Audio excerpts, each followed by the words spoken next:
Guild Wars 3 soundtrack? I should add the Guild Wars 3 soundtrack, actually. Tomorrow with 1 hour of Wing 8 isn't a big day. It's 2 hours, Magrest.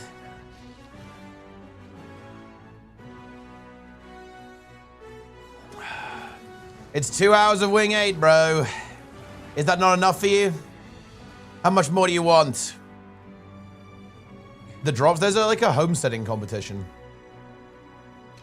And then we're going, we go Sunday morning, Magrest. Sunday morning, every day, big day, 10-hour session. It's, look, it is what it is, bro. You gotta do what you gotta do.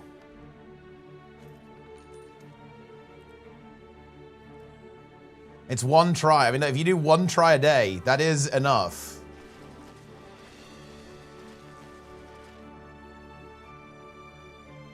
How many tries do you need?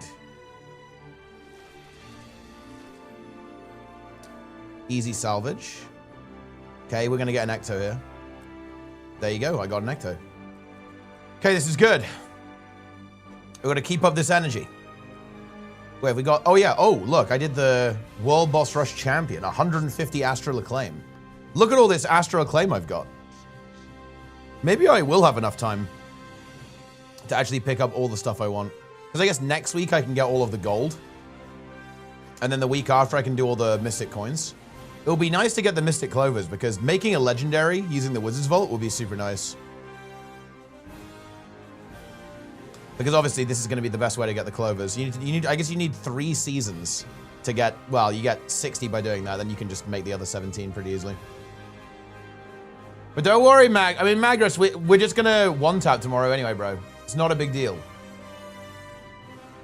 It's not a big deal, dude. You just need to lock in. I'm not optimistic. Dude, Magrest actually he's full Doom. He's actually gone into a full Doom mode. Isn't that crazy? Magrest unironically believes that we have no hope of completing Infallible ever. That's crazy stuff. Shout out to YouTube, by the way. Wait, my stream didn't go live on YouTube. Let me fix that. Shout out to YouTube.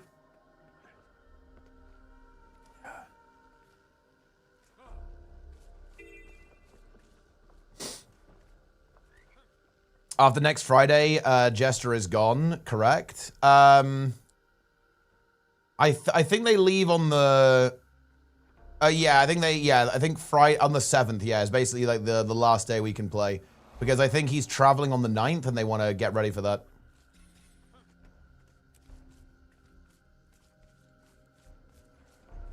So yeah, then it ends. Your voice? Yeah, my voice is a little bit, it's a little bit rough. But it'll warm up. I did a 15-hour stream yesterday, so that's why.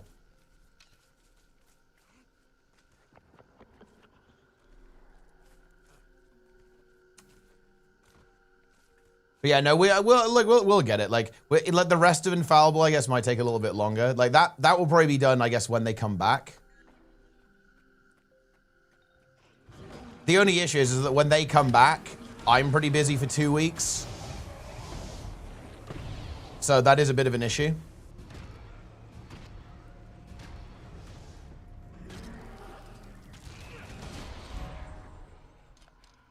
But it's doable. It's doable.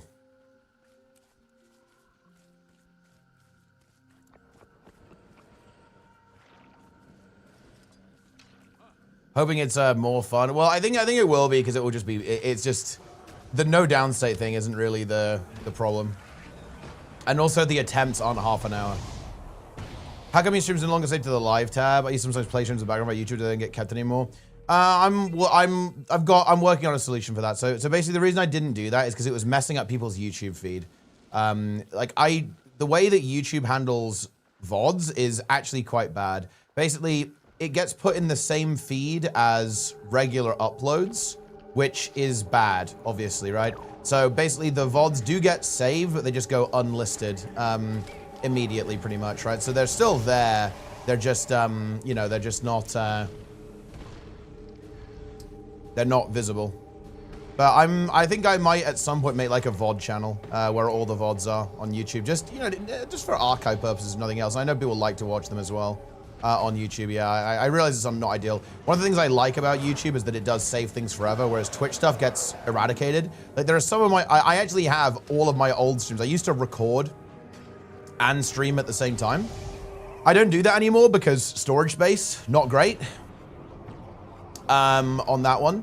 I have literally like, you know, terabytes and terabytes of old streams, but I realized that, hold on a minute, this is maybe not the brightest idea. So yeah, having it archived on YouTube is actually really nice.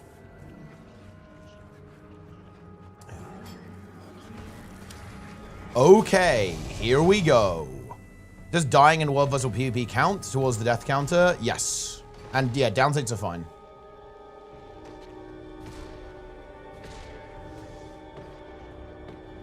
I made a Necro and I'm loving it. Ah, see, that's a good choice. Necro is good. The view cover also is harder than usual. Does the sun coming out? Is the sun going for the drops? No, well, not really. It's just the drops. Like, drops are basically legal view botting, officially endorsed by Twitch. Like, when drops are on, the viewers are going to be here as well. You're going to get a lot of viewers. Does /GG count? I'm pretty sure it does. I actually haven't checked, though. But, like, obviously we won't do it. Like, GGing is not allowed. But I would assume it does, but I actually don't know. Good morning, YouTube chat.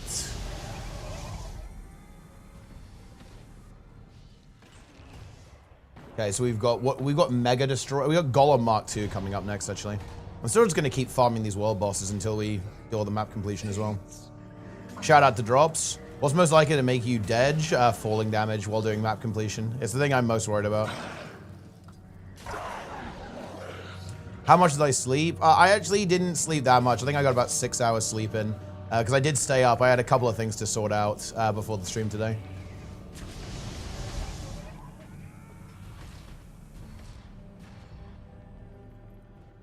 World versus World, HC. I mean, you know, I would do it if I wasn't a streamer. The problem is that there are a couple of situations where if you're streaming, you just have no counterplay. So for example, if people want to kill you in World versus World, they're just going to. Like, it is not possible to survive like 10 thieves just jumping on you. Like, you will die instantly and you have no counterplay. So it's not very realistic to do it. And yeah, I could do it off stream and probably get away with it. But that's also no good. How do you know people are legit? It's through the API.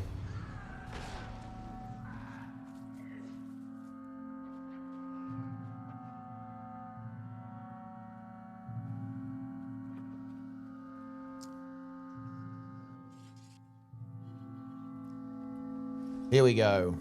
And yeah, 6 hours is all right. I think I definitely prefer 7 to 9 hours sleep, but 6 is reasonable.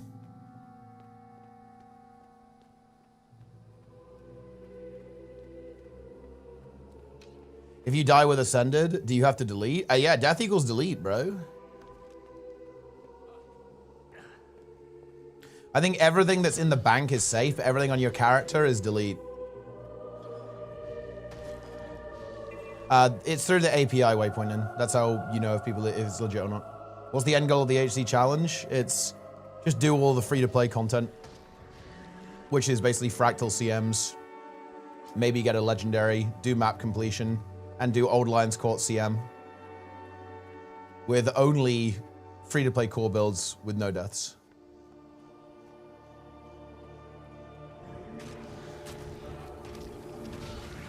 Is there a possible way to survive 1v5? Not against good people, no.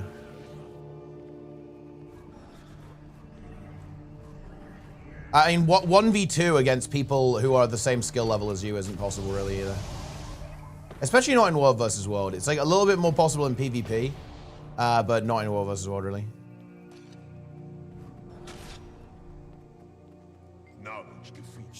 Why do you start loading broadcasts to YouTube? I didn't. They're just private because they were messing up people's feed.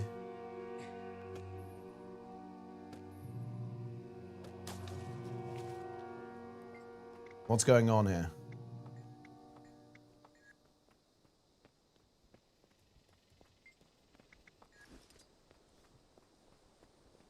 Official hardcore mode is going to gw2? No, definitely not.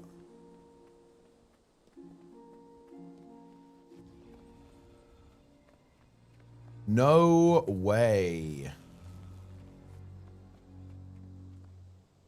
Boom. Win?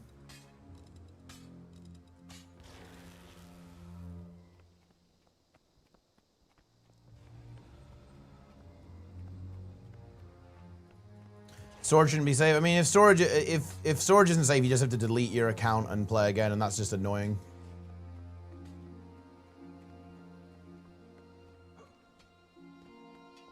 But if you think that, McParo, make your own challenge, and then you can do it. You can empty out storage, make your own challenge and do it. I don't make the rules.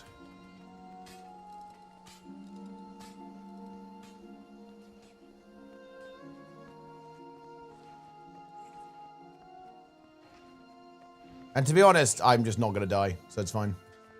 It's not an issue for me.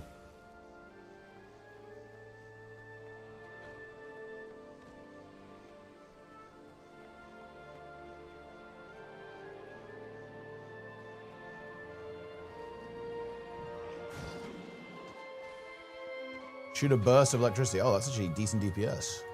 Boom.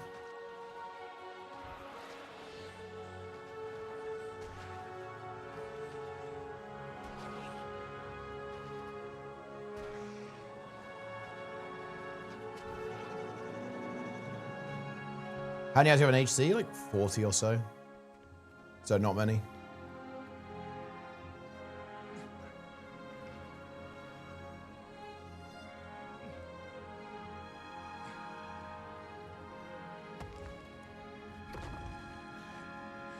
Boom. But enjoying the content? Yeah, it's been a long time coming.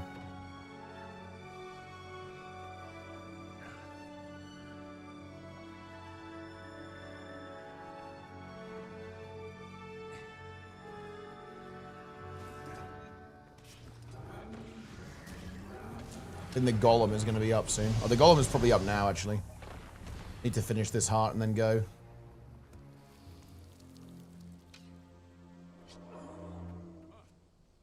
I think these spiders will give us some progress.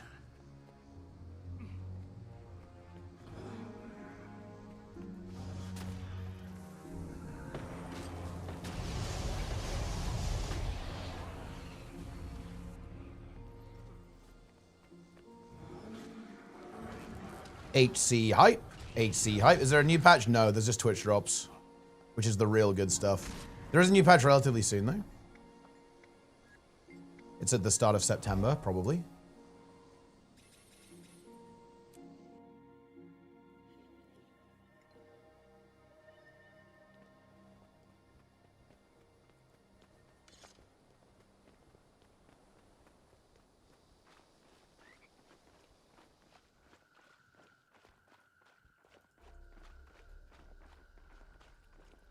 Oh no, I missed it. Are you kidding me?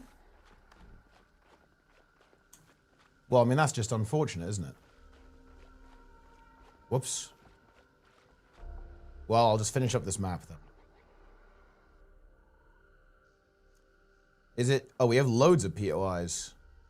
All right, let's go get this Vista. This Vista is actually scary, by the way. You better be ready to be terrified. Surely I can get over this somehow.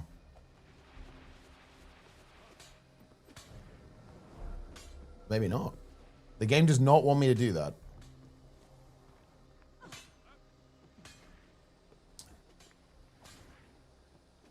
What are the other goals? The HC run? Just do everything on... Do all the content. Like, challenge modes. Take the launch pad. I actually tried that before. It doesn't work. I think you need gliding to use it or something. It's weird. Let's see. What's the actual best way to do this? I think it's actually going up here. Climbing up there is a little bit spooky. Let's go up the bridge.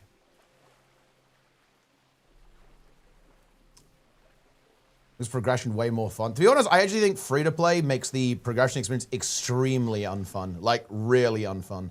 I'm not sure how I feel about that either. I think it would be really good if... Yeah, I think it would be really good if there was a way to buy the core game and just not be free-to-play for like $5, actually. Because they added that, like, new player thing, but it's really expensive, so I think that's kind of not it. Like, they need to add a cheaper version of that, or just reduce the price of that one. Because playing free-to-play is actually annoying as hell. It is not a particularly good experience, I'd say, overall.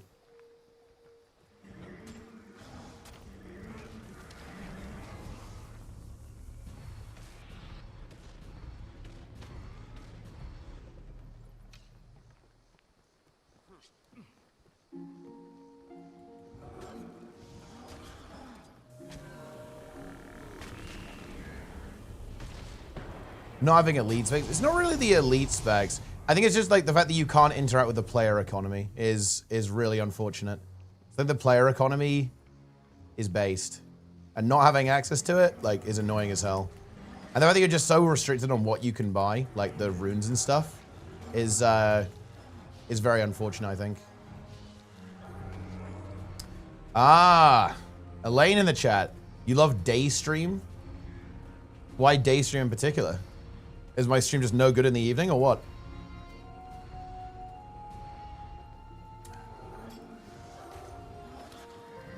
It's not a trial version, but a whole game. Yeah, I mean, I think you would only say that if you haven't played free to play. I mean, it kind of is. Like, it kind of is a whole game, but it has some pretty big inconveniences in it, because like you can play all of the core game, and like the actual content's obviously really good. But yeah, the restrictions on it, like especially when it comes to like the RPG elements, do make it a little frustrating, I think. We have to be quite careful here, I think. Where's the vista? Oh, it's actually, yeah, you climb up here, don't you?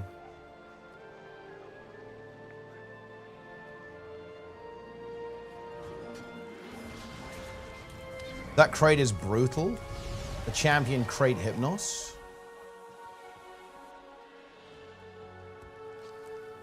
I like to do myself and listen to you while doing it. Ah, well. That's good news. Okay. Job done. We have to get to the shaman pretty quick. Like the Svanir shaman will wait for no man.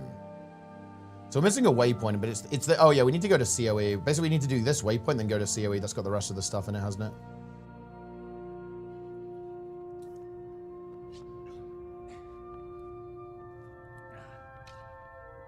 You're forced to do all kind of different grinds. Thing is, you're actually not, though. That's the thing, because that's not really how the economy works in this game. You're just gonna do the exact same thing, really. I don't think you're really gonna change your play pattern that much, because a lot of the grinds are pretty generic, really. Like a lot of the grinds are gonna be like, well, the actual grindy stuff is for runes and sigils, but that just means you need to like farm rares and stuff in order to get it. Like there's not really a lot of specific grinding you're gonna end up doing here. Like certainly I don't really feel any pressure to do that, to be honest with you. Like, because all of the stuff you need is like made out of generic materials. So you just play the content.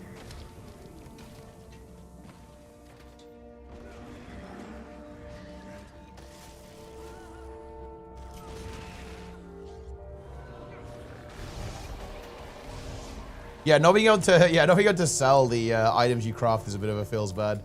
Having just a bunch of junk, there's nothing you can do about.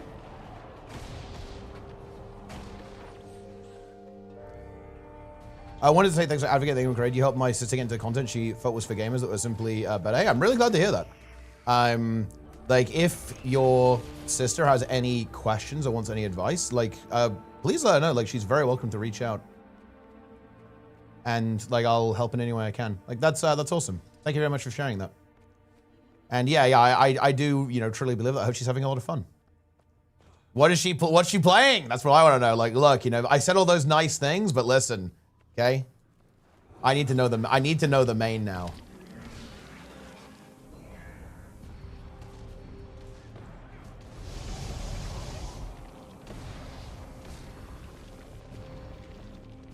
Boom. Right, where's this? Where's it? Oh, the POI is actually up, isn't it? We've gone the wrong way.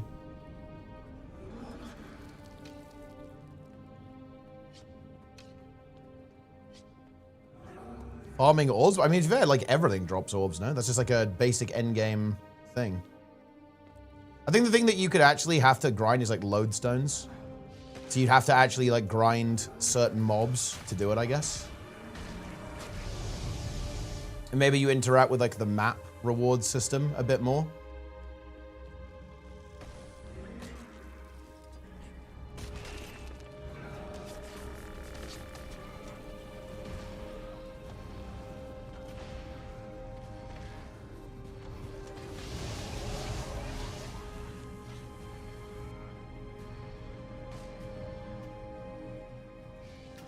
Gale shot, untamed. Ah, that's a good choice, actually. Very good.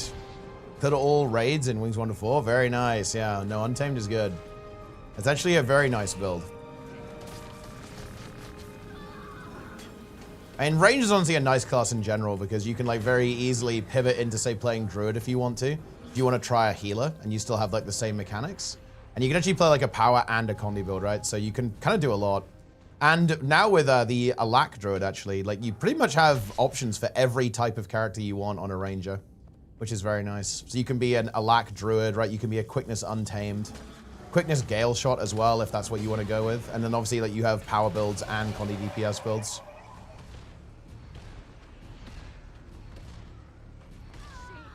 We have to do fractals 1 to 100. I mean, yeah, it is what it is. Like we have to do that.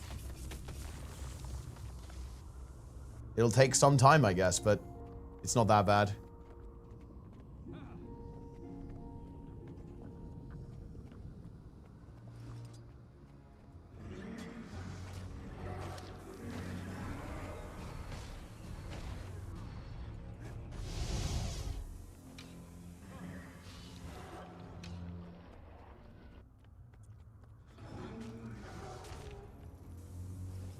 Dangerous fractals like underwater. Yeah, underwater fractal is actually dangerous. But if you go in and play safe, it's probably okay.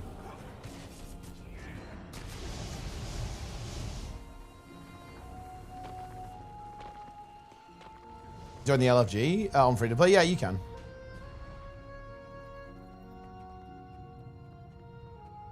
But you can only play core builds, which, you know, it's less than ideal.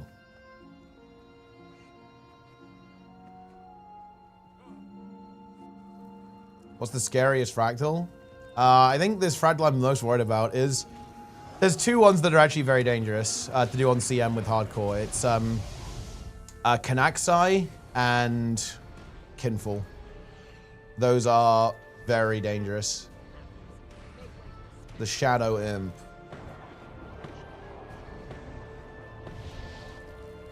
The Dolphin? Yeah, the Dolphin is really scary, actually. Like, Underwater Fractal is also really scary for that reason. I think you can just reset it and not get the Dolphin, though, and just do the Darkness one. The Darkness one is very easy to do consistently. Other hardcore players, it's unplayable without other hardcore players. As, you know, you will die instantly if you don't do it with other hardcore players.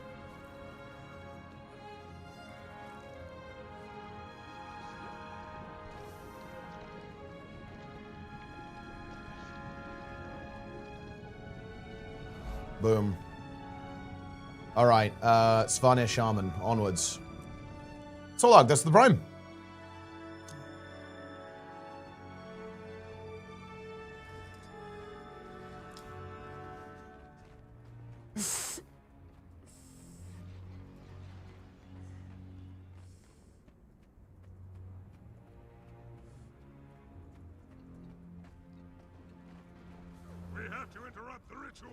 One person dies at the wrong time and it's a full group wipe. That's not the scary part. The scary part is just the fact that I feel like it's very easy just to fuck it up and like look, right?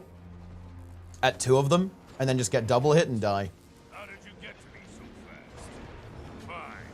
fast? Same thing with Kinfall. Right, on Kinfall, if you just do it a split second wrong or too early, you're just dead. And there's no downstate.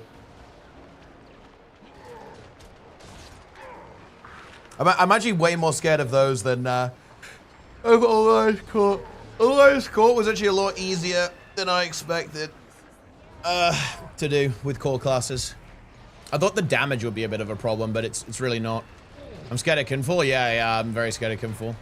Like, the only thing is that it will be over quickly, right? 100. Yeah, actually, the ping is relevant too, because like if you're slightly off, right, you need to almost like go a little bit early, right?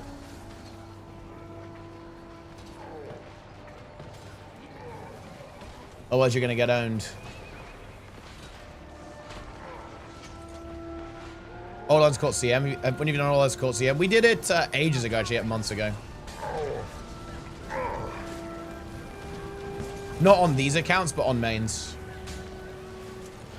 But we simulated free-to-play. We played with, like, free-to-play builds.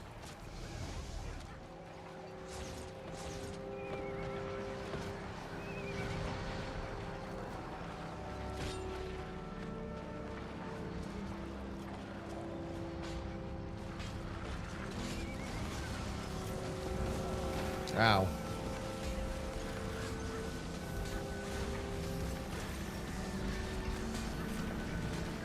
But yeah, no, Odlands Court CM is completely doable.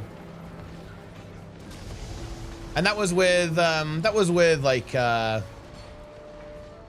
it was scuffed, right? We were still experimenting with builds. And we probably play a little bit differently. If you have it on farm though, it'll be a tough wipe. I mean, it's 100% deterministic, so the answer is yes. I mean, we'll probably do a little bit of practice first, but yeah, there's no relevant RNG. And Jormag's hold on the Grawl is shattered. His triumph must be documented. First, Wait, let me see if I can get to the... Do you think I can make it to the anomaly?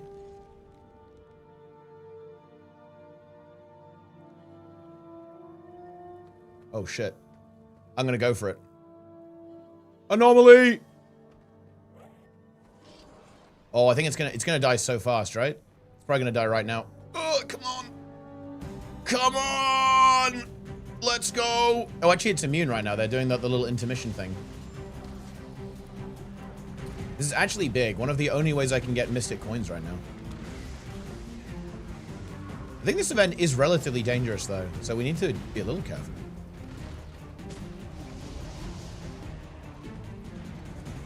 Things about Old Lions Court CM is that you can recover kind of easy as well. Like, there's downstate, right? Outside of, like, if you fail the puzzle. But just, you know, don't fail the puzzle.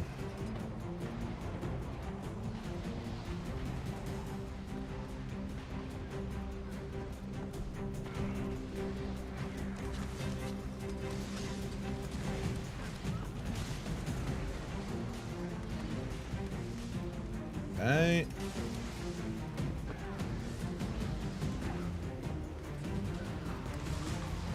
The anomaly.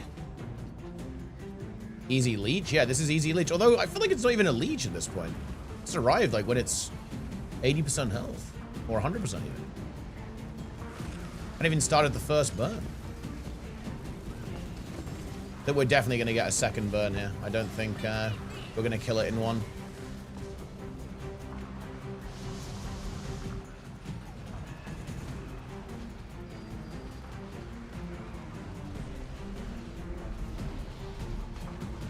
Oh, maybe. Oh. Oh, never mind. Wait, 25 achievement points? That's a lot of AP. Oh, wait. Endless Anomaly Fragment? Is that rare? Or do you just get that for doing the achievements, maybe, actually? I'm an anomaly now. Let's go. Well, there you have it. Easy Mystic Coin and 50 silver. Very good. Oh, yeah, we can't unlock Unbound Magic. That's not even possible.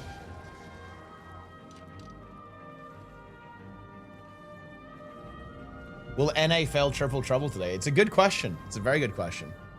We have to hope no, but I think we all know the answer. I think we all know what's going to happen. Will we have to do Marionette too, the other season 1 stuff? I mean, I guess we could do a full free-to-play. We'd have to get 50 hardcore people for Marionette. 1 harpoon shot number. Oh, that's always the worst when that happens.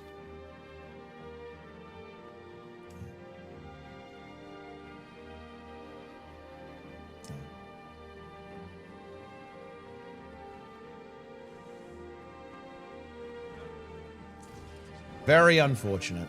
Yeah, the wheat failed Triple Trouble, but it was because I think Crimson filled by accident and just started burning and killed the worm early before Amber had even started, which is a bit unlucky. A new email for HC, I'm guessing. Yeah, but you can actually use the same one. I don't know. It depends on what email you use, obviously, but you can just use an alias, right? If you are familiar with what that term means. For example, the email address I have on this account is like MightyTeapot plus hcna@gmail.com. Right, so and that just aliases to the same address. Hollowsmith or Scrapper? Hollowsmith. Hollowsmith is more fun. Boom.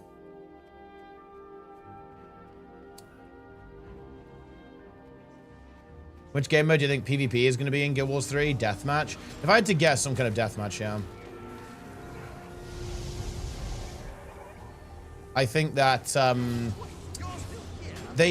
they could do some kind of objective-based PvP. I honestly have no idea. I genuinely have no idea what they're going to do with PvP in the game. Like, it's one of the really big questions that I'd love to talk to the devs about is game modes.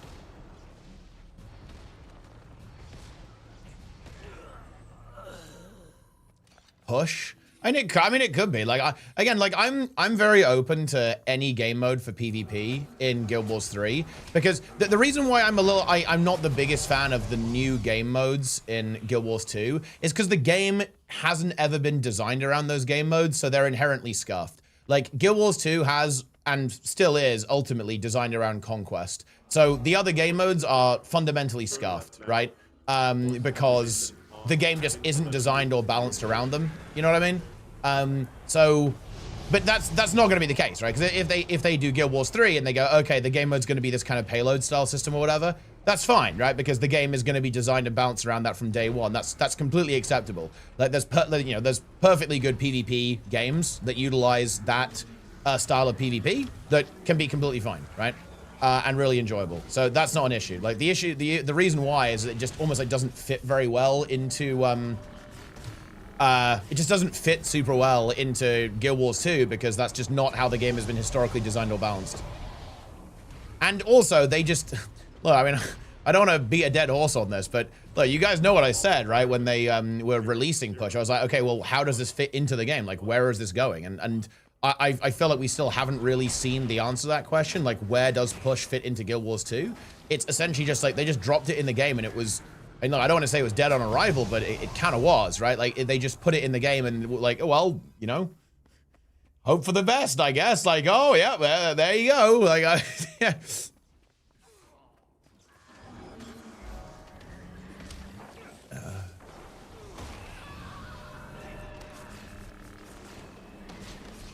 Yeah, that was also a little bit disappointing too, right? I think there wasn't even, they just like put it in the game and with like no fanfare. Like, yeah, well, here it is. Here's Push.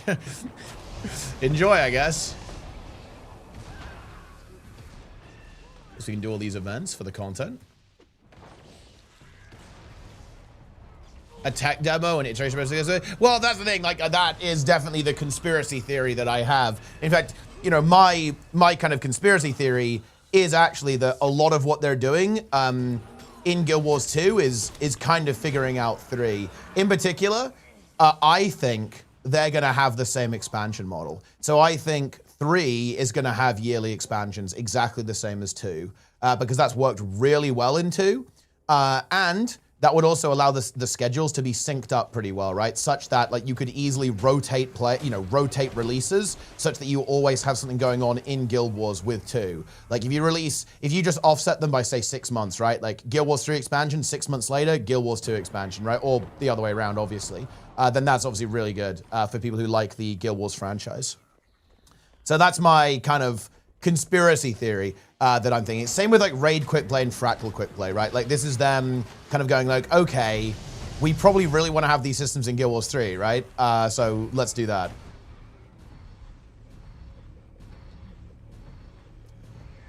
full-on mobile mode. Yeah, I think that could be interesting. I mean, they almost tried to do that with, they almost tried to do this with Stronghold, but it just didn't really work out. Beast is free. Evacuate.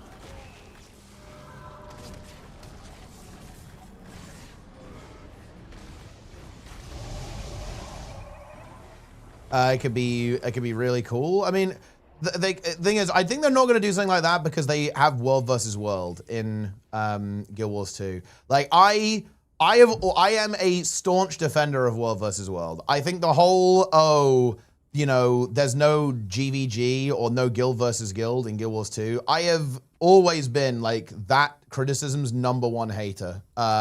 Because World versus World is very good, and World versus World is absolutely like large scale, like Guild versus Guild conflict.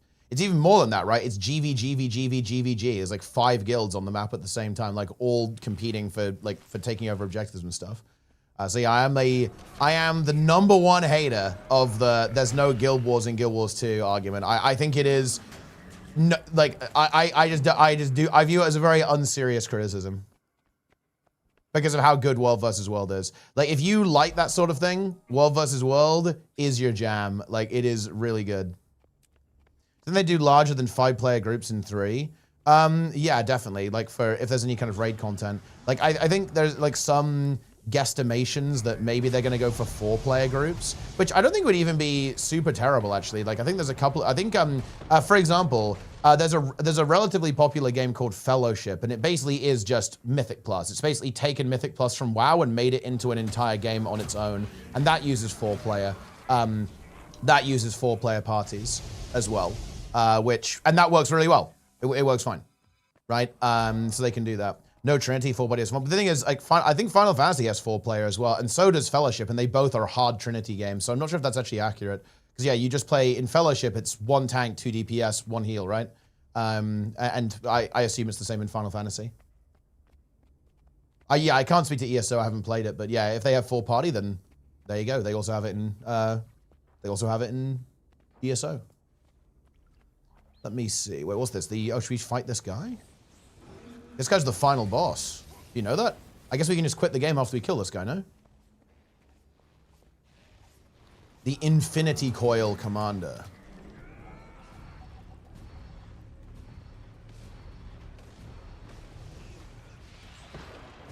The final boss. I guess he's going to port again at, what, 25% or something? Blasting him with my axe, too. There we go.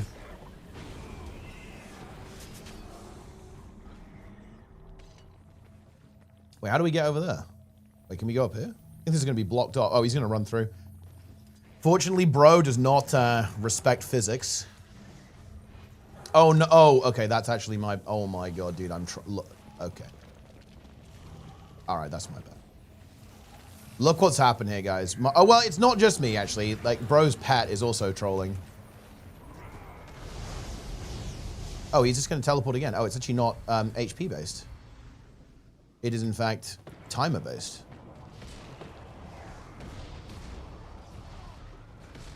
I'm DPSing. I'm auto-attacking. Boom. Easy! We have now seized the crucible of eternity. Oh, and that actually completes the map. Nice. Blackline key? Nope. Unlucky. Inventory is not looking great. I think I need to actually sell some materials. Or at least put some stuff in the bank. Because I just have all of these random things from World Boss Rush just clogging up my inventory. Let me see if I can actually sell stuff. Thing is, if I sell this, it's going to immediately just pop up again, isn't it? That's the problem. I'm not really sure if I have a terrible use of gold either. Maybe it's better to keep the materials and just store them somewhere. Can't deposit materials. I do, but I actually have a stack of materials. That's the issue. Oh. I think you know what? I think I'm just gonna dump these exotics. If I get the rune, I get the rune. If I don't, I don't. I want the Ectos. Ooh, we're really getting there now. We just need a couple more rares, and I can go and buy my accessory. I need 50 Ectos, and then we basically have full ascended trinkets, which is that's a good time. We like that. Right, and that's actually a very significant map completed. One of the biggest maps in the game. Mount Maelstrom has now been map completed. And where are we off to now? We're off to Claw of Jormag. Oh, I hope I'm not too late, actually. I'm a little bit late.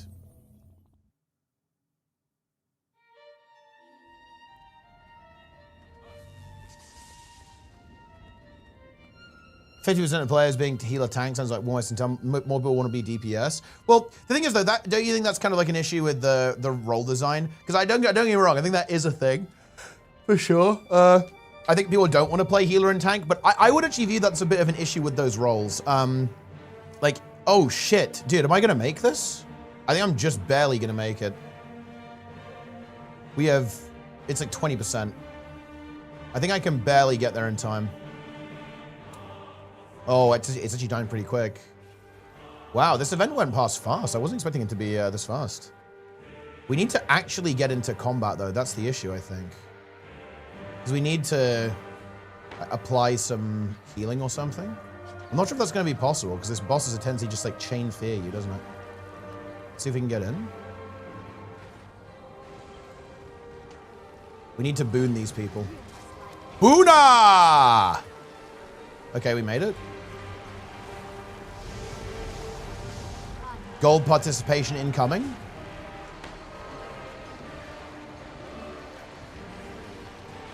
I actually got it. Nice, nice. Love that, love that. Big.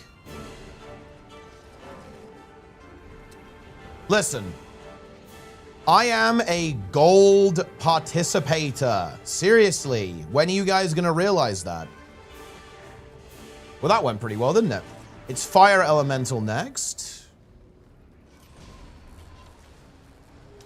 How'd you like the Guild Wars 3 theme song? I really like it. You know, this is really interesting. I'm starting to almost second guess myself. Because to me, the theme, let's listen to it again. I'm listening to the Guild Wars 3 main theme.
See, that's what I'm talking about. It's big. I think it's going to be good.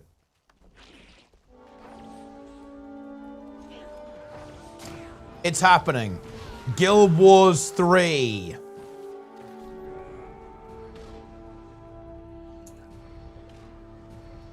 Guild Wars 3.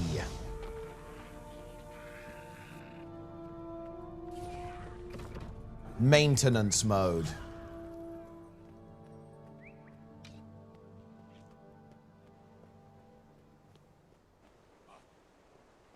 Is this the way across? This is a bit scuffed, to be honest.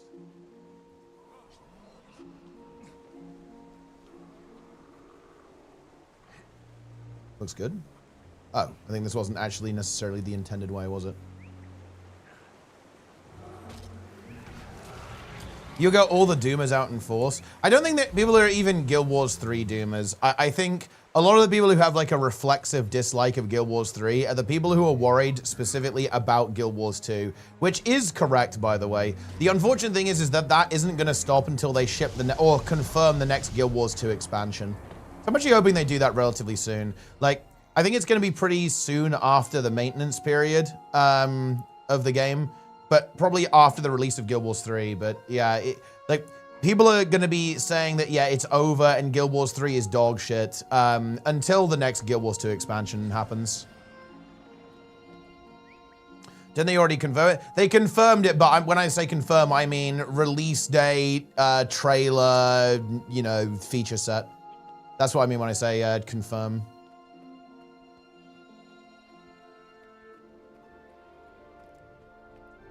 I had friends from Guild Wars 1 doing Glooming Guilds 2. Times have changed. Well, of course not. But I mean, look, I think it's important to understand that their response is entirely expected and honestly very understandable. Like, bear in mind, Guild Wars 2 killed Guild Wars 1. Now, that's not going to happen, but people are obviously a little bit worried about that. So it's pretty understandable why people feel this way, right? Like, I think it's important to recognize that. We're one trailer we are from We're So Back. No, I don't think so, actually. That's not the issue. Like, I'm not, like... That's not really the issue for some groups. It is for people who maybe don't play Guild Wars 2, people who don't play Guild Wars 3, or Guild Wars 2 rather. So people who aren't familiar with Guild Wars. But there are, like, seriously, I've noticed this and I've actually tried not to crash out. But look, I'll actually be very honest with you guys. I actually kind of dread talking about Guild Wars 3 because I know that I'm going to get a bunch of negative comments that are just going to, I mean, kind of bring the vibes down, you know? Like, it's going to be people from Guild Wars 2 who despise the concept of Guild Wars 3, and they're just going to say negative stuff. They don't even care. They don't care about it at all, right? They're just going to say negative things because Guild Wars 3 is inherently a threat to Guild Wars 2. And yeah, it's inevitable. I know it's going to happen. And ultimately, I know it's not even really serious. It's ultimately like, you know, an emotional response. It's people lashing out, right? Because they're worried about like their favorite game. Which again is fair. I don't I understand where people are coming from on this. It's just that it just kind of kills the vibe, you know what I mean? And yet people are very averse to change. I think, interestingly enough, I do believe that I don't know. I'm not very averse. It's something I've realized. I think I'm quite unusual, I guess, in terms of gamers. I am not very averse to change. Like, I want things to change. Guild Wars 2 to get away from the numbering thing, what would you call it? It's a great question. I have no idea.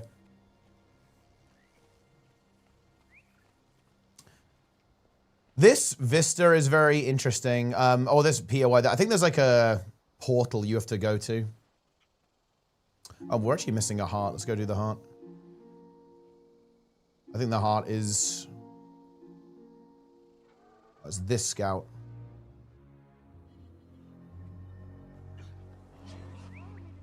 I don't think it's going to be Genshin.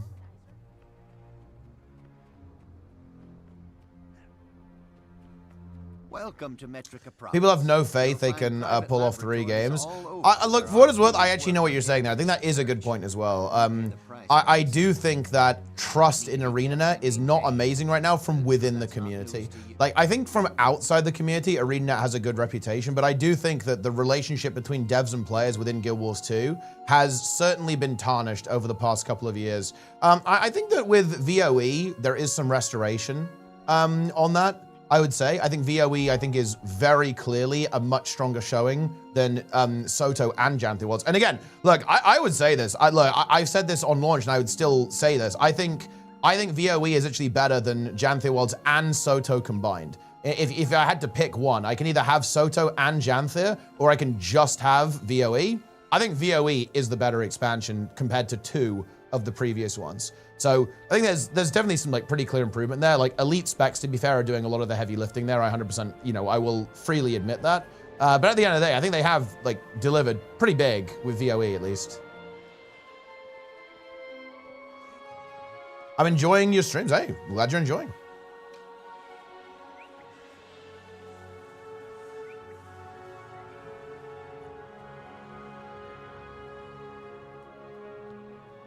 Huge.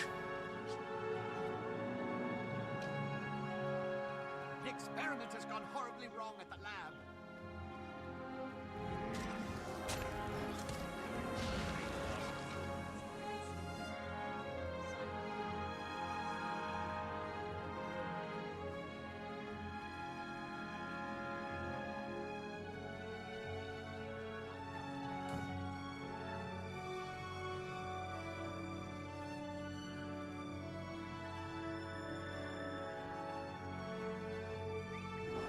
I think if Soto was VOE quality, I don't think people would have minded so much. Though, oh yeah, for sure. But I mean, like Soto wasn't VOE quality, right? Yeah.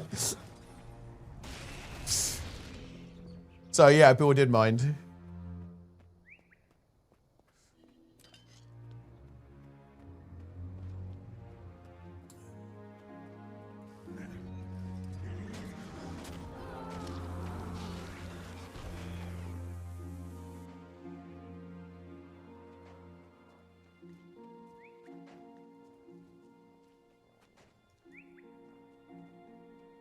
Never capitulate.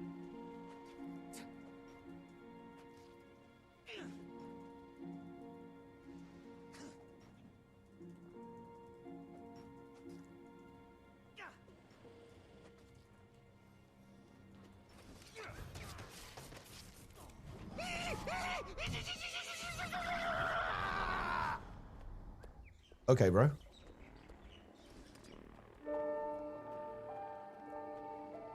Blew up the whole plot and added characters that aren't likable. I actually think the story, or at least the first part of the story, was not really the issue with Soto. I think it was mostly encounter design. And look, here's the thing. Look, here's something we're talking about.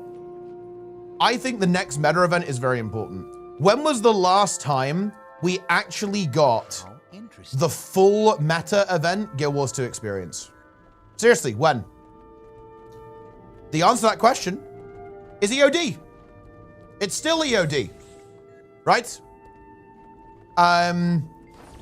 We haven't really had the full Guild Wars 2 meta experience since EOD. It didn't happen in Soto. It didn't happen in Janthe Wilds. I will give them credit. Eternity's Guarded, in my opinion, is actually relatively close. I think that really, outside of the fact that it doesn't have an end boss, it did give me that. But yeah, obviously not quite. Close but no cigar. What do I mean by full? I mean an event that really captures, I think, what's iconic to Guild Wars 2, which is this massive scale adventure with a big boss, like a massive world boss.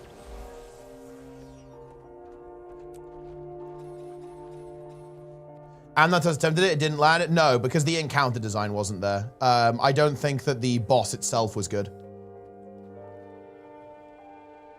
Right, so I need to... There's like a little port. I think there's a little portal you can go to get in here, I think. So we're gonna have to do some exploration. If I'm not mistaken, I think it's actually kind of unrelated. Like, it's weirdly far away, I think, how you get into that location.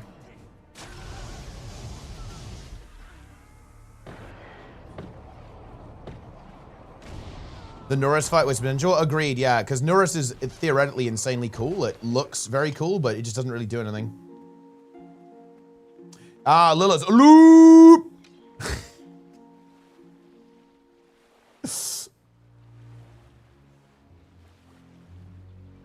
Very good. I missed Dragon's End. Yeah, I missed like original Dragon's End too. Some of the most fun I've ever had in the game, right, was original Dragon's End.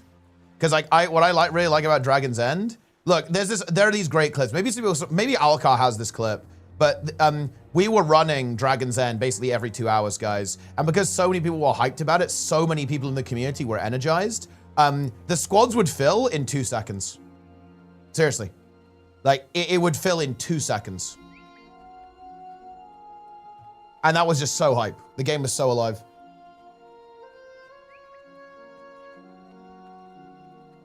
What game is this? This is Guild Wars 2. And what do you think? Do you think Guild Wars 3 will kill Guild Wars 2? Absolutely not, no.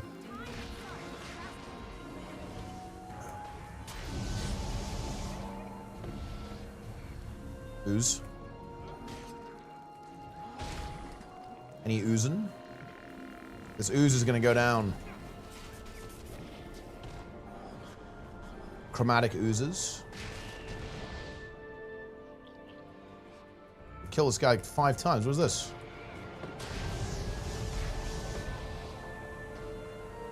Brown ooze.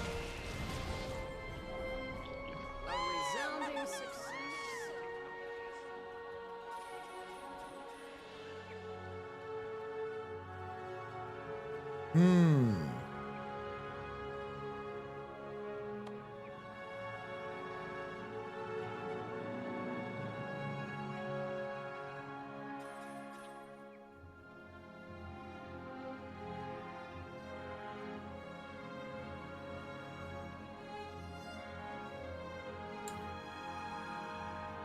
I think they should go back to large expansions. These yearly X-Packs are not good enough. I think that's not financially viable, though, as they won't do that.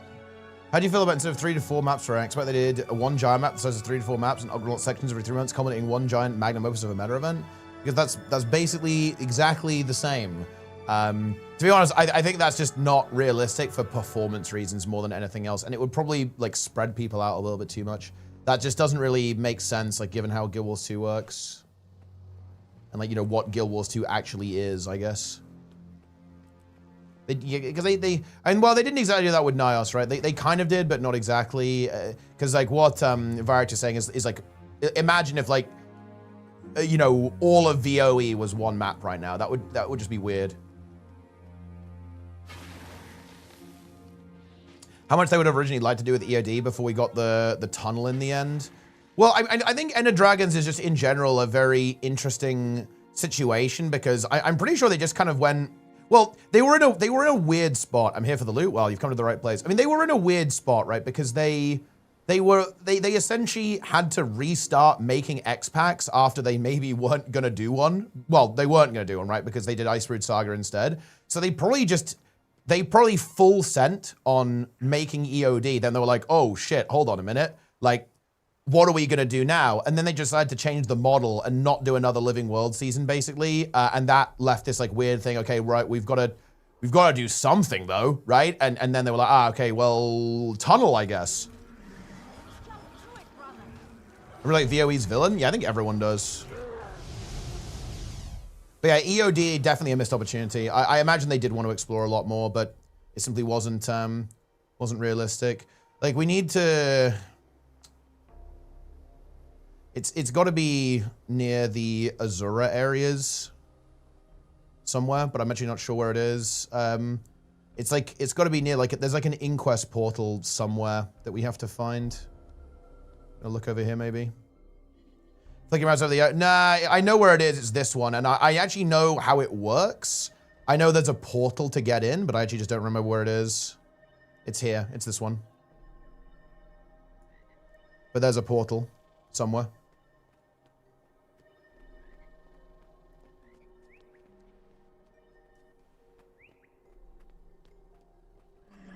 But we have to uncover the mystery. Oh, actually, speaking of which, the fire elemental's probably going. We need to get in there. Well, look, guys. Oh my god, look, this is why I shouldn't have even said that. You guys are ruining it. Like, I don't want to know where it is. I want to find it. Fucking clowns, man. Now you've just ruined my experience. Yeah. Because now I can't pretend to not know where it is. Well, I wasn't pretending. I just don't, I just now know where it is.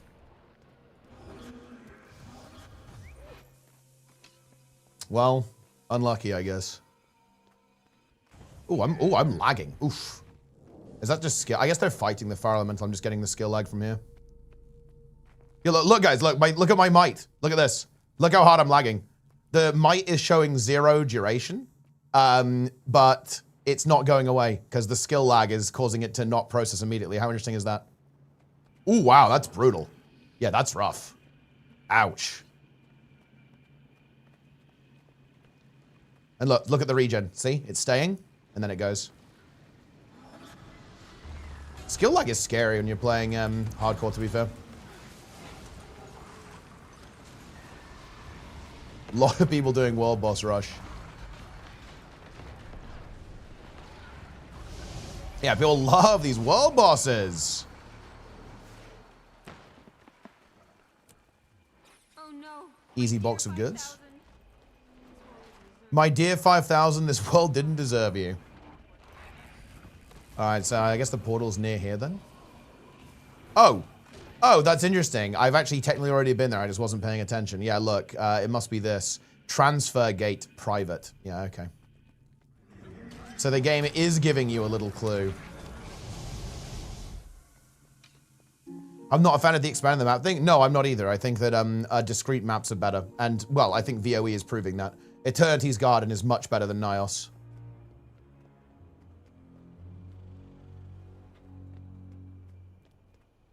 I need to do a bit of a VOE review. Like I didn't do a Jantho Wilds review, and I kind of would like to at some point actually, but yeah, no, VOE is really good.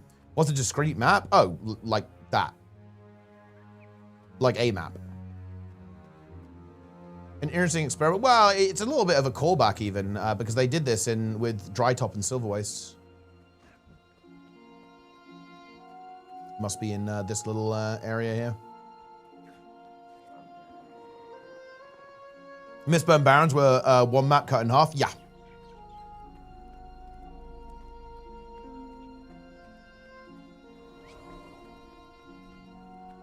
It would be fun to do a full Guild Wars 3 breakdown. Look at that. See, we get look. This is very picturesque, isn't it? Look at that. Very nice kind of level planning. Like you run through the God Beam, and you see like this is a very nicely set up scene, isn't it? Like the gate is aligned this way, so you have a really nice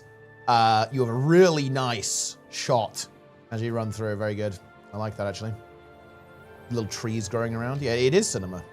I think this should get us our POI. Yeah, there we go.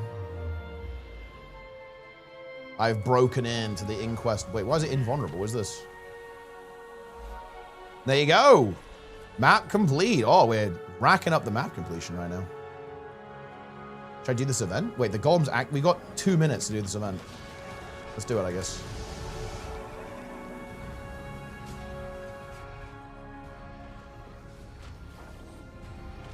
Boom.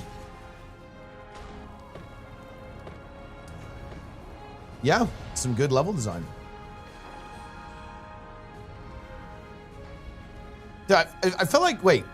Guys, wait, what? Doompling, when did you become Guild Wars 2's #1 hater? When did this happen?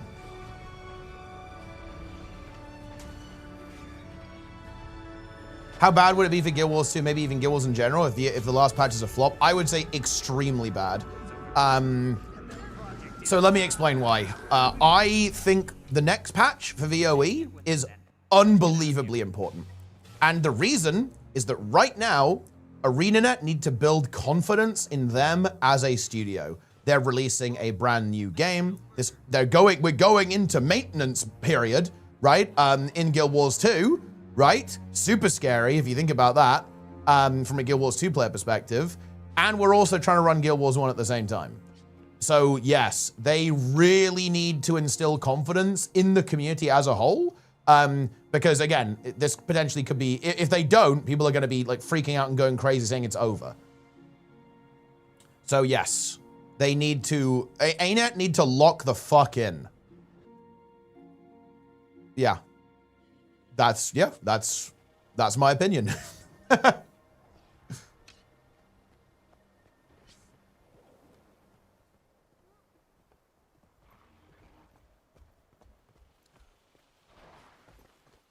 This patch needs to be good. And to be fair, if you actually look at the itinerary, I think ArenaNet are pretty savvy on this. I think they know. Because look, notice how they've massively backloaded VOE, guys. This patch theoretically is nuclear. You've got new raid encounter, new fractal, obviously both with CMs, convergence, new map. There'll be a meta event with that. I think like 2 legendaries or something like that. I'm not exactly sure what's going on with that.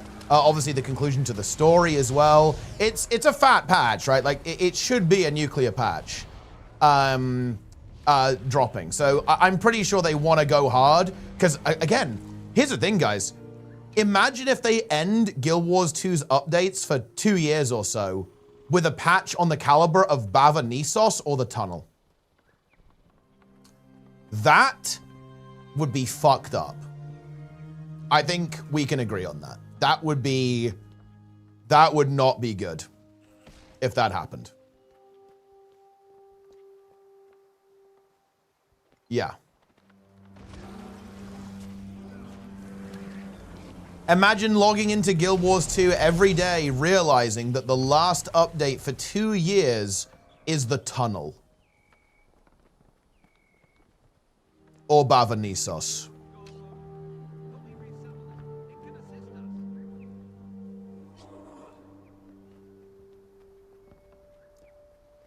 It's not going to be good, guys. But again, like I said, I'm obviously being very silly. I don't think that's how it's going to go down. I'm pretty sure ArenaNet are very aware that this is an important patch.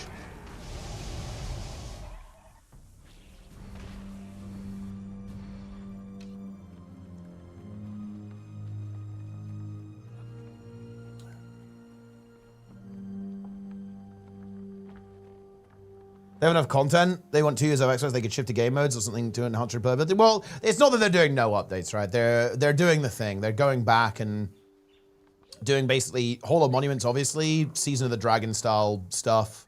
There'll be like stuff to do.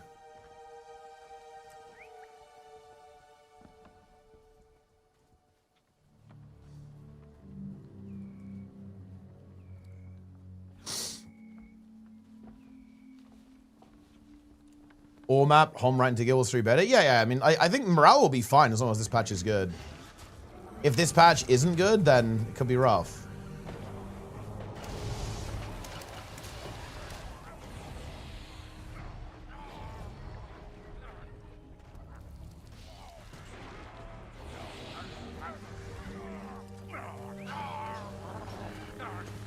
Why is this Karka making weird noises, guys? What the hell's going on here?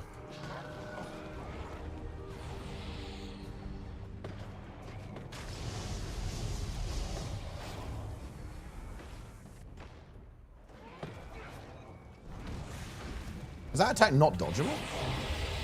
Weird. Is Tidy Covington? Yeah, it's not great. Meta will be about the same as others in VOE. More mirrors. Fractal will be mid. Account will actually be good. Convergences are inherently dog shit. Well, I mean, that's not true. Like, they could be really good. What if it's Keeler Convergence and they just make it nuclear on CM?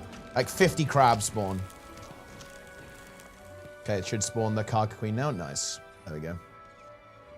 They land the narrative. I think they will. Well, I hope so anyway. I think they've got a good thing going with Vlox. I hope they, like, the concern that I actually have is they don't have enough time. I really think we dragged our heels with the story a lot, right? Like, big time. You know what I mean? On that second patch. It is mind-blowing to me that we are gonna basically find out what Vlox wants to do and either stop it or have some kind of big confrontation within one patch. That's like what? An hour and a half of story, right? If we're being honest, it's an hour and a half of story content. And that's how long it's gonna be to basically wrap everything, not only find out what's going on, but wrap it up in the same patch. That is nuts. Like, to me, good luck, writers. Like, that is gonna be tough.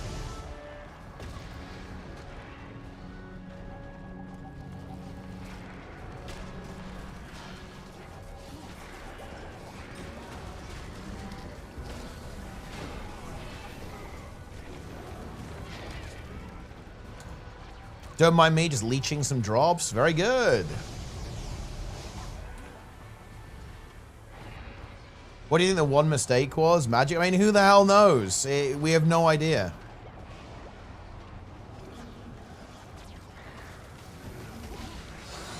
I think ArenaNet and NCSoft dropped the ball, maintaining momentum and not showing any gameplay, leaving players to speculate and not being able to try control the narrative.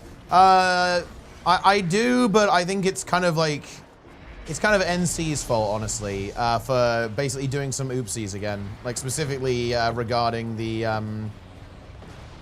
I like how you don't even do the mechanic anymore. What you're supposed to do here, by the way, guys, you're supposed to pick up the eggs and throw them at the boss, but nobody even does that anymore. You guys remember that, when that was actually a thing that you had to do?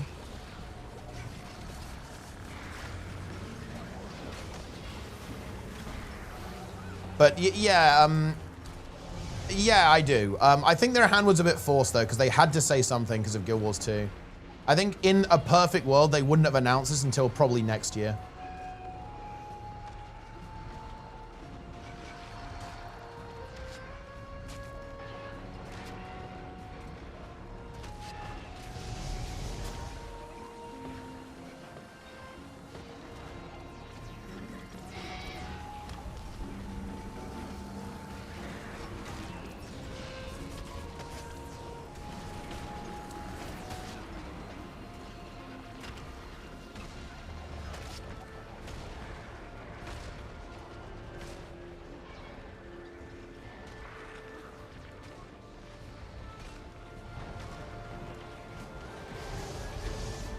Card game probably didn't help either.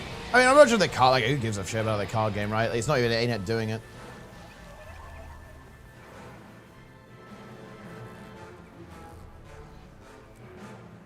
Card game. Card game go.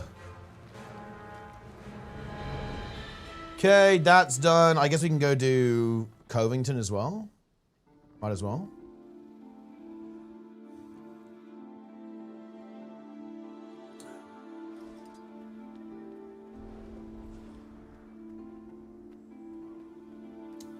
Use code PLENGA to instantly unlock all drops.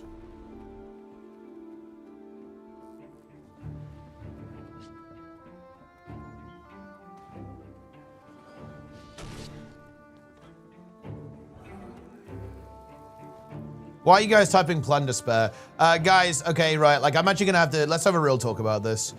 Tomorrow when we're doing Infallible, I will be removing Yoda Impact, and Plunderspear.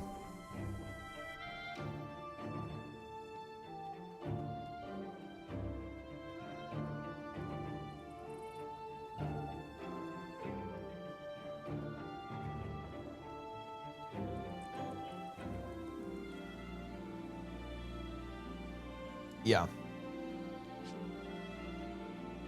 Can I quote the Yoda video? I mean, of course, yeah. Like, you're very welcome to say, okay, here we go, every time we pull.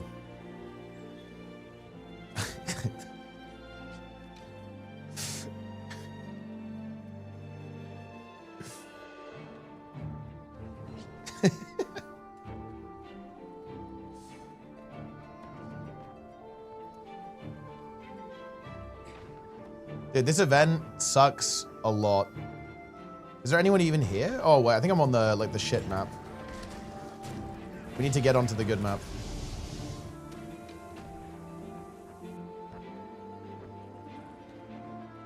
Oh, wait, is there no... Oh, there's no group for this. Unlucky.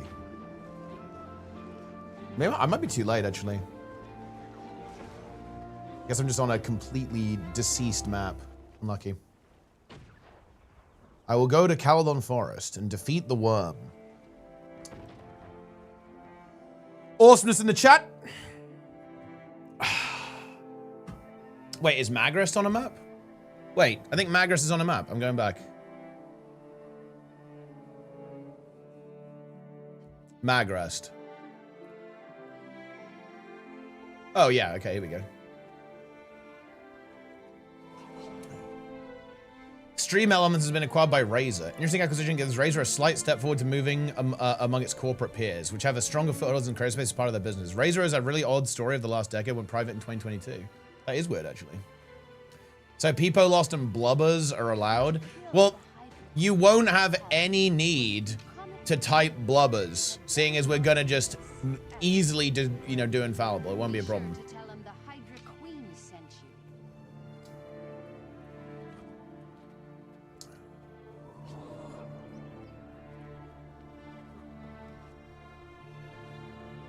Awesomeness in the chat.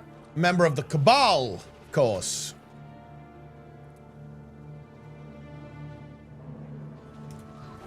I love Cabal operations and Project Fungo as well. The next project, of course, is going to be Operation Eagle Dawn. We need to save the NA server.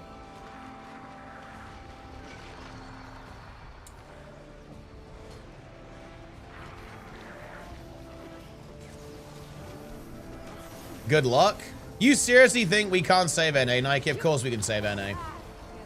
Won't even be hard to do it. I wonder how many spirit shards I have. 71. That's actually pretty good.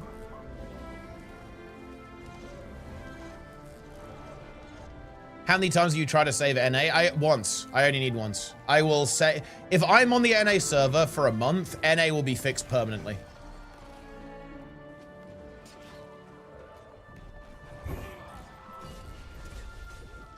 I believe that we can almost double the DPS on NA if I'm here for a month.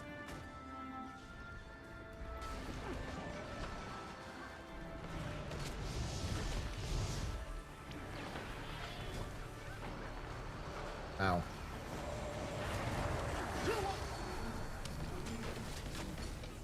This account is NA, curious? Well, actually, yeah, I guess I'm already here. We're already doing Operation Eagle Dawn.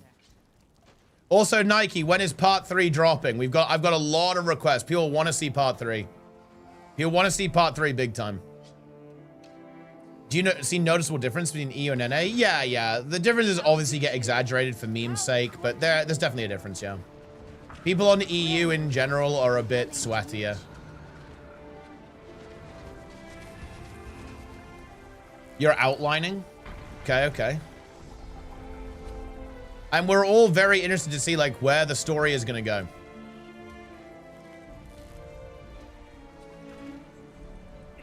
Three Ectos? Oh, man.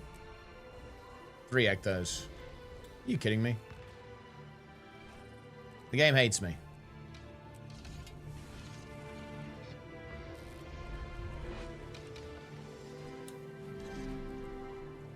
Okay, what's next? It's the Great Jungle Worm, I guess?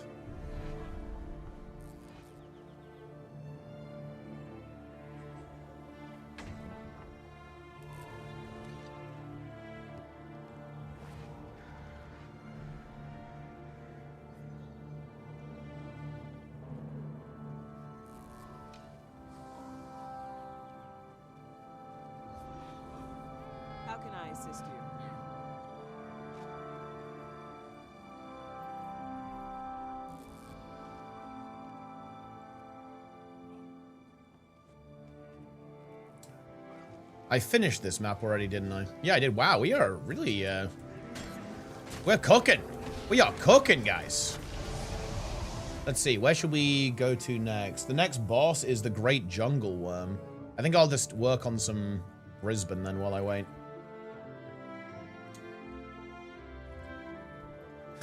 Might need to bring in a pro. What? Wait, what the fuck? Well, I assume that Nike is confirming that in P4, there is going to be Logan potentially, you know, testing his apparatus. This hunt is over.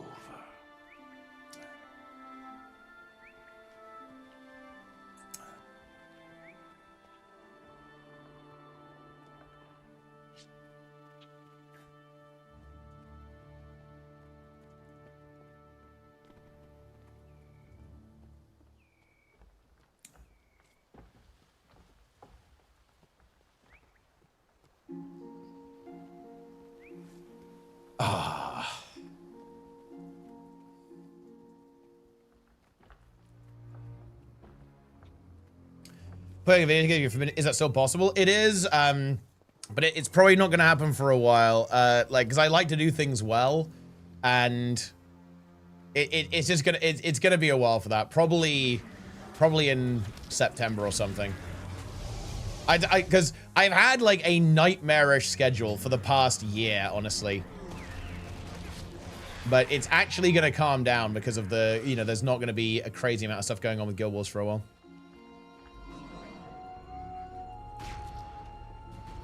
Strangle Bloom?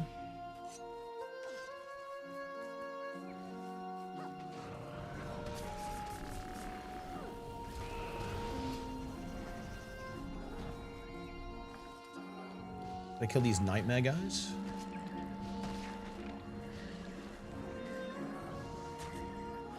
Show the enemy's stability in the middle is going with the mod, so it's not getting me banned. There probably is something like that, but I need to do a little stream segment about this, in my opinion. Like, add-ons, I think, are getting to be a real issue in Guild Wars 2. Like, I need to make a little mini YouTube video. Because let me tell you guys, there are some ridiculously OP add-ons right now. And I do think ArenaNet need to make a statement regarding their add-on policy. I really do think that, actually, because you can have WoW-style raid frames in Guild Wars 2 at this point, which is a ridiculous advantage, by the way, if you're playing support, for example, but actually if you're playing DPS as well. You can now have a full weak aura setup, tracking every buff and debuff down to the, like the millisecond on your UI. That is a massive strict advantage as well. You can track your auto attack chain visually as opposed to having to look at the icon or the bar. That is a massive strict advantage as well. There's a lot of crazy stuff that you can do that is in a really weird gray area. But let me to be clear, guys, if you are not using add-ons right now, you are at a significant disadvantage compared to players who are. And that is obviously concerning, right? Like, you know, it is worrying, I would say.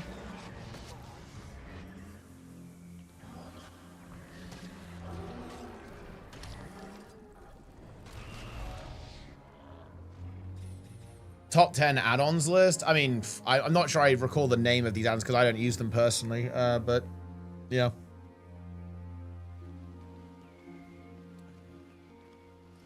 Rather, my still want to be filled with bars and judgments. That's fine, but you're playing at a disadvantage, a significant one, right? Because at the end of the day, like, information, this is like, these games are numbers games, right? Like, they're all about, like, parsing and understanding information.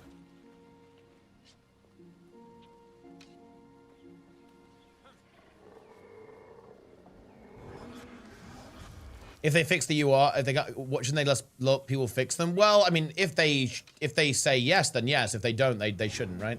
To be honest, like, all I want them is to clarify their policy. I don't really mind either way. Actually, I'm not particularly invested in the outcome of what ArenaNet actually say here. I just want them to actually say one way or the other, because it's getting ridiculous now. Like, some of the add-ons that are out there are just it is not even close. Like, it is a massive game-changing GG advantage, right? Which is concerning.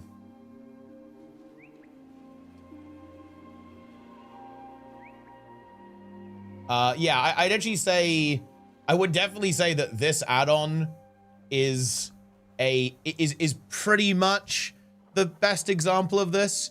Because I think this lets you just move anything you want, which is obviously a pretty big advantage. Like, it just makes it a million times easier to actually parse all of this information. It also just tracks information, like, more accurately than the vanilla UI as well. Because you can see you have a bar ticking down for all of this stuff. This is just ridiculous OP, right? Like, it is insanely OP.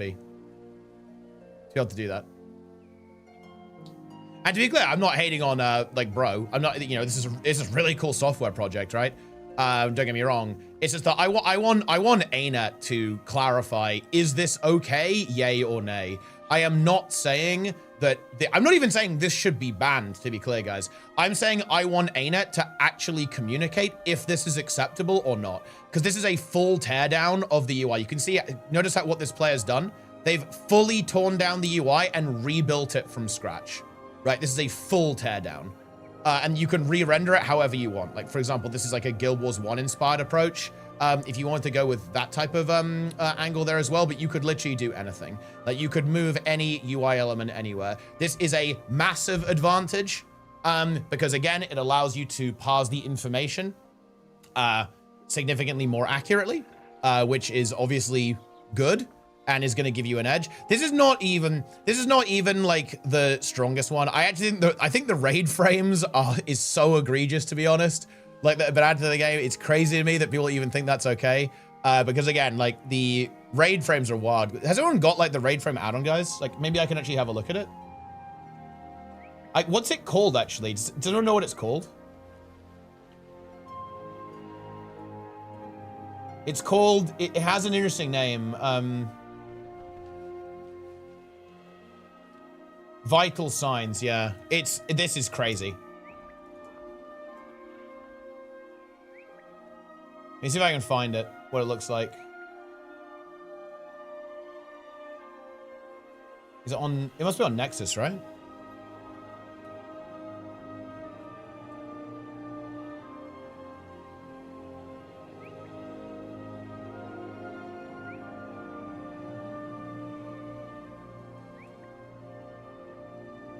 Wait, is it not on Nexus? I actually don't see it on Nexus, at least on the website. I searched for it. Oh yeah, yeah. This is just silly, to be honest. And don't get me wrong, really cool software project, but I'm sorry, guys. This is fucking nuts. You can track might, quickness, alack on everyone. You can see a much more, you can enlarge it so you can see HP easier. You can track barrier, you can track health percentage, right? Across the entire thing. This is a massive advantage. Like, there's obviously a reason why people use add-ons like this in World of Warcraft, right? Like, and again, it's inspired by Cell, which, for context, guys, is a World of Warcraft add-on that does this, right? Like, it does this, right? And again, I want to be really clear. I'm not shitting on the dev there. Cool software project, right? Like, this is crazy. I love UI customization. I'm not saying that this shouldn't be allowed, right? I'm saying that ArenaNet need to say if this is allowed, right? Like, that's the thing. Like, the thing that I want resolved is on ArenaNet's end, not on the dev's end, to be clear. If ArenaNet say this is okay, this is okay. But if they don't, then they don't, right? Like, you know, that's what I'm saying. I want to know if I can use this or not. Because obviously, if I can, I'm going to use it. It's a significant advantage, right? It allows you to play more accurately and play better, right? Because it communicates the information to you better than the vanilla UI. And that's fine, right? I don't have a problem with that. Right? Like, look, I play WoW, right? There's add-ons in WoW, and add-ons do exactly that. That's fine. But again, the question is that okay, yay or nay?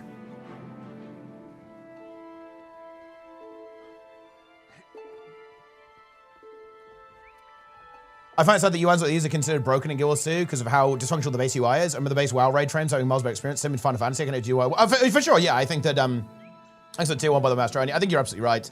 I do think that, well, hopefully in the downtime, right, between 2 and 3, I would love to see some basic UI functionality added, right? For example, being able to move things around, I think would be fantastic, right? I think one of my biggest gripes ever is actually the fact that you can't move the target icon, right? Like, the fact that you have to look up here to see target as opposed to being able to have it here, for example. Like, so it's in your field of view all the time so you can track boons. For example, guys, a really big use case for this is I want to see if my opponent has stability in PvP. right?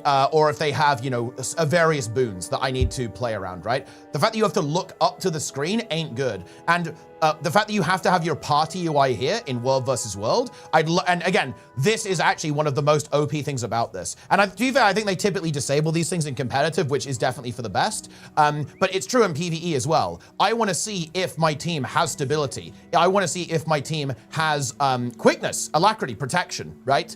Aegis. And the fact that you can just move that closer to you so you don't have to pan your eyes over here, I'm sorry, it's just a strict advantage. It just allows you to play faster and more accurately, right? And I would love if you could do that in the vanilla UI, right? Obviously, that would be amazing if you could do that. But yeah, obviously you can't. And yeah, I think Master is right here. It's definitely one of the, I think, things that has the most room for improvement within Guild Wars 2.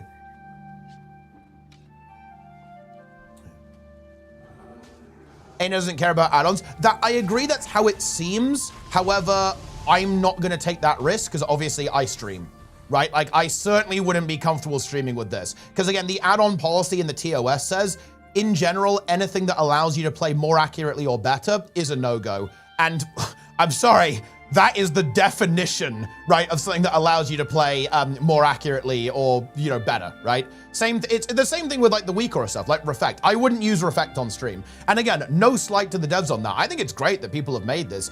Really cool software project, right? To see like, you know, and obviously I'm very familiar with it because obviously Refect is directly inspired by WeakAuras. And I think ultimately this software suite that Venny has created here is also, you know, inspired by WeakAuras to an extent as well.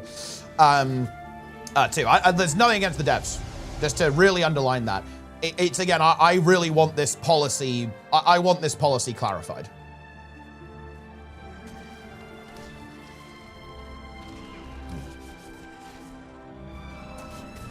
Could someone theoretically fork it and remove the Wolves and PV look? Yes, and more importantly, obviously, Jesus, it's trivial to do that. Because obviously, in here, like, it's just checking what map ID you're in, right? Like, so yes, very easy to remove that.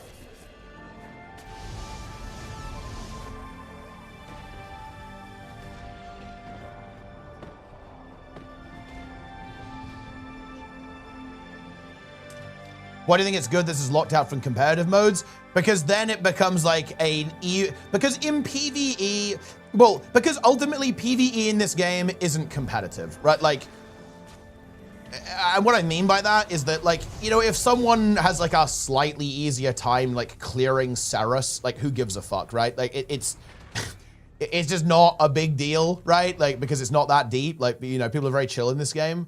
But yeah.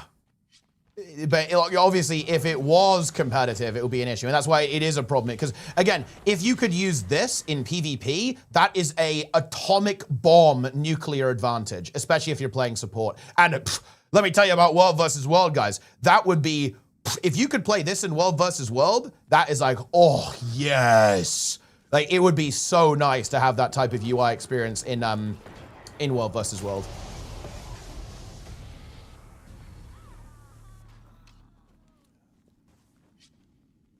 It'll make the game better. I mean, I agree with you because, again, I think that being able to customize the UI in such a way that you find it comfortable and more ergonomic is a good thing. But again, I really want to reiterate, guys, like what my point is here. My point and why I think it's probably a good thing they turn it off is because that's going to cause drama. That's going to cause issues because the policy isn't clear from ArenaNet.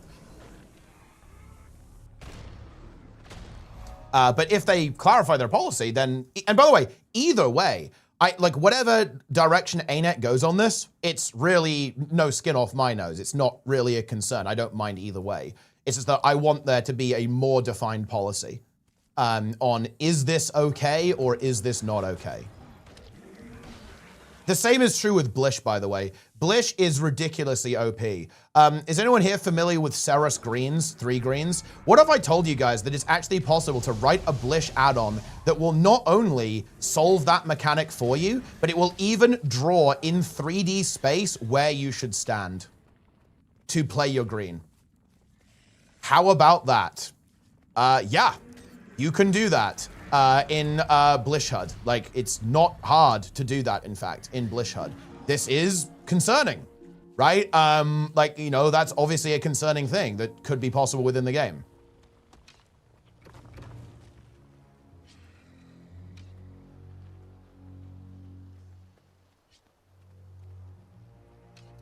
There already is a pack for this, by the way.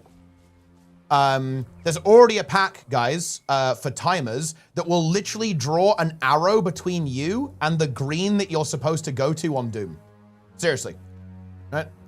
So when your green comes up, it will draw an arrow in 3D space between you and where you need to go. So yeah, and that's pretty obviously, right? That's useful.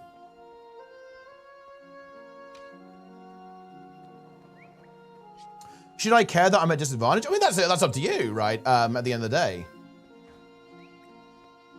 I can't tell you if you should care about that. Why would you want to play the game for? Because you want to win. Back away from the water. Something's hunting us. I can't see. Where did it attack from?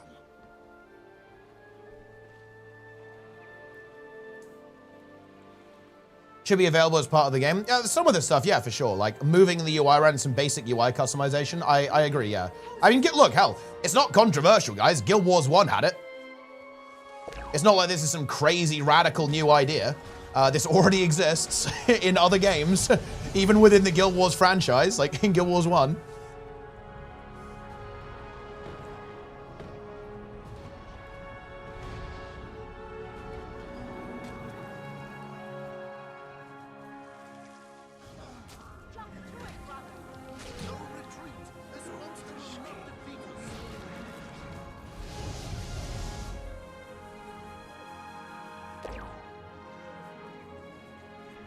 Easy game.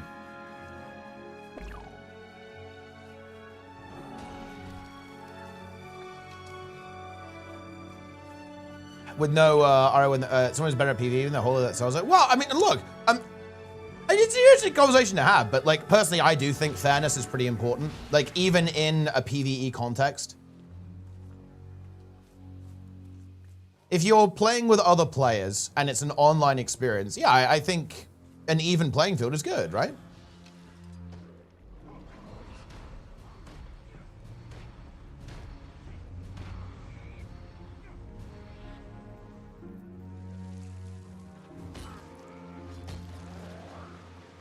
They win.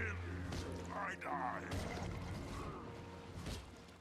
Nothing to gain or lose them here, except for convenience. Oh, okay, so you agree with me then, Luckyfoot. You think that ArenaNet should clarify this policy and say it's okay? Because I think perhaps you're misunderstanding my my actual concern here. My concern is not that these add-ons exist or that people use them. My concern is that the policy isn't clear on whether this is allowed.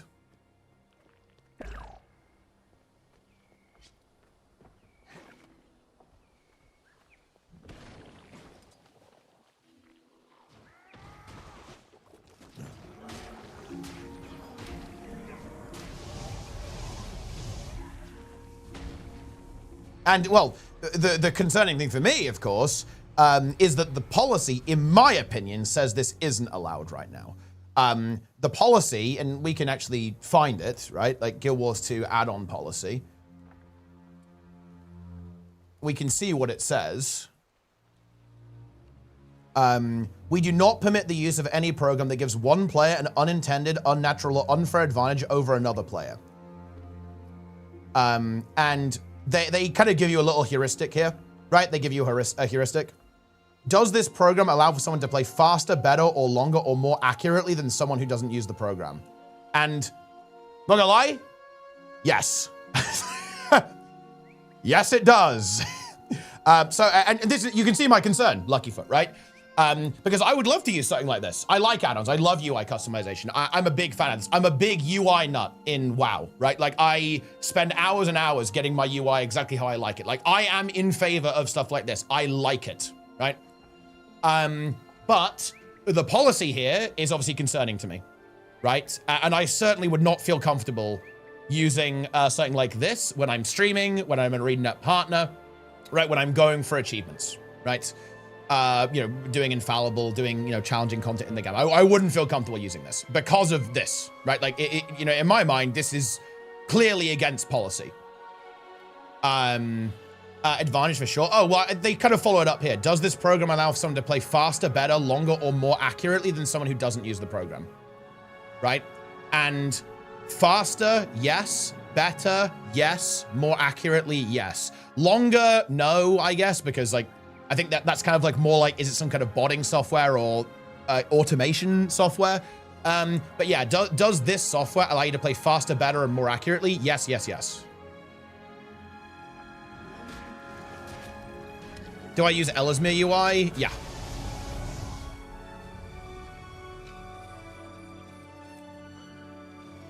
You could argue that pathing mods do the same. You could actually, yeah. But this is kind of what I mean, right? Like, don't you think that we should probably, you know, do we not think this policy is actually a bit too vague? Because yeah, you're absolutely right.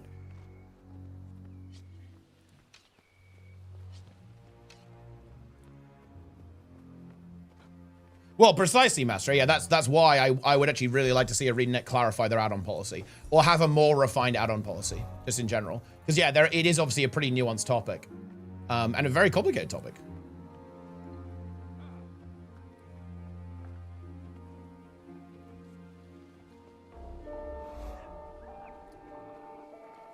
Is for cheating, like order positioning or order rotations. I don't think so. No, I actually don't agree with that. I don't interpret it that way. Like, I interpret this very literally. Does the program allow someone to play faster, better, or more accurately? And the answer to that is just yes, right? Like, these UI add-ons do that. Yeah, they do that.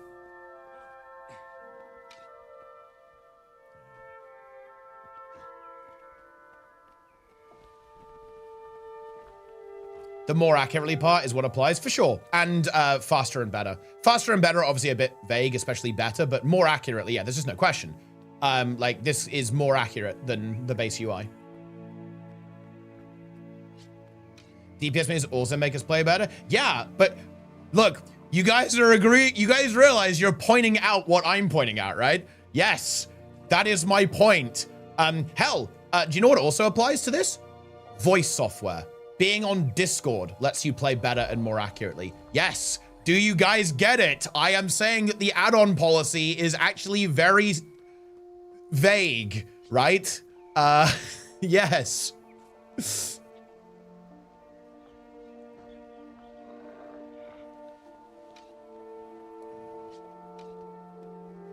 With a bunch of add-ons, when I play while setting income for add-ons more than actually playing the game. Well, I mean, look, I don't get me wrong. I'm fine with saying no, but again, I want them to say yes or no. Pathing is out of combat? No, Blish can draw in combat.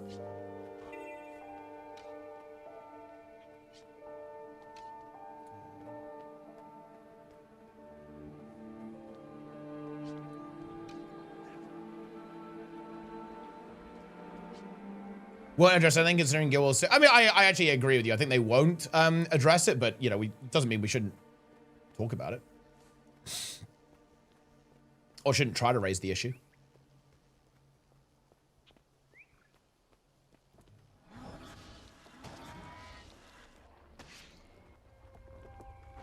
And in terms of WoW UI, I'm going to drop the nuke, okay? If your UI is cluttered in WoW, it's a skill issue, okay? Spend some time on your fucking UI and make it clean. They're saying yes or no. It's a no. Well, but here's the thing. Like, here's the problem. They don't enforce that rule, so it feels a bit weird. And there are a couple of things that it says are not allowed. Yeah, but here's the thing. They allow stuff like this. Like, nobody has ever been banned for using software like this. And yeah, stuff like DPS meters, technically speaking, fall into that category. Stuff like Blish HUD technically falls into that category. The issue is that the policy isn't clear and doesn't get enforced, so people just run with it, right? And do whatever they want. Like right now, add-ons in Guild Wars 2 PvE, it's very much the Wild West, right? People are just doing all this crazy shit. Again, look, okay, I need you guys to sanity check me here. Is this really that complicated? How are people missing this? Like, my point is that it is very concerning, or it is a little bit concerning, maybe not very concerning, but it's concerning to me that we're living in this wild west of add-ons right now. We have, I don't really know if this is allowed or not, or if ArenaNet cares about it, and people are using this software. They literally can trivialize a lot of content. Well, look, okay, if they trivialize all that content, why the hell do the world's first guys take 400 pulls? Don't think it trivializes it.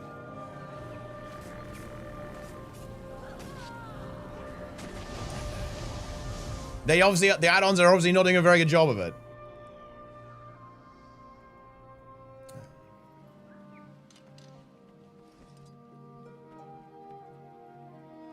They suck.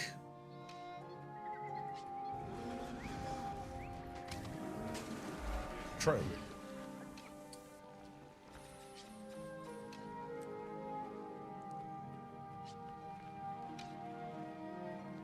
The one button, one action press policy. I mean, yeah, obviously, like, botting is more of a very clear-cut thing, right? Like, don't do kind of botting or automation, right? The fights are causing guilds to disband. I think the add-ons are fine. I mean, yeah, look, yeah, look, the add-ons are clearly not good enough. You know, if every tier guilds, like, don't make it. Because bear in mind, you know, look, I don't want to really go into a WoW discourse or anything like that. I don't give a shit. This is not relevant to discussion. But bear in mind, guys, like, add-ons do not trivialize content. About 1% of people clear Mythic, and only about 20 to 25% of players clear Heroic. Add-ons are not trivializing anything in WoW. But I don't want to get into that, really. Is Toolbox the same? No, I think Toolbox is actually a little bit more, like, I think the devs are aware of it and they're fine with it.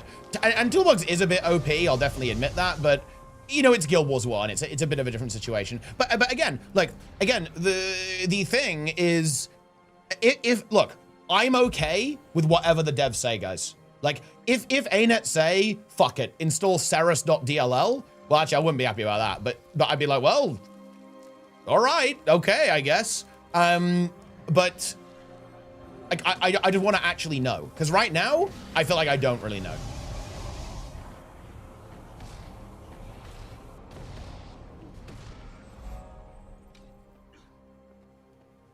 Otherwise, people will abuse it. I mean, I agree, but that's why, at the end of the day, though, that doesn't really help me as the consumer in this case. Jester in the chat.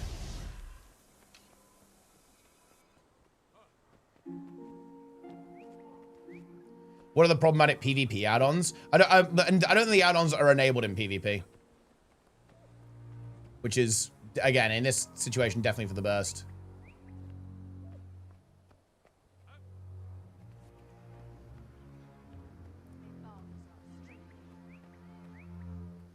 I think they were talking specifically, not about UI there, Luckyfoot, but specifically about abusing the add-on policy, right? And like weaseling, you know, loopholes in the add-on policy itself.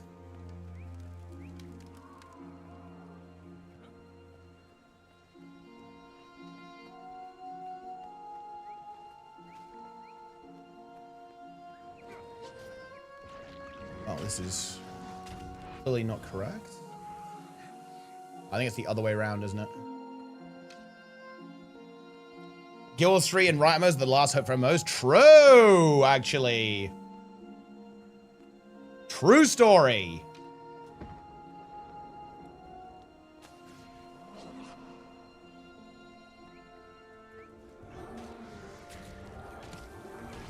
Every MMO is dead after Classic. Also true.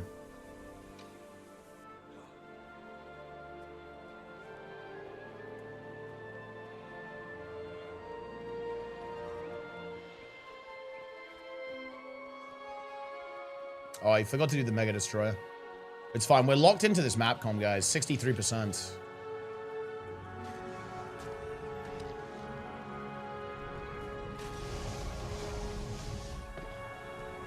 Ashes? I mean, no, what? No, Ashes is dead. Like, it's actually gone now. The studio imploded. What do you think about the Guild Wars 3 score? I really liked it, actually. Sounded very different. Like, very high fantasy, which I think good. To me, it really sounds like what they're describing, if that makes any sense. If I imagine in my head the type of things they're talking about, the music matches.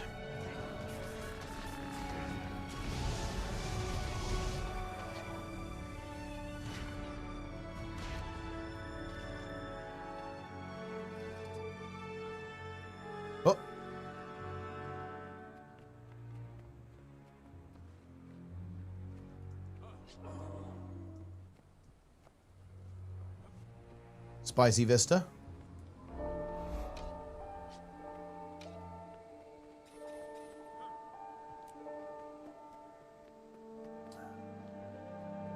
Drops working here? Yep. Stuff like Dragon Trinket cooldown, interrupt cooldowns, major defensive cooldown, all displayed above an enemy H bar. But yeah, I mean, look, bear in mind, I play retail. I'm very familiar. And honestly, for what it's worth, none of that works anymore in Midnight, which, for what it's worth, I actually think is a good thing. That don't work anymore.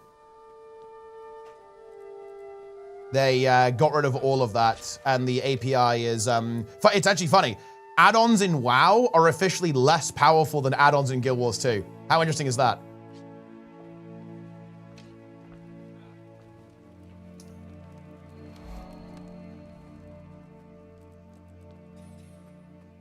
Vines have covered our only passages through to Drytop. We need them clear. How the turntables, indeed.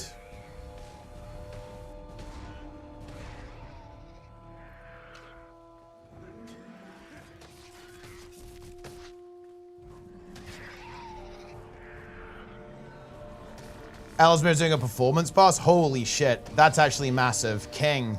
Shout out to Claude. Just think about this, guys. Think about how much water and how much the global temperatures have risen to create Ellesmere UI. Just think about that. You know what? It feels good.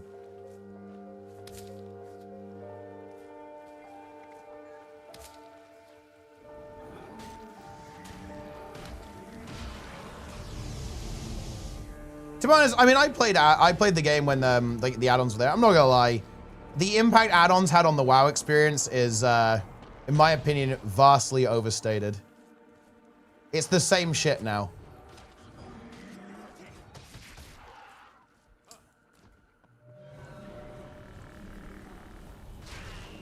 Made to the stream, welcome, very good. What if Ellesmere, Overlap, Prompt, and Claude start talking? I mean, then we're all screwed, I guess. Then I guess it's just over. Like, that's the end. The end of having UI that works. Claude is he could literally hold the entire WoW scene hostage right now.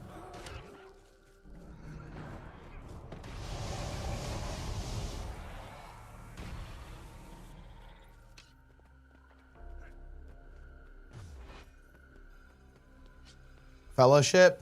To be honest, like the problem I had with Fellowship, and maybe if I had, once I've become like an actual superhuman and my schedule's really good, maybe I could play Fellowship. My problem though with Fellowship is like, why would I not just play WoW?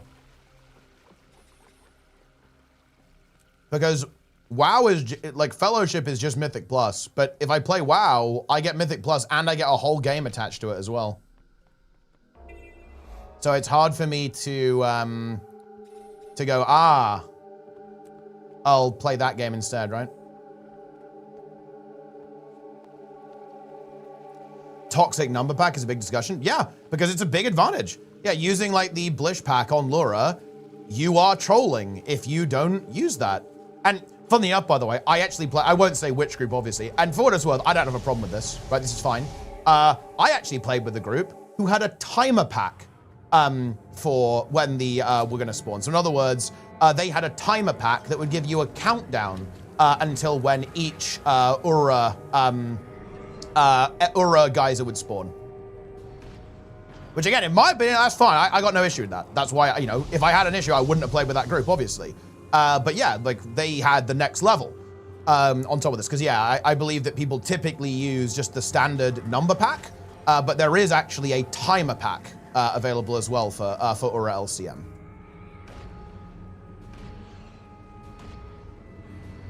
The same is true of Ceres, by the way. There's a timer pack for Ceres CM.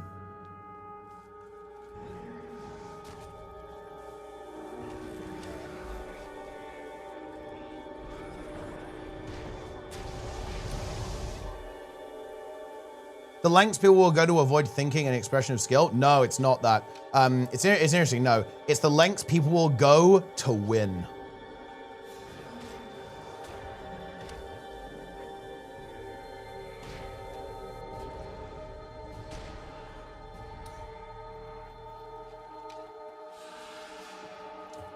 So much for those who do not know the fight well, that yet. No, I think it's both. Like, so to impress others, then no, to win, just to win.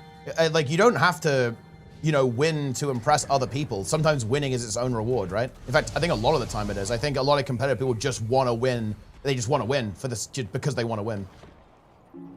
I disagree though, actually, Mastro. Like, it's the same reason. Why do you use timers and stuff like that in WoW? Even if you're a really good player. Simple. It's because it takes the chance of making a mistake from, let's say, 3% down to 1%, right? Like, if you have the information on the screen mega direct, then, oh, obviously, yeah. If you're for example, like, I think I could raid lead Ceres blindfolded. Like, no joke, I could do it by reciting the timers because the fight's very scripted and I know exactly what's going on. I could literally do it with my eyes closed. However,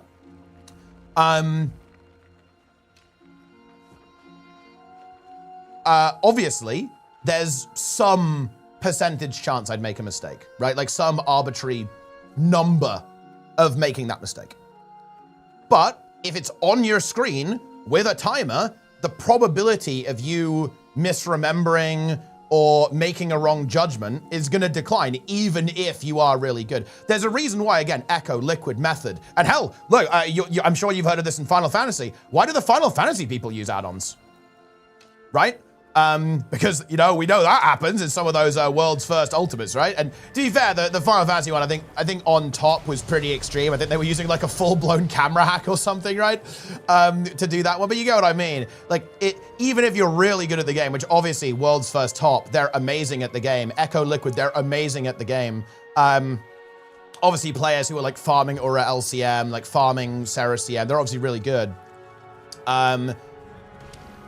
But the thing is that the add-on still reduces the probability of an error, right? Like, and this is something that people don't understand about add-ons. Add-ons don't like, it's very rare for an add-on to basically make something that's impossible possible.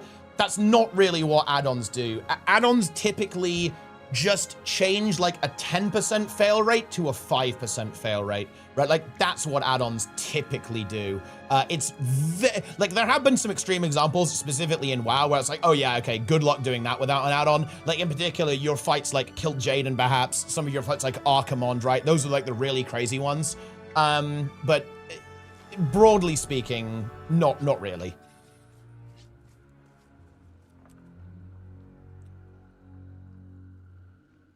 That one's a minor offender. Oh yeah, for sure. I don't even have a problem with it, right? Like, Master, I don't have a problem with timers. That's not something that I'm particularly bothered by. I'm just saying that, like, it absolutely does reduce your fail rate on executing a certain cognitive function, basically. Well, maybe more, maybe less, right? Like, it's like I just gave that as like an example number. Depends on the add-on, right?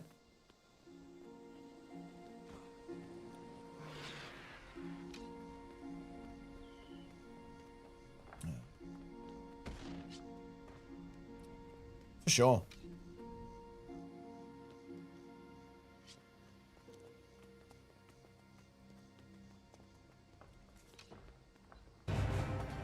Ooh.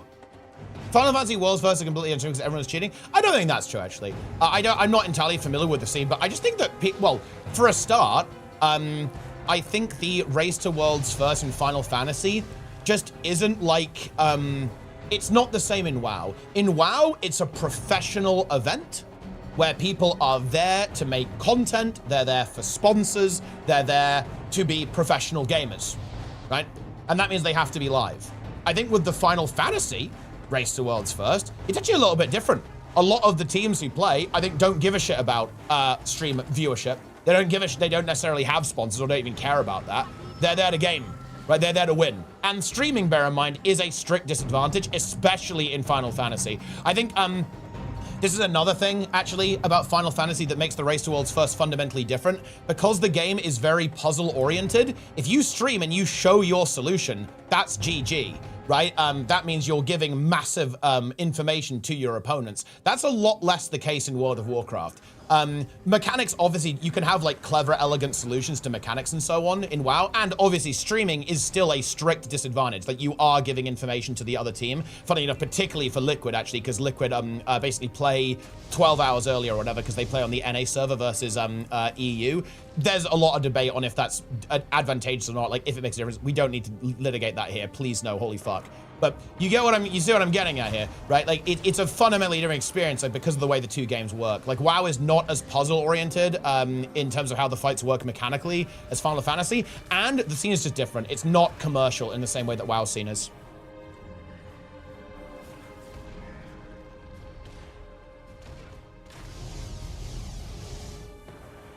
Because the only person who makes the well, the thing is though, to be honest, that's less relevant than you think, in my opinion. Like in WoW, they also have people who are paid to do like live log review and go over pulls and footage dynamically live.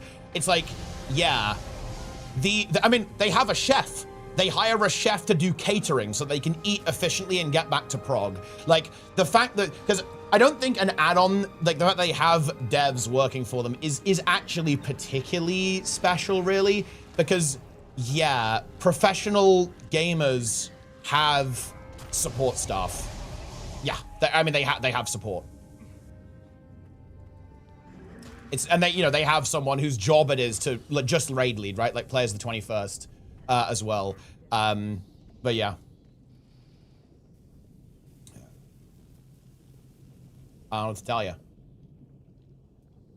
You have an idealized view of Final Fantasy Race to Worlds first. Well, you know, here's the thing. This is why I would agree the Blizzard approach to add-ons is actually the best, because they say everything in our API is okay, everything else is not. If you try and hack in WoW, that ain't, you know, that's not gonna work for you. They've got anti-cheat in the game, right? They've got like Warden looking for you. If you hack, they're probably gonna catch you and they're gonna like delete your account, right? This is why Guild Wars 2 and Final Fantasy have a really big issue here. Because they don't control the add-on space, because it's all third party. Whereas with Blizzard, it's, well, I don't even know what you'd call it. It's not exactly third party, is it? Because it's built on their API, and ultimately that means Blizzard control it. They can say they can very clearly say what's okay and what's not okay. Showing your solutions is not that bad. Oh, I think it is really bad, actually. I think showing your solutions in a game like 14 is really bad. I think it's catastrophically disadvantageous. Because if you show how to solve the puzzle, that's going to allow other teams to catch up to you very quickly.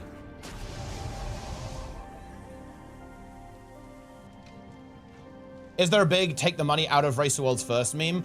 Kind of, and they've got a point as well. Like, because Race to Worlds First is so big, if you're like world rank 4, you're fucked.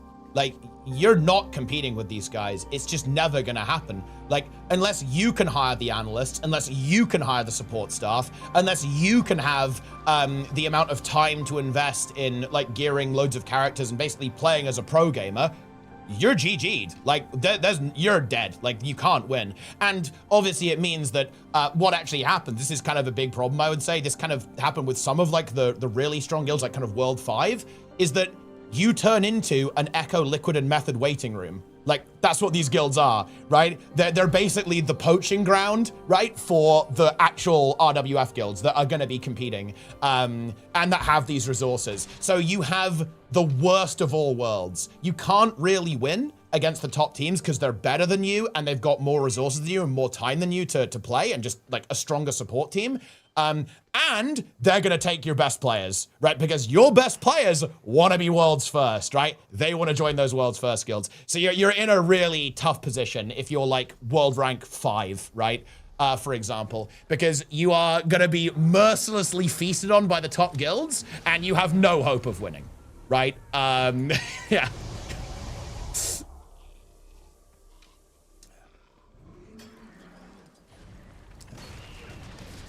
But to be honest, that's how it always goes, right? Like, that's just the nature of competition. I don't think it's particularly...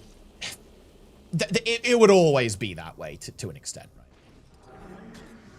Get over here and help me.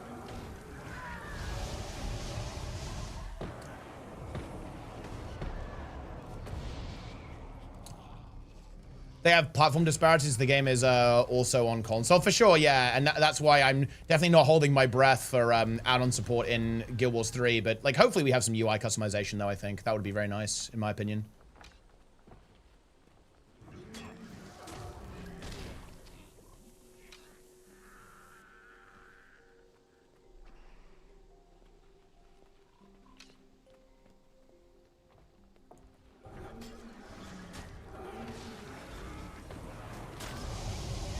And yeah, I am aware that obviously people do use software. As I understand it, like again, this is something that I've heard because I have someone who mods this stream and who I play basically every game with, Nico. He also played in a top 10 Final Fantasy guild.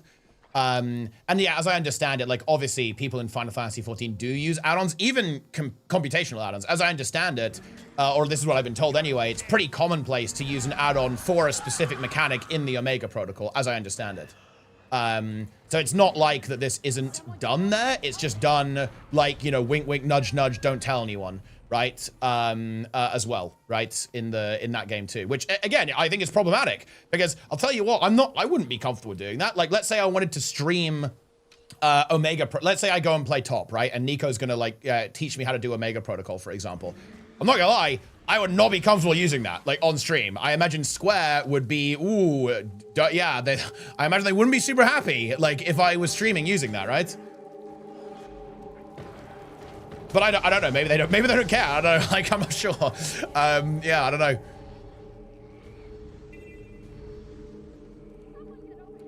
But I certainly wouldn't want to do it, because again, I know that they have a pretty hard line, like, don't use add-ons policy. Boom.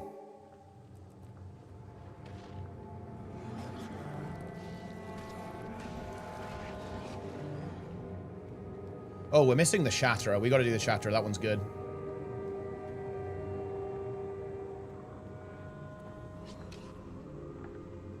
It's a don't tell, don't show situation. Yeah, and I view that as really bad. To be honest, I think that's really unfortunate. That's the case. And again, I view it similar to the situation in Guild Wars 2. That's what it feels like now to me. We're in a just you could probably do it, but just don't tell anyone. And that I think is not good. It's not good for anyone.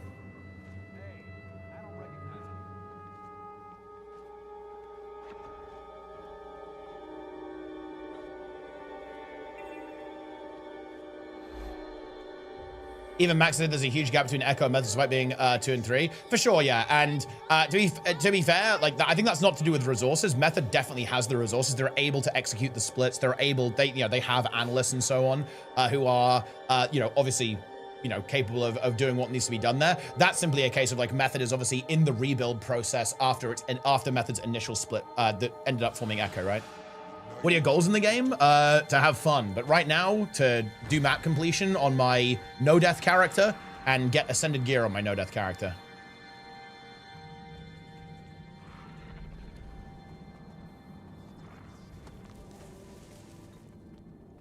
Fast load. Guys, I want to be clear. I have never and will never use fastload.dll. I don't think anyone here would do that. I'm very confident that none of my viewers would ever use fastload.dll.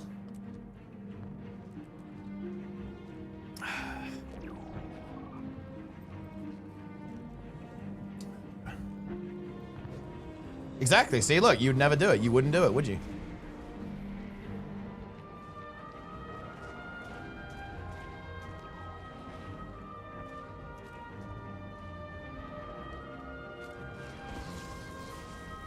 What's fast load? It's an add-on that basically makes your loading screens faster by turning off a couple of things that the game usually waits for. Hey, I'm really glad you enjoyed Zero to Hero, Rafatsu.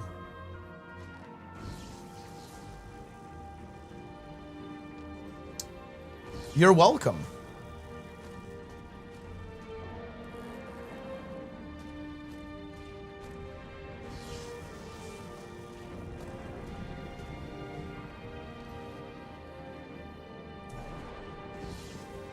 scaling.dll.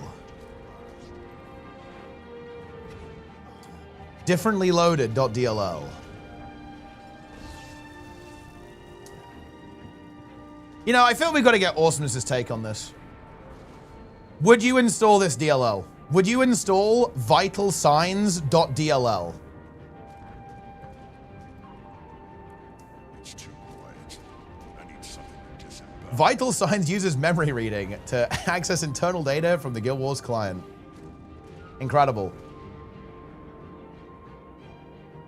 Fight to the last.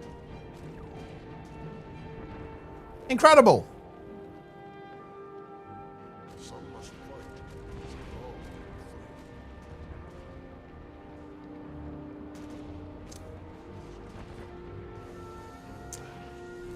Give us your take, Awesomeness.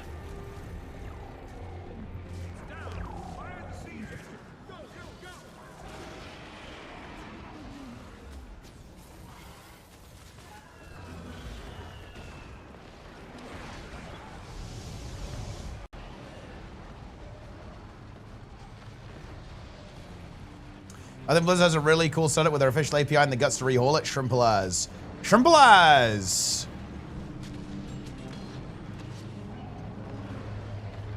He did dodge, yeah. He actually did dodge that question.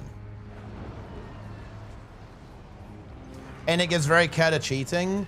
I think they struggle to moderate it, but that's because I think it's hard to moderate. So, yeah, I don't know.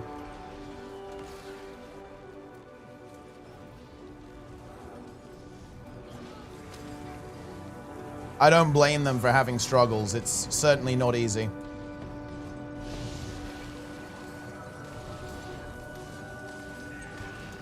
And our CC is not looking great, is it?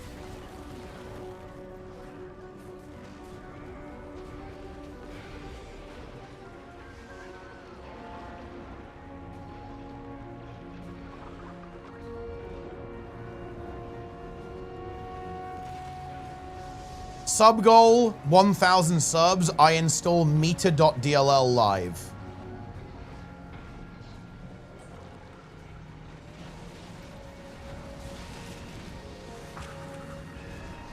Fuck, we failed the CC. Why is World Watch a thing now? And that's just the way it works. It just rotates. What's Bro doing up there?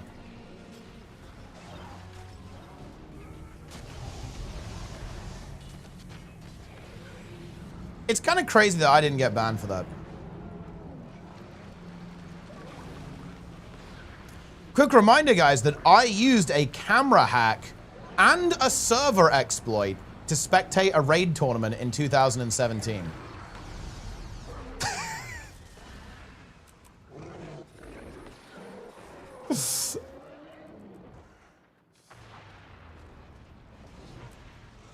Yeah? Also Shrimpalaz. Wow, I am not... Okay, finally I get 3 ectos. God damn. It was really taking its time. I was getting nothing there. Okay, well, this could be it. If I get a good roll here... Oh, 2 more ectos and I can get my accessory.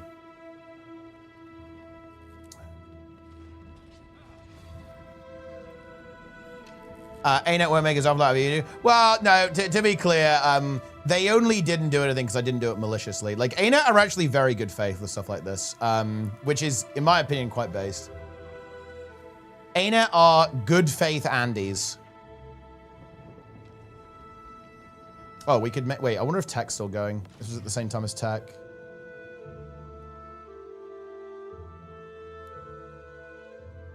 Is that, you know, I know it's weird, but I didn't do anything bad, right? Like, it was, I didn't share the software with anyone. It was completely, it's closed source software as well.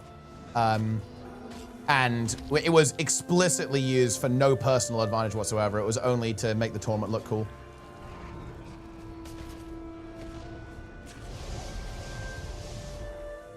Would you ban yourself? No.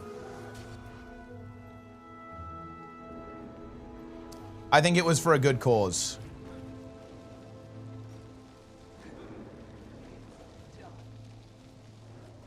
Target is in the air. Repeat, target is in the air. Have I got any infusions? No, I never get infusions. Except that one time. Whoa, that's loud. Yo, send in the chat. Codenamed Time Fate Karma.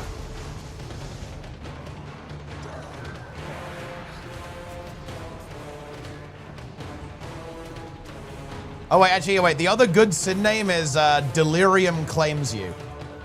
That one's also good.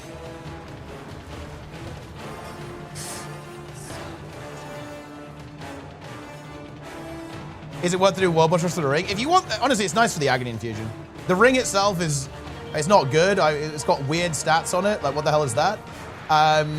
You know, fun fact, these stats used to be good in World versus World. I actually came up with a build. I'm pretty sure nobody else played this, but it was actually really good. You played Chaotic Interruption Chrono in World versus World. And here's the thing, look. Notice how it gives you expertise? Chaotic Interruption used to actually immobilize. And because you didn't really heal that much, you didn't really heal a lot on Chrono in World vs. World. You were basically there as a utility or boon bot and CC bot. So you got expertise to make your immob longer, concentration to make your boons longer, and toughness so you don't die, and power that scaled your sigil that did lifesteal. So it actually, this was the perfect stat for this build, but then it had to die because it was making PvP like the least fun experience ever because of Chaotic Interruption, Mirage, and Chrono. What do you do with that ring? I'd get the infusion out and use it to gear a character for fractals. What's your advice for people to get into raids assuming they have a good build? Just fucking send it, to be honest. Try some quick play first and then just like head into the LFG and make your own group. Because like waiting for a group is annoying, but if you make your own group, it will actually fill pretty quick.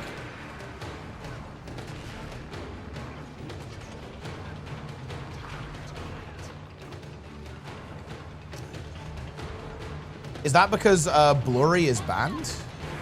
I don't think Cinder's been banned. He's actually one of the few PvPers who hasn't, I think. He's a good boy.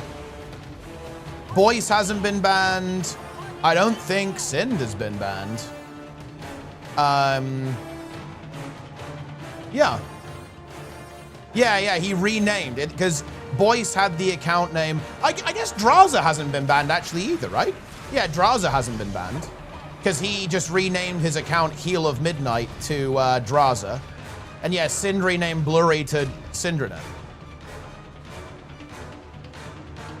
And the Misha, like his ban is a silly ban, but he has been perma-banned.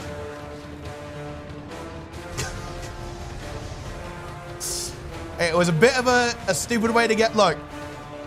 Do you know what's crazy? This has happened twice, guys. Are PvP players just dumb? Maybe they are. So check this out. Do you know why Misha got perma-banned?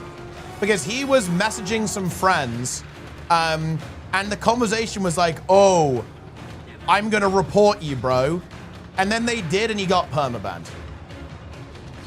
Now, I believe he did say a naughty word in DMs to his own friends, who then reported him as a joke, and then he got permed.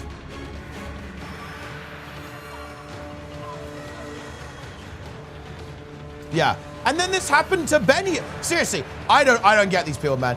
This just makes no fucking sense. Check this out, guys. There were some in-houses going on. This guy called Benny, and he had like a very mildly, you know, it was a little rude character name, very mild. I can't remember exactly what it was. It was very mild. I think it was not bad, right? It wasn't like bad.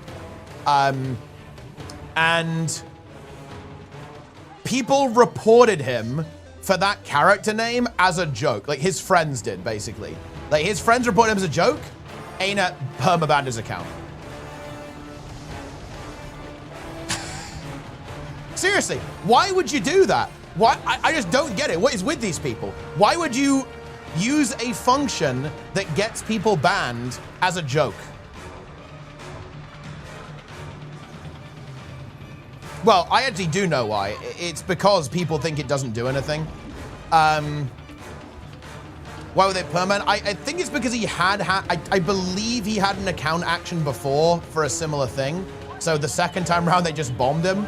But yeah, and they freed him. To be fair, like I think there was like a big campaign from a lot of the PvPers trying to contact support and saying like, "Yo, no, like he's a good guy. He's a good guy." No, humans do review it because it was relatively niche. It was like I think it was like his character name was like Penis or something, but I can't recall. It was in like a non-English, right? It wasn't in an English language. So it was definitely like a human who reviewed it.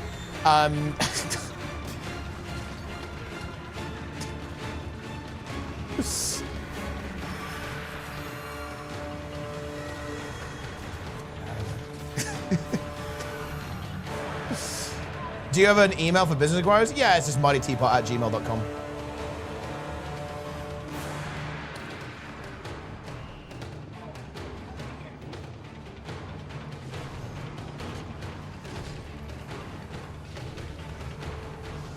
Some people like getting banned, but yeah, maybe.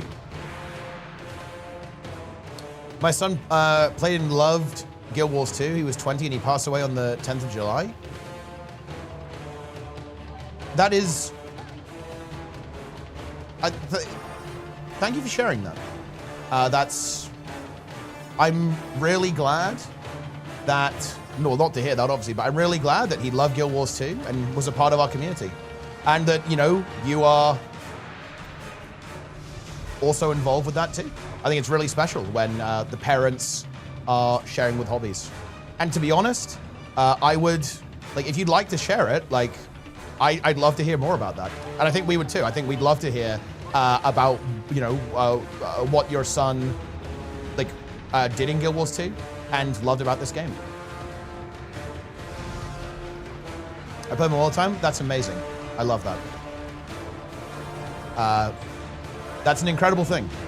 Like both my parents are actually big gamers, so I'm also very lucky to have that experience. And yeah, I've played many MMOs with both of my parents actually, going back all the way to RuneScape. Both of my parents, my mum played RuneScape, and my mum played WoW, and my mum played Guild Wars. And so did my dad. My dad played Guild Wars 1 and World of Warcraft 2. So yeah, that's incredible. And yeah, it's a really special thing, I think. And yeah, obviously, like, my deepest condolences on that. That is something that nobody should have to go through, obviously. And I'm glad that this game is a really positive memory that you had together. All Heilig. Spread the word. All tribes are welcome.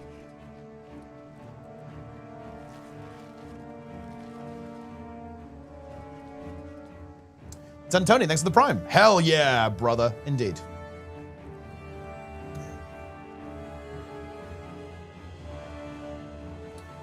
Indeed, indeed, indeed.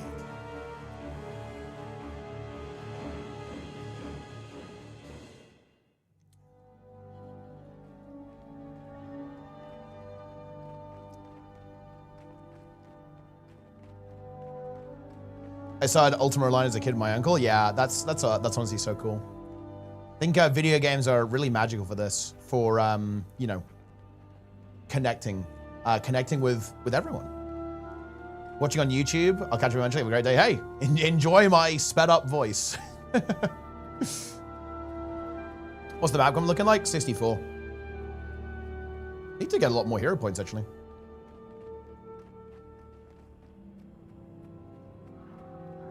So they hit, I made him on my account so I can have him with me when I play. That's really special.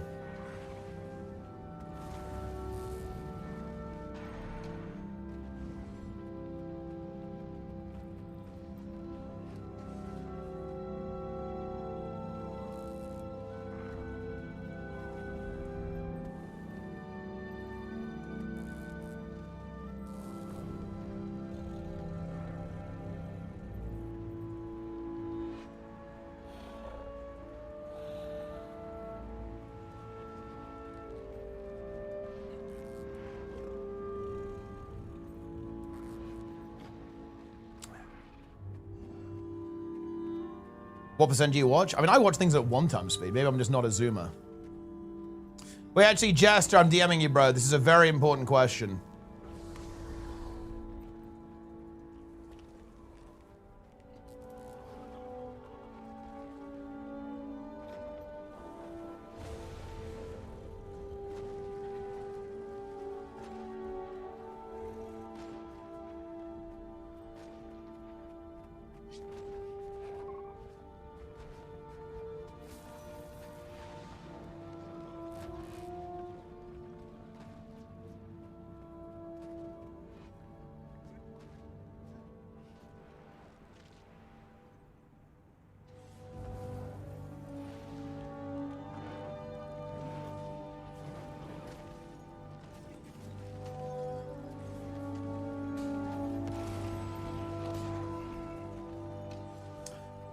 Gills and Hardstuck fan. I'm actually going to Discord. Yeah, I'll check it out.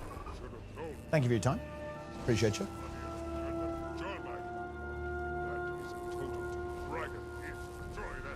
Make a HC account, level the 42 halfway. By the way, we'll crush 60 before Classic Plus. Jester, no. You can't get away with those awesomeness. Honestly, you even duo leveling with Sneb is barely even allowed, bro. Like, that's a cop-out and you know it. You need to go solo HC 1 to 60. Hey, take it easy, Luckyfoot. Have a good day.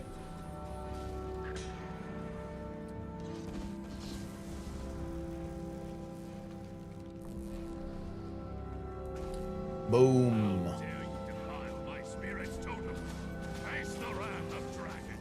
Face the wrath of dragon. Wild ping is very okay. You should try. Yeah, I actually barely even noticed it playing on NA for OnlyFans. The ping is really good. You don't get a lot of latency. You do feel it, especially when you're doing like an interrupt, for example, like using Earthshock on Shaman. I definitely did feel it because I think I had like 80 ping on NA from EU, but it's completely fine. Like I feel like anything below 100 is fine. 150 is when you start to really feel it, and it's like, ooh, okay, yeah, I'm definitely not feeling super good about it. And then when you kind of get towards 200, 250, that's when it's like, ooh, this is now really not feeling good. And then above 300, yeah, then it's shit. I would like to help order to play the name is King Metal Dragon 2548. Okay. What are you playing on EU or NA, King Foxman?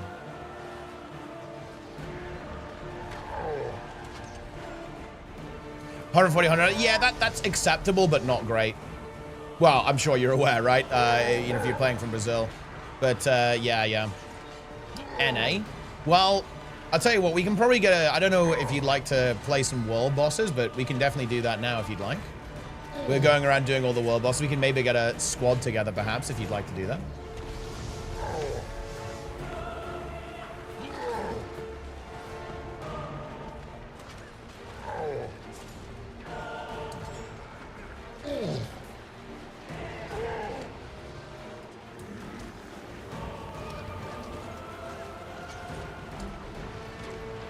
Incredible. Squad W. I'm not sure about that. I have deja vu. Yeah, we're back. It's actually there's actually less world bosses than I remember. You know what I mean? It feels like I'm almost like feeling there's some missing. It does get a little bit repetitive. Right, we're gonna try Triple Trouble again, by the way, guys, because we failed it yesterday. It's so tragic, man. It's mega tragic.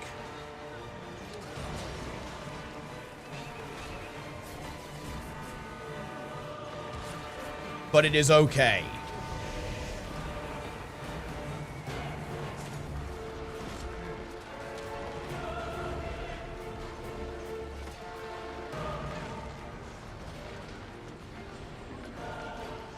Big. Bonus box of goods. Daily reminder, Scuffed podcast. Wait, you into that? I like. Austin's obviously a big fan. Big fan of Scuffed.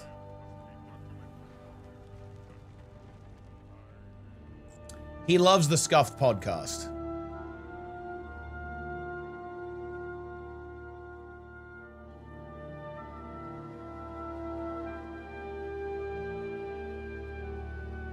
Someone make a squad, guys. Let's get we can do some world bosses with King Foxman. Any squad, any commander tag havers on NA server?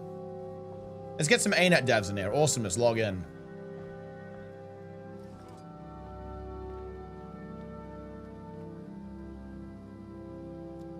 I'm going in. We must enter Skritzberg.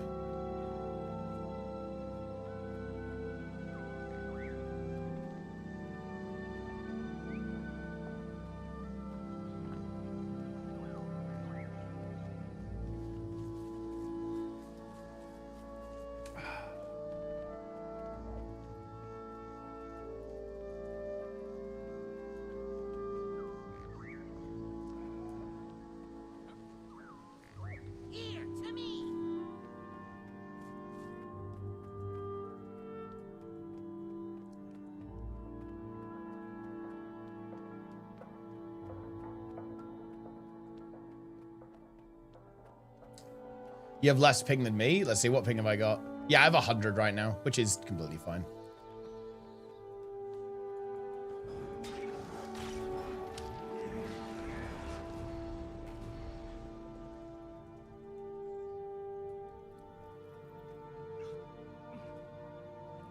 But yeah, ping from the UK to the US is really not too bad at all. It's good even. There is an overhaul connected to the basic course experience that I'll go through or not yet. Not yet, no. And it's not exactly determined what exactly that's going to be. But basically it is... yeah, they're basically going to go through the entire game and give the entire game a bit of a fresh coat of paint pretty much. Or that it's not exactly certain how that's going to look, but that's the idea.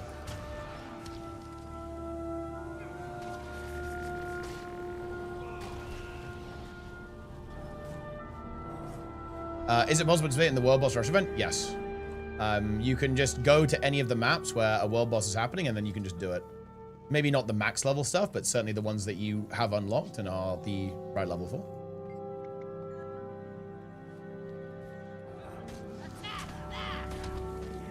Attack fast.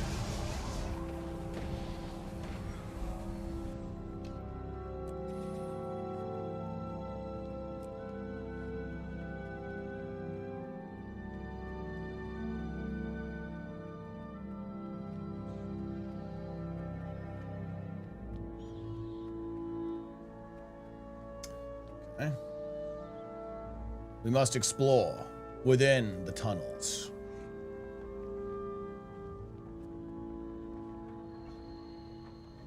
First armored. It's kind of nice, isn't it?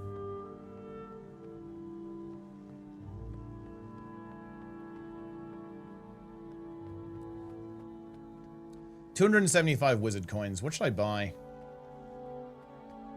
If I get one more world boss done, or like 2 more ectos or something, I can get another piece of gear. We can get loads more stats. But it'll be actually really good, because we'll be filling a stat or a item slot that we just don't have anything for. It's crazy that we have no relic as well. Like, having no relic feels bad. I demand a relic. Okay, let's see if we can maybe get a rare by opening these. Maybe at least one. Surely one turns into a rare, right? Oh, unlucky.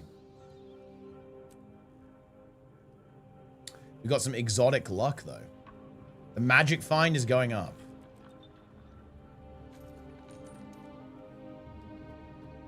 New character account? Yeah. I'm playing on a free-to-play account right now. Rate this food. Boiled pasta, salami, boiled eggs, cucumber, mayo, and sour cream. You eat it cold. I mean, yeah, that sounds good. See, look, pasta is good when you don't put ketchup on it, Jester, which is something that Jester does on a regular basis. He consumes pasta with ketchup only. Can he die? Now it's a permadeath character.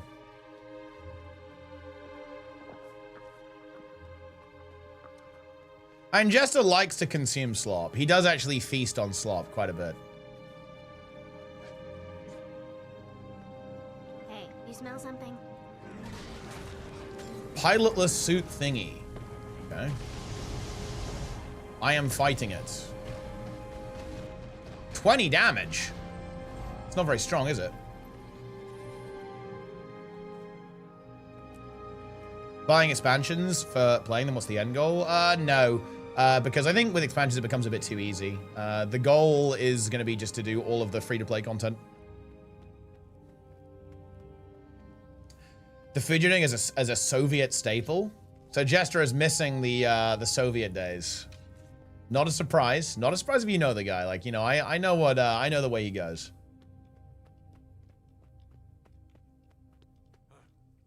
I'm eating a bean burrito. Yeah, I mean those burritos we got. Like what did we? I don't think it was a burrito. It was a wrap, right? We got these vegan wraps after the half marathon. They were really good. I think I basically ate 2. Awesomeness.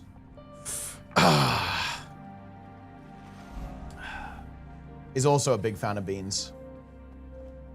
But yeah, we had these like really good bean wraps. It was I don't even know what it was really. It was like some kind of bean setup with a bunch of vegan cheese other foods.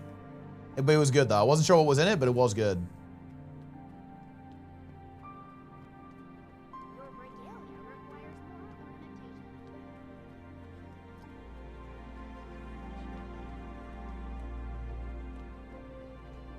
Tangled depths with no deaths? Oh, I mean, that's extremely easy though.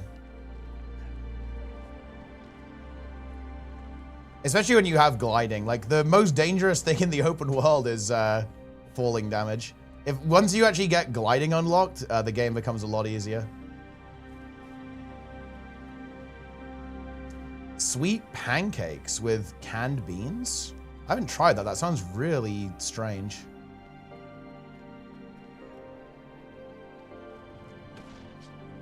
Wraps and bean burritos? I mean, to be honest, I have no idea. I'm not a food semantics expert. But I mean, I don't think they're really the same thing.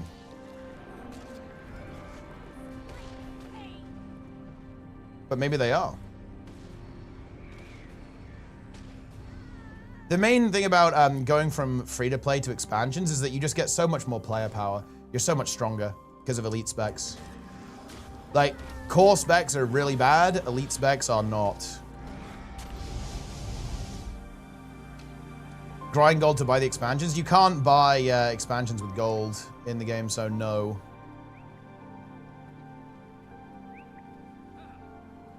And you actually, what's interesting is you can't do gems to gold. So even if you could, you can't.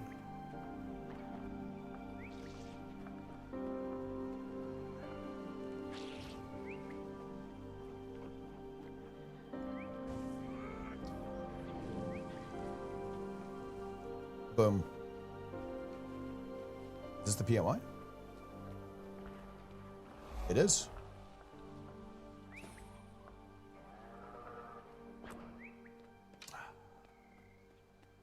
Plenga. Few remember the original Plenga. Few still are aware of it.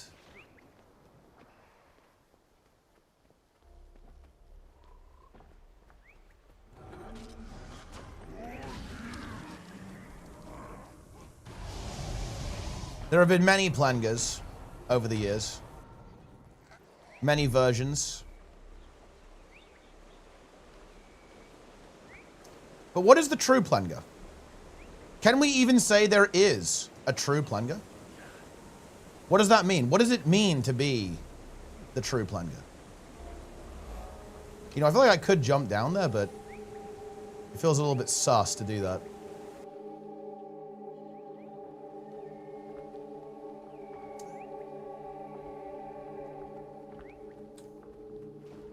Plan Despair. Why do you keep spamming Plan Despair, Jester? Get the clip. Where's the shoe clip? Let's go over the Ray. Do you want to go over the Rayman clips again, dude? Is that what you want?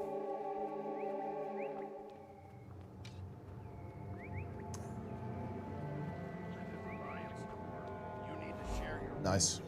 Nice grass here, isn't it? It's gonna flower. Man, the core game looks so scuffed, doesn't it? It looks quite nice, but look how the texture is a bit scuffed.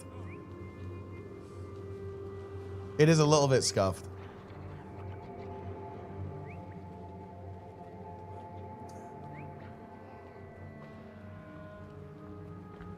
Got that shot now. Someone...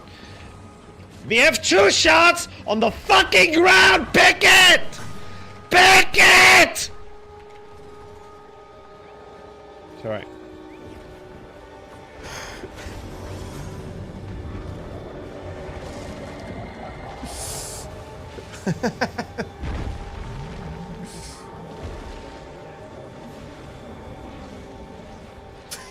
Pick up the shard. Pick up the shard, guys. It is weird. Like, for some reason, people just really struggle with that mechanic. Like, it is a major obstacle. People do not pick up the shard. Picking up the shard is too great a responsibility. Why do you want to review the original Plan Despair? Where's my minion? actually getting kind of out-traded here.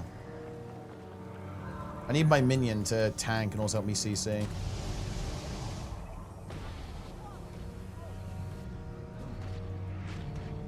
They're licking me. What is this?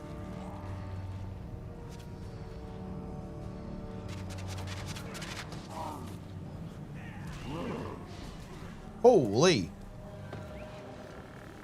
Okay.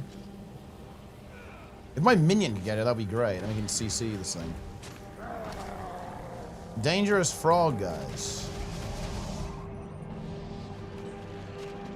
Level 25 frog.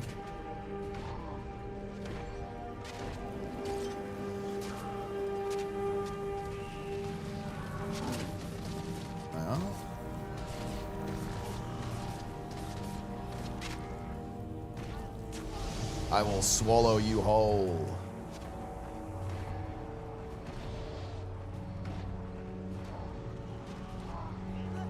Boom. Frog defeated.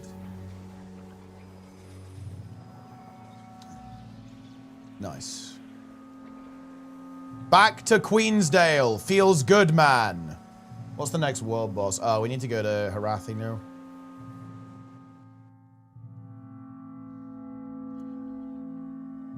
Let's take a look at old Plan Despair. Original Plan Despair.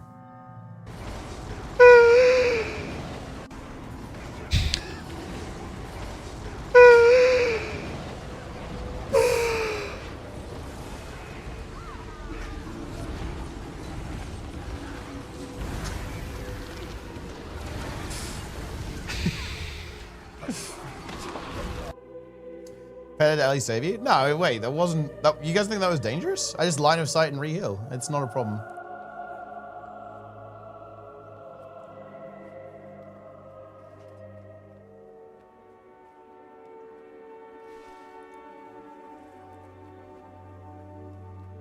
Yeah.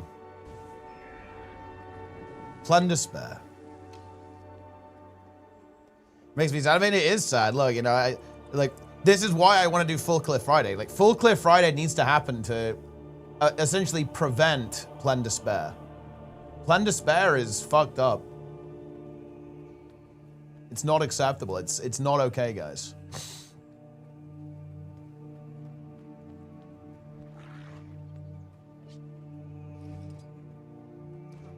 One v one the frog. Yeah, frog 1v1 would be a good part of HC. That's for sure.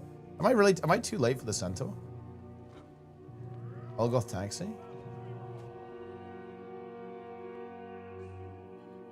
Okay, not too late.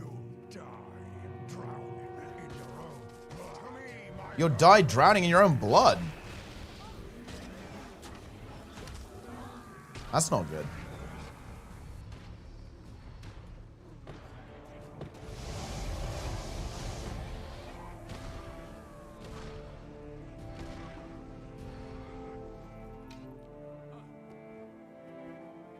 It's annoying if someone dies on the shard, and of course the priority is to revive instead of to pick up. Yeah, I think I'm not the biggest fan of the shard mechanic on Aura in general. It feels very clumsy. And I get that what they were going for, but I think it's a very annoying mechanic to interact with.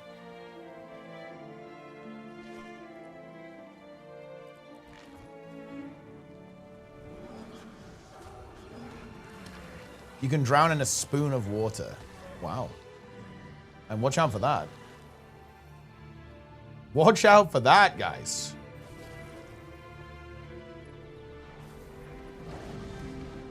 Frogs.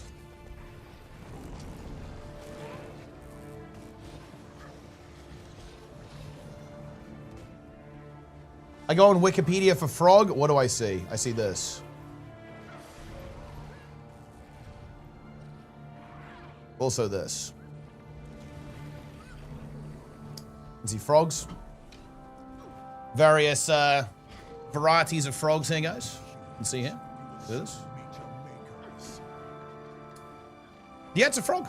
This is clearly a frog, as you can see. Tree frog here as well. It's also a frog.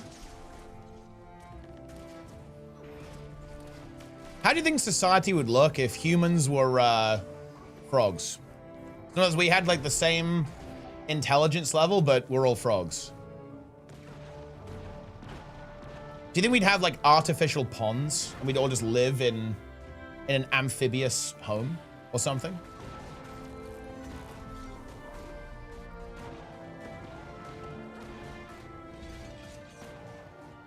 What'd that even look like? Darren's in the chat. I failed the Cabal. No, King. You recruited another member into the Cabal. Flies would not be having a time. Well, wouldn't we just farm flies? It would be actual bug wards. We'd be farming bugs. Instead of like having cattle, you know, like cows and pigs and sheep, we'd have bug farms. You wouldn't be, well, you'd be a frog, so you'd like eating flies, Jester. Obviously, that's the thing. You'd be a frog. It wouldn't be an issue. Like, you don't like to consume bugs, but obviously, if you were a frog, you'd love consuming bugs. We did it. We get the local football in the highway. Excellent. You wouldn't have a cat as a pet? No. I mean, why couldn't you have a cat as a pet, as a frog? I mean, you're like a giant frog, obviously. So, you know, it's not like it would be, it's not like you'd be a tiny frog. Or maybe you could just have a tiny cat.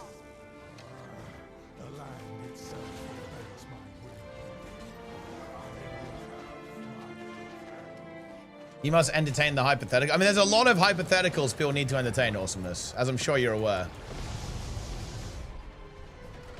You have to engage. You must engage.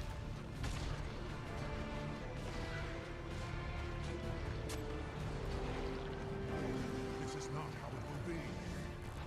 You, Harry, answer this, hummingbirds. How does one fight? Everyone has a price. Couple of turret NGs here.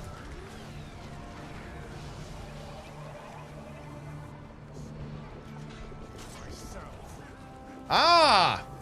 Reformed!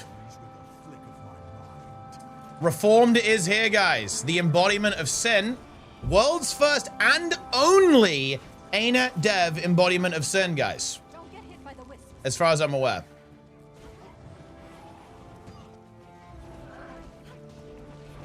And the only player in Guild Wars 2 to ever have reformed. No other player has ever reformed. Are you casting for Methodist here? Yes. Ooh, 3 boxes. Juicy.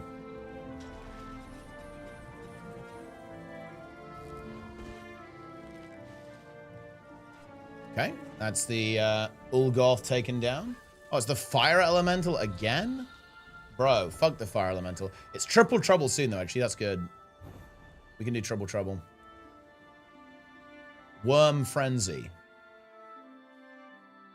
What does it mean, reformed? Just to play on his username?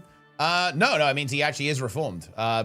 Basically, he used to have an inappropriate username, and it was changed. Is Method still sticking to the online format? Well, we'll see.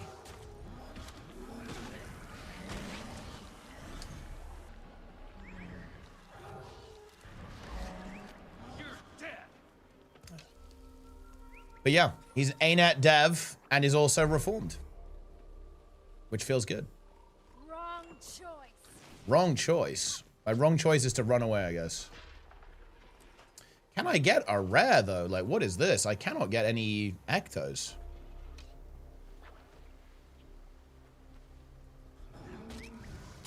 We wouldn't have supermarkets, but we'd eat live flies at big farms ranches where we enter for a bit and catch them from big swarms in the large room. And exactly, like, what does that look like? How would a frog society operate? This is a big question.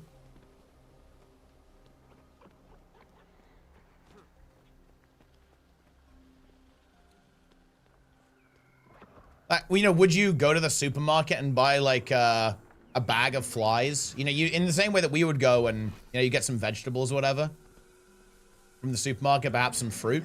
You just buy a bag of like prepared flies, just take them home.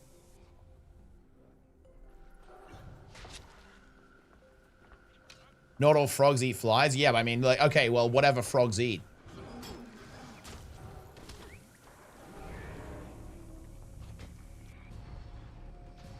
Cinnamon fly crunch, exactly. Let's go. You'd want them alive? So wait, do the frogs like to eat them live then? And Jester would have to adapt then. Like, he would have to really figure a couple of things out. So I don't think he'd be a big fan of consuming flies. Would there be like alternative frogs that buy veggies areas they would want they would be what we look at as human bug eaters? I mean, yeah, maybe. That's a good question. Or maybe some frogs would want to go vegan. They wouldn't want to eat. They'd go like, no, we don't eat the flies. We don't eat the bugs. There would be no cars. Wait, why would there be no cars? Like a frog could. A giant frog, I would say, would be capable of driving a car.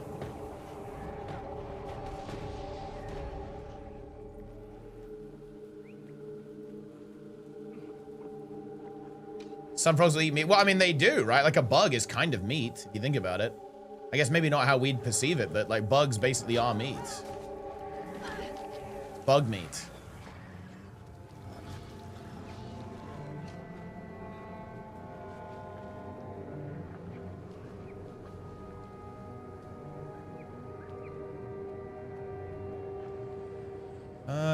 I think this is not the right way for this. This is not looking correct, is it? Some folk eat crickets. Well, I mean, like bugs are consumed. A lot of people like to consume bugs, Jester, and you will eventually too. You know, eventually you will consume bugs. We will enter into a society where bugs are a staple.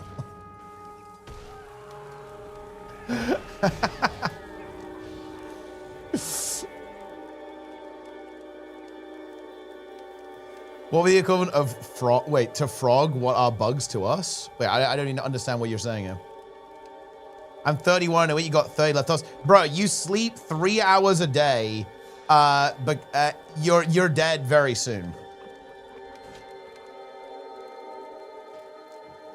You're not much longer for this world.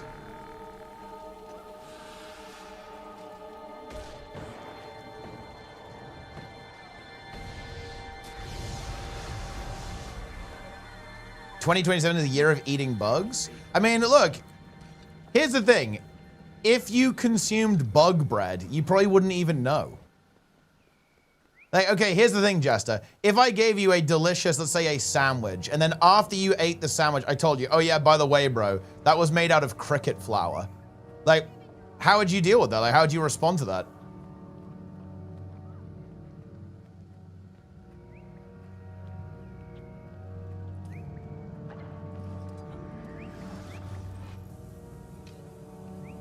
Say that I was ready to pump? I mean, look, I'll say that Jester was always ready to pump. Always had world buffs.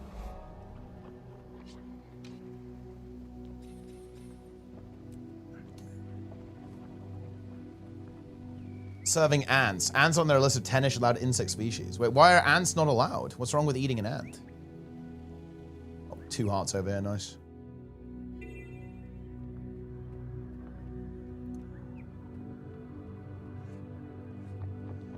The worst thing, like, okay, this is what you've got to, look, I've had a bug in my eye. It does not feel good when that happens.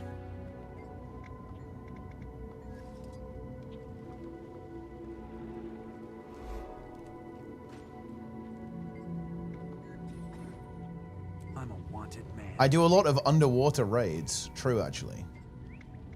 Trust me, you don't want to see my ugly mug. Come closer if we worked together before.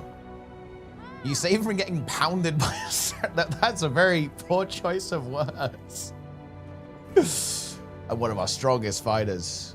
I remember covering for a green group. Must have been you. Carry on and stay out of trouble. We could, you could give me some training. Shut up and draw your weapons. Oh, goodness me. Auto attack? What is this animation? That's crazy. What the hell is going on here? Boom. Owned. What? This is gonna be fun. What does the backstab do? Trying for double damage if you hit from behind.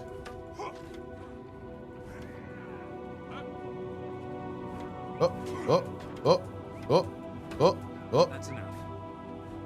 Okay, can we steal their orders or something?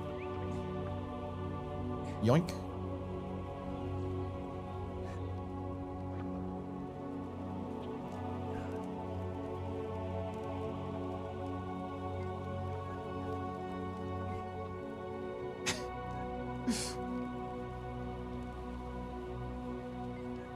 What's up, bro? Oh, like this guy's taking a nap. Oh, he actually is. He's taking a nap. We're taking over, watching over nothing. I don't recognize you. Your face. Fuck bandits, bro. You've forgotten me already? I'm heartbroken. That's crazy. We baited that guy as well. I'm a fan of fighting. Want a duel?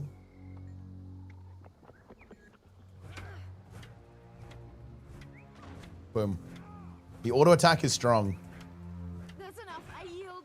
Yep, owned.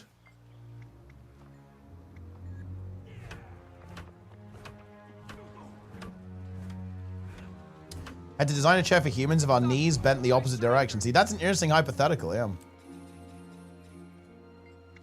Makes you think.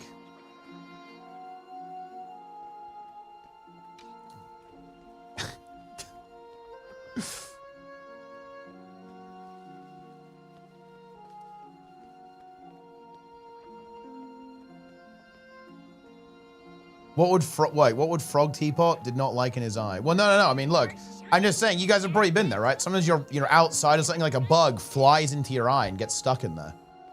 Have you guys not had this happen? I think I mean, it doesn't happen that often, but it does happen sometimes. And it's not good. It sucks. I don't like it.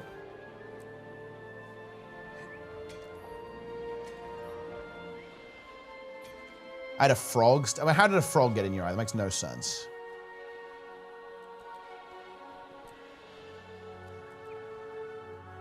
Think how the fly feels. I mean, well, yeah, it's obviously, quite a bit worse for the bug. Because that's it, I guess.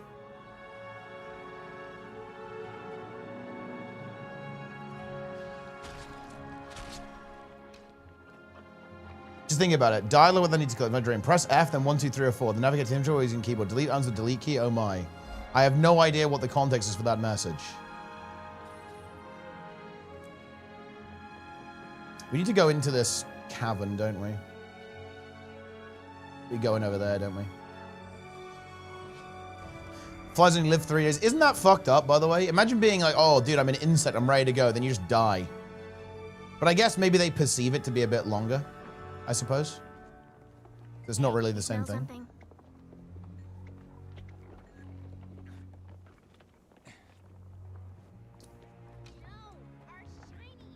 None of you have issues connecting Twitch account to a ArenaNet account? It should work fine. What's it telling you? What's it saying?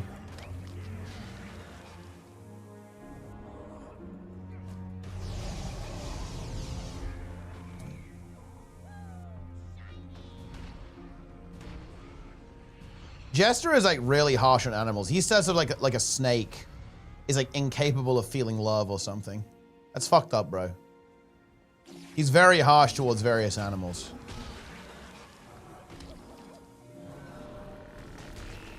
Uh, 504 gateway error. Oh, maybe there's a couple of issues then right now.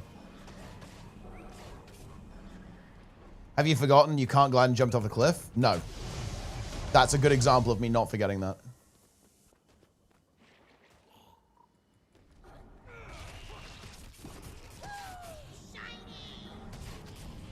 After I click the connecting, the page turns white. I turn the browser, it doesn't change. Oh, that's interesting, actually. I know, it might just be a little bit buggy right now. It usually works fine. Just like leave it and wait a bit, I guess.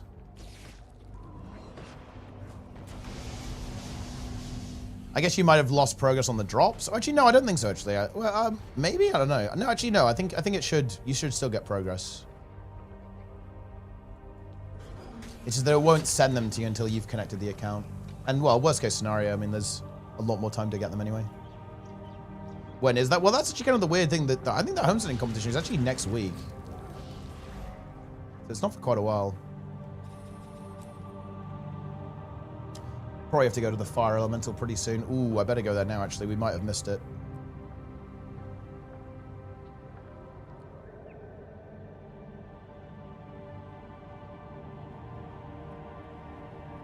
I think it's too late. It's fine, I've already done this one, though. Okay, let's go to Triple Trouble. We now have Triple Trouble. Yo! Wait, no, we don't. Surely there's a group doing it. I guess it's a bit of a weird time, isn't it? Oh, there is actually a taxi. Let's go now then, in that case, so we don't get stuck.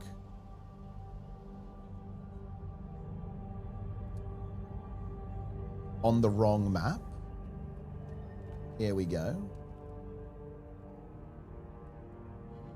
Ah, very nice. Oh, it's these guys again. Yeah, this is who I succeeded it with last time. Casfam Gaming. Or maybe it's actually not exclusive to this guild, so we've got a couple of... yeah, this is a worm... Look, we've got a worm-themed guild here. Wham. Wormicidal Mischief. Let's see, what's the other guild over here? Quir. Okay. Let's try... Let's see, wait, am I in a particular squad? Oh, I think I'm in... Oh, no, I'm not in any of them. I'm just in the taxi map, taxi group. I guess I'll go Amber. Whoa! Okay, yeah, there's a lot of people here. Oh, we have a blocker too. Nice, nice. Boom! Look at this. There's a frog. Giant frog player. Time to preemptively picnic? Nah, I think we'll be fine. This map looks pretty organized, so I think there's a very low risk of failure. We're going to be good.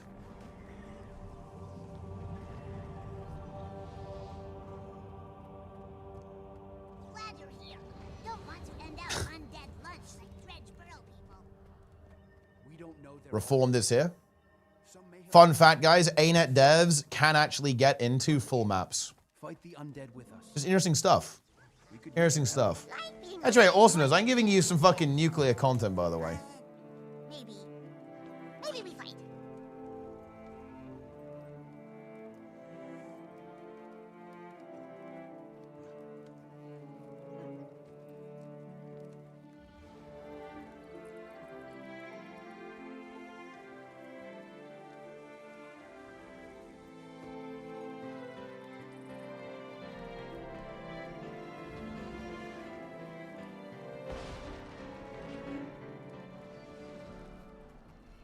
Lord Freg's on the map. Maybe a frog fan. Oh, Dabbler, thanks for the tier 1. Appreciate that, my friend.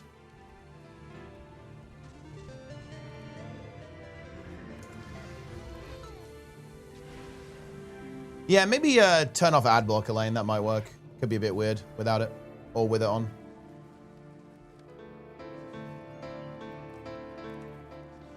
What game is this? This is Guild Wars 2. See your content on YouTube. Thought I'd come check out the stream. Oh. Welcome aboard. Glad you're enjoying the YouTube stuff. You know, we do like that. We do like a little bit of YouTube content. We do.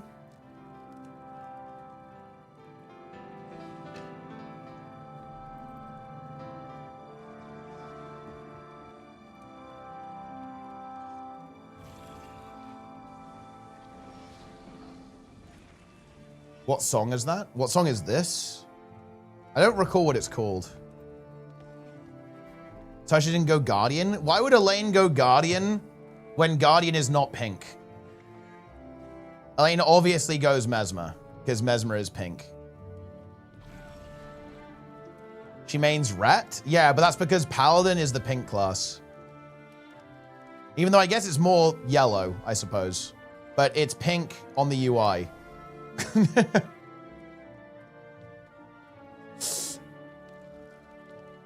Imagine, look, can you imagine, like, if in WoW they let you make Ret actually have pink abilities? Elaine would swipe immediately. That would be like best expansion ever for Elaine. So you could do a Divine Storm and it's pink instead of gold.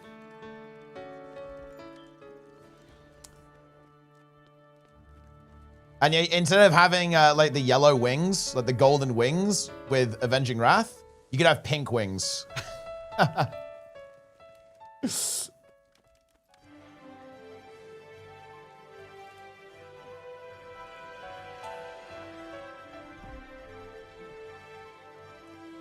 Now I want that.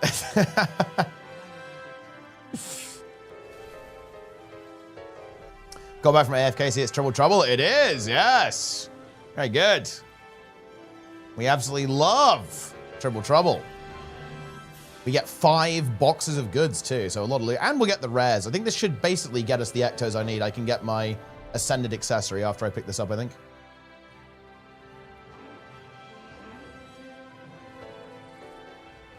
Should be nice.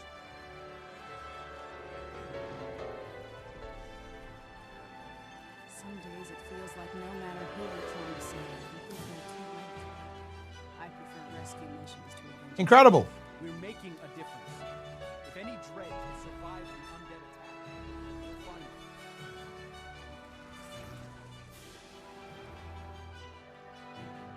A lot of feral maps lately. Well, yeah, because obviously everyone's coming for World Boss Rush. So yeah, there's loads of people here. So yeah, there's some maps that aren't quite as organized. It's finally cooling down. Let me check the forecast for when you're here, actually. Let's see. How brutal is it going to be for Jester? Let me see. You might be in luck, actually. Next Friday, they're saying it's going to be a 22 Celsius high with an 11 at night. That's actually very nice. So yeah, you might actually get away with it. I think the thing about skill recolors is that it's probably a bit awkward to implement it because you need to make sure that people who don't want to see it can disable it. For example, I actually wouldn't want to see if other people have recolored their abilities and stuff, right? I'd only want to see any customization that I would apply, which would be nothing. For example, I'd like to be able to get rid of all of like the particle effect slop in Guild Wars 2, but obviously you can't do that. Don't want to see my pink wings? Okay, I disable all of them except your pink wings. You got something? Hiya. You bring me something? Boom. Ascension WoW has that? Yeah, not for very long. Okay, they're not going to have anything for very long.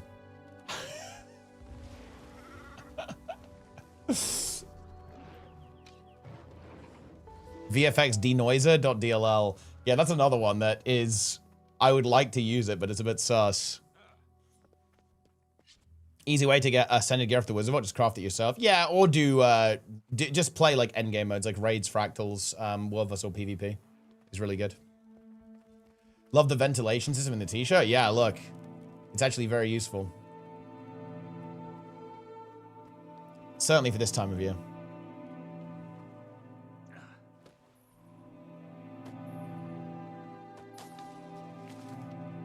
Quick play fractals or quick play raids with 10 people? Yes. Yeah, we definitely will.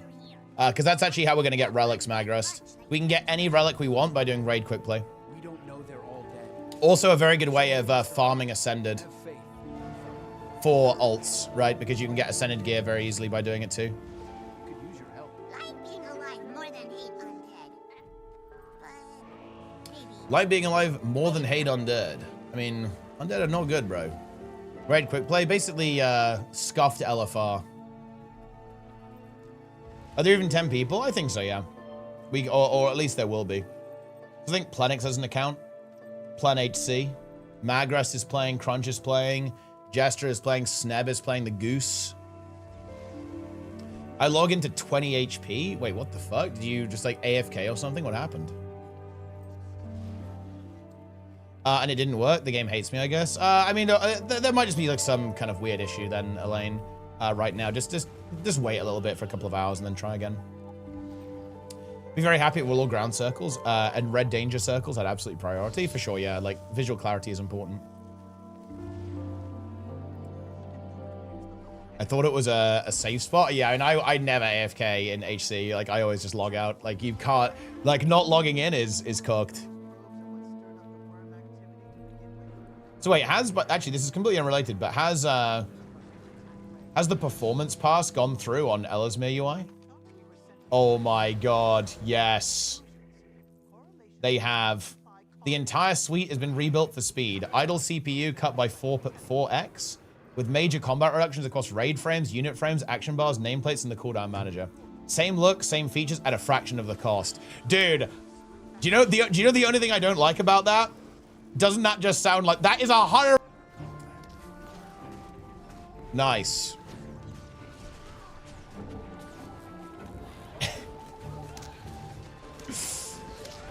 What does AI talk like a commercial? Yeah, it always does that, right? Like it has a very particular sentence structure, right, with how it likes to talk. That you know, I think you know almost immediately.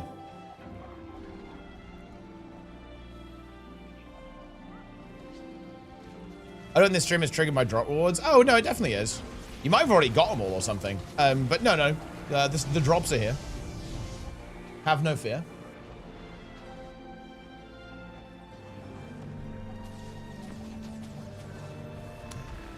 Elaine has all the drops.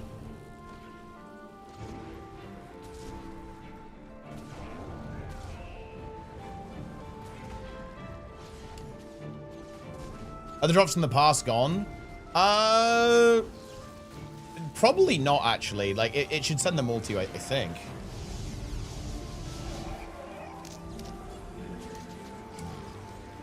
It might send them all to you. I'm not sure about that actually. Fascinating.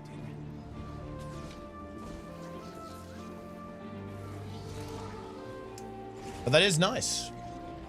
I like to have some performance optimizations. Although, here's the thing, like, you can't really trust AI. Like, basically, Claude has said it optimized the performance on Ellesmere UI, but who knows if it actually did that. It's fucking Claude. We don't know. It's AI. AI slop. Do I need to unlock relics for the legendary relic? I don't think so, actually. I'm pretty sure you can just get the materials and go from there. I lost the drops from the past. Oh, it's over. Yeah, you've missed out on all the drops.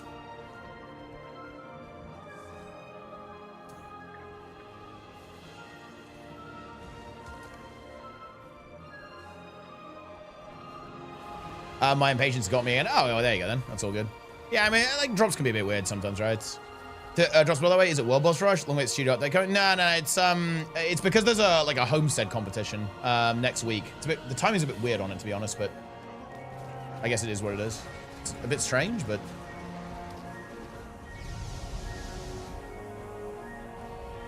no name found.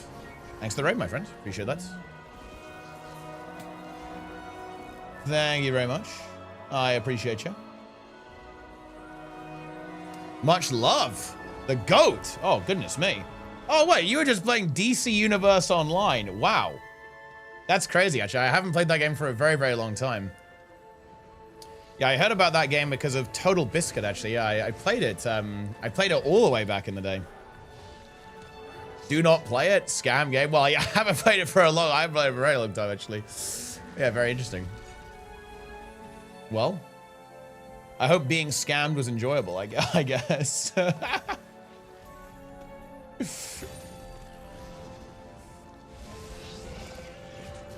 Hey, take it easy. I'll see you later. Wasn't that game dead? Well, that's what I thought, but apparently it's still going. Code for Homestead Beetle Racing? No, I think it's just more like, you know, who's got the coolest homestead.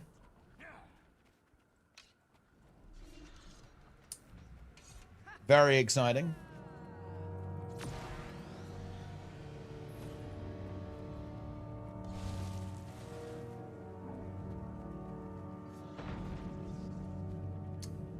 Which game are we talking about? DC Universe Online. It's in zombie state. Why is Triple Troll so dog when it comes to rewards? Because it's from the core game, and they never updated it. And back in the day, the core game was very different. What are these shoulder capes, by the way? What is this? Extravagant shoulder cape? Oh, it's like this. It's like a little mini cape. Okay.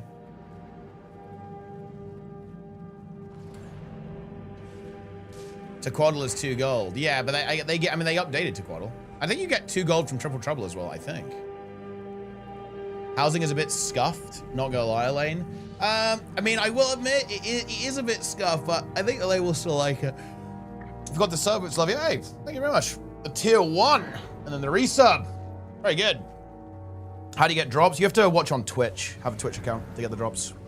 They'll update it in the 18 months. Imagine if they actually made Triple Trouble fully nuclear and buffed it hardcore. What if they massively buffed Dragon's End? And brought back original Dragon's End.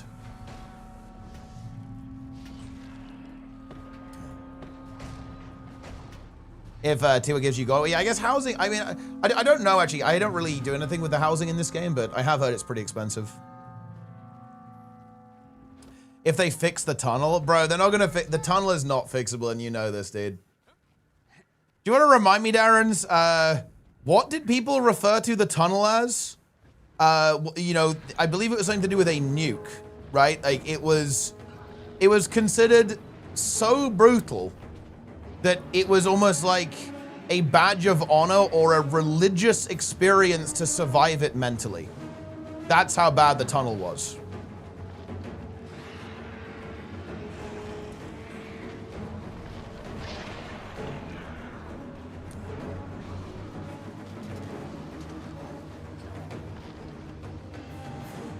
It was referred to as a cleansing nuke.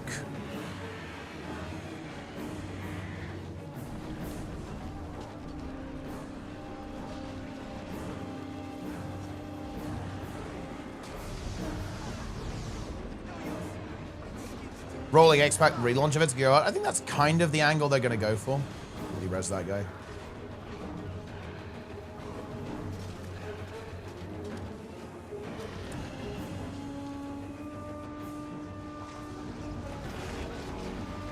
Oh, we're all going to get parasites here, aren't we? Or at least some of us did, I think.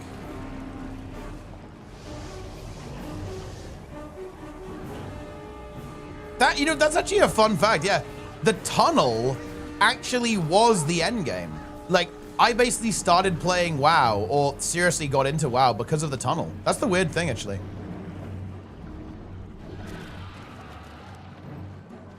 The tunnel was the final nuke for me.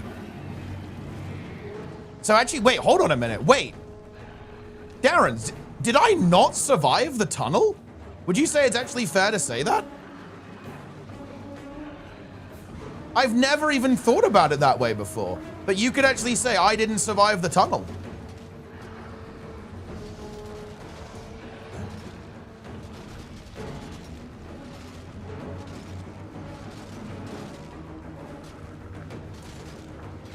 Jamville Worlds broke Doompling.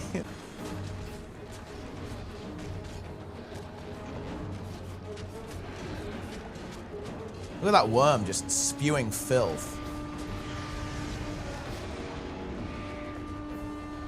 VOE is good so far. Yeah, VOE is legitimately very good, actually. It is like legitimately very strong. VOE is so much closer to a real Guild Wars 2 X-Pack than Jamville Wilds and Soto. Sentry is okay. I really feel like Sentry was a missed opportunity for me because I loved what they were showing with the visuals, right? These sulfurous wastes. And the idea that, you know, all three of these Titans, Ura, Decima, and Greer, kind of like own different areas of it, and therefore their spawn, like, you know, changed how the land is. But then, where's Ura, right? But there's nothing in that sulfuric area, right? There's literally nothing there. And I also, look, I'm going to say it. I am going to drop a nuke here. Of Mr. Monsters is not good because you don't interact with both of them. It will be a lot better if you had to swap, or like the Titans swap positions, right? Like, or they came together at the end. I really don't like that you just pick one and you stay on that one the entire time. And there's ultimately no interaction between the two squads in any way. Like, the players doing Decima and Greer, they are irrelevant to each other. I'm just not a big fan of that. We probably just wait for the other worms now, to be fair. They said they would update all the maps during the wing race, they just didn't. I think technically speaking, they did. I think they added like more Ura mobs or something to Sentry. But yeah, I was expecting a lot more. I was expecting the hearts to be updated. I was expecting like more events to be added and stuff, and they didn't do that. Because I agree with you. Yeah, I think they did say something like that. We're just sending it. That's base. Let's go. Wait, Reform. Wait, did Reform get hit? Reform got hit. That's actually a bit of an expose.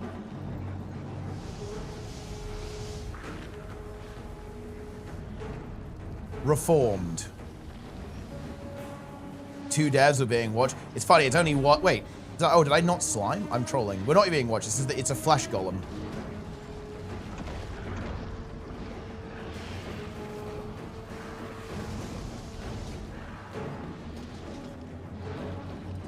Isn't that what Triple Trouble is? You only fight 1 worm? It is, yeah. And do you not think it would be a little bit better if you had to like rotate and you had to play every mechanic every time or something with the worms? I would argue that would be better design. Now, don't get me wrong. I think Triple Trouble is cool because it's just difficult, right? It's actually just hard.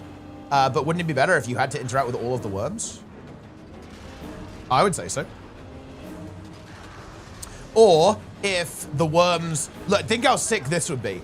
Imagine if after all the worms are defeated, they all burrow into the ground and you follow them through their burrow into an underground lair where you fight a 3-headed Hydra worm.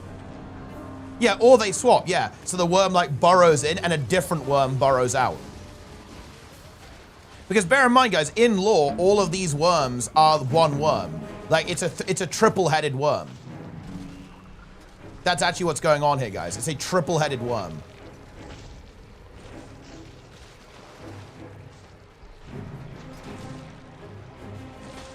Hydra, yes, the Hydra. Shipwreck strand metal with the tines. Yeah, something like that for sure. Boom. I'm not going to take the portal, by the way, because these actually do get griefed.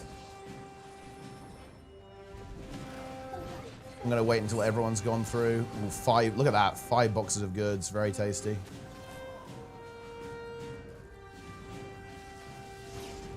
Very nice.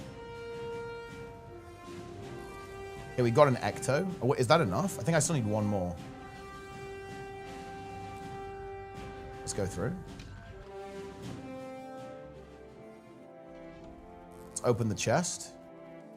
Oh, you know, I'm still coping that I could get the Ascended, but it's pretty unlikely. Okay. Will this be it? Statistically, it really should be. 1 Ecto. That's it. Yeah, that's it. That's it. We're even going to have a couple of spare ones. Right, let's do it. Gamers. I'm going to say GG, actually. GG. Behold. It is time to get the final Ascended trinket. Another actually a big power spike. Check this out. Here we go. Oh, I don't think I need to buy some laurels, actually, but that's... I mean, that's not exactly difficult. Okay, here we go. We need 4 more laurels. I suppose I might as well just buy all of them because I have some extra wizard coins. Might as well have a few spare laurels. Actually, I need more laurels anyway, actually, to maybe get some of the other, like, random things here. But here we go. So, we now pick the Ancient Mersat token. And that, on a free-to-play account, is basically full Ascended trinkets. We need to get a backpack. That's going to be a bit involved. We might have to just buy... I might just do one of, like, the Mystic Forge recipes one. I think I do. Am I going to need more Ectos for that? Let me see. I'm not saying this is the best one, but, like, this is one that I might go for. Oh, yeah, it is. Yeah, the Quiver of 1,000 Arrows. This might be the way to go. 250 Vicious Claws, 50 Ectos, and then 240 Philosopher's Stones. This is probably one of the best options to go for. How much does that actually cost in gold? I think I can nearly make that. If I wanted to, I don't have to farm the Ectos again, really. So 50 Ectos, that's 14 gold. That's obviously not that much. And then the claws. This is going to be a bit pricey. Yeah, it's 66 gold. So all in, this is going to cost me what? Yeah, about like 80 gold or whatever to do that. And funnily enough, I think I'm pretty sure if I just sell my stuff, I can do that. And obviously, here's the thing. Now that I've got all of the laurels, I can just get the gold, right? We can just get gold. And to be honest, I guess I might as well just get to work on that. So now we just have another 26 gold just for free from the Wizard's Vault, and we can get another 74 just by doing dailies and weeklies. That will then enable us to get this Ascended Backpack, which will be stat selectable. And that will be full Ascended trinkets on free-to-play, which is super nice. Yeah, that's cheap. I might check some of the other recipes. There's a couple of these, actually, the arrows that you can do. Will it actually link me to some of the other ones? Because there's a couple of items that are a little bit like this. And yeah, this is, I made a video about this on the Zero to Hero. This is a stat selectable Ascended Backpack that can be made very easily. We do have to do fractals for it to get this vial of condensed mist essence, but we can just do quick play with some of the other hardcore players, which is super easy. And making it infused is going to cost us 250 ectos, but again, we're going to do that while we're on our way up, right, through fractals and doing dailies and so on.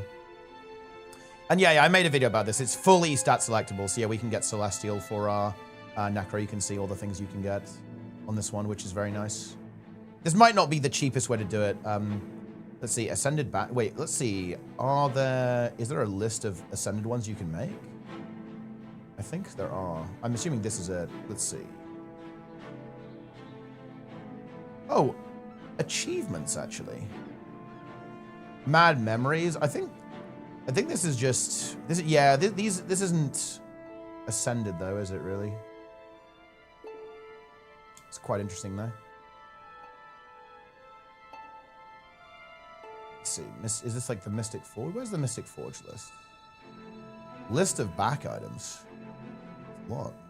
Oh, by rarity. Ascended. Ascended back item.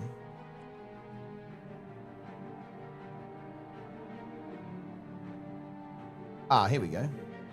Mystic Forge. There with Yakington, a Traveler's Tale. So I guess this is one to go for. Oh, wait, this is the same recipe. I thought there were actually other ones that are like this. I could be mistaken though, I guess. Is this actually the only one? Tempered. Oh, this one, yeah. Oh, yeah. You can do this because you can do Old Lands Court, right? So I think you can get this. Let me see. How do you get this? This is just this quad spot. Oh, you have to do the whole thing, don't you?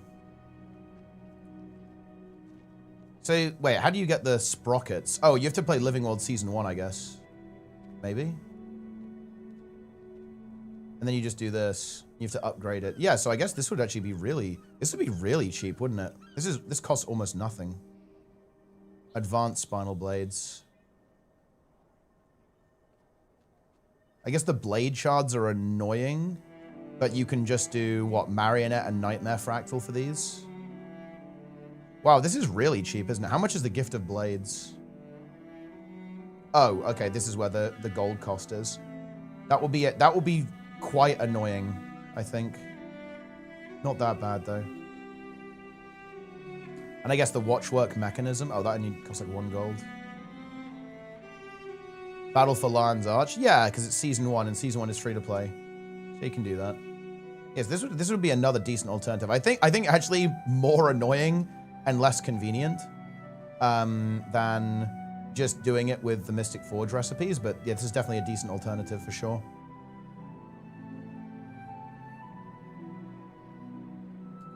What's my time played? 56 hours on this account.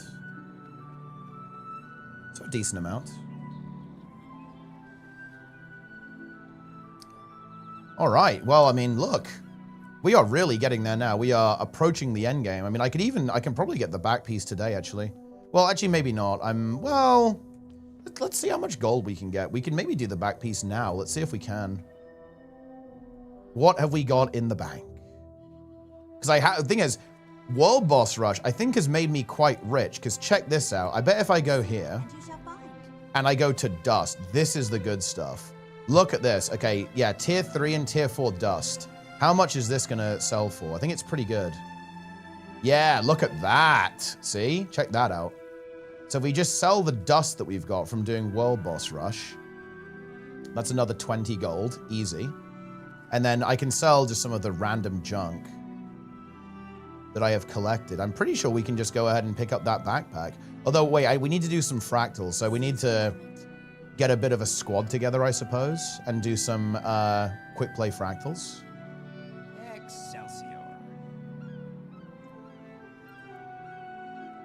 4 Winds might be insane. Wait, what can you do in 4 Winds? I don't really know anything about that festival.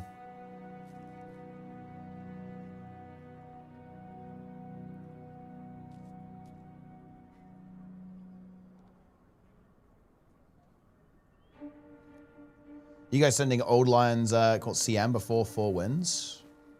Probably not. A lot of this stuff is probably going to happen after the next patch. I can sure see why they made your building look like an octopus. Sell some. Oh, I can't. Are you serious? You have to vendor lucent motes because you can't actually sell them. Great. Free to play moment.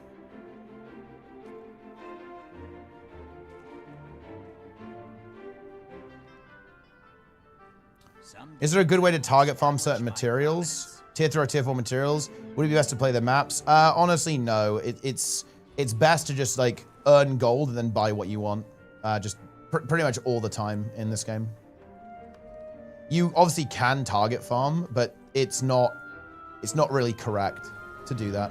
May the stars guide you.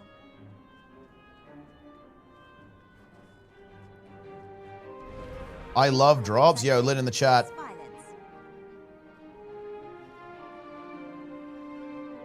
Lingar.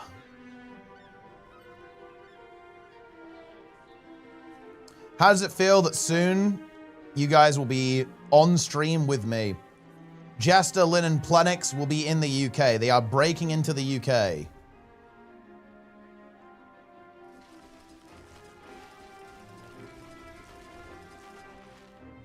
I know your face from my Plenix brings the dragon. Yeah. Realistically, the probability of Jester remaining pure is almost 0. He will be rendered unclean. That's going to be chaos? You think so? Imagine if Elaine was here too. Then it would be really out of control.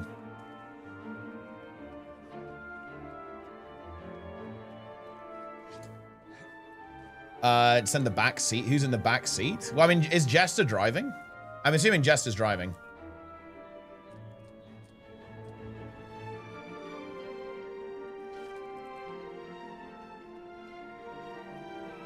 And then I guess it's going to be Plenix or Lynn in the back seat. Mystic Forge blade shards, it looks like. You need 1 blade shard, then you can buy 50 Watchwatch sprockets. That outputs 10 to 16 shards with the chance of 50. It's actually pretty interesting. But I think the thing that's going to be annoying actually is the Deldrimor ingots. If I were there, I'd punch Jester. Well, Jester's actually right. Yeah, you wouldn't be able to reach. You're too small. And Jester's he's even taller than me actually. I think Jester's like 196. So your arms wouldn't reach. Berserker back piece. Well, yeah, I think that's what I'm gonna go for. Is one of these ascended ones. Although this one is kind of no good because it's only Berserker. But yeah, there's a similar one that I made a video about, right? That you can get stat selectable.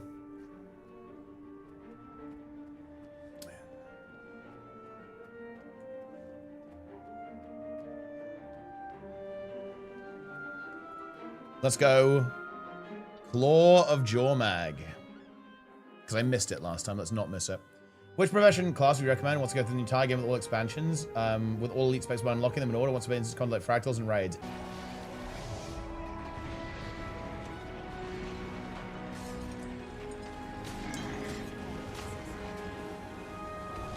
Eat bugs.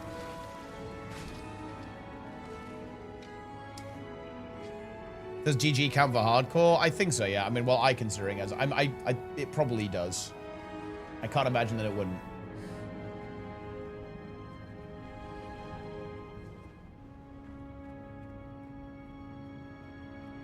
Incredible. Watch Teapot stream any viewable resolution for about 2 days now. I mean, that doesn't sound good.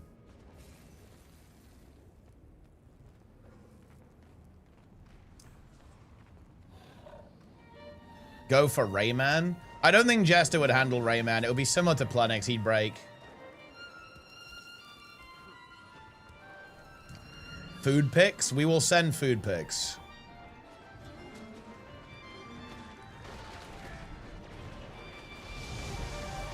I FC'd Rayman 2 last week. Nice. Not as good as Rayman 3, but pretty good. Send a foot pic? Bro, what are you talking about? I like how Jester associates feet with food, though. That's actually a nuclear self-report, if you think about it.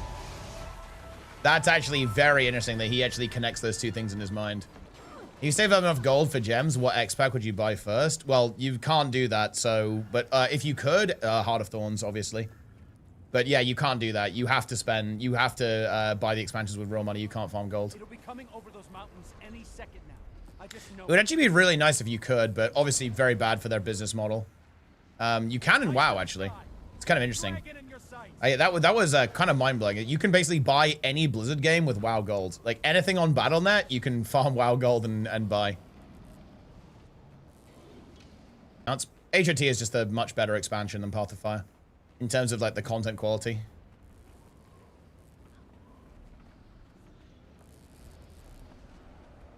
Whoa.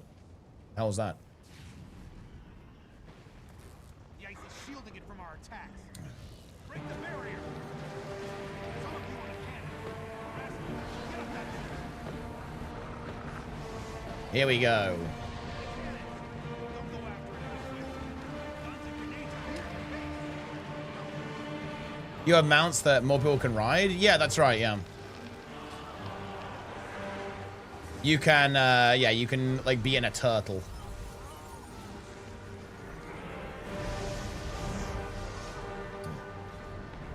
But yeah, this is true, yeah. Like, you get Heart of Thorns and Path of Fire together anyway, so you can't get one or the other. It's a 2-for-1 deal. Magrest. Thoughts on... Wait, Jester, did you hear about this, by the way, bro? We have a 1-hour session tomorrow, Jester. It's 1 hour infallible.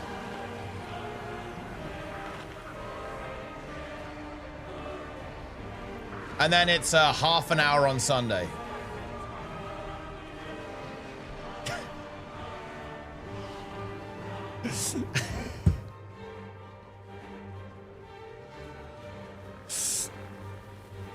You can't pay a sub with WoW Gold. No, you can. Yeah, you can. You can pay for a sub with WoW Gold. Theoretically, you can play all Blizzard games entirely for free. And what's crazy is it's really easy to do that. Like, I choose to pay because I value my time very highly, but if you wanted to either like do crafting or sell boosts in WoW, you could very easily pay for your sub and like anything you want. Like, for example, guys, early on in the season, a WoW token's about 350k gold, and if you sell a boost on a mythic end boss, for example, that's going to be like 5, 6, 7 million gold. And obviously that's split between all the players doing it, but that's like a token in one go, just right there. And you can do that like obviously multiple times a week. You can also do heroic boosting, mythic plus boosting. Mythic plus boosting is so disgustingly good, by the way, that look, not that anyone would ever do this, guys, but you know, I've heard that theoretically people actually just farm gold by doing that, RMT it, and then make a lot of money by doing that, by basically boosting high resilient keys. Well, you can do heroic boosting as well, actually. Like, even if you only boost heroic raids, which I'm not gonna lie, that's not that hard to do, I'm gonna be honest with you. You can very easily pay your sub, or just even like boost weekly keys, which are very easy. Like, you know, if you sell like weekly plus 10s, you can make basically an unlimited amount of gold. Or hell, if you want to do like leveling boosts, you can do that as well. Like, people buy leveling boosts. It's actually, you know, you can earn your gold by doing that. Or craft, right? You can do crafting, you can do gathering. There's like a couple of things you can do that it makes it very easy to actually basically play WoW for free.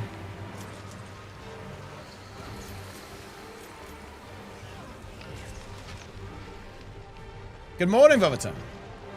Is this second phase meant to be done this way? No. What's supposed to happen is like you're supposed to like basically break these ice pillars and escort these little golems in. The golems have like a bomb that they put in front of the boss that triggers a burn phase and gets rid of this death AoE here. Like, the only reason this is possible is because like a lot of power creep, and then you can actually just out heal the death field here pretty much. Hey, in downstate? Yeah, I've been in downstate once.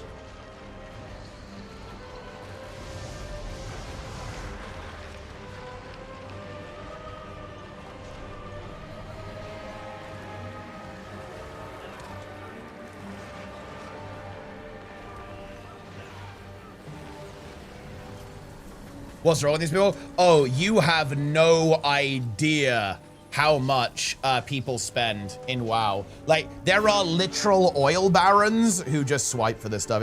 It's mind-blowing, honestly, how much people spend.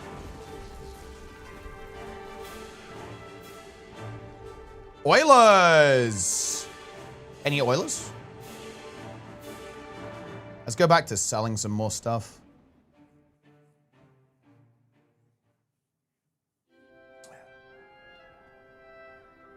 Well, no, people aren't buying it for gear. They're buying the achievement. I want to start something. They're buying, like often they're buying the mount. There's like a mount that drops from Mythic End bosses. I guess I don't really have, I guess I could sell these. I don't really want to sell a tier 6 though, because I technically need those. We don't really, I don't think we don't need tier 3s and tier 4s though. We can dump the tier 3s and tier 4s.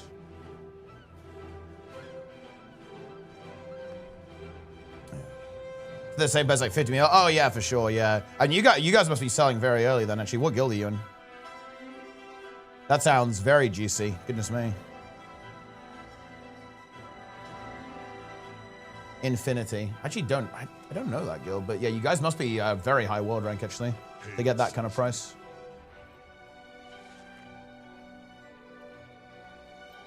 Infinity US. Oh, let's see. US Gilneas. Wait, no, that's infinite. Why is it not coming up? It's being weird. Radar is being really weird. Piece of shit website. I'm sorry, Radar. I didn't mean it. I love you.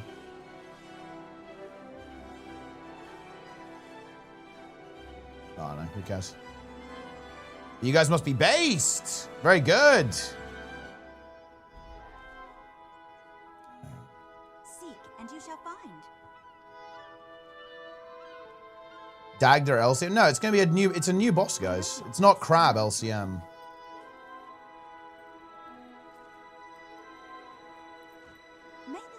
Briefly show your build setup, turn to this free-to-play challenge. It's this right now, but bear in mind this is not what I'll be running in instance content.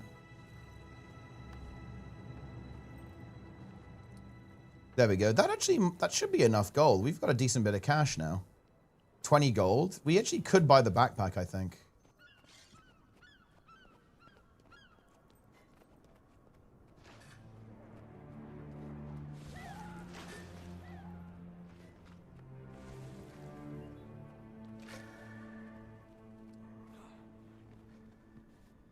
Think Achilles a Ray Wing that's going to get LCM. I mean, I suppose we haven't really heard, you know, full confirmation on what's going on with the patch. But yeah, it's probably going to be, it's either going to be the end boss of VOE or it's going to be, dude, Vlox LCM would go kind of hard. It's going to be that or it's going to be, you know, the fairy. US 10th, real 12-hour go, no overtime. That's fucking based. Nice.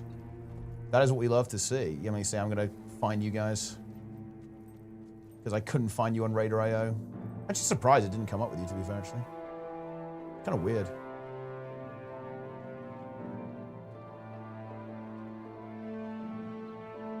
Ah, yeah, I see it. Yeah. Oh, World 47. Goodness me. Very impressive. Let me see. Let's see if I can identify you, actually. See if it matches your name. Oh, there's no one really in the raid that has your name. What do you play, actually? I'm actually really curious how you came across this stream, then. Did you see when we were doing Laura or something? Or is it like from the method casting and stuff? Or is it maybe when I've interacted with Max or Preach or something? Because obviously, yeah, we're not even close to that level. We're hoping to actually play, make some big progress though this tier. Like we had a bit of a, we had like a bit of a, how do I say it? We're still recombobulating, like after kind of resetting the guild a bit in Mana Forge, but it's looking a little bit stable going into the next tier, hopefully. I played Guild Stream. Ah, okay, that makes sense, yeah. So let's see. Can I just buy this backpack now? Maybe I'll place some buy orders to save a little bit of cash. Because I think this is still going to be the way to go here. It's just easy. So I need 50 Actos. Let's put a buy order in. 50 ectos. And we need vicious claws. We need 250 of these, but we already have 14 in the bank. So I'll tell you what we'll do, because we might get a couple more from doing some world bosses, why these buy orders fill. I'll put in a buy order for, let's say, 230. That will give us 244, and then... So, in other words, if I get more, right, by doing world boss rush, you know, maybe a couple more, like 2 or 3 more, we can then refine that when this has gone through and we've done the fractal. Because we need to do a fractal to get some mist essence as well. We can put a buy order in for that. We actually have the ability to get the Philosopher's Stones. That's just 20. We need 24 Spirit Shards, which we obviously have. That, which is pretty nice. Very good, very good.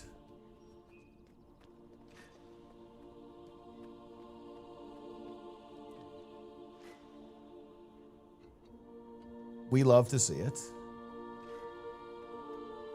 Wow, you guys are insane, though. Actually, holy. Lura in 86 pulls? That's insane. Wait, is this accurate?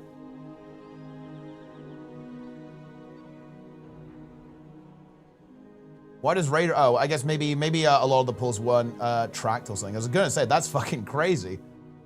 Bella and 62 pulls. That feels somewhat doable with a lot of prep. But maybe this is just not tracking correctly.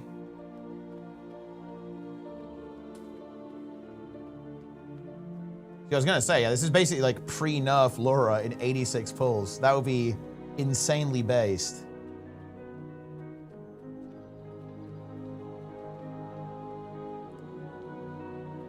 Anyway, oh, we can sell these too. Is that a 300? Yeah, it's still very good.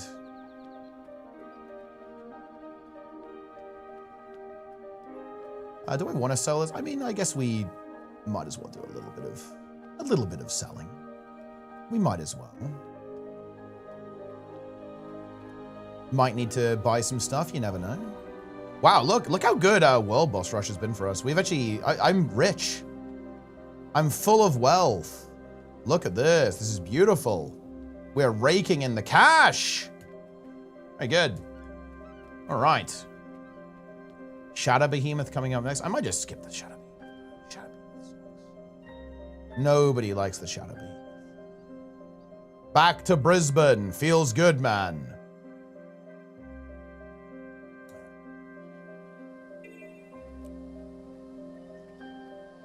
Oh, we just spawned directly into our heart. Oh, this one's kind of weird, isn't it? Tuning crystals.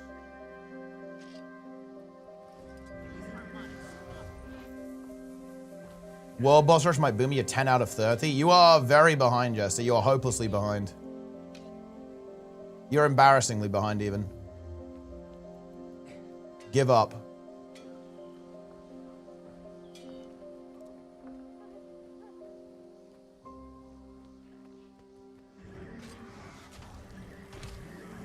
I'm waiting for the new Reforged content type. Yeah, I think that's going to be good.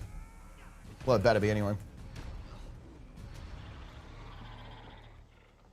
You're on holiday during 4 wins?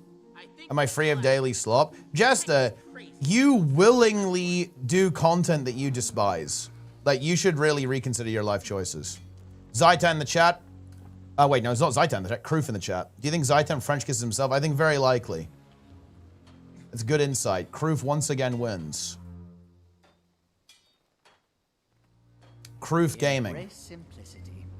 What is this? Analyze ratios of blue to green crystals. Lattice 1 ratio, 1 to 3. Lattice 2 ratio, 6.15. Lattice 3 ratio, 5 to 12.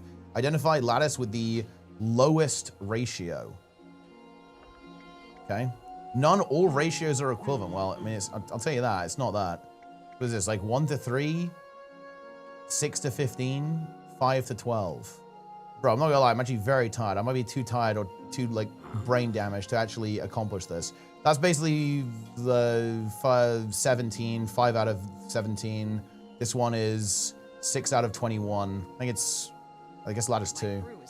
Oh, never mind. I can't even, I'm too stupid, I guess. Oh, it might have actually been, Successful alignments in cycle 1, 25. Successful alignments in cycle 2, 33. Identify percentage increase of successful alignments. Grok, dude, this is where I do need Grok, okay? Like, we need Grok, like, right here, right now. So what is it? We've gone up by 8, which is about 1/3 of this, yeah.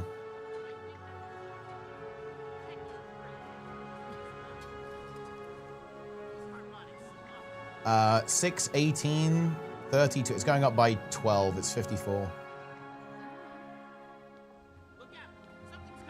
But I am omega tired, Elaine. I had like 5 hours sleep. I'm streaming for like 12 hours today. I'm mentally destroyed. I'm mentally drained. It's fucking over for me. I can barely think straight. I blame Elaine, by the way. Elaine flamed me for not having a good sleep schedule. And they stick everywhere. It's going to take us weeks to clean up this mess. You Yoda us tomorrow? How am I Yodering you guys? Crystal lattice refractive angle, 72 degrees. Crystal bisection underway. Input manual correction, 36. Are we ready this time? Do we actually have the right coordinates for blood surgery? I had almost 0 sleep, guys. 7 blue, 3 yellow. Crystal sampled 10 times. Input, best prediction of something yellow crystals. 3. What? Went to bed at 5 a.m. too. Yeah, I went to bed at about 6 a.m. But to be fair, I was streaming until 5 a.m. So I actually went to bed pretty quick. It's just that I was live until 5 a.m. So it doesn't count. Yeah. Scuffed cry. Why are you doing scuffed cry? Look, my schedule is still intact, Elaine. I got up at about the right time. I haven't fucked up my schedule yet. Do not be scuffed cry.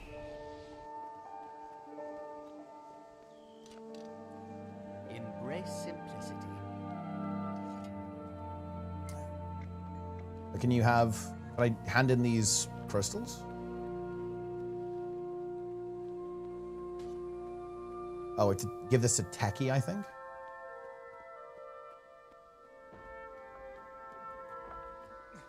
Hope you sleep enough. Tomorrow is a big day. Wait, what is tomorrow? I can't even remember what tomorrow is. We have the tournament, I guess? Ugh.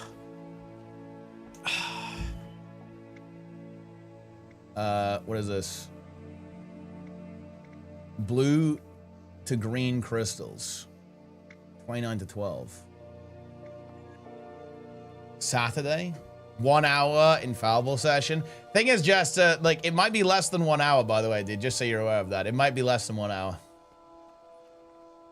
It might be like half an hour, dude. That's the crazy thing here.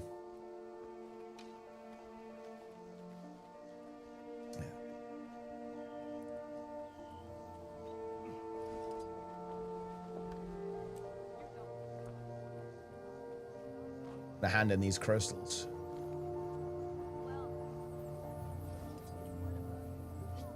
Firing the trigger switches now.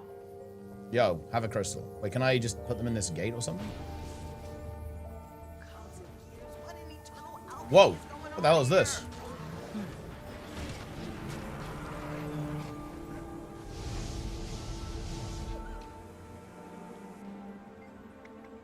Yeah, it's gonna be a really big day tomorrow, Jester.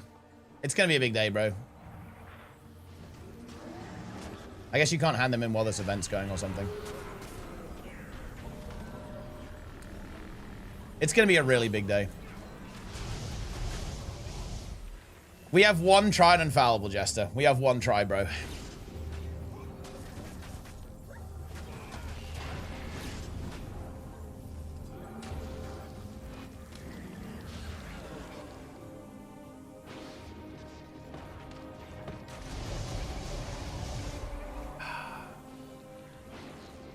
Nice, another heart complete. Very good.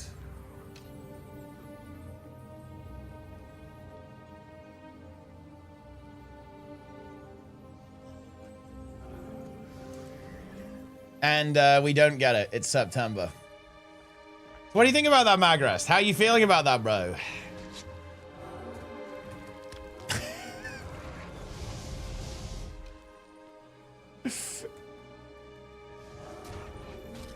It is what it is. Nah, I'm also baiting, by the way. Yeah, I'm baiting. I think we have 3 hours tomorrow.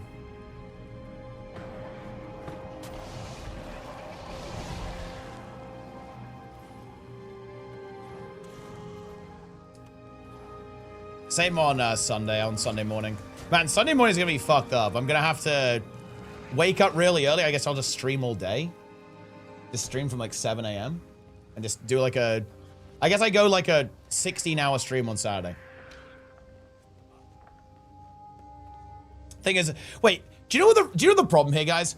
If I go massive on Sunday, I'm gonna be dead for my birthday.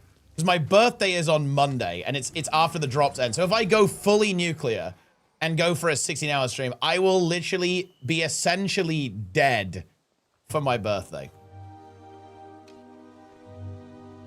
And I might have to do it. I might have to do it. Listen, you go hard or you go home. You'll feel dead at all times. Thing is, I won't, Jester. I won't, because I actually take care of myself and I don't sleep 3 hours a day. You give yourself dementia by sleeping 4 hours a day because you are a wage slave. I don't do that.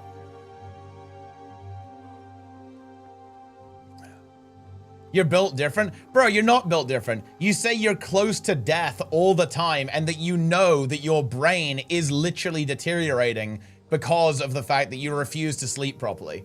And he refuses to sleep properly because he says, well, I'm a wage slave and, you know, if I don't stay up and sleep deprive myself, I have 0 hours in the day because of wage slavery.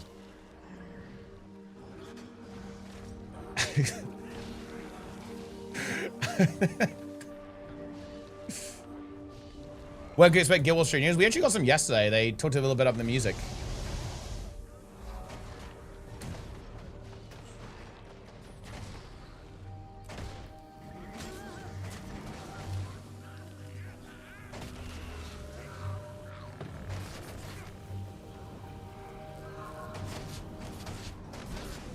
But yeah, it's the big 30, guys. I'm 30 years old.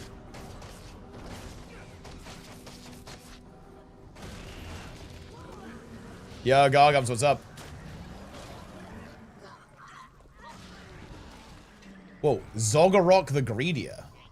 Oh, shit. Let's get him.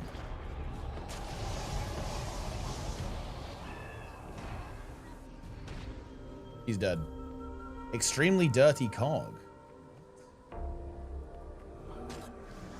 Happy early birthday. Yes. It is indeed my birthday soon.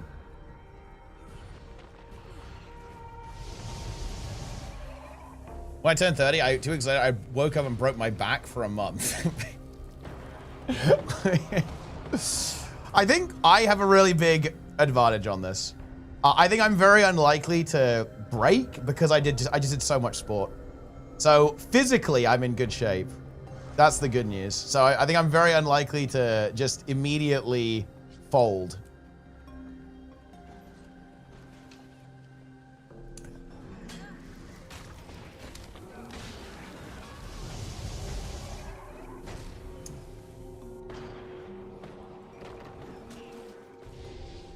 $30 the breaker.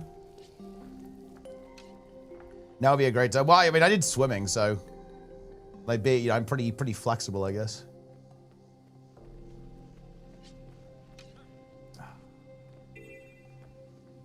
I can't swim, it's over. I mean, yeah, just, I guess, avoid water. Swimming or do swimming? I don't anymore, but I still just lift weights and run currently is what I do.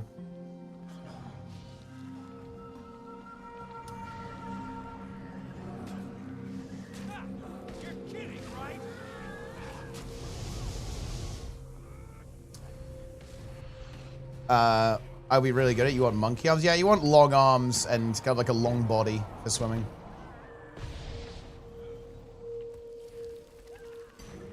You teach? Oh, I teach you how to swim? I mean, I guess I can.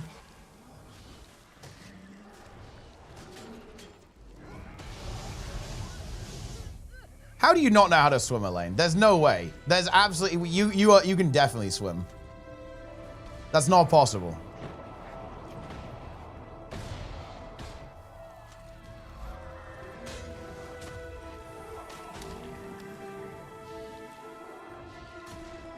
Want to get into the gym, got mega anxiety going to the gym. I'm trying to combat. Yeah, that's honestly fair. Like, honestly, what I think what you can do there is go with a friend. I think really helps with that. Would be a good way to maybe try and approach it. And I think this is definitely really good when you're learning, especially if you're looking to get towards weights or something like that, is just get someone who can train you there. Like a lot of gyms, especially places that have like weights, well, you know, you'll be able to basically hire someone to like show you the techniques and so on, so you can do it safely. But yeah, definitely go with a friend. I think that's the way to go.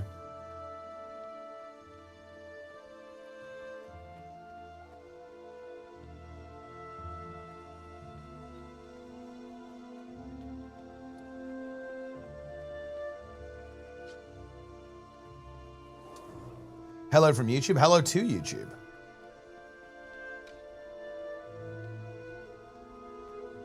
I always find this song to be very solemn, you know? Bit of a depressing song, isn't it, this one?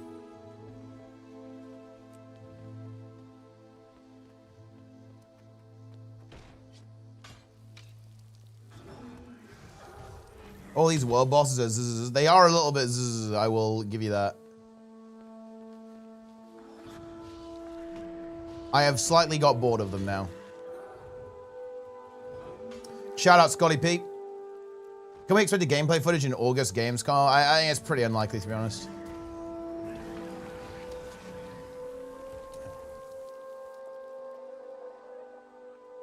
It's too early, in my opinion.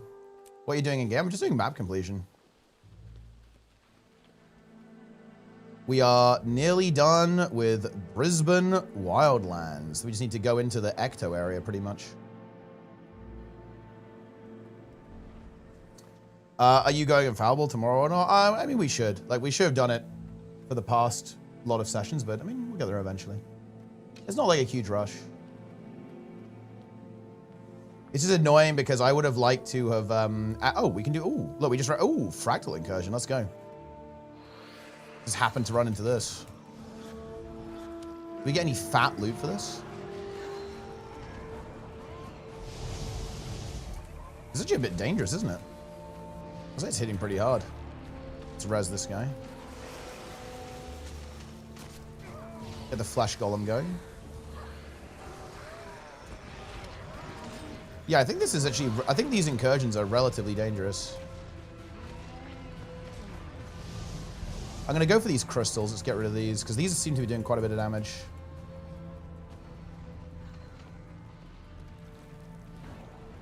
There we go. This guy has a lot of health. Oh, there's just some ticking damage as well. Look, the boss is just ticking.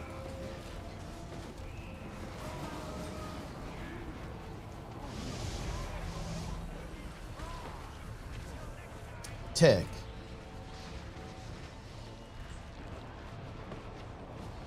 But we can feel the power of our new trinket, our new accessory. 50 all stats. Putting in the work. Why is it obstructed? Is it like clipping into the terrain somehow? I thought my attacks aren't actually landing on it. Which is weird.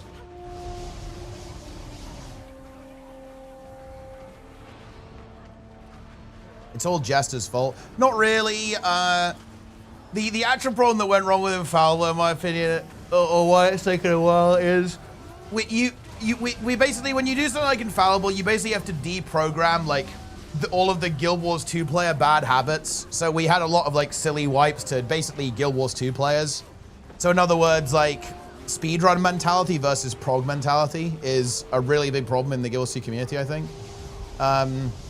And the other thing is just, we just didn't play enough. Like, we just played so little. And you kind of want to do a bit of a grind for stuff like this.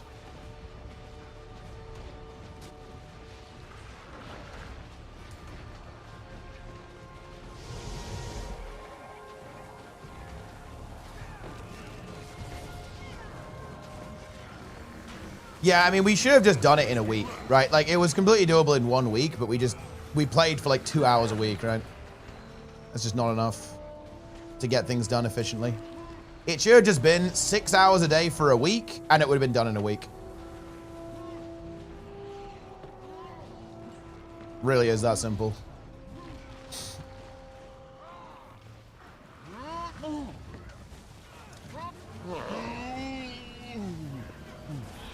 Trimple as.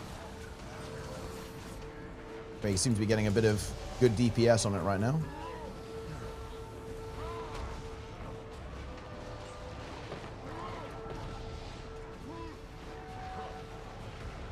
What if I get, do I get anything good for this? I guess we can theoretically get legendary gloves, can't we? On free to play.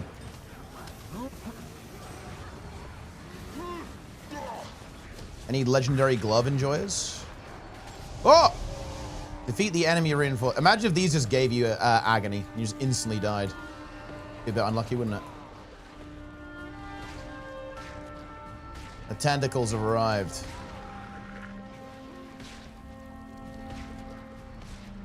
Legendaries on ults. Oh yeah, dude. Jester mentally obliterated himself voluntarily. He did all DRMs and all slop content 4 times, I believe. He did it on 3 ults or something.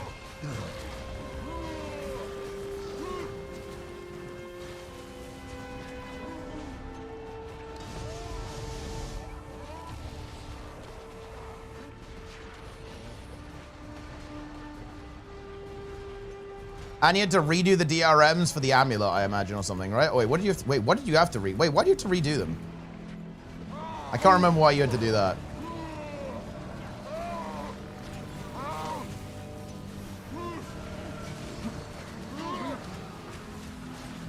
Oh, you had to do the story? Ah, okay.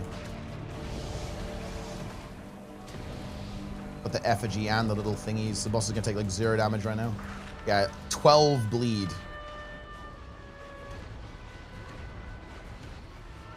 Gotta kill this effigy.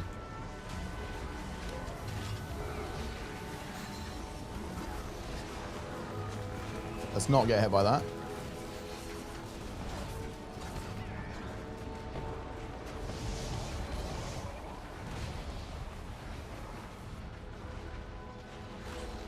There we are. The effigy is down.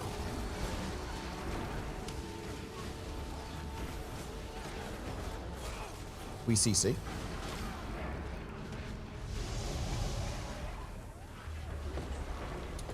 But yeah. And it is what it is. We have a lot of time. We have a lot of time to do this stuff. It's just a bit of unlucky time. I mean, we should have done Infallible ages ago. But, as always, people had to fucking wait, okay? People had to wait for me to organize Project Fungo. Maybe if you guys had organized Project Fungo, then we would have done it earlier. Easy. Incursion treasures.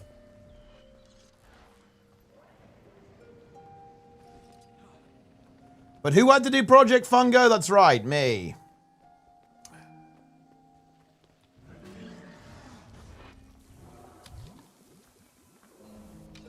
Is your enforcement doing it every day per week? Well, yeah. I mean, I definitely did expect people would, like, play more, but it is what it is. I guess, look, the thing is, I'm too WoW-pilled, Magnus. This is my fault, bro. Okay? Look, do you know the feedback I got after clearing Lura? Everyone said we didn't play enough this tier. Okay? So it's a little bit different. I have to readjust to... Yeah.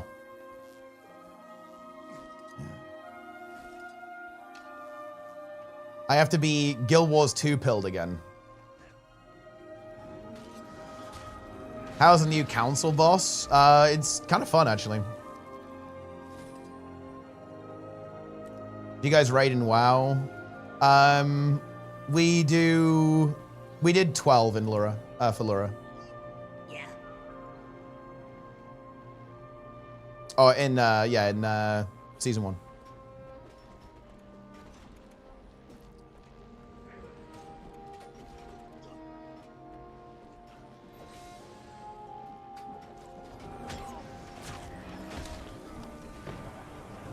But to be honest, we had like a really rough time. We had some pretty bad scheduling issues. To be fair, it wasn't anyone's fault. Basically, people had like pre-booked holiday, right? That just happened to overlap with the season, which was complex, right? To deal with.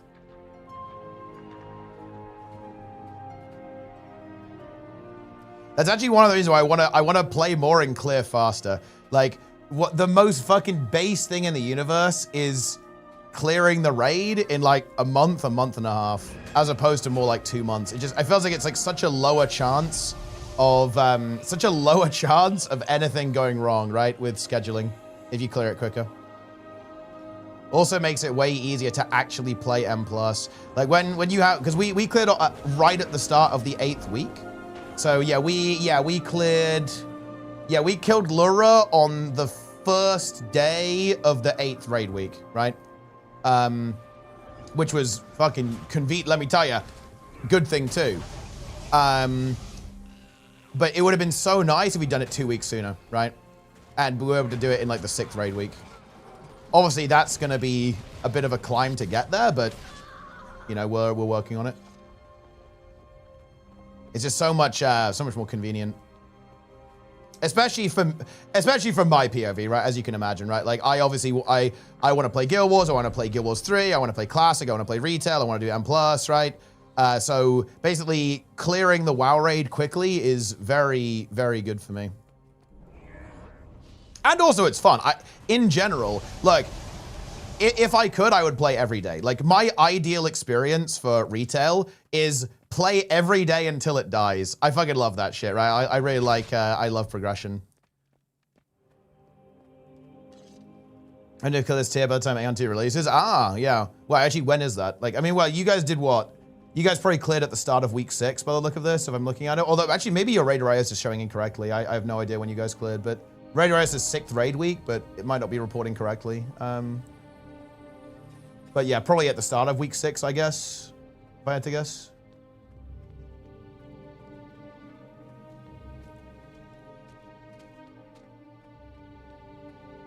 Collect grub meat. September 30th. So what is that? You guys have to basically clear. Oh, you'll definitely do that. That's basically the same then, like clearing in 6 weeks.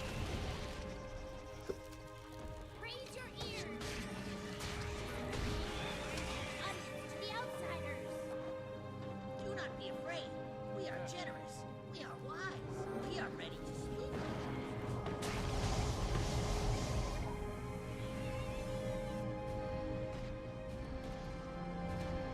Big gamer. If Elaine raided with us, we'd clear 2nd week. We'd be world's first even.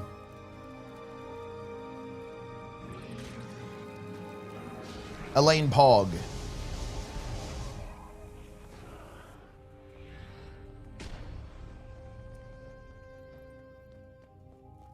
You think Classic Plus won't have a store? I actually don't know. I don't think Classic Plus will have a store. I think it's one of the things that they just, even Blizzard won't get away with it. Or they won't even try. It's just too anti what Classic WoW is. Yo, Jane. Appreciate the raid, buddy. Thank you very much indeed. Cabal member. Actually huge? Oh, of course it's huge. Oh yeah, it's huge. It's big. W raid. Right into the discussion stream. Yeah. Talking about a couple of MMOs here. JOD is too embarrassed to ask you to teach him the video. Oh, you don't want to talk to me about that. You want to talk to a guy called Garfried. He can sort you out. Gonna pass. Oh, hey, take it easy. See you later, my friend. Nah, Garfried can show you the ropes on that one. Give bro a ping. We can sort that out. They'll have tokens? Nah, they won't. I don't think there'll be a token in Classic Plus. Like, in my opinion, if Classic Plus is a token, it's basically dead. Like, legal gold buying essentially ends it. Like, that's the end of Classic Plus. I'm gonna climb up these stairs. See, don't you guys love the world design in Guild Wars 2 without mounts? You could sky scale up there, but now we actually have to find the path and enjoy the level design. It's a lot better. Beautiful. We ascend the stairs.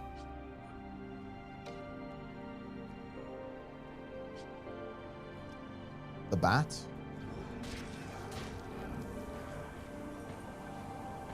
Flying mounts out.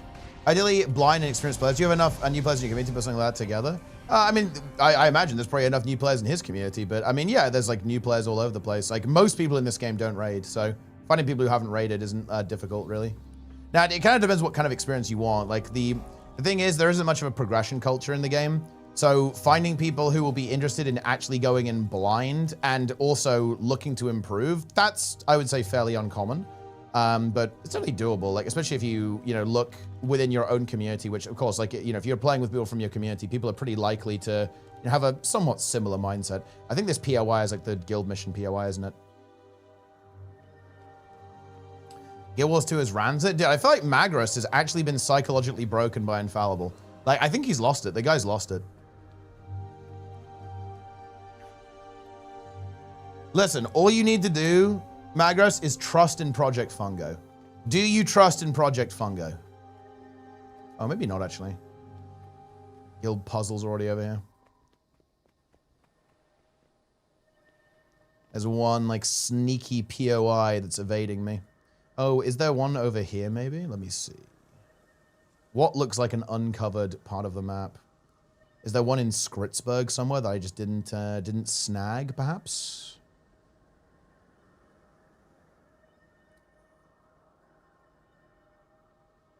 I think it might be the one that connects to Dry Top, actually. Yeah, I think it is. We need to go over here. Wait, can I go this way? No, we have to go all the way around. That's fine.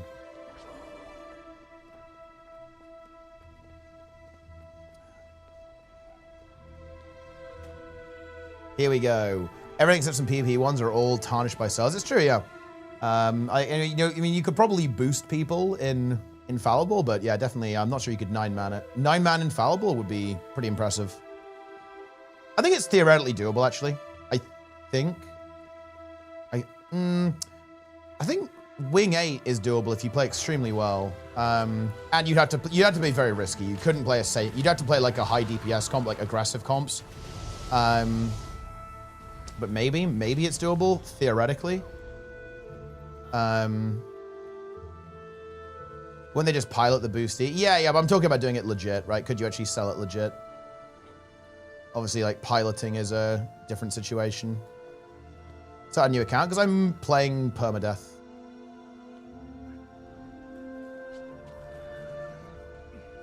Ah, here we go.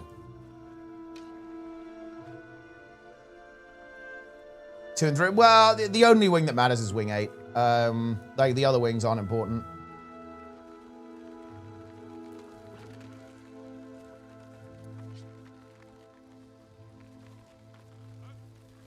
Aurora's remains. The Aurora Glade. Aha! And there we have our POI. Yo, Foreman John. What's up, bro? I should be able to... Yeah, I can go to Dry Top. Let's go to... I can just go unlock that map real quick.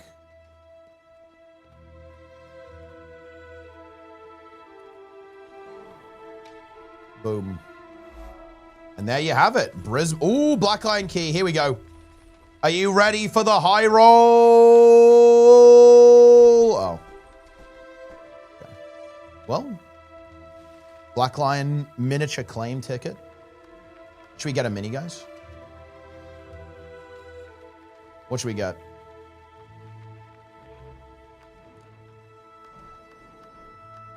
Legends of Tyria, Heart of Thorns, Holiday, Other. Can we get a frog?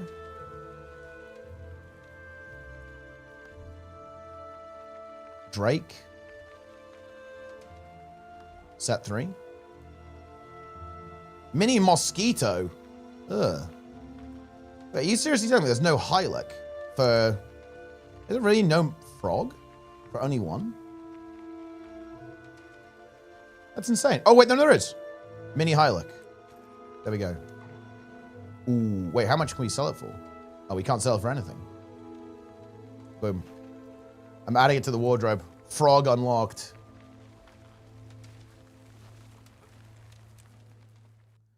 And in we go. into Dry Top. This is a very scary map, isn't it? It's a good thing we don't need it for map completion though, but yeah, this is terrifying without the glider. Very spooky. To do all of the map completion here, right? Like there's a lot of questionable stuff you got to do here.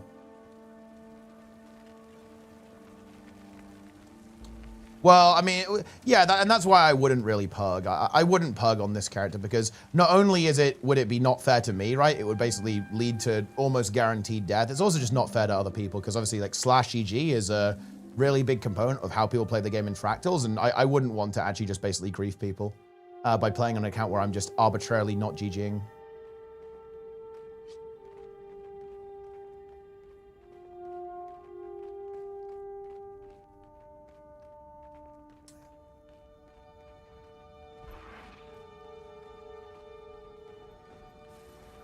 But yeah, look, but don't worry about this, guys, by the way.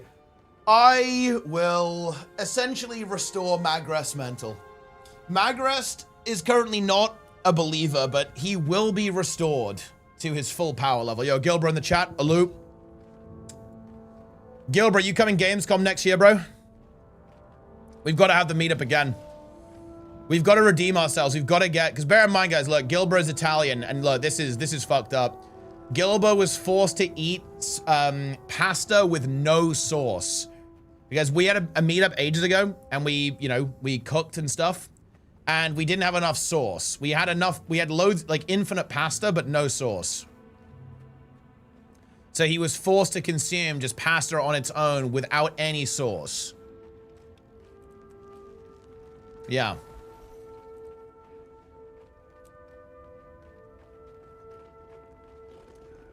I'd have brought my own sauce. Are you gonna go to stuff, by the way, Kroof? Are you gonna go to PAX and stuff next year, maybe? Because that'll be fun. That's for sure. I think I'm gonna be coming to a PAX, perhaps, next year for when 3 is really starting to ramp up in terms of the promotional stuff. That'd be nice. Yeah, for sure. Right? That would be really cool. So let's see. Oh, you're going to BlizzCon. Oh, I'm actually not. Maybe I should have gone though. Because, yeah, they're probably going to show off the Last Titan, I guess, and Classic Plus, which is definitely going to be very fun. Are you planning on playing Classic, by the way, Kroof? Oh, wait. Someone just donated. Did it actually appear on the stream? Oh, no. Guys, hold on. I'm going to fix that. My stream elements is down because Razor bought it, and I have to... It won't do anything unless I accept the terms of service. Hold on. Let me try that again. It should work now, actually. Yeah, there we go. After a while, Beckos feel like this WB Rush made lot of loud, things cheaper. The materials will go down. It probably has some impact on the economy, yeah.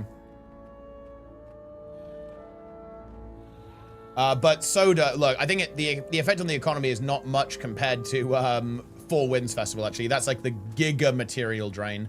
So things get more expensive. It just absorbs, it soaks up all the materials.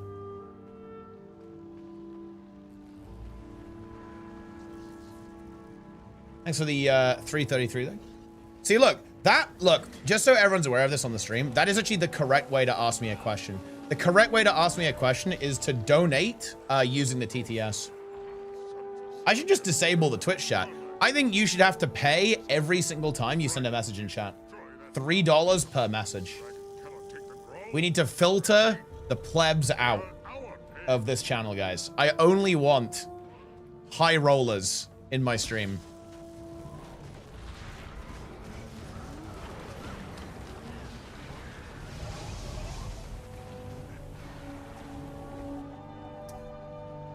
Exactly. When you have a bit of downtime, a brief overview of progress and build so far.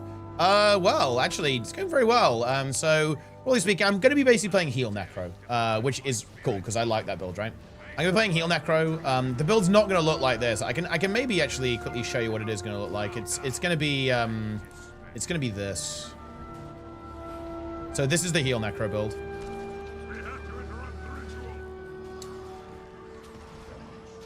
Actually, it might be this one actually, but yeah. And it's gonna look a little bit like this.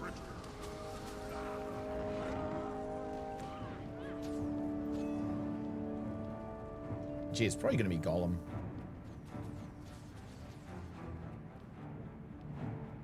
And then this. Yeah, it's gonna look like that. And it's gonna be Condi. It will be Scepter, Warhorn, Staff. But you can see the progress here. So I actually have both Ascended accessories, both Ascended rings, Ascended amulet. I actually have a backpack, but I need to do like one fractal in order to get it. And then I have 3 Ascended pieces, the chest, the helm, and the legs, and the Ascended staff. So I need 3 Ascended armor pieces, the backpack, and 2 weapons. The weapons are going to be a little bit annoying to get. Like, I'm not exactly sure what my plan is on that just yet. It might just be crafting, or I might just wait for the next Wizard's Vault season, and that will basically resolve the issue. The build to Celia Scourge, which you prefer? I mean, Celia Scourge is like 50 million times better, but this one is actually kind of fun. Yeah, I'm going to get runes from dungeons too. Like, I'm going to... I'm just going to play... I agree, TTS. Oh, yeah, there we go. I feel like the FOF will spike economy up again. Yeah, it will. It will. That's correct, yeah. So I wouldn't worry about the economy. I mean, the economy is a bit weird, but it's mostly because of mirrors in VOE, actually. Like, mirrors kind of ruin the economy, but it's kind of repaired itself now because they nerfed them. What's your favorite spec? I think it's Luminary right now. Is I think my most fun spec to play.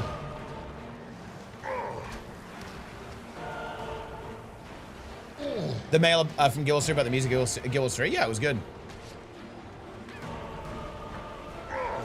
Imagine chat Garrett while on a beta card, do you get the sack? I mean, yeah, that's definitely, it feels bad. It's rough. It's very rough indeed. Magrest, if Project Fungo succeeds, will you admit that Guild Wars 2 is not rancid? What Luminary build? Heal Luminary, the one I played on Keeler.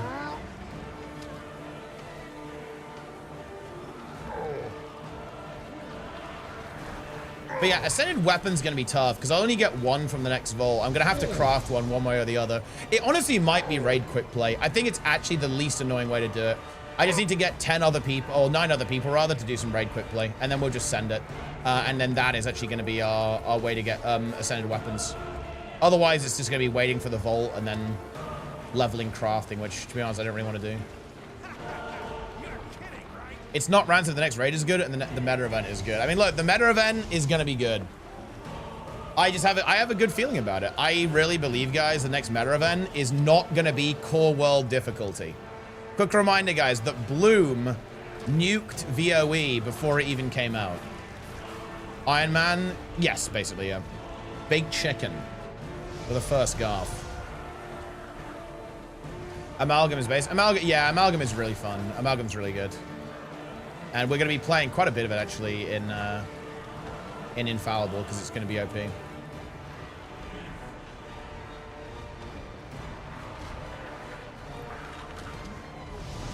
You've already played Guild Wars 3 too? I wish.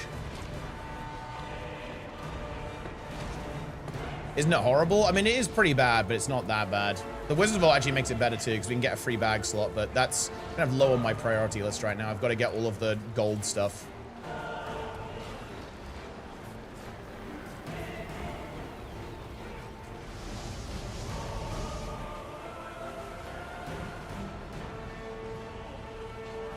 Why is it good for Infallible? Because it does very big burst damage, so it kills the bosses in wings 1 through to 7 real quick. that's pretty much it. Very bursty. It also has a really strong Alak DPS option, so like a really aggressive support build. That type of build is really good for kind of speedrun style content. I really like the game without a flying mount. What are your thoughts on them? I personally am very against them, yeah. I think mounts in general are actually a little bit too overpowered in Guild Wars 2 and do actually take a little bit away from the world design. So that's actually, I'm quite liking doing this map completion without a mount, because you just have to actually think about the game again, which I think is quite nice. Wow, look at this progress, guys. Isn't this crazy? Look at this. So now, I mean, maybe I could clean up Blazeridge and Fields of Ruin, but look, Look at this. I'm at 65% map completion. And let's think, okay, how many non-ore maps have we got to do? So maps that have got hearts on, basically. We need to do Dredgehaunt Cliffs, Timberline Falls, Plains of Ashford, which I guess is going to have a lot of hearts on it, Blaze Ridge, and then Fields of Ruin. And then after that, it's a simple matter of just not dying to falling damage in ore, and we'll actually have a map completion done. So we're getting there. We are getting there big time.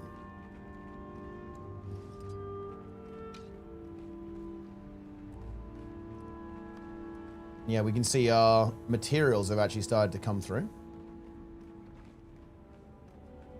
How long did it take you to get to 80? I don't actually remember, but not that long.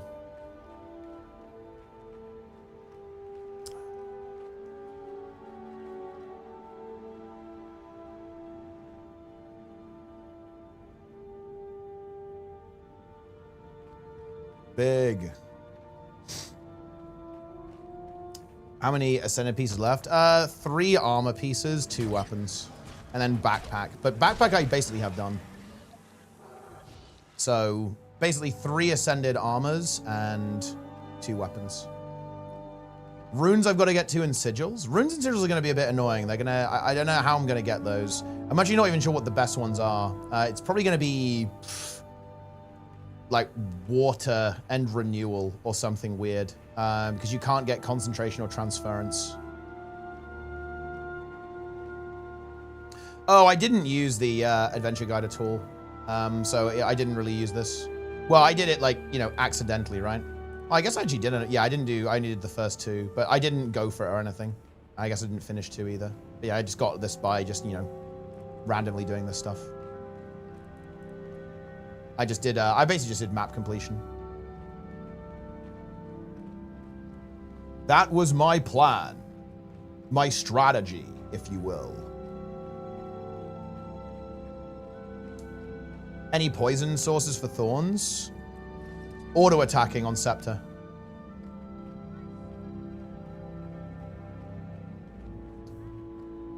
And Chillblains. So yeah, actually a lot. Yeah, we have a lot of poison. So Chillblains, double Chillblains, right? This one, and then Scepter auto attack. I guess technically Plague Lands transfer as well, but I think I'm not sure if I want to play for Old Lands Court CM. I think you know, this is a fun fact, guys. Like Flesh Golem is actually better for DPS than you might think. By the way, like it's actually quite good. Plague Lands is better, but you'd be really surprised how much this little guy does.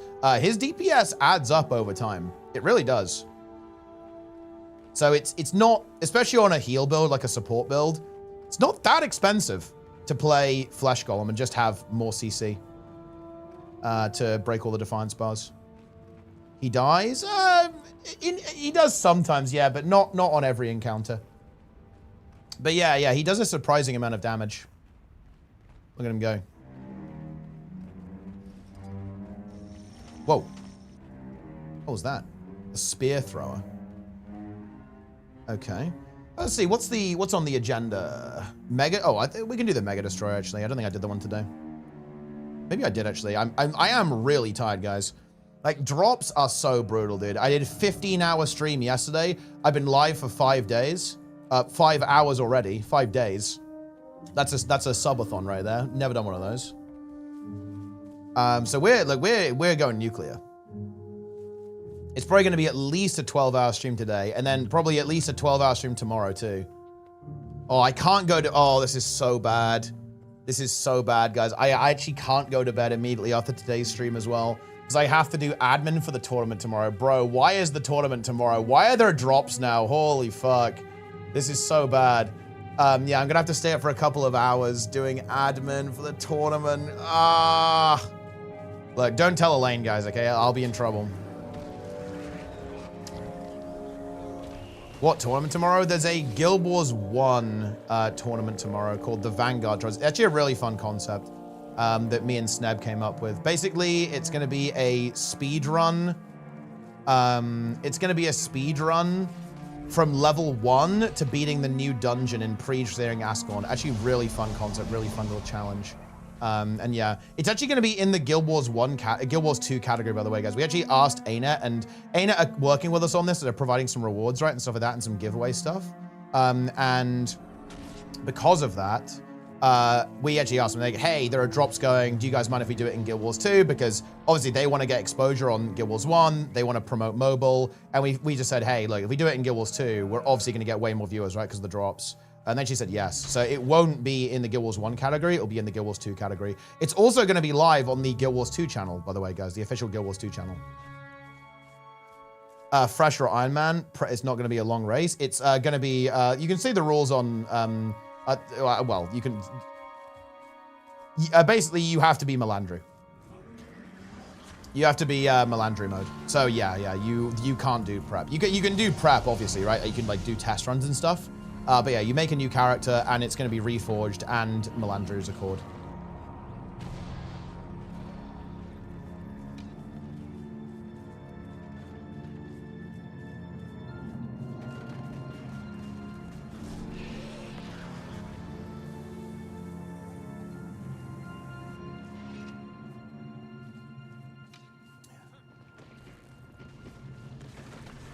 World record for Eldo with his Guam at 2 hours or something because of the scrolls. Yeah. But no. It's just purely it's purely new character, no trading, right? Do you require my assistance? I wish it could be like a group Iron Man, because I wish you could like trade between the group, but it is what it is. Like, there's not going to be a crazy amount of loot RNG, right? A lot of the items you're going to pick up are going to be from quests anyway, right? You're going to potentially like target some particular quest items that you want in pre-searing. And then go from there.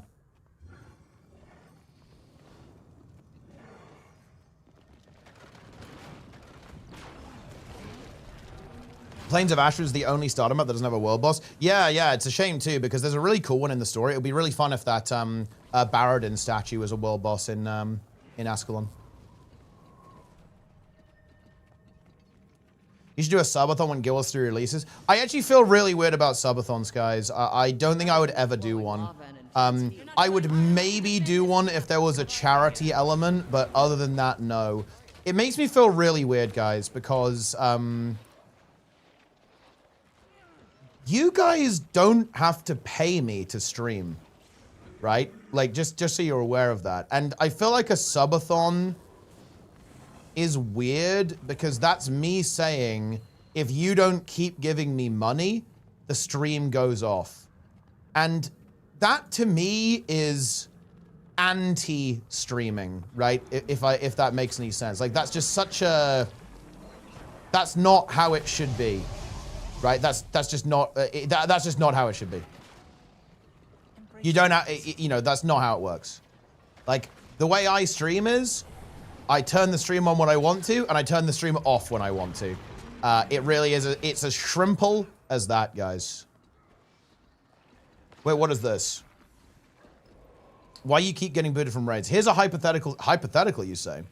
You join an experienced raid group hoping to kill some bosses and make some gold. Your group gets part way through the fight and you get down and one-shot by the boss. You immediately get revived. You think it's not a big deal. Moments later, you're in a loading screen and ported back to the lines actually forcibly returned to AFK. You wonder what caused this. Maybe a game bug, a misclick. As part of a command, I set up 200 gold for my title and can explain exactly what happened. First of all, you went down. This is an immediate tell that you're an okay, this is a fucking troll post. Skilled players never go down, so this leads me to Open Arc DPS, a plugin that tells me exactly what I need to do. With this information, I know everything about you. I know your dad left you when you were 5. I know your uncle touches you inappropriate at family functions. I know you yell racial slurs every time you lose a game in Clash Royale. I know you better than you know yourself. More importantly, I know that your DPS is absolute fucking dog shit. 7k DPS. It would take you 5 minutes to get level 20 Moa Bird with these. This is a good post, though. It's a troll post, but it's a good post. Top it off, I also see you don't have KP. Unacceptable. As the late devious leader of Exploitation Guild once said before he was arrested for hot dog fraud, KP or K what? Jesus. At this point, my next move is clear. You are garbage. You're undeserving of getting KP with my group. You didn't pay. I booted you. You have zero remorse of doing so. I've also entered your account name into an Excel spreadsheet, so I'm going to try to kick you again if you ever join my group again. You are gatekept exactly as raids were meant to be, and you wasted everyone's time. Congrats. I once had a guy with less than 20k DPS, and right as I was about to kick him, he apologized, said he had to step away for a second. His grandmother fell over and couldn't get up. Immediately booted. The nerve of this MF to waste such my time on some old hag. I require full commitment, and my toilet gaming chair is evidence I practice what I preach. So before you join a raid with a suboptimal self-mode build without KP, think about this post and reconsider. Go back to killing Shadow Behemoth for 5 silver. You'll get your little meteorologos Baba by 2030 at that rate. Don't expect to stay in my group of vets with 10k hours in the game. And definitely don't try to sneak or blend in. I will find you and I will return to light charge. Grab a rock and throw it on your utility key so you can chill with, Priscilla Daintypaw. But don't get tempted by the LFG tab. Don't even look at it. Sincerely, a gw2 raid commander. I like this. Good shit post.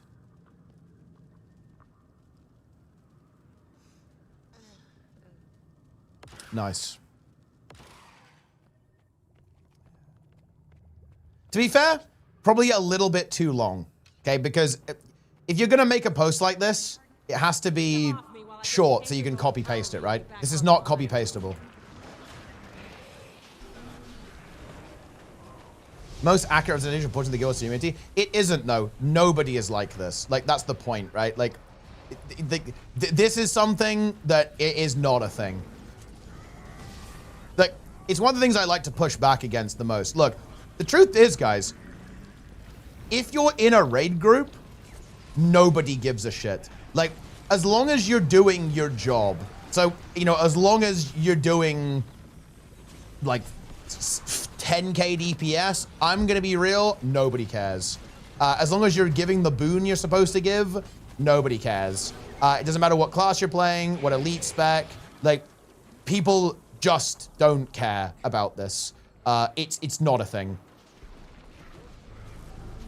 Yeah, if you're like chain feeding and wiping the group by failing a mechanic that wipes the whole group, yeah, then people will kick you. But outside of that, nobody cares. This is simply not a thing in the gw2 community. Well, spoiler alert, I actually don't think it's a thing in any game community. Like, this is just not a thing. Like, as long as you're vaguely doing your job, nobody gives a shit.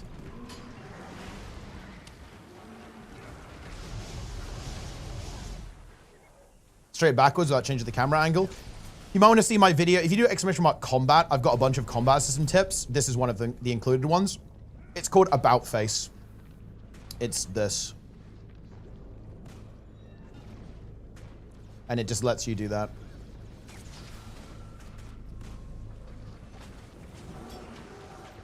And yeah, there's that and a couple of other kind of tips and tricks in that video. One of my favorite videos. I'm pretty proud of that one, actually. Turning knobs. We've got to stabilize the volcano. I was once scolded because I was following the mechanics and still do less DPS. One of my first raids, I knew it, so I was focusing on mechanics. I mean, I guess it depends like how much DPS you're doing. To be fair, if you're doing like 25% less DPS than other people, then the person who told you that is an idiot. Like if you were doing 2k DPS, then they've got a point. Yo, Sneb in the chat, the goose. Sneb, sign-up's closed, by the way, bro. On the event.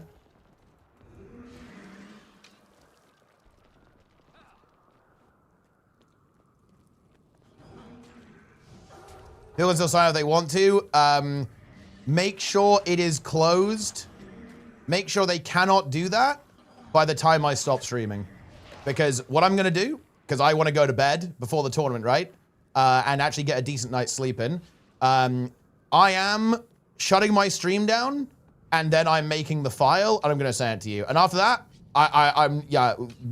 those are the teams that are in, right? So do a ping or whatever, make sure people are aware of this. But honestly, actually, let's just say this. Let's just say, Sneb, they have got 4 hours to sign up, right? 4 hours from now. Because I'll stream for probably another 5 to 6 hours, I wanna say, like through to, you know, 2 a.m., that kind of thing. Then I'm doing the admin for the tournament.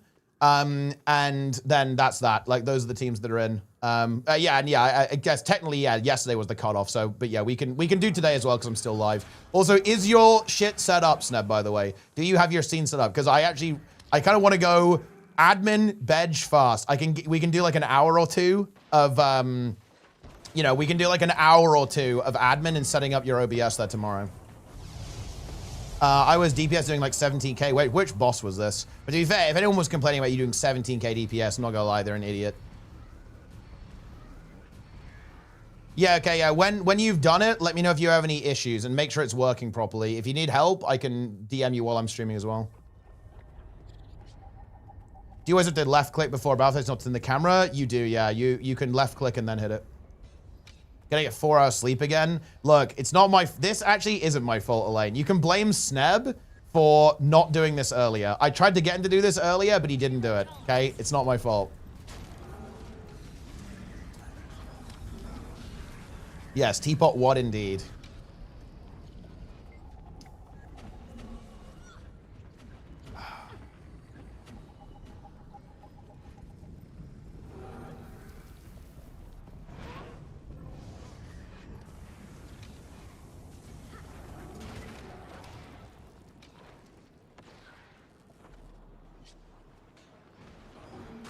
Foul this locale no more.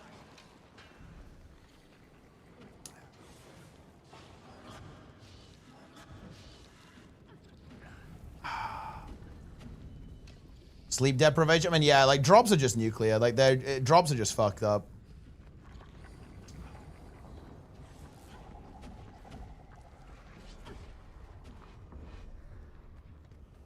Also, wait, Magras, are we playing Sunday or what? Can you confirm that for me? Get them to confirm this, because I have no idea if we're playing on Sunday morning or not. Oh, dude, my birthday's gonna be so brutal. My voice is gonna be cooked. Wait, Darren's is enjoying the new Extraction RPG? Bro, log into Guild Wars 3, bro. Oh, I need to send an email, actually. I'm actually gonna send an email right now while I wait for this.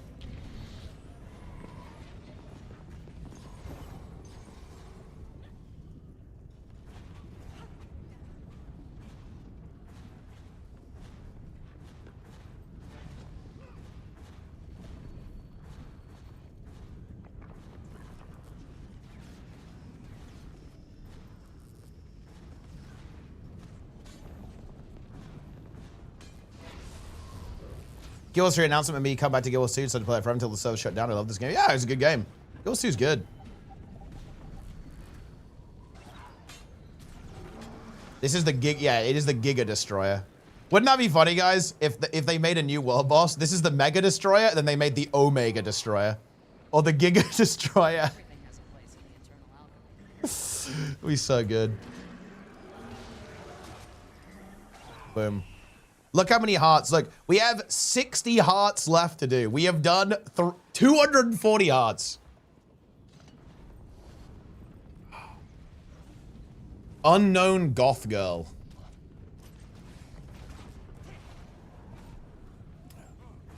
Boom.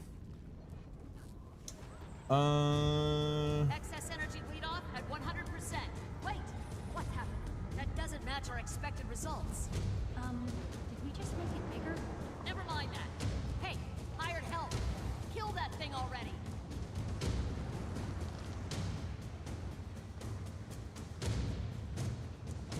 Right, get the destroyer. It's submerging.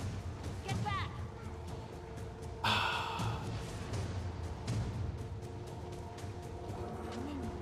Minions. Kill them. The Just video after the announcement was the release said if I Doom before that came out. I know they held off, but damn. Yeah, no, I think that Colin and Josh are both really good communicators, and yeah, I was definitely impressed. I had kind of almost accepted in my mind that, you know, this is the end for Guild Wars 2, right? Like, and that it would have like minimal development afterwards. But yeah, I was really happy to see that they're actually going to be, you know, continuing it in a similar way. Maybe not quite as much, we'll have to see. Maybe it will be slower, maybe it will be slower expansions or smaller expansions. But yeah, very good to hear. LCM2, the Impactor. Look, do you guys realize that the ArenaNet have the opportunity to do the fucking most base thing ever? They can add, I mean, look, Roy has already added the Breaker. You guys know about this one, right? The Breaker. This is Mount Balrior, complete Mount Balrior the Raven for the first time. Breaker of Titans.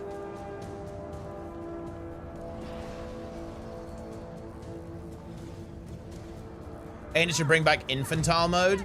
I mean, infantile mode should return, yes. I mean, it's still here. They just called it adventure mode or whatever. But it should be referred to as Babby's first adventure in infantile mode.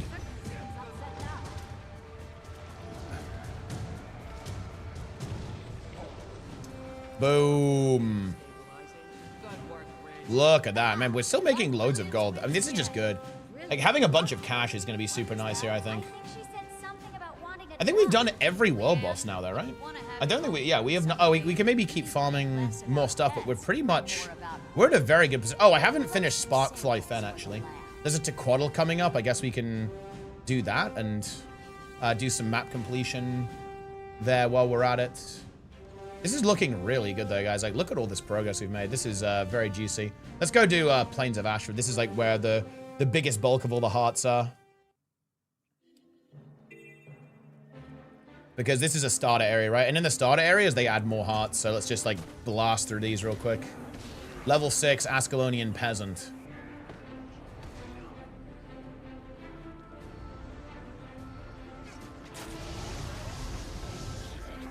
Who's going to join the old game? Well, I think this is where this is, like, a really big psychological thing. Because why do people do this with old school RuneScape or with classic WoW? Like, it's not like old school RuneScape even gets a lot of content. Not really. But the game is still obviously like actively developed and has a really passionate community, so it's all good, I think.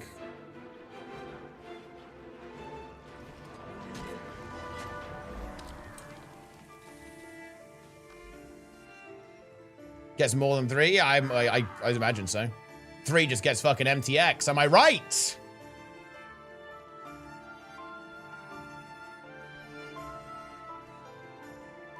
I wonder if this POI is scary. Don't you have to, like, drop into a well or something to get that POI? How's your FPS so smooth? I have a 9800X 3D. It's a good CPU for playing MMOs.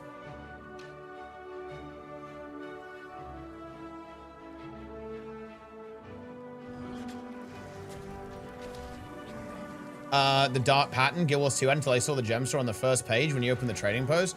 Look, I don't really want to get into this, but there are a lot of dark patterns. I think that, look, here's the one that's really egregious. This has got to go. In my opinion, this needs to be killed stone dead in the industry. Almost everything in the gem store is sold to you in increments of gems that you can't buy. I think that this is possible, and maybe this wouldn't happen in America, but I believe the EU could probably pass legislation here. You should be able to buy with real money as many gems as you like. The fact that you cannot do that is extremely poor business practice. Now, I'm not saying ArenaNet's a bad company. Quite the opposite. I think they're actually a very good company when it comes to consumer rights. But let's not pretend, guys. There are absolutely some toxic patterns within Guild Wars 2's monetization. For example, one other thing that I'm also not a big fan of, when something's about to go, look, for a start here, orange, exclamation mark, warning, warning, warning. When it's about to go away, it goes red, by the way. Red, warning, warning, warning, buy now. This is absolutely a psychological sale tactic, right? Like, this is like sales 101. That is absolutely anti-consumer practice.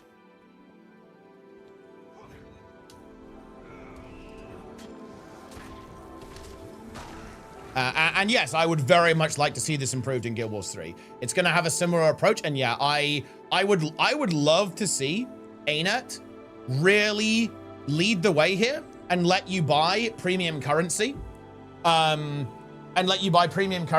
any increment. So in other words, you should be able to buy 367 Guild Wars 3 gems if you want to, and it will give you a price for that, and then it will sell you that. Or just not use a premium currency. They probably won't do that because they might want to do the whole, like, you can farm gold for it thing again.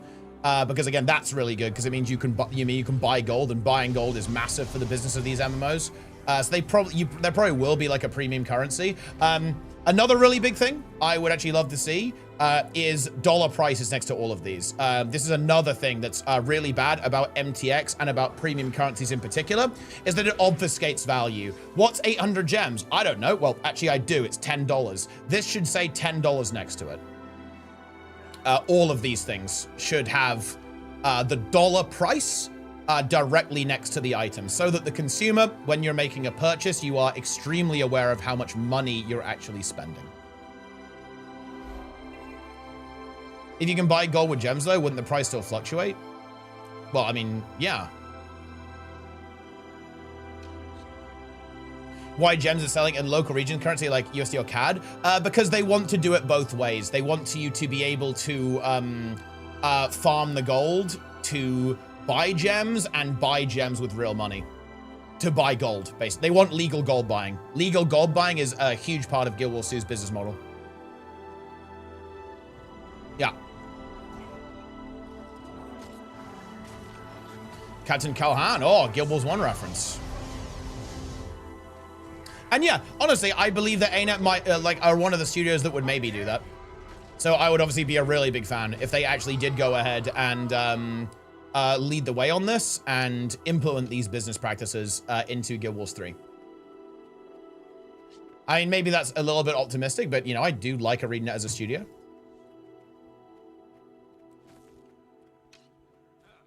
And yeah, that's a good point, to be fair, Gerashimo. Look, you know, if they're talking smack about battle passes and then they add loot boxes or something, that's not going to look good, is it? Right? That's going to age quite poorly. Now, to be clear, I think loot boxes are fairly unlikely in Guild Wars 3, but yeah, like, they have actually kind of made a statement here, right? They did come out really strong against battle passes in particular, which is based, by the way. That means if they don't have really good business practice in Guild Wars 3, they're gonna have egg on their face, right? Like that's for sure.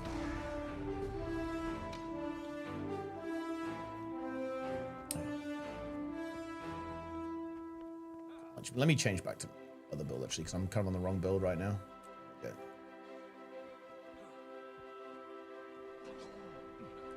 Monetize it without loot boxes. Yeah, I completely agree. I mean, I don't think this would, I'm not sure if this would ever happen, but I'd love to see loot boxes just removed from Guild Wars 2. I think it's actually, we're all used to it, but I really think it is genuinely bad that there are loot boxes in Guild Wars 2, guys. We know this is pretty much the worst, you know, the worst thing in gaming is literal gambling, right?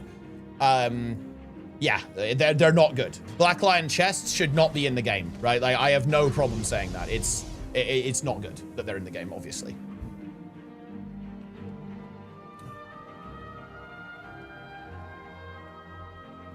What's the goal for this account? Basically, beat all the content you can on a free-to-play account.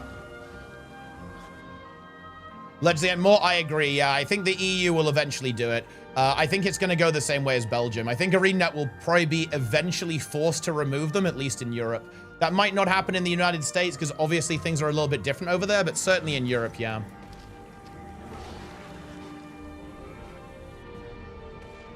I think there's some criticism of the Wizard Vault, but I don't really agree with this framing that the Wizard Vault is a battle pass. The Wizard Vault is just like dailies, right? That's all it is. Which, I mean, yeah, if you don't like dailies, that's fair, honestly. Like, you can definitely criticize like the concept of a daily thing of like FOMOing people and stuff, but if you think about it, it's more flexible, right? Like, you don't have to do it every day, right? Like, you can just do it X amount of times within the season framework, and then you'll get all the stuff.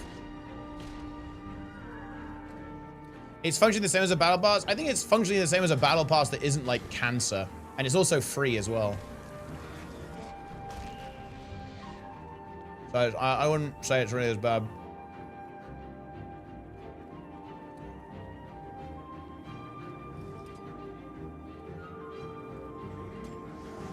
Yeah, it's all still available, right? You can just go back and get it if you want to. But yeah, no, I'm really excited. I really want to see what ArenaNet are going to do. Because again, ArenaNet quite often are, you know, pretty good about this stuff. And they don't monetize the game, you know, as absurdly as some other games do. I will admit, and look, I'm fine with saying this, guys, like we should be. I do think the game's monetization has become more aggressive over the last couple of years. I think they've been clearly trying to generate more revenue out of the game. And, you know, that, oh God, it doesn't feel great, does it? But we were getting a very free ride for a long time, to be honest. But that doesn't mean that it doesn't fucking feel bad, right? To have the game kind of become a bit more aggressively monetized.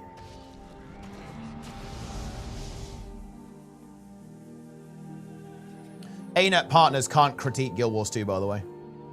Gotta make that video. Need to do the ArenaNet partner manifesto.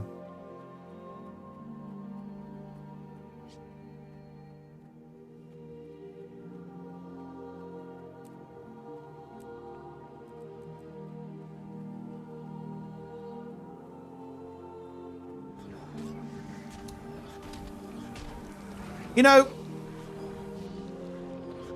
Sneb linked me a video today. And he knows what I'm talking about. He knows what I'm talking about. It was good. I enjoyed it.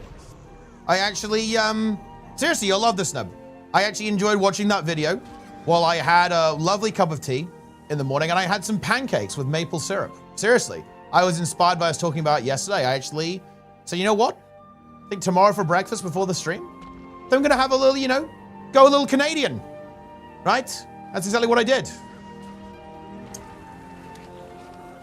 I'm not sure if it's as Canadian as you're gonna get, right? Like it was like real maple syrup, not fake maple syrup, right? Like I'm sure there's like some legal stuff there. So I guess it's from Canada, but obviously it's not literally from Canada. Well, I guess it is literally from Canada, but you know what I mean, right? Like it was bought in the UK. American fat style pancakes. American fat style pancakes. I will admit this is something that I do really like about the American breakfast. It's not that common over here, but I actually do think pancakes for breakfast, even alongside like a traditional kind of like fried breakfast in the UK, is really good. It's very uncommon here in the UK though, but to be honest, I'll give you Americans that. That is good.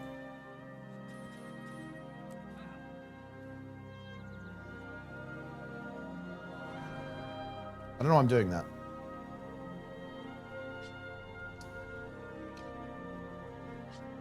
What do you eat for breakfast? Well, I mean, the English breakfast, right? The English breakfast is your classic, you know, eggs, bacon, sausage, beans, right? Like toast, fried bread, black pudding, mushrooms, tomato, right? Like that kind of thing.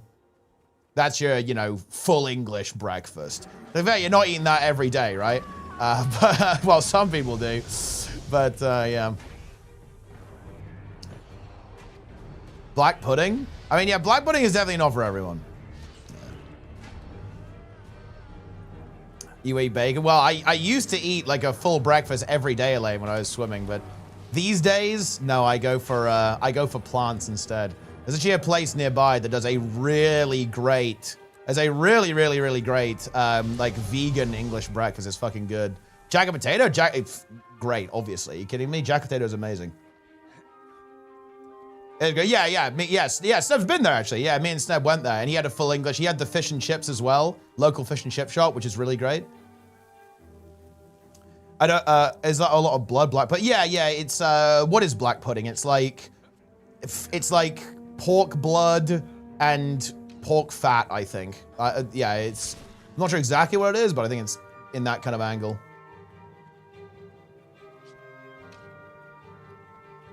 Definitely not for everyone, for sure. Yeah. And obviously, like, spices and stuff, right? Tofu's good. Yeah, it's actually really good. Yeah, tofu scramble is really good. Big fan of that, actually.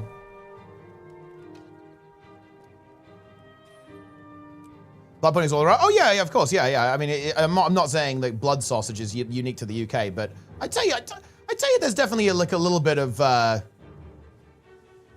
I'd say that, like, black pudding specifically is a little bit associated with the UK at least. But yeah, not blood sausage specifically, of course, yeah.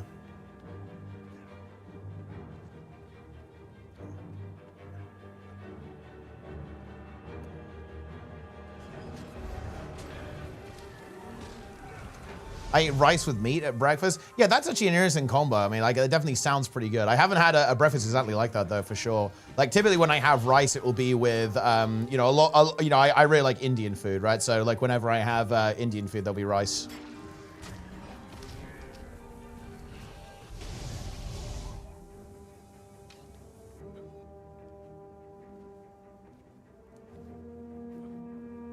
Blood pudding is like a sausage, not pudding made of blood. Yeah, I mean, look, it's... I don't know, like, the UK, we have weird names for things sometimes. It is what it is.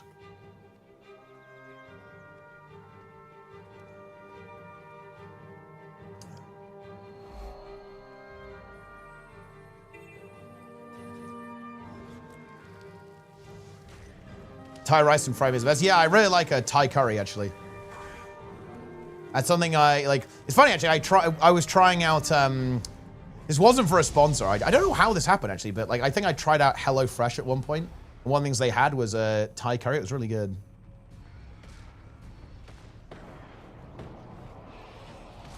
Everyone's sponsored by HelloFresh. I'm not though. I've been offered, but look, actually, I thought I need to share. Wait, I think I told you guys about this. Oh, I did actually. Oh my God. I just got reminded by the fact, guys, that I got offered to do a Gamba sponsor for 2 months, and it was 40K, bro. Yeah, dude, I got offered a $20,000 a month sponsor, bro. That is fucked up, dude. That is messed up. God damn.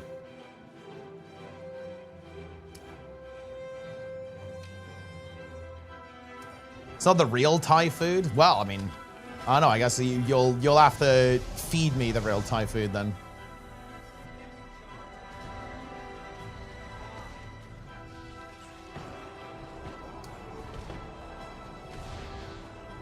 Siege Master Lorma.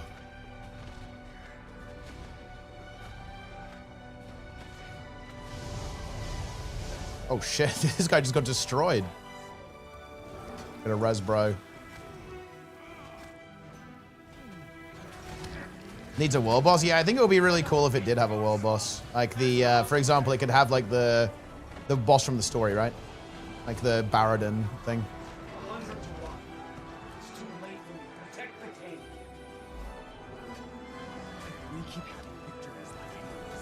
Boom.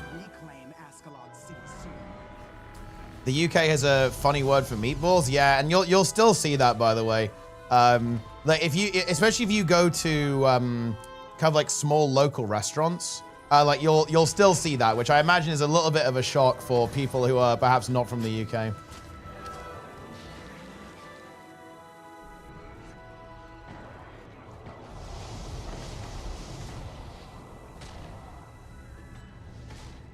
But this is another like UK thing as well. Like the shortened version of that word is also just another word for a cigarette here. So like that word is not considered to be particularly offensive in the UK, which again like might definitely be a bit of a surprise, right?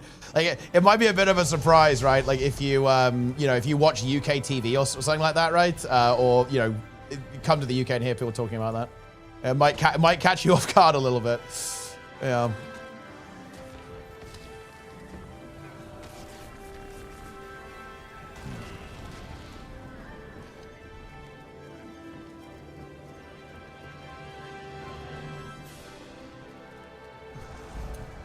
Aussies use the same word. I think that's correct, yeah.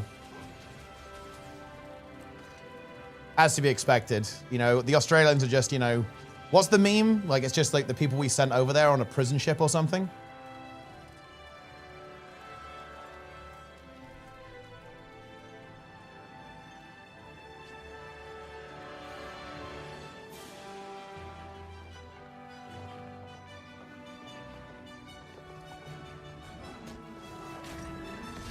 Every pub, yeah. You'll see it in pubs, yeah. Pubs, chip shops often as well, actually. That kind of thing, yeah. Pretty common common dish. It's not like, it is a little bit different to a meatball. It's not exactly the same thing. It's like a specific kind, right?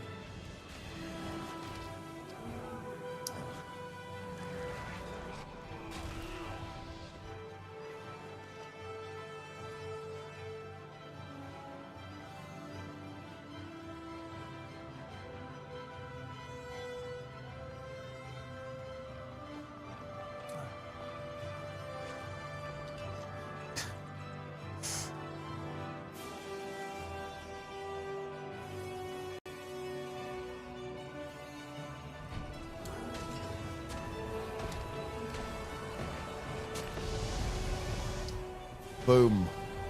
Thoughts on mushy peas? Look, this is good. Look, I'm hesitant to say this because if there's anyone from the UK, I'm going to get crucified.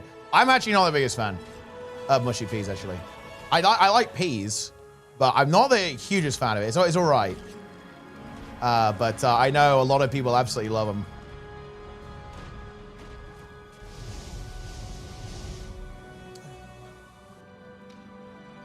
Definitely an experience. You have to try it, right? When you go to the fish and chip shop.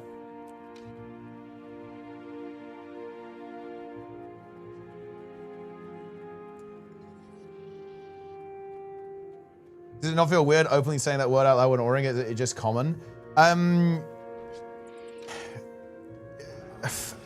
Weirdly enough, though, because I'm on the internet, it would be a little bit weird, I think, because obviously, basically, everyone on the internet speaks American, right? At the end of the day, so that's obviously a little bit different. And like certain words have like a pretty, you know, they hit a little bit harder online than they do in the UK. But honestly, no, because it's just different, right? Like that word just gets used differently in the UK, if that makes any sense, right?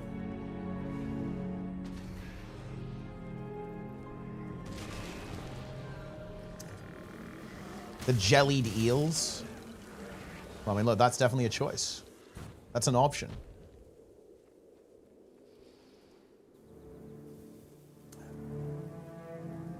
Boom.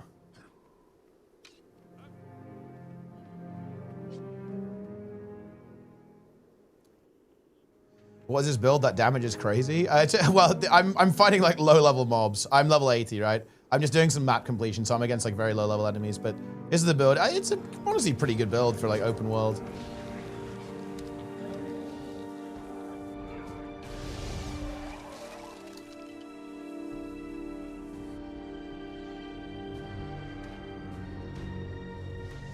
Vistas can win. Oh, like wait, wait, you went Magrest. No, Magrest, you went down. Don't tell me you went down, bro.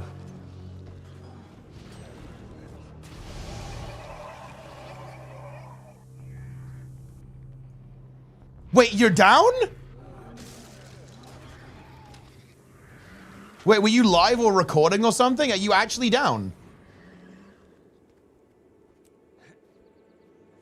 We need a clip. Yeah, we need to see it. We need to see you. Need to see this happen.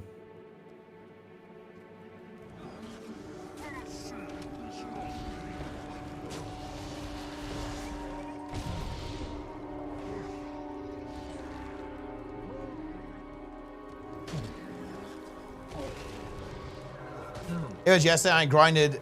Oh wait, you went down yesterday? Sorry, what happened actually? Was it like what happened with the Ettins?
Doom claims his first victim. Oh, is this? Oh, I have to review this clip. I was near a fractal incursion with Mama CM. Then downside in the Ettins. Oh no. Dude, this is theater. Look Okay. how, guys, look how brutal this clip is. Oh, it's a level 5 ball. Look at this, guys.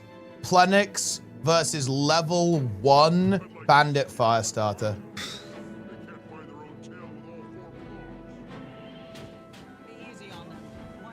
Holy shit. Yeah. And this just feels so bad, guys. This feels so bad. Okay. That flare is not fucking up. Yeah. Oh boy. Level 1 Bandit, dude. Level 1 Bandit. And then the Frenzy, dude. He proc Frenzy. He hit Frenzy. My goodness. I'm dead, actually, aren't I? Yep. Well, that's that.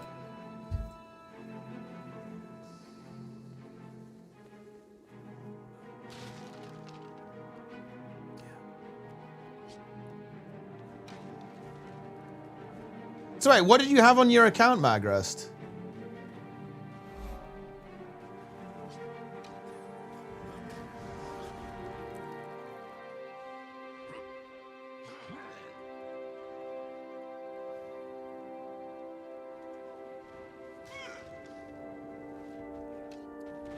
The new WoW tier is already over? Wait, what do you mean?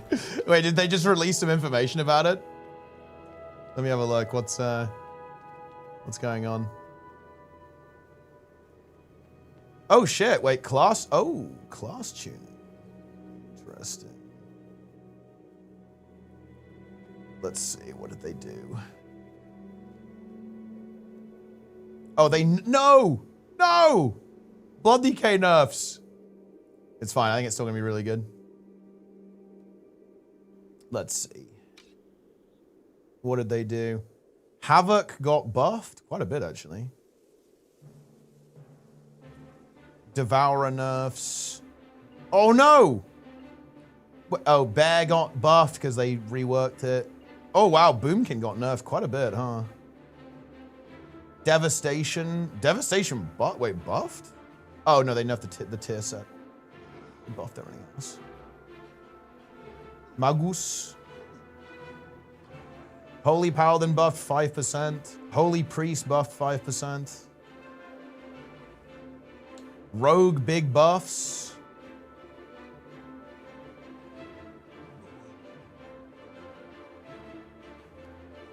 Looks like some Warlock buffs. Oh, Warrior nerfs. I think Warrior was looking really good, to be fair. So Warrior getting nerfed a little bit.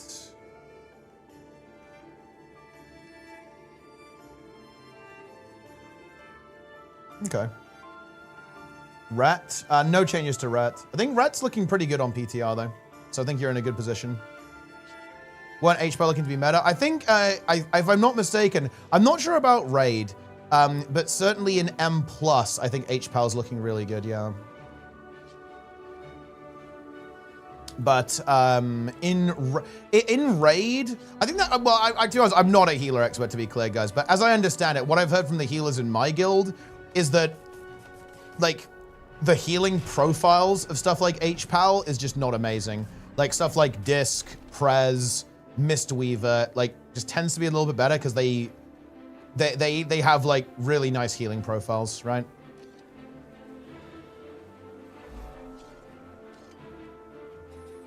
So, yeah, it's, you know, stuff like HPAL is, it struggles a bit. Like, I think Holy Priest as well, like, also struggles a bit for kind of the same reason. Just like the profile is not particularly advantageous.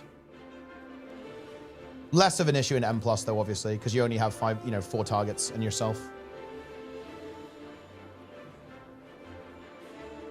How do the tanks look?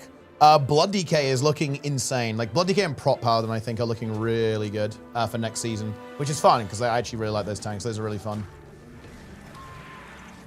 All 3 Spectre Powder is good next season. Yeah, that's right. I need to unlock the title skins in Guild Wars 2. A special day? No, not really. There's like bonus weekends that will help you do some other things a bit better. But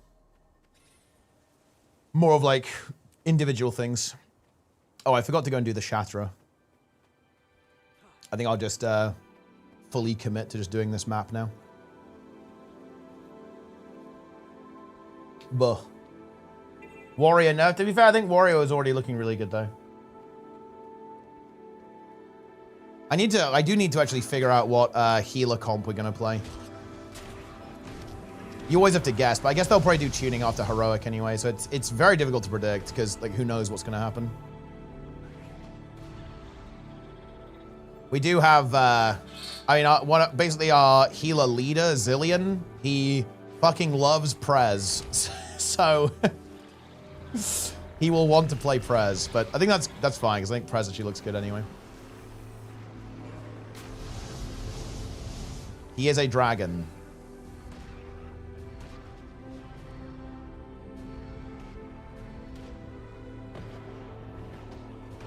I think Disc looks good as well. But then again, I feel like Disc always looks good.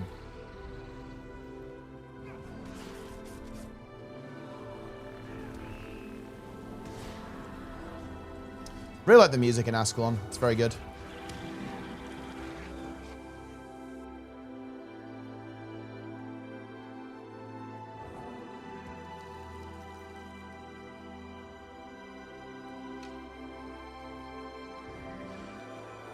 Shadow Bolt buffs? Listen, cast your Shadow Bolt eggs. Just cast your Shadow Bolt, bro. This will always be meta. Yeah, it's just very inherently strong, right? With how it works, how the spec works. Seems to always end up being good. Like, I recall in the Midnight season, right, season 1, everyone was like, oh yeah, now Disc is gonna be bad. Like, they nerfed it, right? Oh yeah, now it's not gonna be meta anymore. Like, ah yeah, now you're not gonna wanna play Disc, right? But then you always do, right?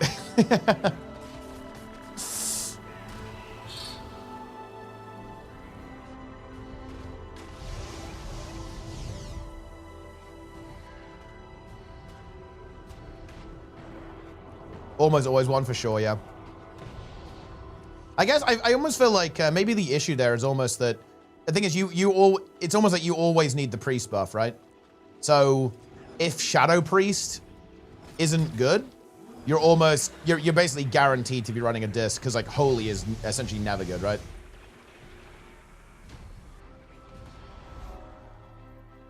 And that means there's only one left. There's only one spec left for the priest class.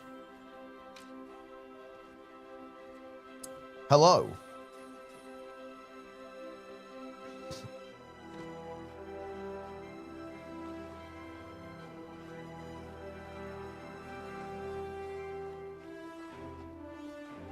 Chow is looking good. Yeah, our Shadow Priest player was looking forward to that. Because, yeah, Shadow was looking really good on PTR.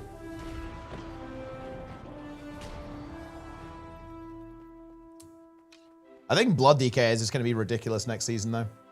I'd be pretty surprised if it wasn't going to end up being meta in...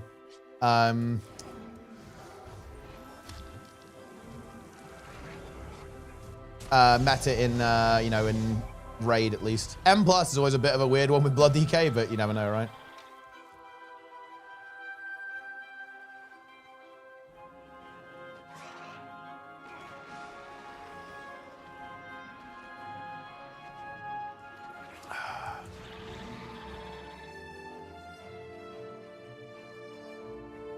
Okay.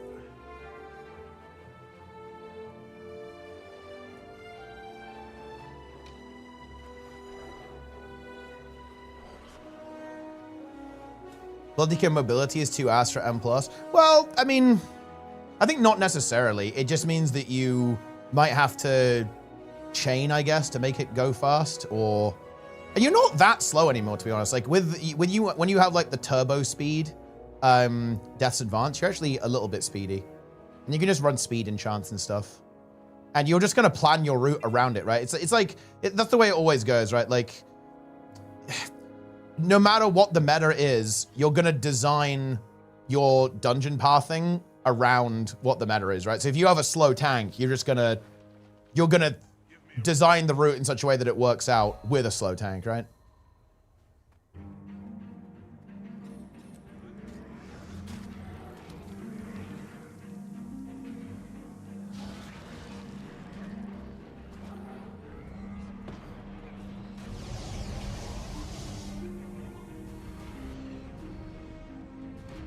Boom. Where everyone can PvP with other races during leveling. I mean, I love world PvP. I would love if like a world PvP server for Guild Wars 2. That would actually be insanely hype. And well, I'm not sure if world PvP is going to be on the cards for Guild Wars 3, but look, no, I'm not even going to say we can cope, okay? Like, that's extremely unlikely.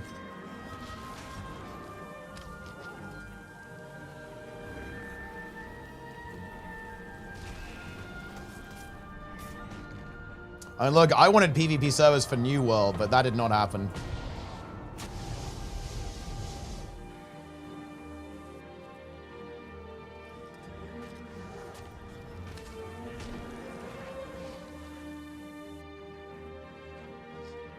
Need to do some salvaging here, don't we?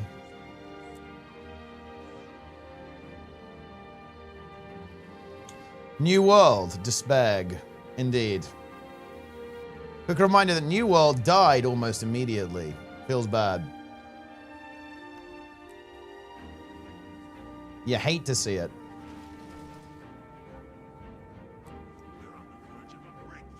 Open world PvP server for Guild Wars 2. I mean, it would be an interesting experiment, but again, I think it just wouldn't be very popular. So it would just be DOA.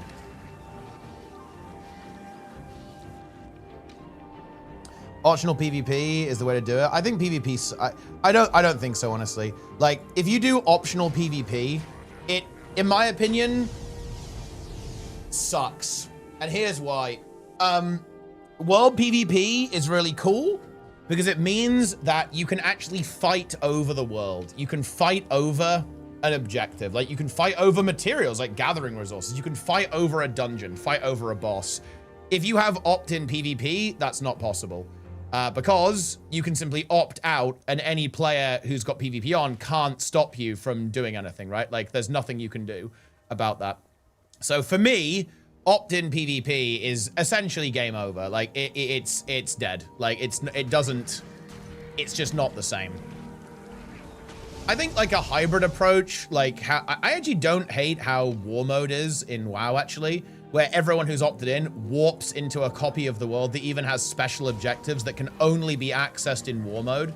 That's not a bad idea, but like mushing people in together in the same copy of the world, some who can PvP, others who can't, is, in my opinion, the worst of both worlds. It's not good. It's really bad even, actually.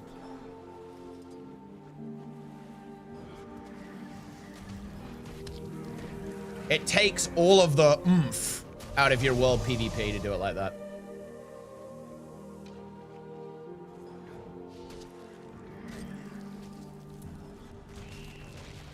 Extraction? I don't even really know what an extraction game is, so I can't really give commentary on that.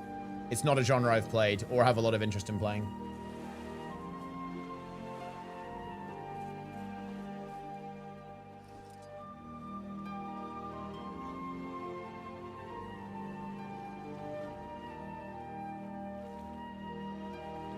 They released for HOM? Yeah, HOM will be, if I had to guess, November. That kind of thing. Because I think they said this year, but it will probably be a couple of months after the final patch of the expansion, which is in September. And it won't be in December because that's the winter break. So that kind of leaves October, so like late October or November.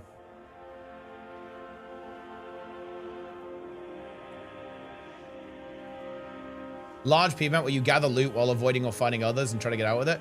Oh, that's weird. I guess they added that in New World then. There was basically like a map. They did that to Cutlass Keys in New World. So I suppose that's that.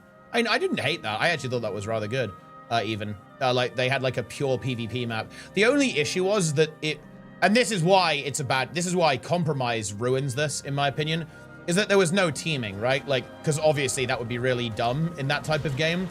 So you couldn't like play with other people really. It was an entirely solo experience, which I think again is kind of lame.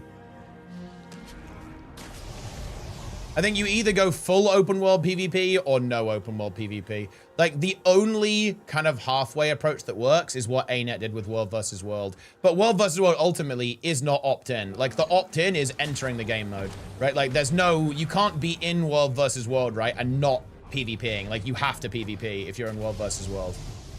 So that's acceptable, but again, that's, you know, that's not, it's not like true open world PvP, right? Because that would be like, you can PvP here, right? In the actual open world. But World vs. World is really good. It's a very smart way of doing it in, you know, pretty well, I think.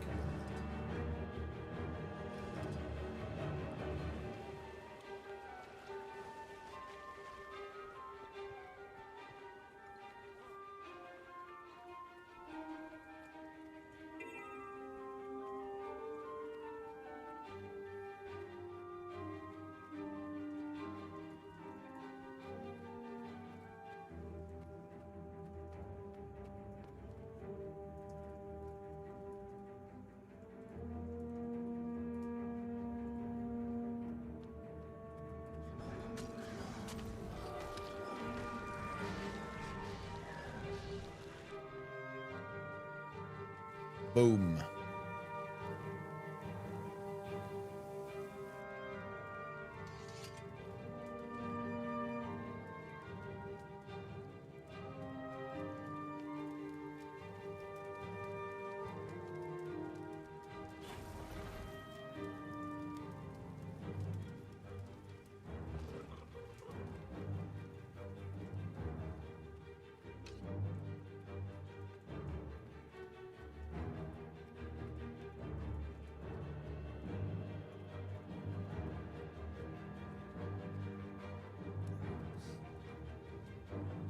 Exclamation mark loot. Yeah, sorry guys, I had to quickly do a bit of admin. You know how it is.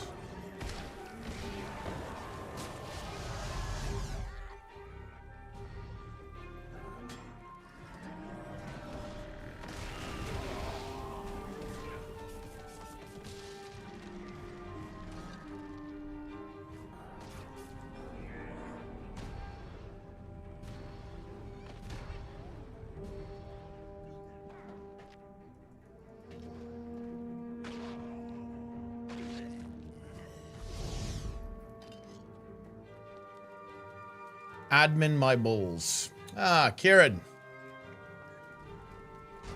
Kieran in the chat. Whoa, Ethereal Vanguard.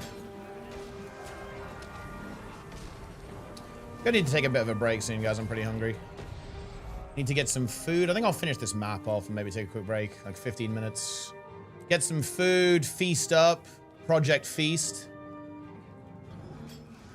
And then we're back for more streaming. Are you streaming tomorrow? Yeah. I'm streaming more today as well. I'll stream until probably 2 a.m. So another 5.5 hours or so. What's the menu? Bugs. It's gonna be Bugs monthly, guys. I actually just got my monthly shipment. For those who don't know, guys, Bugs Monthly is a subscription service, and they send you a bug of the month to eat. Many viewers here actually subscribe to it.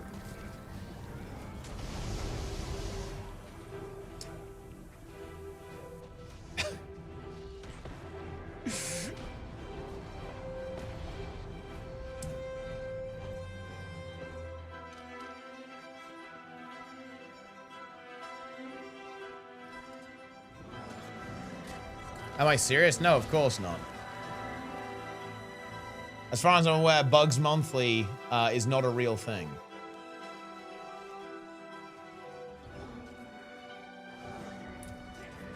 I always eat mine too fast and I have to wait or order more.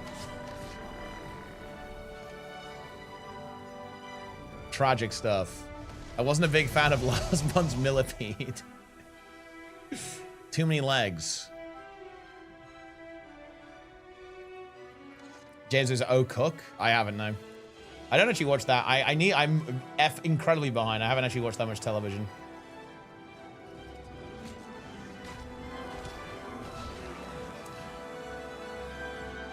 Next month is the Earthworm.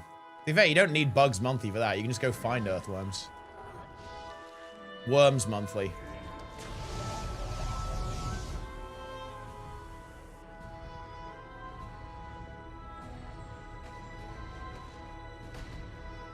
Okay.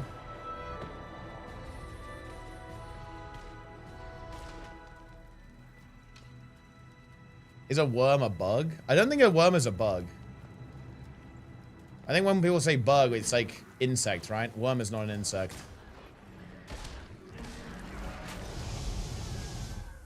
I'm free and I can join you doing whatever you want. Please add me. Well, I mean, you can just come on and hop on. Just going around in the open world, you can join us.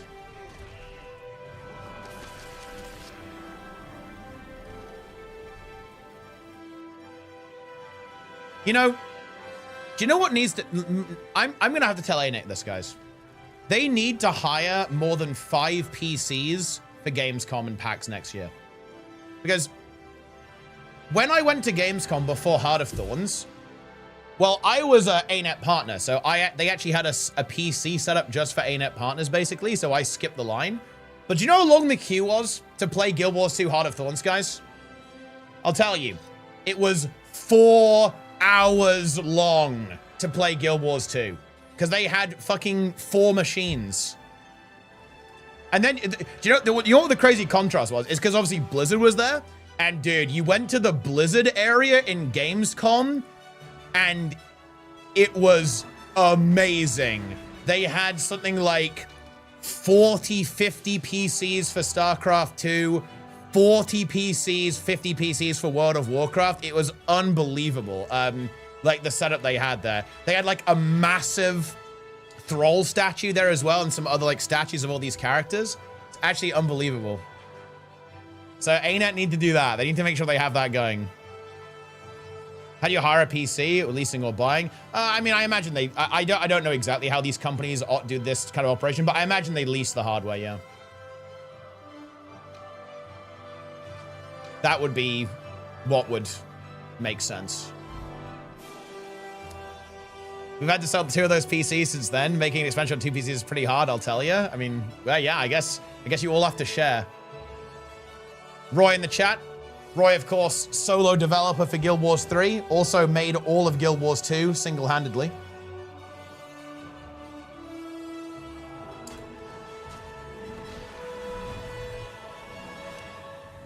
What you actually don't see, by the way, in the latest Guild Wars 3 video about the music, all of the musicians are actually just miming. It's Roy playing all of that music in the background. You just don't know.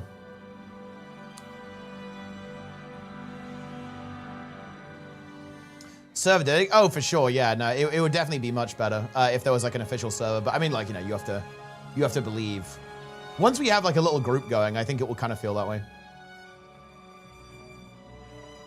Legendary gear available to free players? Yeah, you can make core legendaries, and you can make the legendary gloves. So yeah, you can do that. I mean, I think you can get, theoretically, I think you can get the world versus world ones too, maybe. Maybe? Not sure. And the PvP ones. What is this heart? Protect the HQ by killing Flame Legion in the area. Okay. I guess it's maybe over here. I don't see any Flame Legion. Black Bear. Nearly had an encounter with one of these guys in Canada. We had to stop for a couple of minutes during the half marathon because a bear was nearby. A little bit bad about killing it now.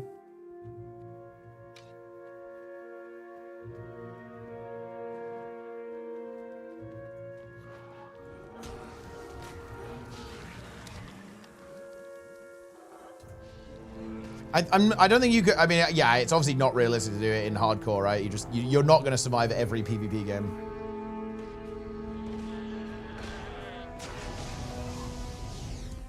I'm super behind because I was burnt out from Guild Wars. I mean, well, it is what it is, bro. I don't think we're really going to get down to business on this until after the new patch anyway, really. Because obviously not everyone has like their characters prepped, and we need to actually figure out like how many people we have, and people need to catch up a bit.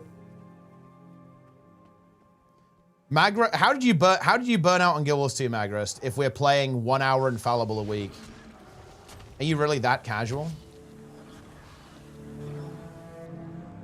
I see bears all the time camping here in Canada. Yeah, that, well, I guess funny enough, yeah, that's where I was. I didn't see a bear actually. I saw a moose, obviously, and lots of deer, lots of rabbits, but no bear.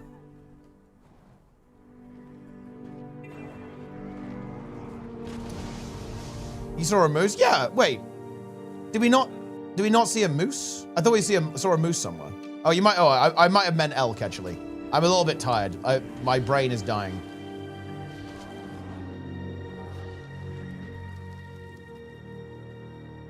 Maybe it was an elk. I can't remember. It's been a long time ago, guys. We didn't see any mesas? Okay, fine. We saw elk then. Very fine creatures, very fine beast, of course. But yeah, no bears. No bears. That's probably for the best, to be fair.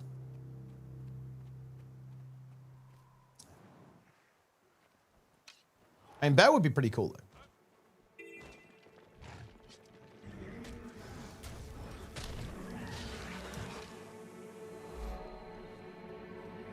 Saw a good... We did see geese, actually. We went to a bird sanctuary, and there were a variety of geese that were ultra aggressive.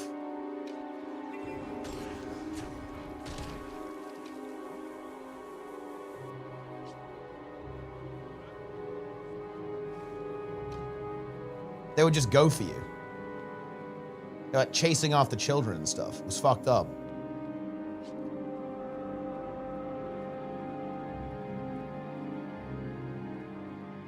But anyway, Roy, what are you talking about, by the way? You didn't see any elk either, dude. You didn't see anything, bro. You weren't there.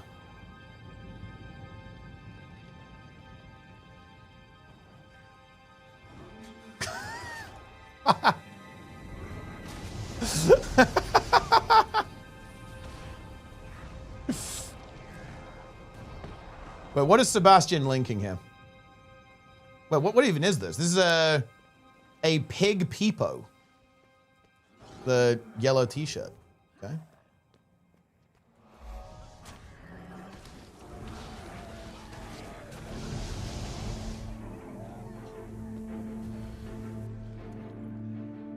Does Roy have any poop stories from Canada, or is it just Sneb? Well, I'm not sure if Sneb has any poop stories from this specific trip to Canada. Or did he? Did he have any poop stories? Maybe Nike's looking for inspiration before he writes part 3.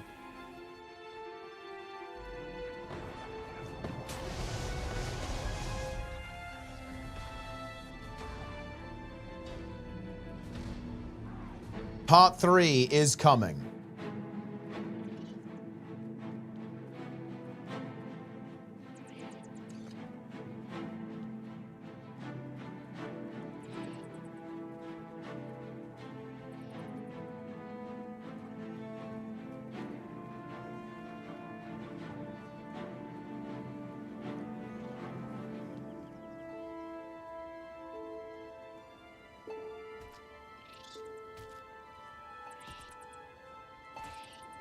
What tournament? There's a Guild Wars 1 speedrunning tournament tomorrow. Being streamed by me and Sneb, the goose. Peter won't have any poop, but it will reveal that Isgaran is a bad guy. Oh, see, that's actually interesting.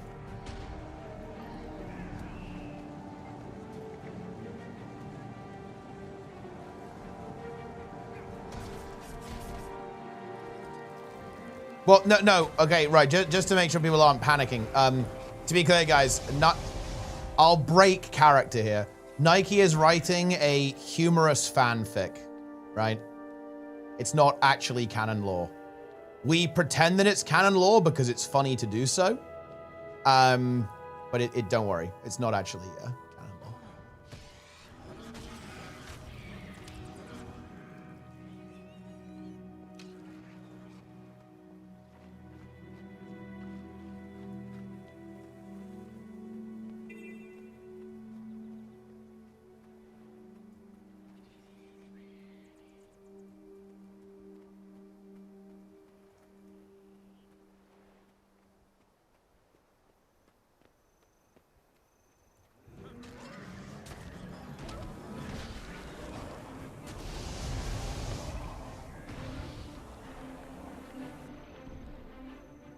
I need to send a message real quick. Sorry, guys.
What kind of tea most likely to contain?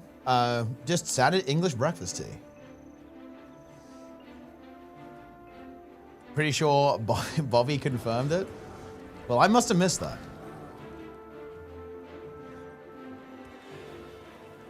Or maybe that is actually confirmed. Zojagar. What's the lore behind your name? There is actually some lore behind it, but it's a secret.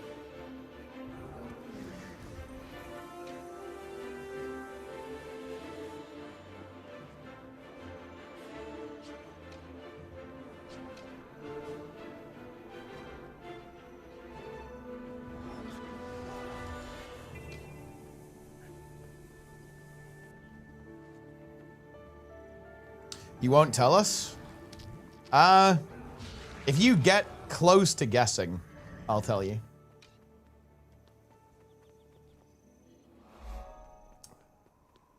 Boom. Oh man, look at this map. We've kind of explored a lot of it.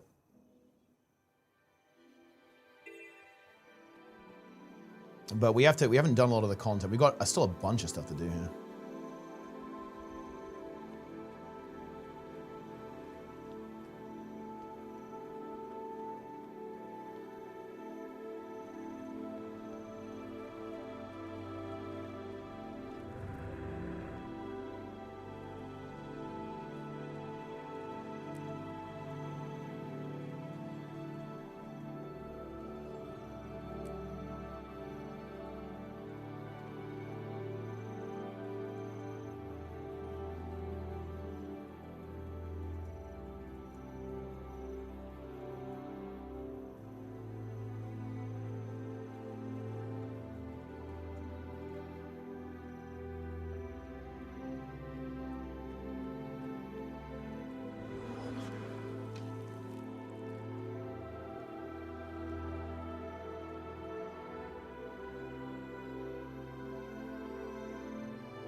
Generous.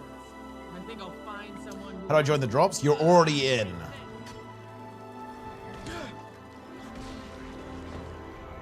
Has anything to do with Russell's teapot? No. What's going on? Listen, there's just like, you know, just some stuff. You guys know how it is. A bit of admin, a bit of admin.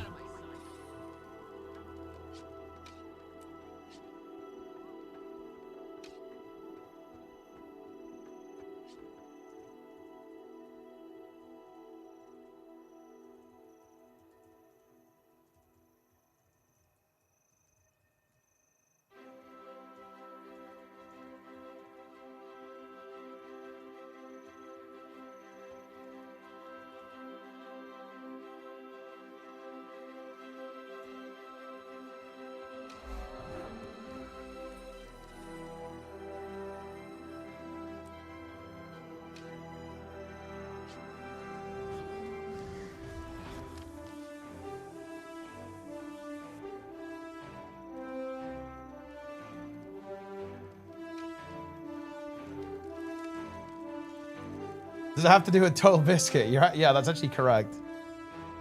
That's a very good guess. Because you're actually so close. Like, wait, did I tell? Maybe I told this on stream because Long is a real old friend. Well, I might have actually said this on stream then at some point. That's an extremely good guess. But that is true. It's actually so good that I'll give you a chance to actually figure it out. You did vaguely? Yeah, I might have done that. Because that's such a, yeah, okay, I have said then, yeah, I have said, yeah. Because that's such a precise guess, there's just no way, there's like no fucking way. But yeah, no, that is actually correct, yeah. But yeah, bro just remembers. Welcome to the game you play. How did this game almost take $85 mean? This is very nice, should be $200. Oh, wow, look, you got a bargain then.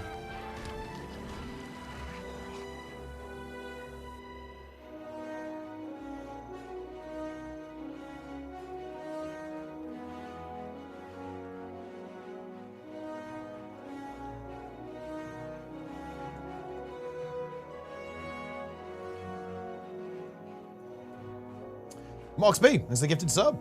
Bozo is now a sub. Very good. Right on, I'm back to this. Sorry, guys, I'm doing a bit of multitasking right now. It's a little bit hectic here, okay?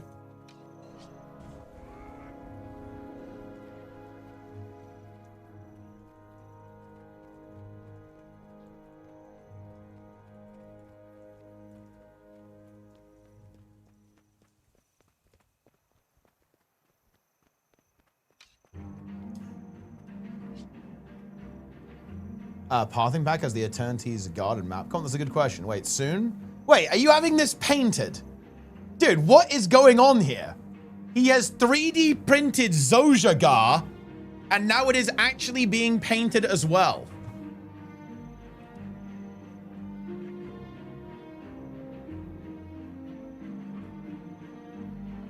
Has it gone too far, guys? Has science gone too far?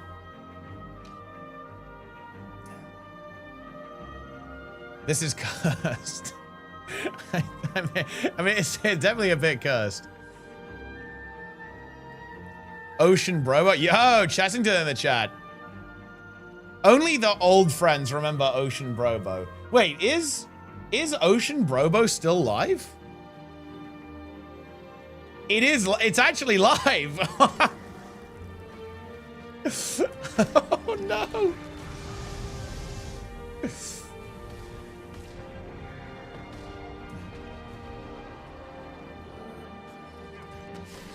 Wow. Or she'll want one. Look, I mean, look, I believe he is selling something like this on Etsy. Maybe not that model actually, but he is selling Zojagar merchandise. It could be yours.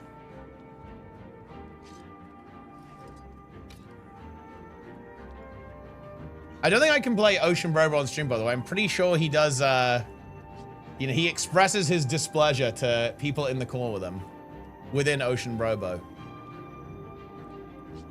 A beautiful rendition of a timeless classic. Man, Roy, can you please get all the people who don't play this game to come back? What are you doing? What are you doing, dude? I don't get it. I'm sorry, all these memes were just so good. They don't make it like this anymore. Nobody is doing oceanbrobo.avi at this point. How can I get them to come back? What do they want? That's a good question, actually. The thing is, Brobo, like, dude, the guy is actually an adult now. Like, I know he was definitely one of like the younger players who was actually playing in the high-end scene at the time. He went to university. I think he actually studied some really cool stuff as well. I think he studied some kind of chemistry, if I'm not mistaken, actually, some kind of science, and has now got into like a very good career, if I'm not mistaken. So I think he is like he's gone. Like, bro is doing real life. Bro's actually living his best life, right? Doing super well right now. Yeah, he came in a while ago and talked about it. Yeah, he was like studying super hard, right? Working really hard at university. And yeah, obviously, you know, went into a promising career in science.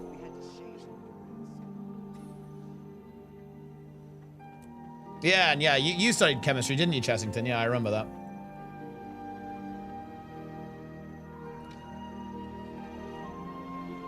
Real head say, that is true, that is true. That is true. Still gaming. Unod, Brobo Frodo, mod Odor for Borb. Yeah. The huge CX made of Molotov cocktails in the aerodrome. Old meme? That is an old meme, yeah. There's this kid who was 13 years old back in the audience ago. See, my stream chat was well known, and now he's at 27 and a lawyer. Oh, wow. Look, everyone is just succeeding. Guild Wars 2. Everyone is going into these high-flying careers, yeah? Very exciting.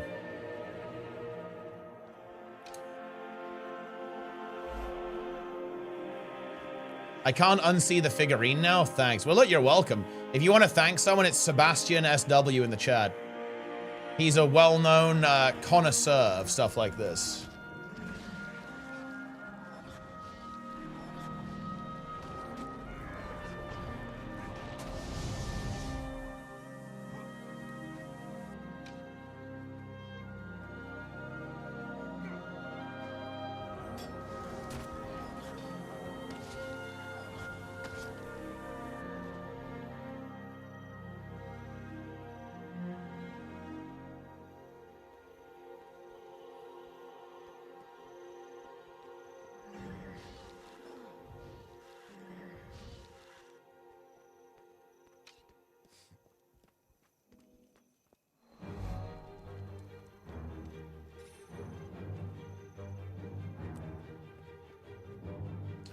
Whoa, the music's intense. This is a great song, actually. I really like this one.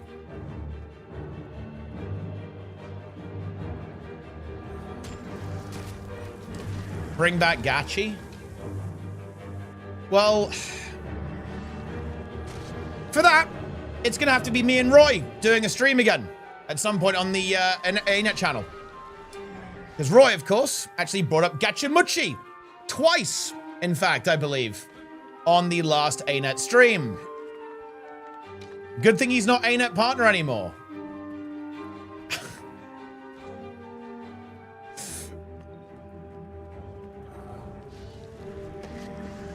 So that's the good news.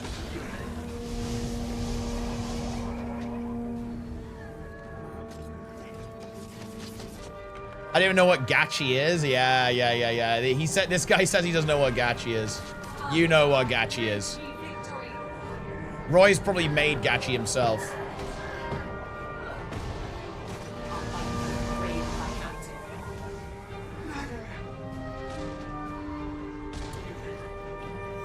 Ascalonian peasant. Oh, raw. Rich copper. Yeah. Now, the real question is Zach gonna come back to deep content creation when Guild Wars 3 releases? What is this? What do we got here? ArenaNet partner ArenaNet partner forbidden playlist. Oh, the Terraria one is so good. Oh my god. Wait, this is not the one I thought it was.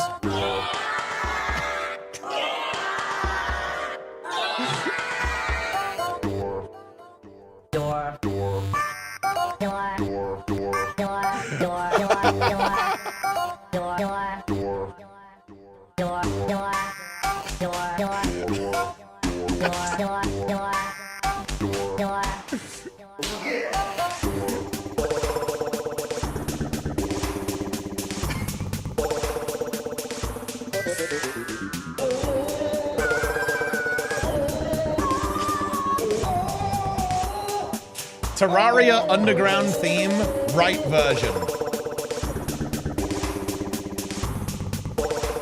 Guild Wars 3 theme song revealed? No, guys, this is the full soundtrack of Guild Wars 3. This is Guild Wars 3 soundtrack, guys, revealed. We've actually got access to top secret tapes direct from the recording studios that ArenaNet use.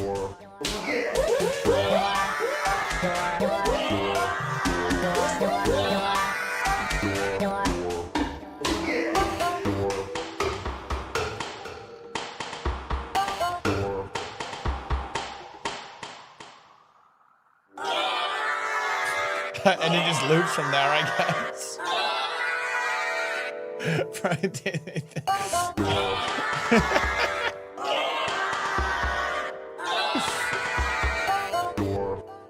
It's a little bit like SAB music, yeah. Alright, that's enough. That's all the gacha you get.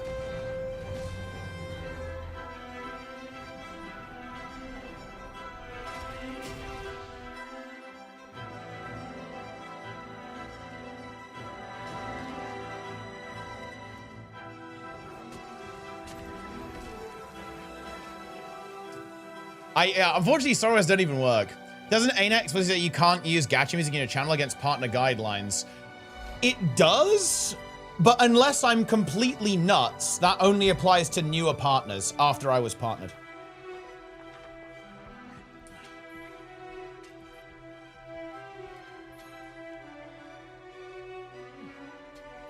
Play this. Because basically the version of the contract that got leaked was, I mean Envy leaked it, right? Like yeah, Envy leaked it.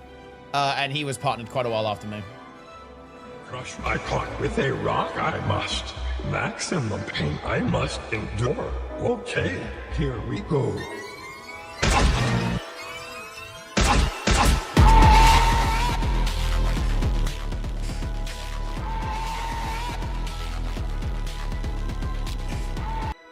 Yeah. Do you know what that song reminds me of, Magrest? 1 hour infallible session. That's what it reminds me of.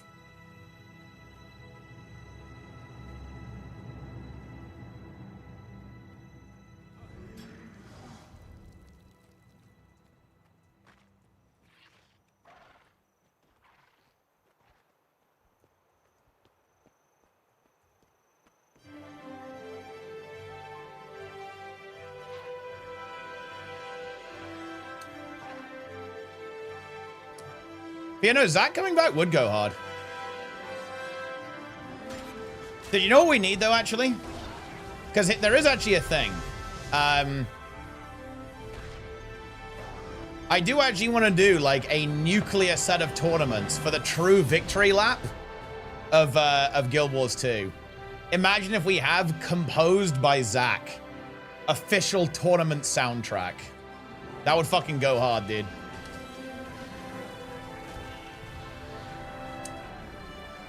The Return.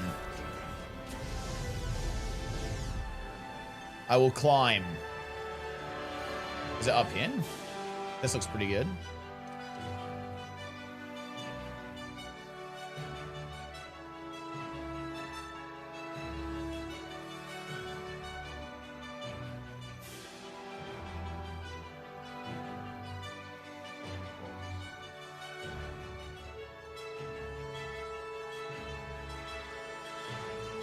Full Gachi OST with some homemade Gachi sounds.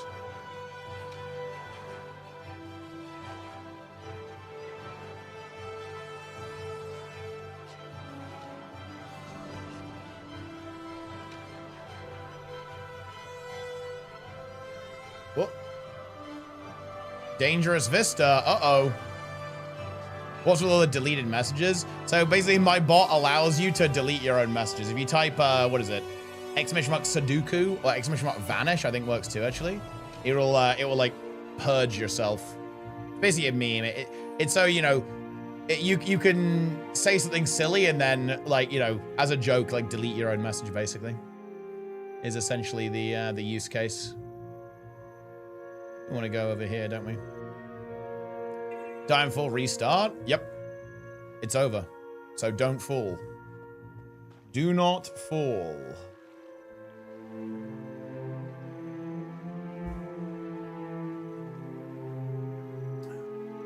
The mods are corrupt and out of control. Nah, the mods are very well behaved. All of my mods here are esteemed citizens. How did you started? This is the first character. Well, it's actually technically the second because I started on EU by accident. Then I had to restart on an NA. So, technically speaking, it is the second character. You can be happy I'm not mod. I mean, yeah, Elaine would be a tyrannical ruler. Like, you guys are very lucky Elaine is not mod.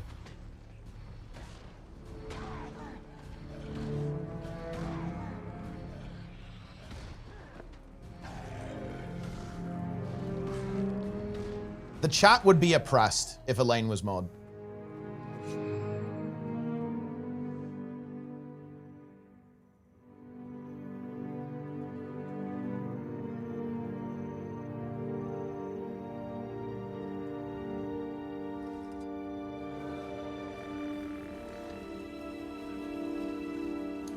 I know it's Corteria. Oh, I'm glad you're enjoying Zach. Yeah. No, I'm enjoying it as well, actually.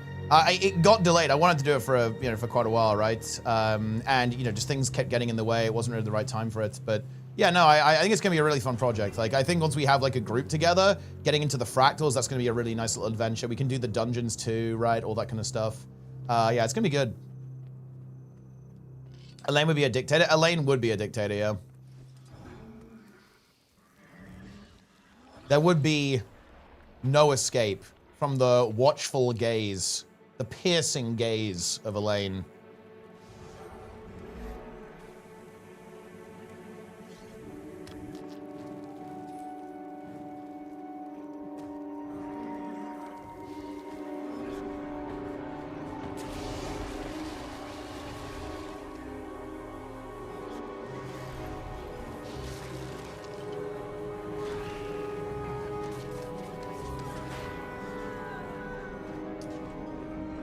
Bad to say that to a German. Well, because the thing is, right, like, if you really piss Elaine off, she'll just start invading Poland or something.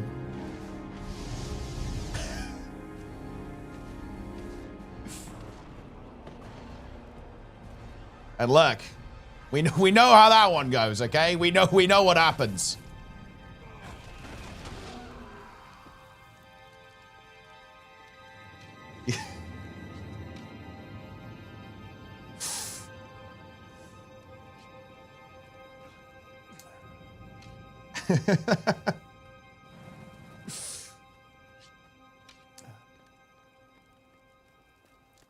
I supposed to do here? Where even is this heart? Oh, it's back there.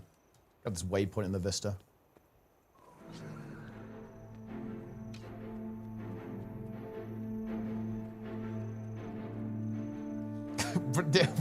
Darren's, what is this hypothetical, bro?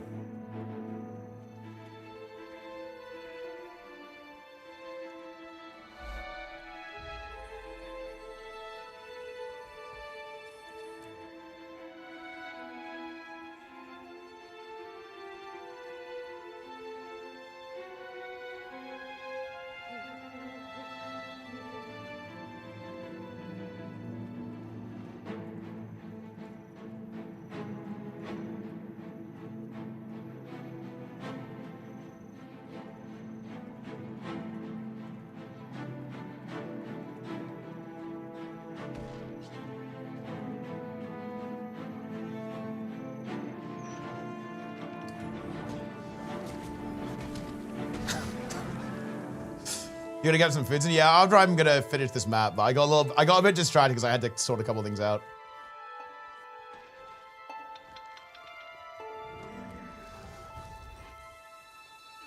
We're gonna do that in a moment. Need to wait. Is this a known issue? Wait, are you guys having this problem too? I'm having the game's performance degrade over time. Is there something in the patch that's causing a memory leak? Because this was not happening to me last patch, like at all. But now, can you see here how my game is starting to stutter? What on earth is going on here? This is not an issue I've had very often. This has been an issue that's been in the game, but I thought they fixed it actually. Like I recall this was a problem in Soto. Do you guys remember this? Like if you were logged in for too long, your game would eventually just like lag really hard. But I thought they fixed it. Now I'm a little bit worried that it's actually back. Your PC is hot? No, it's not. It's just 67 Celsius, which is fine. It's definitely not my PC, guys. I have a 9800 XT and a 4080 Super. It is definitely not my machine.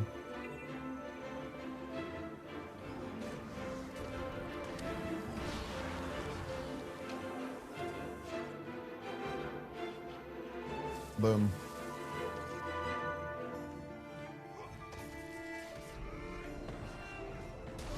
Six, 7.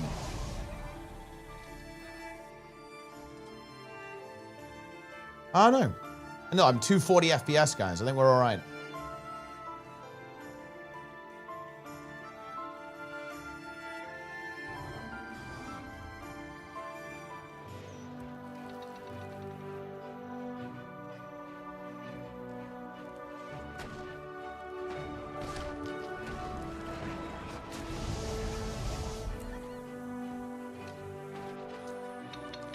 It's a leak in the hccheetah.dll. Well, I don't think I even have any DLLs running. I'm not even sure if I have fast load running right now.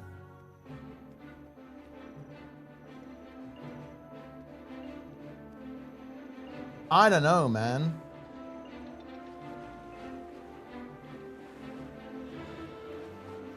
Well, it's nothing to do with that. Like, to be honest, I think if you refresh the stream, that will go away, Kazzy B, by the way. I don't think that's anything to do with my stream setup whatsoever, actually. But also, I stream on 2 PCs. I'm not streaming from the same PC that I'm playing, so that it has no impact on performance.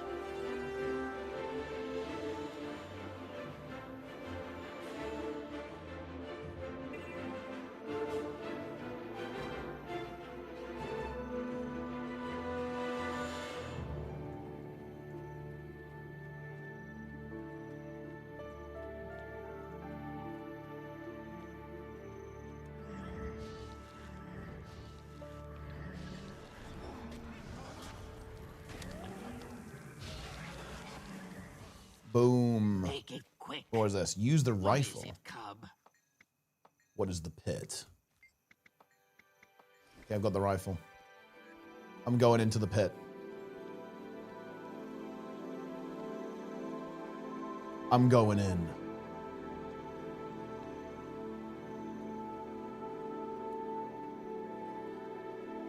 They capture Minotaurs and spar with them? Oh wait, we need to go and capture them.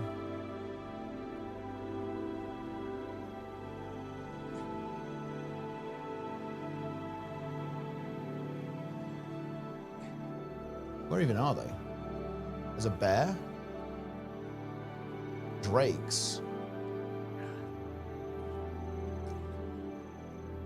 How much you have available? I guarantee you it's not system resources. I have 96 gigabytes of RAM on this computer. Capture this. Boom.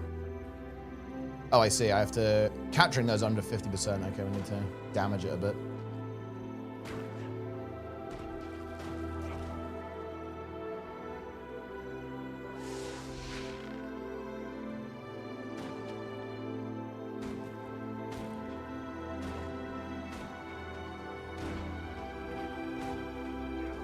Well, I mean, look, I don't know what's wrong with it. I can't speak if it's a memory leak or something just weird with the game right now.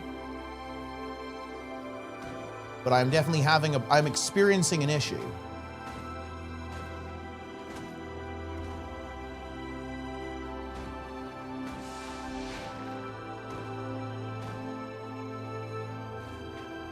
Restarting does fix it, yeah. I'm gonna restart when I go get some food, I think. I personally don't feel it. Well, I mean, yeah, I don't know. Weird.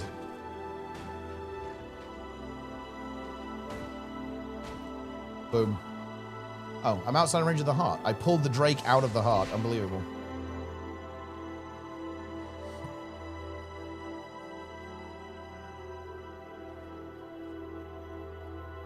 The arena doesn't work anymore, is that right? But yeah, you're gonna see the starter because I'm using a capture card. Like what I see is what you see.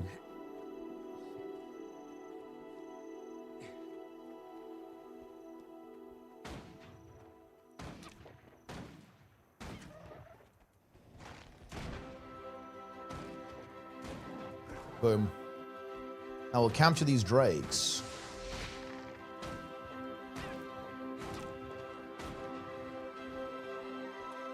This heart sucks, because I guess if the arena part doesn't work, then you can only do this part.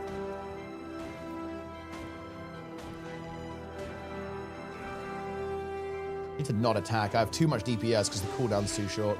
Wait, is there anything else I can capture with? It's just the net shot, actually. Oh, I netted too soon. God damn it.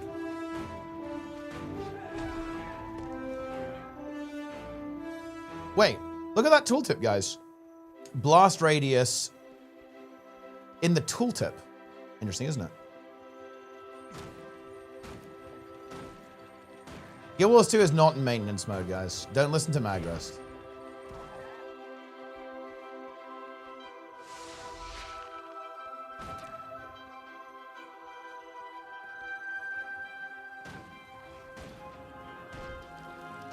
If the entire chat is filled with maintenance modes, the game actually goes into maintenance mode, though. So be careful there, guys. Don't spam it too much.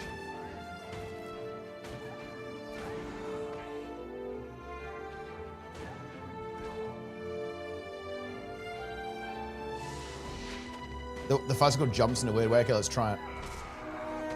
Oh, it looks kind of normal, I guess. Wait, maybe it's a jump that like breaks pathing or something. Ever pull an infusion from Boss Rush? No. The only infusion drop I've ever got was from Dragonstorm, actually, and that was when I was doing it like every day religiously on the Zero to Hero. Okay, there we go. There's this POI, and I think there's a heart near here.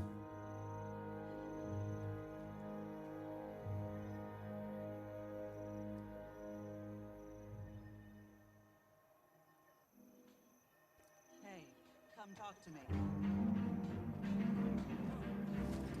Smokestead lies outside the Black Citadel on the land we took back from the Talona Iron Rustler. operations for further expansion into this region. Yeah. Oh, it's this one. Okay. Resistance from the Flame Legion and an infestation of Ascalonian ghosts. An infestation of ghosts. Ooh. I got Bloodstone Infusion Wing 8 while playing, so streaming it. We're gonna get Bloodstone Infusion from Aura LCM when we complete Project Infallible. Project Plenger.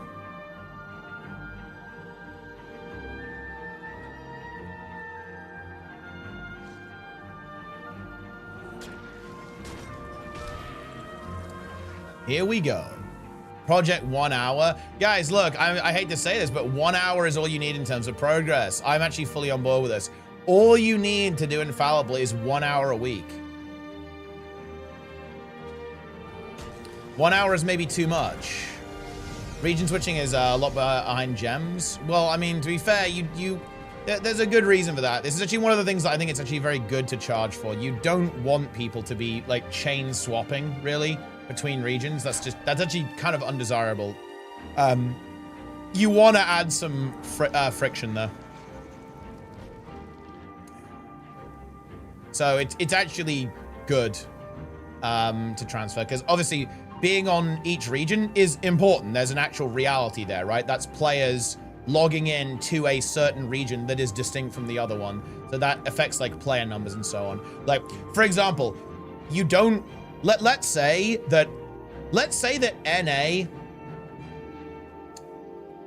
all like a bunch of players from NA just said, you know what, NA sucks, we're all going to EU. Like, you kind of don't want that to happen, right? Like, because you want NA to stay populated. And if it was really, really easy to transfer between both regions whenever you want, you could lead to like weird. It's not as likely in Guild Wars 2, to be fair. Like, compared to other games, like Classic WoW, for example, has this issue sometimes. Is if you don't add friction to moving between servers or restrict it fairly heavily, what happens is people just like, you know, bandwagon around. This happened in World Vs as well, but it doesn't anymore because World Vs World is server agnostic these days. But like, I don't know why I use WoW as an example. Like, it's because World vs. World was like this, right? Like, when one server was popping off, everyone just goes there. Like, and you want to add a little bit of friction to that to kind of make people not do that, like, all the time, at least.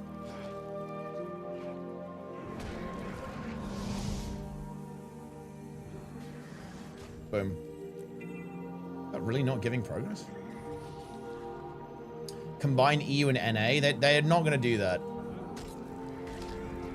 Like, you know, I'm exposing you guys. You want Guild Wars. You guys want Guild Wars 2 to die, right? Like, you are so caught on this.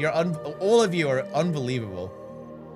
You want Guild Wars 2 to die for content, right? That's what you want. You want it for content.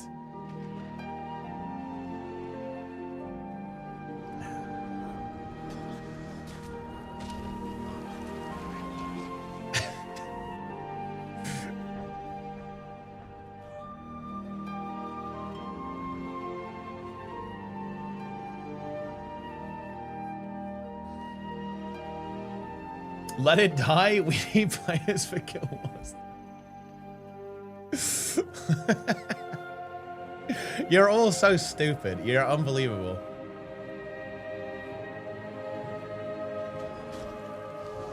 Yeah, we have to get to this POI.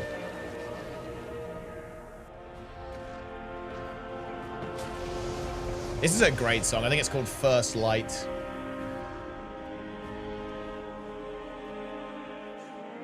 How are we getting in here, then? I know this one's kind of, if I'm not mistaken, it's kind of like an underwater thing, but I'm not sure how you, oh, it's here, isn't it? Of course, yeah. I see where it is. Is Mike free? It's unconfirmed. Allegedly, he does still log in for the doppelganger, but it's not confirmed.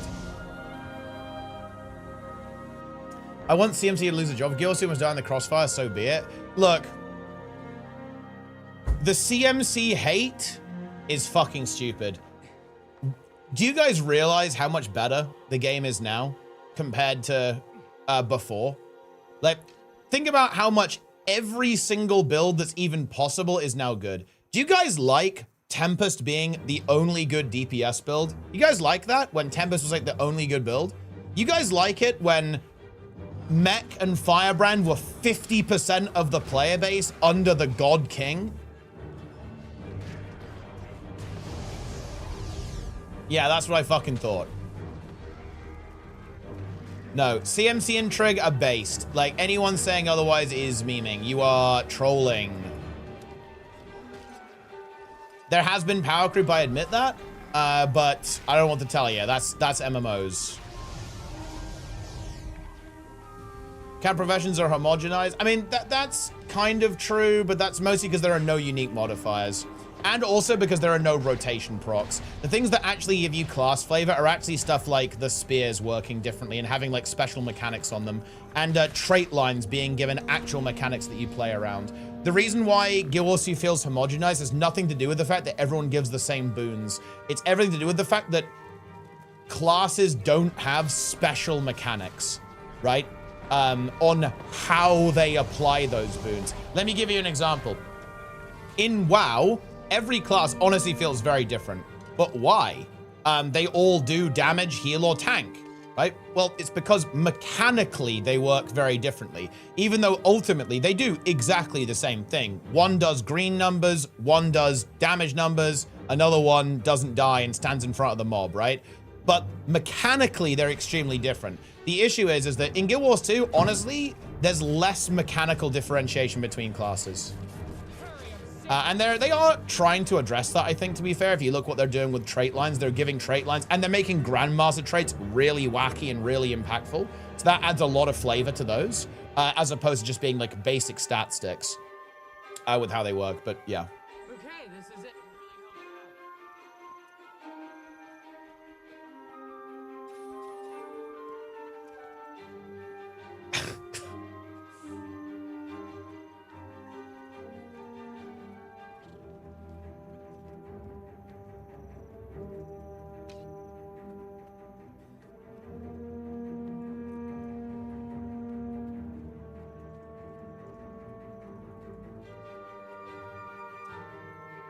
Okay, we have one skill point. Oh, we have a Vista, 2 Vistas and skill point today. Where's the skill point? 2 Vistas. Vista here and Vista there. WoW is a huge problem. Group stereotype of not being handful of meta classes. Nope, that's not true. That is exactly true if you are doing very high level keys, and honestly only if you're doing very high level keys. In Mythic Plus, in raids, one, you basically need every class, right? Like because of how raid buffs work. So you're always gonna, you're always gonna be invited just for the buff you bring. And also, no, people just invite, like by far the biggest thing people do is they look at Raider IO score and logs. Like that's what people look for. And special class utility. Like, for example, if a fight, like, needs Death Knights, people are going to have a bunch of them, right?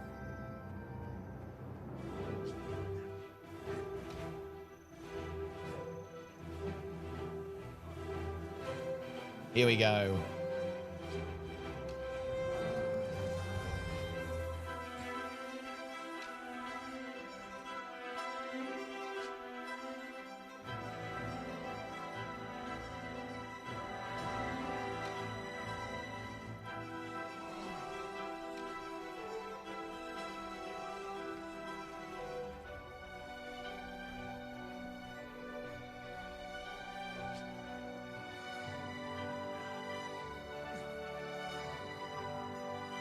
Your main account? No, this is an alt. My free-to-play account.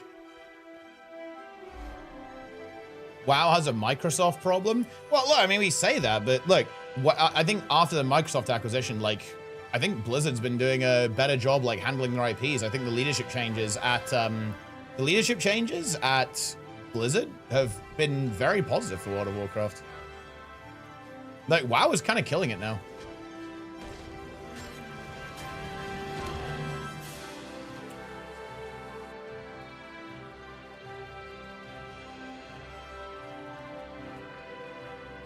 Oh shit.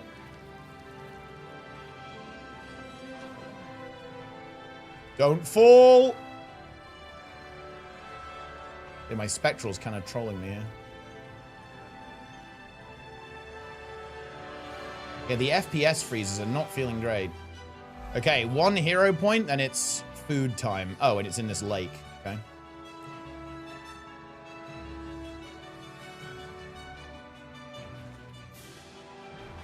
Power Firebrand and Power Scourge. Well, I mean, you can play Power Scourge in PvP and World vs. World. Those built, well, it was kind of Mender's Scourge, and yeah, Power Scourge in World vs. World, but yeah, you could do that.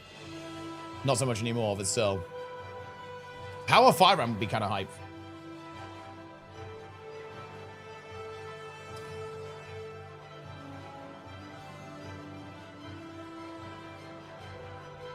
In we go.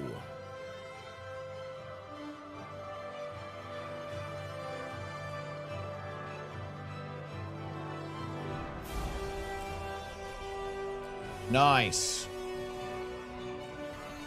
A lot of those didn't want seasonal. I'm actually not sure I agree with that, to be honest. Like, WoW was already seasonal. I think WoW has always been seasonal. No, in fact, no, I don't think that. WoW has always been seasonal. It's always been, patch comes out, new dungeons, new raid, get more items. Patch comes out, new dungeons, more items. They just formalized it in Shadowlands, but ultimately the game was always seasonal with the way that it worked. It's just that now it's like, oh yeah, we're just calling it a season, but it was always like this.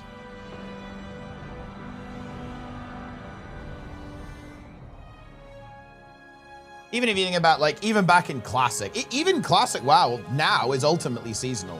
Like, because you went Classic, then BC, then Wrath, then Kata, then we did Mists, now we're on Warlords.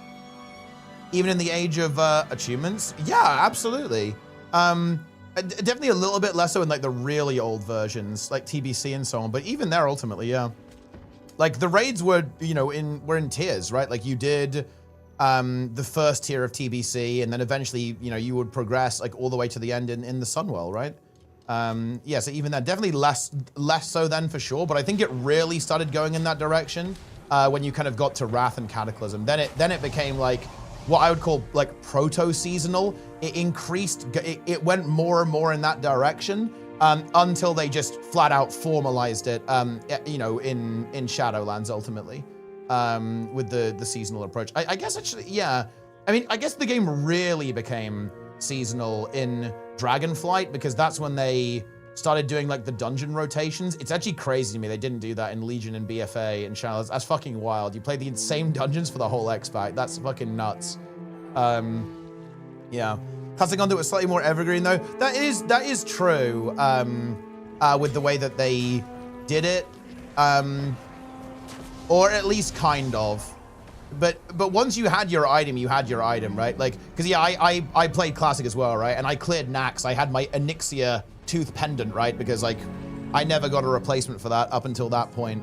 But, like, I wouldn't go back and do Onyxia because I already had it, right? Like, we already had all our loot from Onyxia, like, before Nax came out, obviously. Like, yeah, obviously you can play it on alts and stuff, but, like, we were by the time the raid came out, the next raid came out in Classic, we were done with that, right? We were done with it.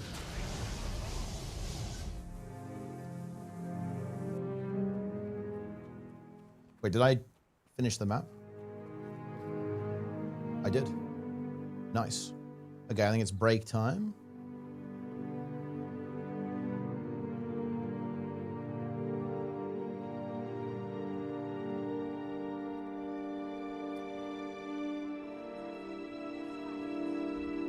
But I don't think that people are going to be, like, rustled by seasonal, because, like, WoW has always kind of been that way. Like, what I would say is that the game becoming more endgame focused is, like, the really key thing that happened in retail. Two things happened. Like, the player became more directly involved in the storyline versus being more of, like, a spectator. I think that's, like, the key narrative change, right? Like, in Classic WoW, you're more of, like, you're not exactly a bystander, because obviously, yeah, you do go in, you kill Cthulhu, right? Like, you do, you know, go into these raids, you kill Ragnaros. But in a way, narratively speaking, you're a bit of a nobody, right? Like, and that does feel weird when it's like, oh yeah, I just went in there and killed the old gods. Like, you're welcome. But, you know, certainly in a lot of Classic and Vanilla, you're just a bit of a scrub, really. I guess in TBC, when you interact with the Naru, it starts going in that direction a little bit more, and then like, yeah, it continues going that way throughout the rest of, like, WoW's history, I guess. Then you've got Magni yelling fucking champion at you, like, every 30 seconds. But, yeah.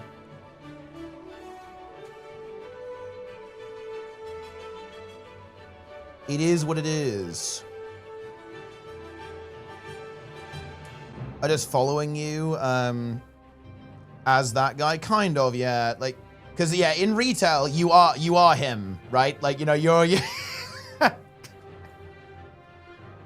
I don't worry, everyone. I'll 1v1 Lura, no problem. I'll 1v1 Dimensius, not a big deal, guys. Like, But the thing is, by the end of vanilla, you are the guy, 100%, right? Like you've killed. Wait, let's see. What's the final boss of it? Yeah, the final boss of vanilla is Kel'Thuzad, right? Like you've killed Kel'Thuzad at the end. You've done Cthulhu, you've done Nefarian, you've done Onyxia, you've done Rag, right? You've done Twin Emps, like all these crazy bosses, right? That you've taken down. Back in TBC, I mean, I think they definitely. Well, it's really hard to say that. It's just it wasn't explicit. Because let's be honest, guys, if you're killing a literal old god, yeah, you're the guy, right? And this was in vanilla. It's not like this was new. It's not like you watched other people kill these bosses. Nah, you're there. Like, you're literally doing it. You're in Naxxramas fighting Kel'Thuzad. Like, you're fighting Sapphiron. Like, you're kind of the guy there as well.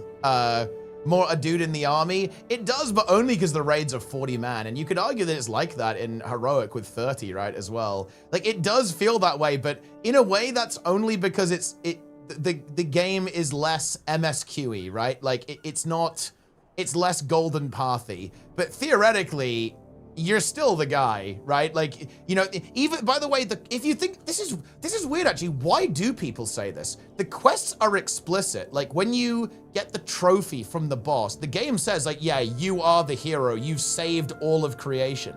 That's interesting. Why do people, this might actually be a bit of a perception police moment. Because it kind of is that way, you know? It isn't that way when you're leveling, though. I think that's, like, the big difference. Like, 1 to 60, you're not there. You're a complete fucking scrub until you're 60. And then you're that guy, like, after you do the raids and stuff.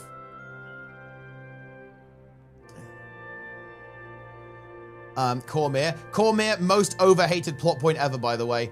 Cormyr, that plotline actually makes total sense. And actually, all of the memes around Cormyr in Guild Wars 1 are dumb. There you go. I actually said it. I do not have a problem with that ending whatsoever. I don't actually view it as Cormyr taking credit, especially if you think about the lore context, by the way. Absolutely not in the lore context. And I actually think that people saying that it's dumb and ridiculous didn't play the game. There it is.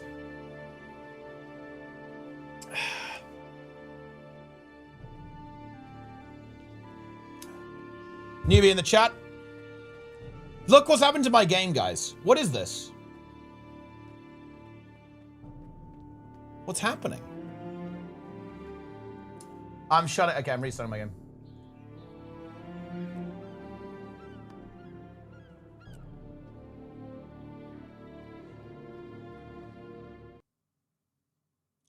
I could be cooked.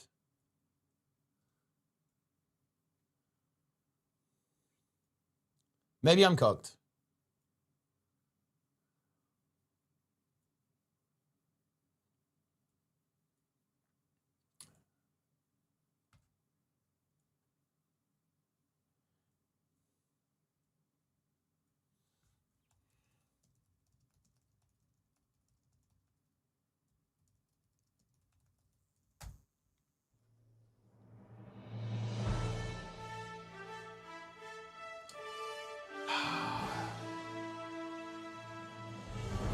Do I need to eat? I do need to eat, but maybe I don't. Maybe I just push through, muscle through all of this, and ruin my health and schedule.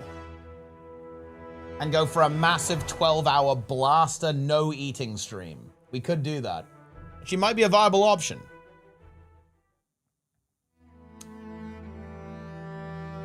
Okay. I'm gonna go eat some stuff. I'm hungry. I will be back in like 15 minutes, guys, yeah? Then we stream more, another 4 hours, guys. It's drop party, drop frenzy. Let's go. Enjoy the stream while I'm gone, guys. I don't want to see any cheese spam. Where's my phone? Behave yourselves, chat. I don't see any weird stuff, okay? I will see you guys in a bit.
I'm back.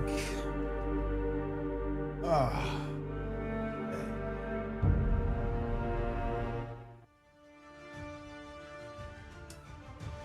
Let's do this. Blood boing. Yo, yeah.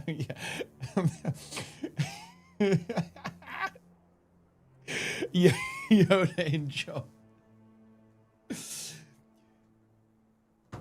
So when would you use this though? It's like when we're doing infallible, like when do you use this one? Is this when you wipe at like 1%? It's like, this is the maximum pain.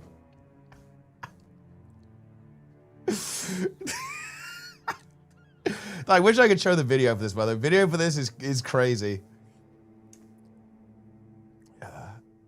I mean, he's enduring, right? He's doing what needs to be done. He's experiencing suffering. This pops up when Ura jumps because of CC. Oh yeah, man. It's such a we actually would have done it right. Like if the boss hadn't jumped in P4 on that run, it was actually just a kill. Very unfortunate. But I mean, it is what it is.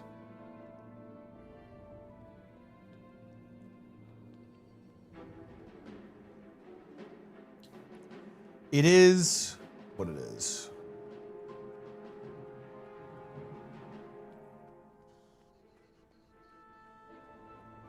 The answers lie hidden around you.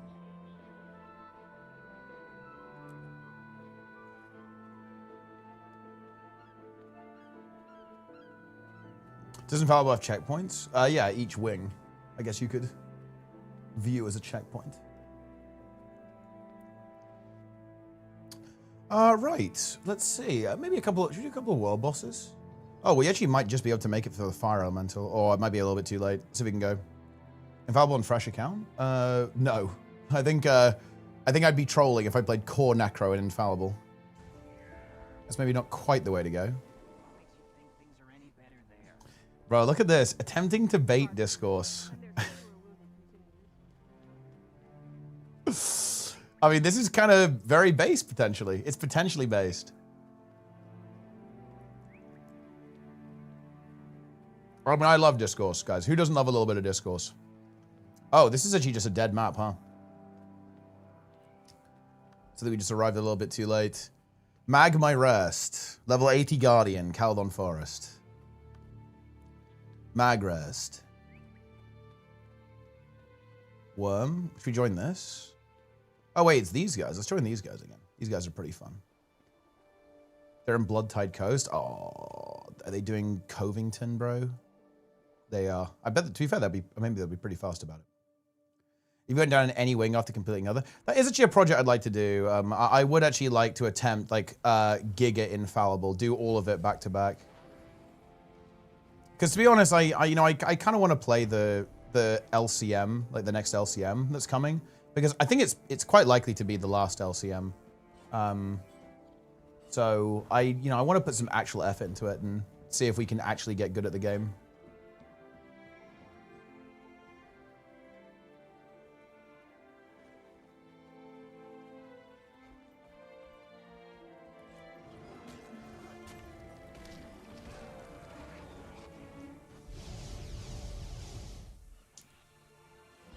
And we have a little bit of time.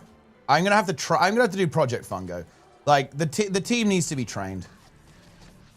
New Guild Wars 3 song on stream. Oh yeah, for sure. We gig as well. Well, you do Wing 8 first, to be fair. Like you just always do Wing 8 first. Doing Wing 8 last is some big balls. I mean, the thing is, it theoretically should be doable. If you die to Wing 8 ever, it is a skill issue. So if you are actually good at the game, it shouldn't be a problem. Assuming that you're actually good at the game, you should be able to do Wing 8 Infallible 3 or 4 times in a row.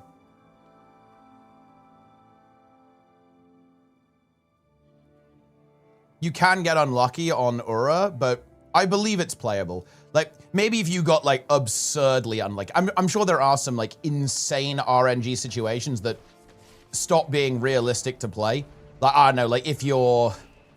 if one of your range players gets like 5 mechanics in a row, you can die, I think. And then maybe you couldn't really do anything, right? Like maybe at that point, there's not much you can do about it.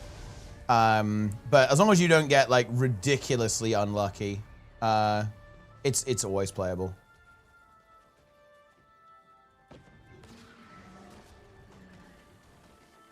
You guys would really like it? Well, I mean, look, I mean, don't get me wrong. Like, obviously, the players we're playing with are, you know, very experienced Guild Wars 2 players. But in my opinion, yeah, like, I'll phrase it in a positive way. Our skill level could be improved so much, right? Like, we have so much room to improve.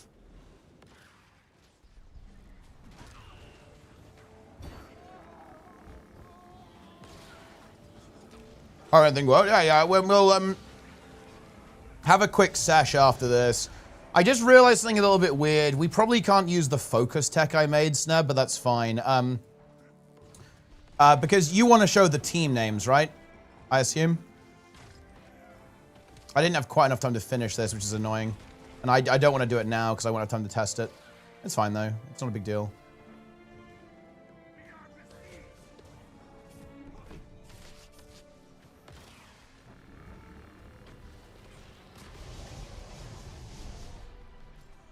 To put the text up. Oh, I guess that works then as well. Oh yeah, I guess we could use the focus tech. Because I have a widget, Sneb. If you go to Tournament Controller Overlays, and then, what is it called? I think it's called like panel timer.html.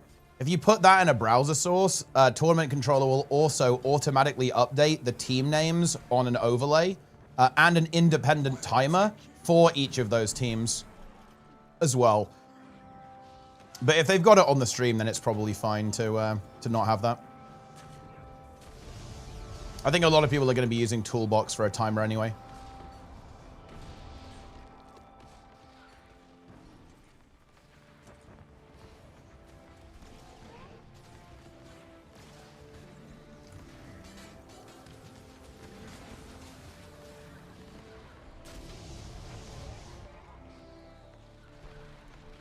One central timer. Yeah, you should probably put it in the top left, I'd say. Or at the top.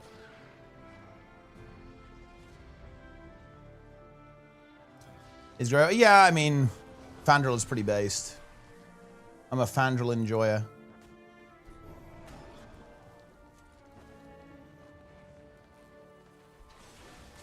Man, this event is so bad. They need to fix this. Do you believe if someone is actual garbage at the game, with time they'll be a good player? Guess what I'm wondering is, can you develop strong mechanicals so we put in the time in? Time, no. Effort, yes. And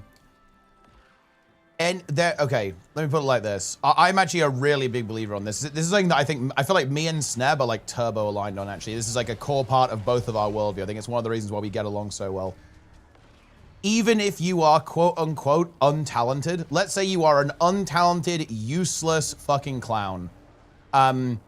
If you put the time in, and you put the effort in, you review your gameplay, you identify your mistakes, you actively try to improve them, and actively try to fix those mistakes, and you keep doing that, yeah, you will eventually be capable of being a top player in any game. Now, maybe not the best. To be clear, guys, to be clear. There is ultimately a quote-unquote talent factor, right? Like, I'm not saying you can be the best in the world. For that, you need to put in a ludicrous amount of work, and you need that special something. You need that, you know, you need that edge, 100%. That's not what I'm saying here. But can you be like a top 1%er, even more than that, like a top 0.5%? Absolutely, yeah. Even if you are untalented or have little natural aptitude. Like, if you put the work in, you can do it.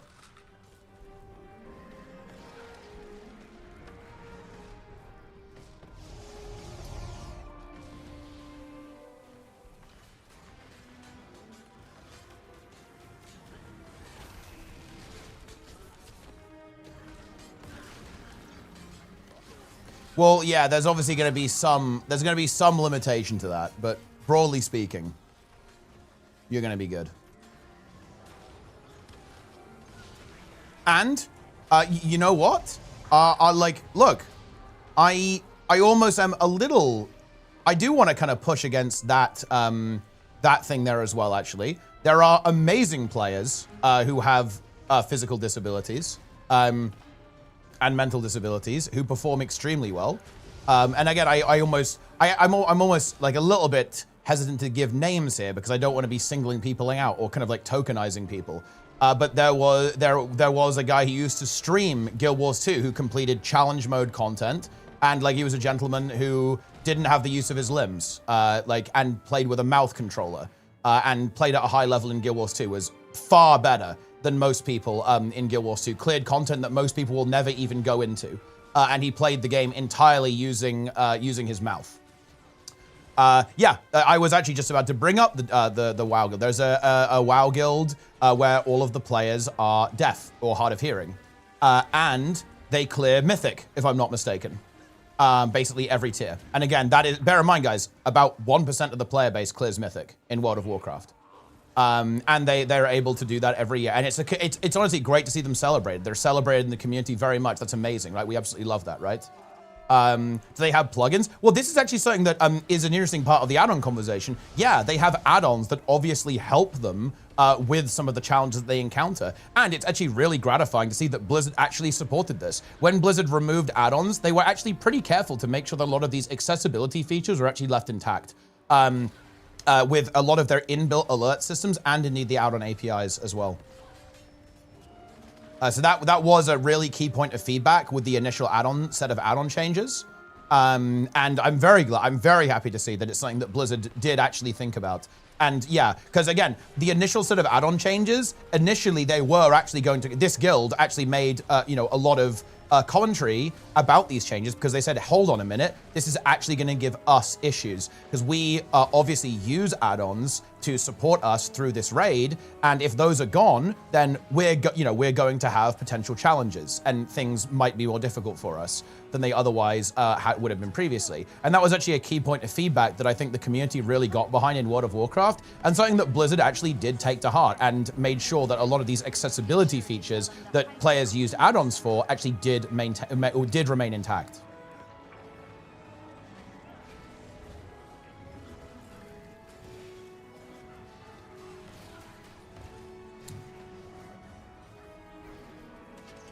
Ever heard of Gaming for Hope? I'm not aware of that, no. I'm assuming that's some kind of charity, though, and it's almost certainly based. I love charities that do gaming stuff.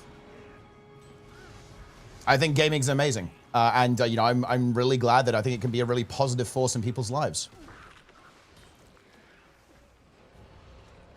Ooh, wow. Ooh, we got some big lag going on here. Goodness me. Oof. Oh, dear. Got like 5 seconds of skill lag, guys. What the hell? Oof. Make it quick.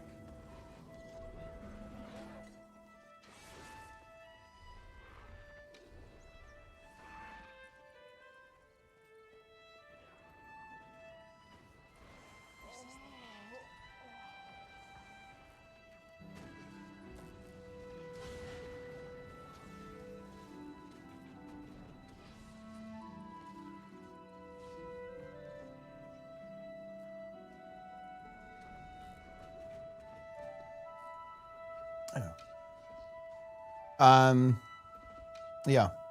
He's an Overwatch streamer who grinded for like 3 to 4 years and never got to his platinum rank after coaching in anything and everything. Well, I mean, I don't know how good platinum is, but that doesn't sound that bad.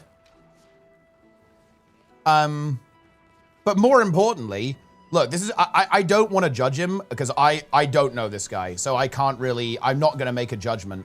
But I do not believe that, I don't know how good platinum is. How good is platinum? Is that top 10%, top 5%, top 20%? Like what? What is it?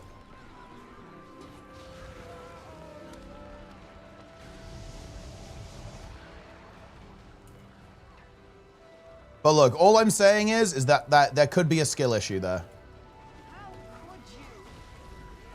And also, look, here's the cold hard reality, guys. Do you guys want to know a really tough truth nuke? is that getting better isn't always fun. Self-improvement can actually feel really bad sometimes. And, well, not really feel bad, but it can be very unfun.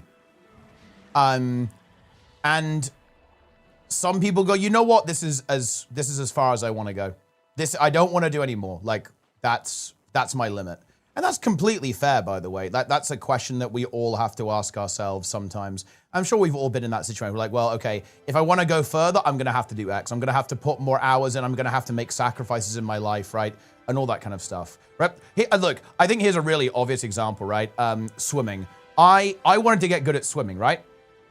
And to do that, I got up at 5 a.m., 4:30 a.m. every day before school to swim for 2 hours. And you know what? That was a big sacrifice. Like, straight up, guys, like that made my life quite unpleasant sometimes. Like, you know, it certainly made it harder to do school and balance my real life. It reduced the amount of free time that I had to, you know, to relax and do stuff like play video games, right? All that kind of stuff. Like, it affected my life drastically. Like, my entire life was through this lens of I am going to be swimming for an average of 3 hours a day. I'm going to be going to the gym multiple times a week. I'm going to be doing extra cardio, like on the bike, multiple times a week. Like, that's a big sacrifice, but that's what it takes, right, to do that. And if someone said to me, okay, yeah, Teapot, fuck that, I'm not going to blame you, right? Like, that's fair enough, right?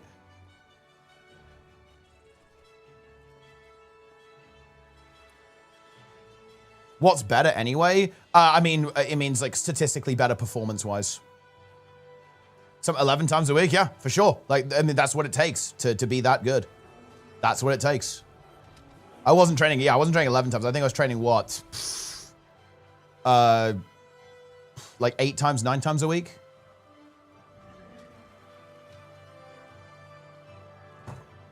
But yeah, I mean, it's tough. And it's the same with video games. Like, if you want to get good, it's grueling, right? Like, it's boring.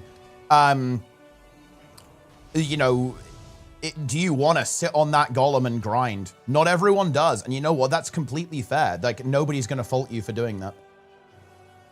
If you want to get better at a shooter game, you're going to want to grind drills and grind 1v1s again and again and again and again and again. Just playing ranked and sending it is not going to cut it. You're going to be in a custom arena, grinding 1v1s, practicing movement, practicing rotation, analyzing videos, reviewing footage again and again and again. And that's what it takes. And that's not for everyone. Like, everyone's going to have a point where you go, okay, no, that's enough.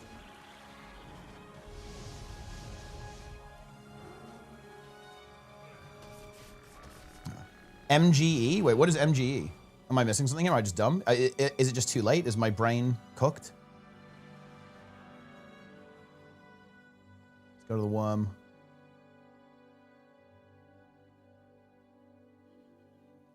Custom 1v1, 2v2? Ah, okay.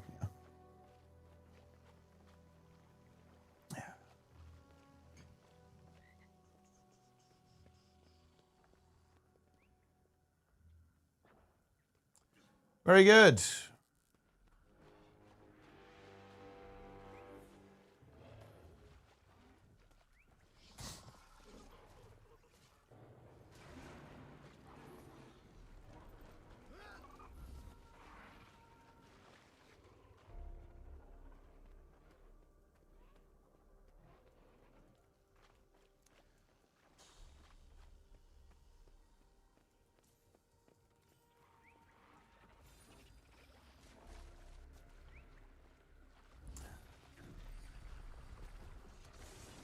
Same.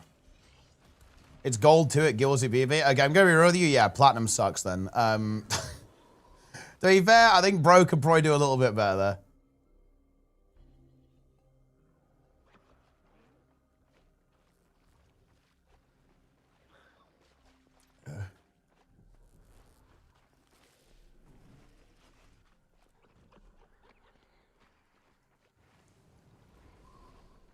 But as long as he's, look, at the end of the day, as long as he's having fun, it's all good, right? Depends what his goals are. Like, is his goal to get better? Is his goal to perhaps get to Grandmaster at some point? At some point in the future? Maybe it's not. Maybe just bro just wants to kind of vibe it out and have fun. Do you have ascended gear already? Yeah, I'm like 70% of the way there.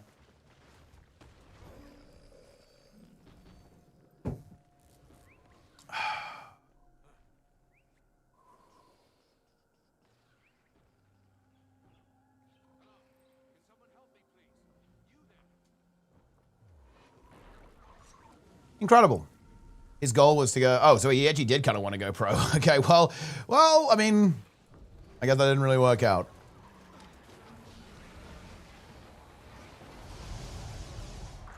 Is a lol cow? I mean, yeah, I'm entirely unfamiliar with that individual.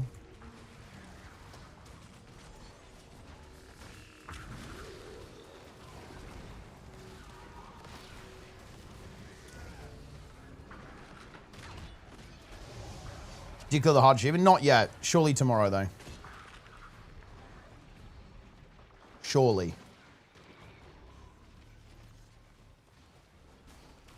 Big Guild Wars 2, Guild Wars 1 tournament tomorrow, guys, of course. We love to see that.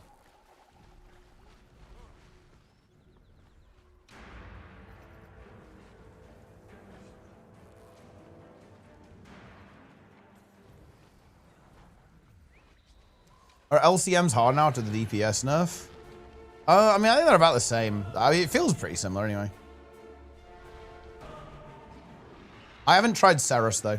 Ceres might be. I think Ceres is easier.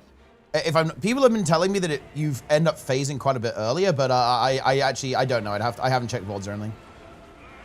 Aura feels about the same, I think. Doesn't really feel that different.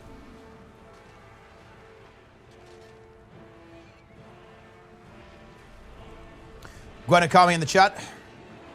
Guild Wars 1 enjoyer. ArenaNet partner.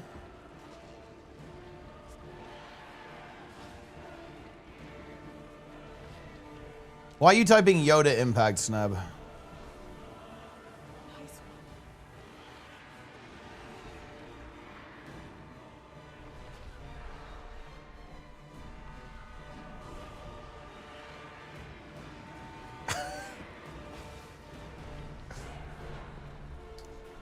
The Great Jungle Worm. Enjoyer of platinum tickets.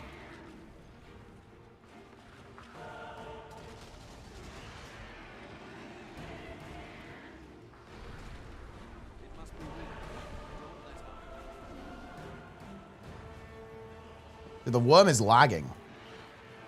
The worm can't even use its spells.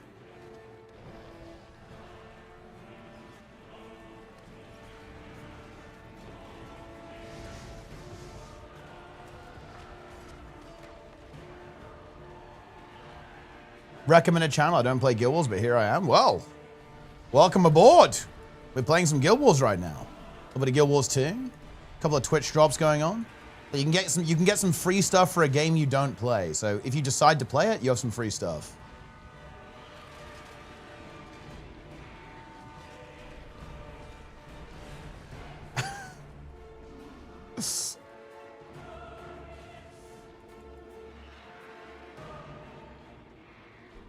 Oh shit, I'm dying. This is why you shouldn't look at Discord and play the game, guys. Finally let me connect to Twitch, yeah? Maybe they just don't want you to connect to Twitch, Elaine. Maybe they're afraid of you. Maybe you should stream Guild Wars. Your stream title still says, like, sorry I've been away or something. Time to go live again. The stream arc must return. The worm is frozen. We're gonna get big loot from this worm. Hey, Xavier Dalton, what's up? What is up? Twitch told me I would like this channel. I do own Guild Wars 2. Wait, what's going on here? That's like multiple people have now said this. That's interesting. We're starting a trend here. I also got a notification. Wait, you got a notification? It's like Twitch telling you all to watch me? Twitch also sent me along. Oh, wow. And goodness me, I'm popular today. Wait. What? What is going on here? Twitch sent me a notification to watch you? What? What is Wait.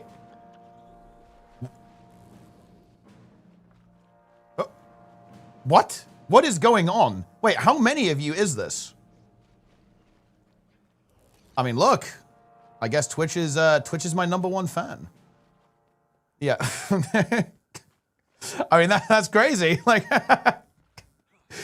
Twitch said, and I quote, "You'll love it." Well, I mean, well, look, Twitch has got some good taste. I don't know what to tell you guys. Like, Twitch knows what's up.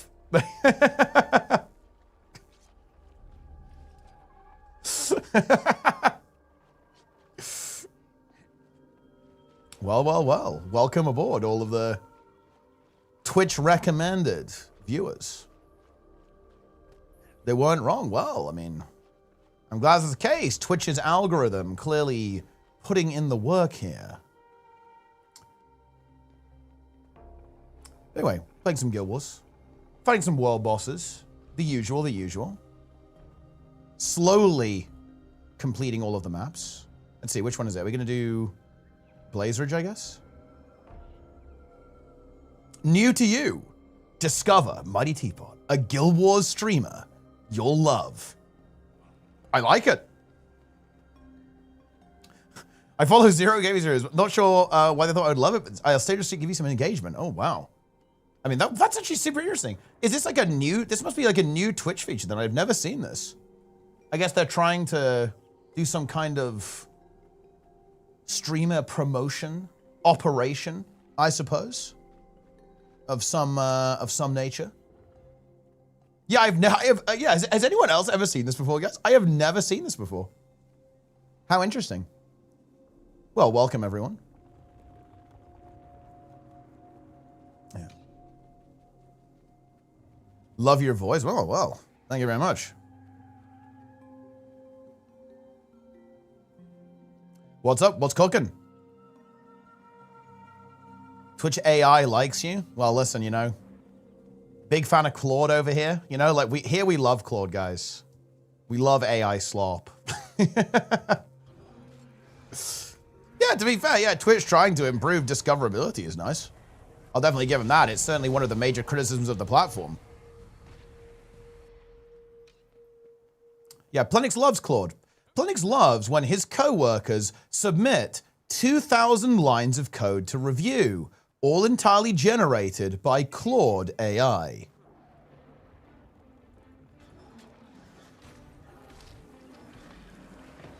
Originally, his co-workers, you'll love this, guys. Originally, his co-workers actually attempted to pretend it wasn't AI. They would conceal the fact that it was AI-generated code. However, recently, they have not even bothered trying to conceal it. They are now openly saying in the commits that it is generated by specifically Claude AI.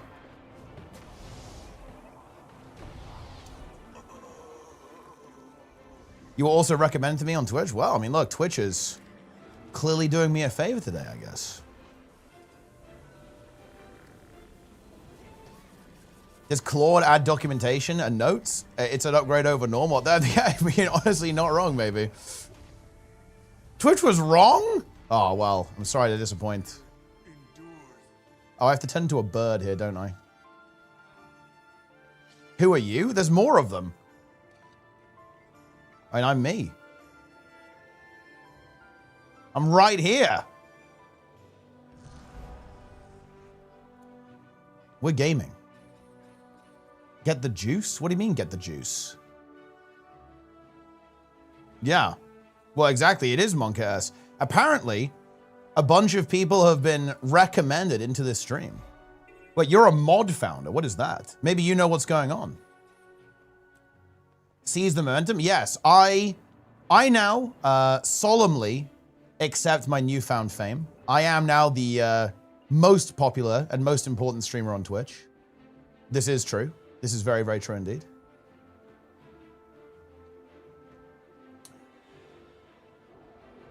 But anyway, if you're some brand new gamers, I'm not throwing away my shot. Wait, your shot at what? Welcome, everyone. If you are new to Guild Wars, you can ask me about that, or you can say anything, I guess. Tell me, what stream were you watching? I like World of Warcraft. Oh, I got some good news for you. I also like World of Warcraft. I'll give Guild Wars 2 another shot then. Make sure to use !gw2 in the chat and buy the game using my referral link. That's actually the optimal way to do it. Ha ha ha ha ha. So infallible-wise, wow, we've got that coming tomorrow, actually. Guild's like a copy of WoW. No, it's very different, actually. I wouldn't say it's like a copy of WoW at all, actually. How should I maximize my fun? What I would say is try all the different activities, see which ones you like, and then just do those. Like, that's the key. There's a lot of variety. Like, and you get to pick what you like to do. A word in a comment I made turned into a link outside of Twitch. They must be trying a bunch of stuff. Oh, that's interesting, then. Grok, recommend Teapot to a bunch of random Twitch users. Yeah, I mean, look, we got him in here right now. This is indeed a look-up situation. We have mass first gaffs. Twitch took me here from a notification. Let's have a look then. Twitch, wait. There's more of them. Wait, how many people are getting recommended? What is happening here? White Mane Games, even though WoW might be cool, Guilds is superior. It's funny that you have the name White Mane there, because I'm assuming, wait, is your name a reference to like White Mane from World of Warcraft? Tell the new people what you're currently up to in the game. Well, look, I'm a bird.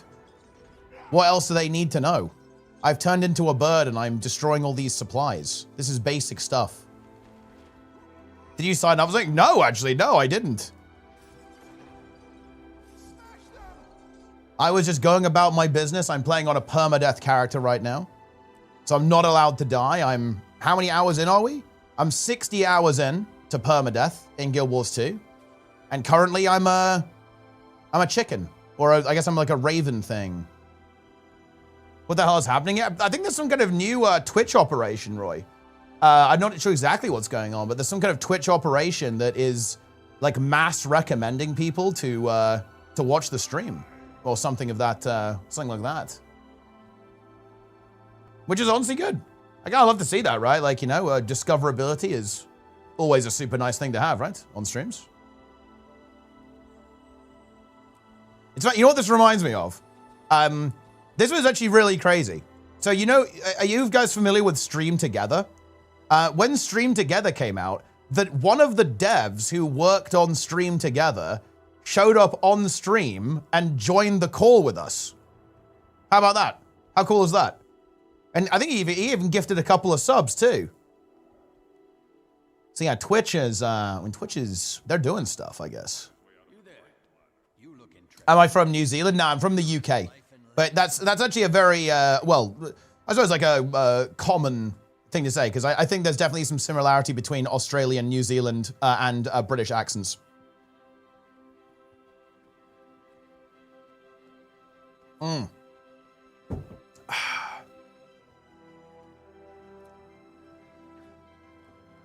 Twitch is solving discoverability. Oh, well, to be honest, like, I actually think, you know, while we're on the topic, I do think Twitch has improved discoverability quite a bit, actually. Because I think the default sorting for streamers now isn't actually by view count, right? So it actually does, like, poke streamers towards you. And, like, the recommended channels on the left-hand side of your panel is actually pretty good in my experience as well. Twitch says you'll love this streamer. Yet you're not doing music stream or singing. Well, I'm not doing a music stream, so it might have got you a little bit wrong there, but I can do gaming, right? I can do gaming.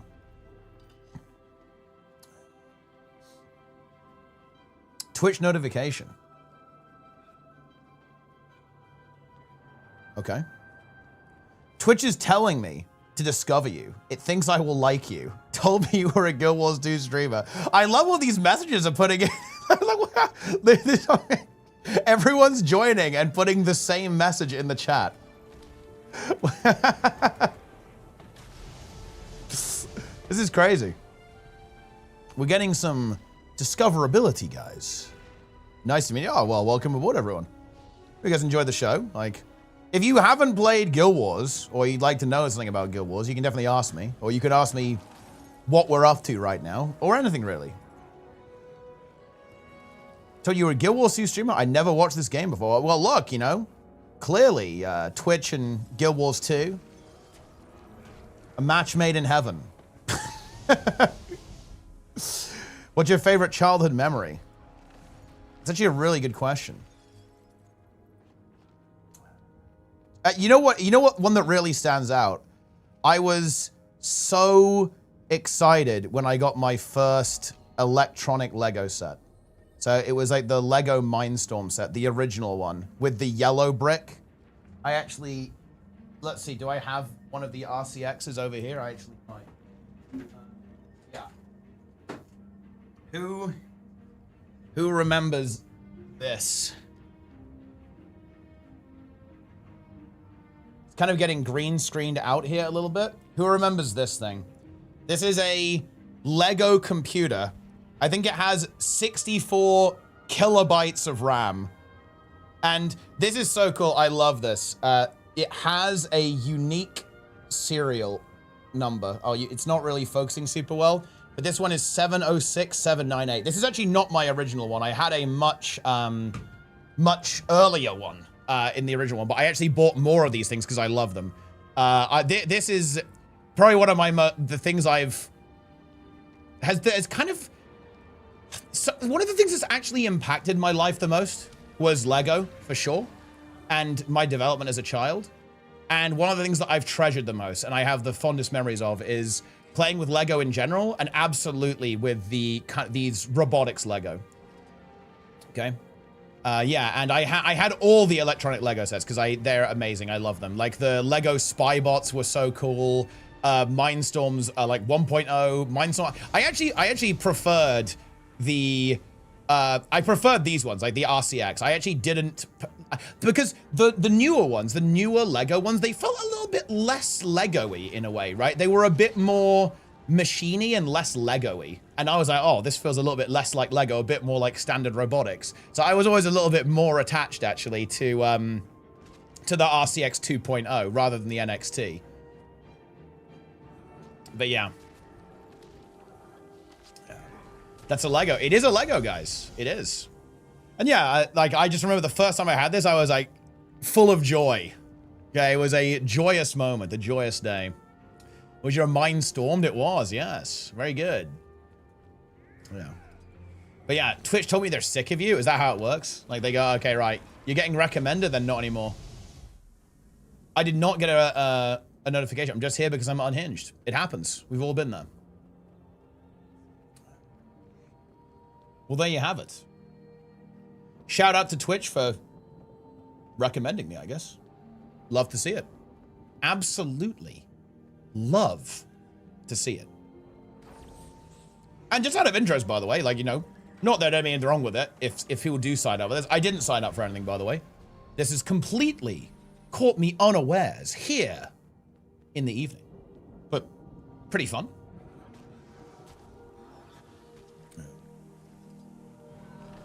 Yeah, Glad business indeed. Yeah, this is a Glad business situation. Are you nervous? No. It's always fun. Actually, stuff like this is actually really fun, I think. When something random or unexpected happens, I think it's rather exciting. Yeah. I'm trying to think, when was the time I've actually been the most nervous? When I've been streaming.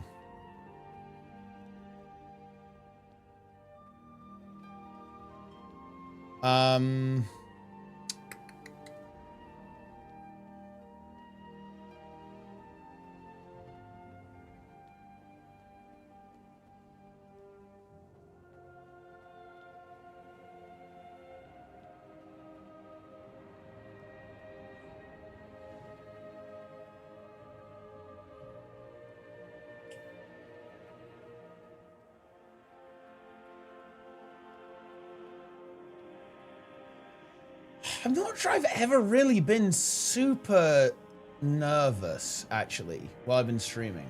See the current build? Yeah, you can. There you go. While I've been streaming.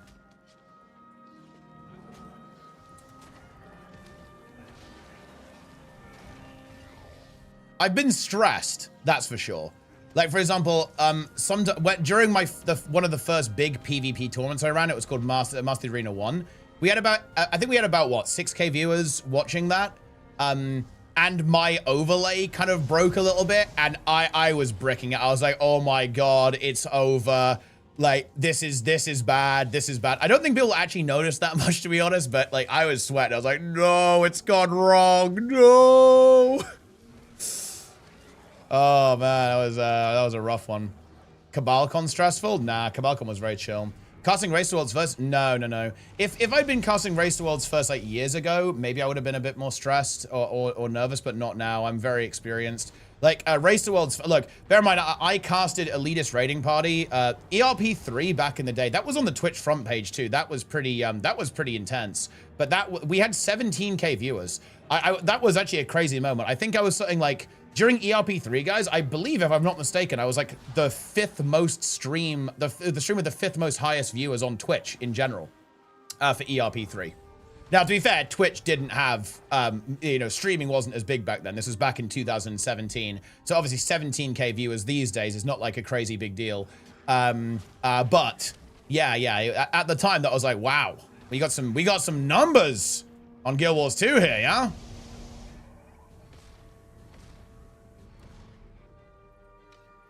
ERP3.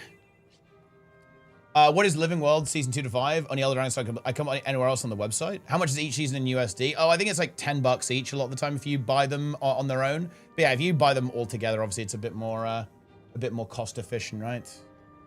Is it Mega Destroyer time? It's time for the Mega Destroyer, guys.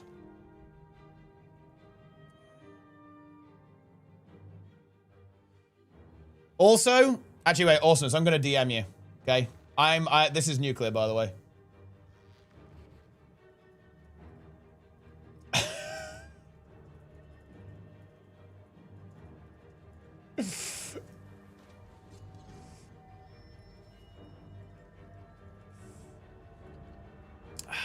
There you go. Enjoy.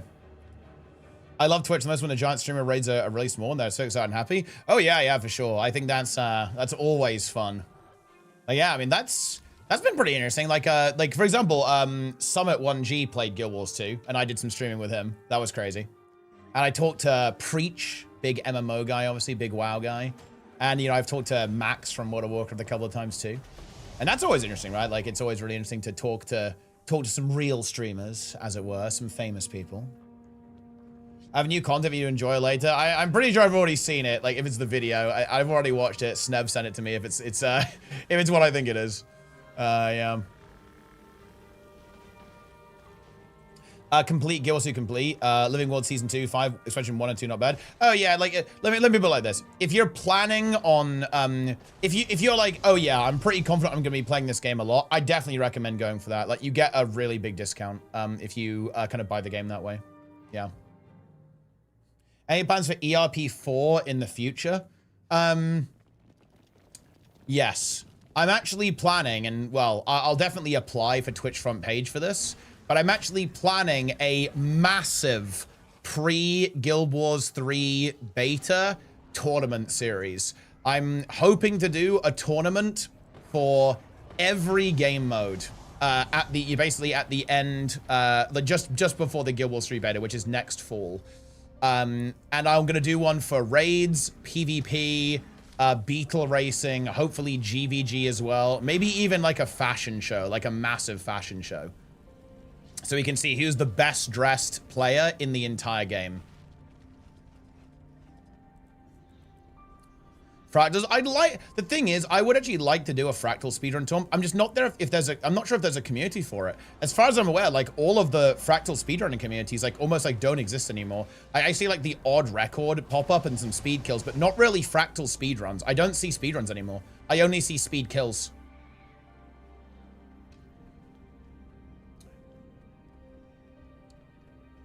Have they spoken about what Guild Wars 2 will feel like or not yet? Very exploration focused, open world, action combat style, that kind of thing.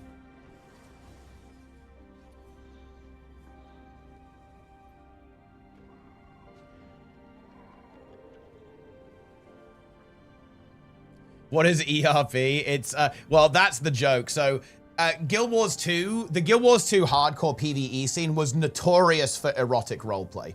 It was a big deal. Like, everyone was ERPing. It was constant ERP. And so we came up with a name for a tournament that uses that same acronym, right? Like, It's elitist raiding party is what it is because, you know, we just wanted to make something that was ERP because it was a joke, right? Like, you know, it was a joke.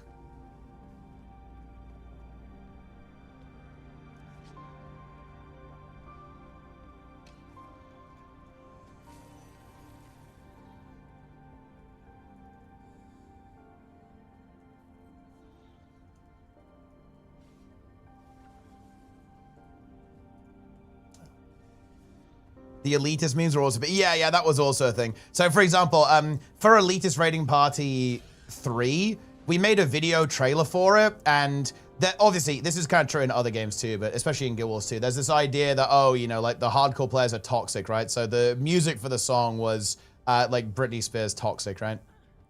But the 2WEI like epic orchestral version. Twitch said I have to watch the stream or they'll delete my account. They're actually telling the truth there as well, by the way. If you don't watch the stream, your account will be deleted. It is what it is, my friend.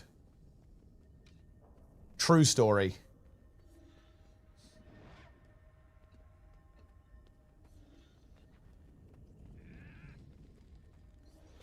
Fear not, Lessers. The specialists have arrived. How are Fractals dead? Oh, no. No, not Fractals. I said the Fractals speedrunning community. Let's just get Not Fractals. Fractals are some of the most popular like endgame content in the game, if not the most popular endgame content in the game. But I'm talking specifically about the speedrunning community. Is everyone ready? The Arcanopulse matrix seems stable. The exocubic capacitor is holding steady. A simple yes would have sufficed. Now don't botch the activation. You have no idea how much. What kind of music do you like? I like a lot of classic rock. All together now. That kind of thing. Oh, and watch out for the destroyers.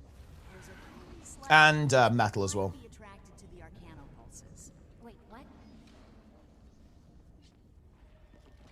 Maybe you should hold a Fractal speedrun tournament. Well, I would actually love to, yeah. I'm just not in... The reason I didn't even mention it in my kind of victory lap is that I'm not entirely sure that there's actually teams for it. But I'd be down, obviously, for sure.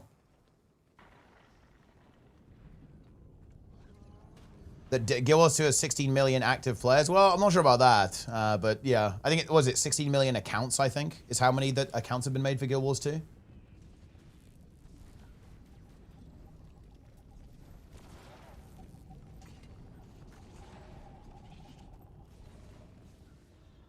MNF and Downstate Cucks back for ERP4. I mean, MNF and Win coming back will be huge. I mean, Diaxon is back. Diaxon is back. However, I think Isa coming back is actually less likely, to be completely honest with you guys. Like, he is not into Guild Wars 2 at this point. Like, Diaxon, he's into it. But, yeah. It's a little bit more complex in the other direction. Yeah. Diaxon.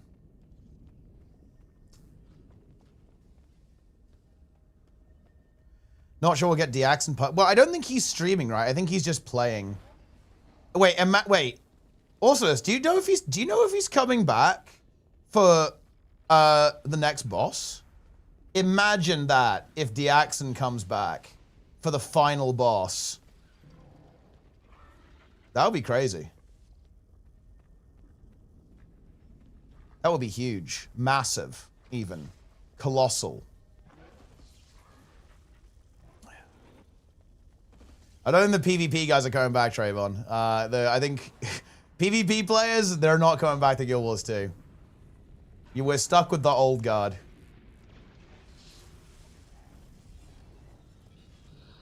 Wow. Look, okay, guys, wait, hold on. Check this out. This is the notification. Someone has actually tweeted at me and sent the notification. Twitch slid into my notifications like, you'll love MightyTeapot. I never played Guild Wars 2. Don't drink tea. I'm already downloading the game and boiling water. The algorithm didn't ask. It assigned. I'm now Teapot bound. Guild Wars 2 enjoy. Will I like it or not? This is from Gaming with Dahopa. That's base. And there you go. That's the notification, guys. New to you, discover MightyTeapot, a Guild Wars 2 streamer you'll love. Let's go. That's what I'm talking about. Who to follow? Look, Look, guys, don't you guys just love the Twitter algorithm here? Who to follow? PlayStation, Kanye West, and real Donald Trump. Don't you just love Twitter, guys?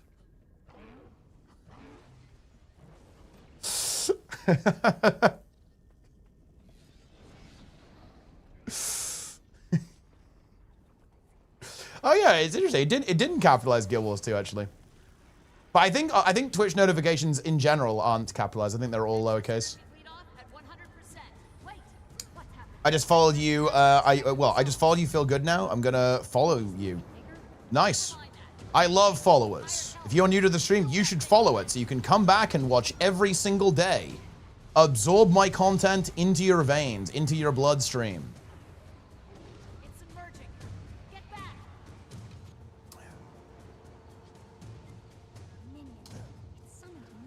When they start recommending reactors. Well, listen, guys, like we love React content.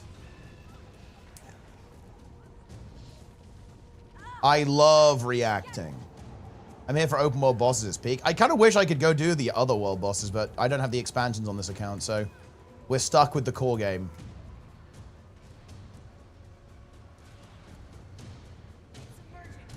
If I had a gun with 2 bullets, I'd shoot PlayStation twice. I guess not a fan of the PlayStation. I guess you're more of an Xbox kind of gamer. Or perhaps the Wii even. Perhaps a Switch instead.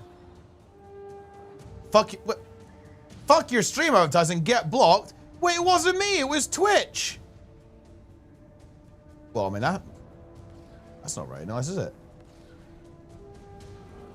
Wow. I mean, I guess it is what it is.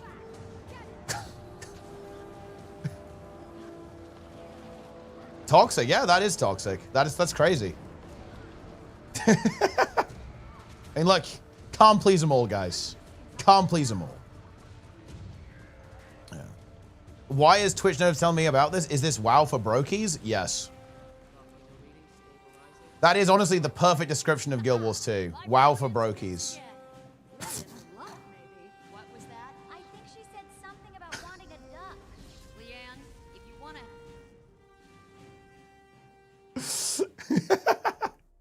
We're all poor here, and that is why you should subscribe with Twitch Prime.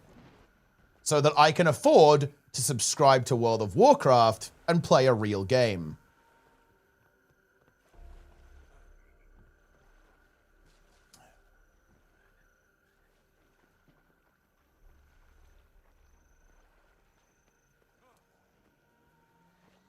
Incredible.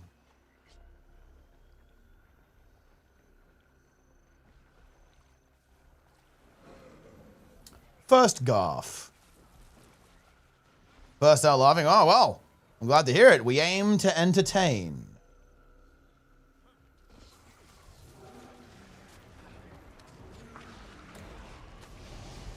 So how many people have we got at 80? I wish we could see, actually. I wonder if they've got the API tracking that.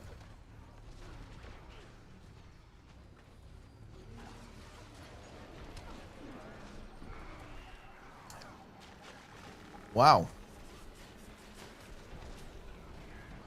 Well, is it just me, guys, or has Magress genuinely become insane? Like, genuinely unhinged?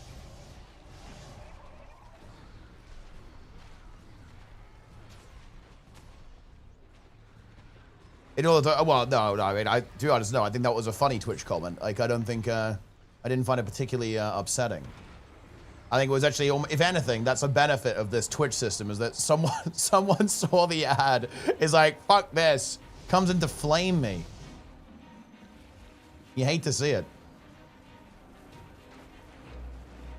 One-time balance should be pretty easy, by the way. We phase before second soak, so you have to do one frontal, so it's 50-50. And I guess we can do that, yeah. But, like, is that too early, though? Like, if you do that, is that a problem with cooldowns?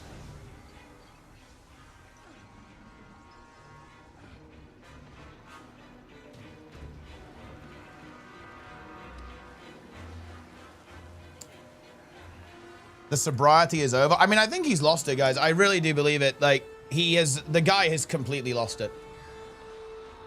Magrest is officially out of control. Send 1 minute on pull and everyone else holds. Ah, okay, yeah. Also, are we playing Elaine? Elaine craves the bird decoration.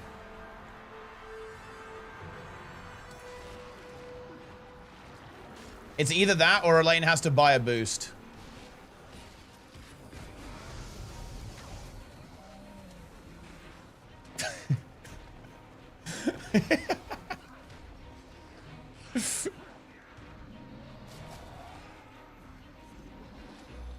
Oh yeah, by the way, Elaine, you know, that Lura this time, okay? That's going to be 3 million gold. You can just mail me, okay? You can just send me the mail.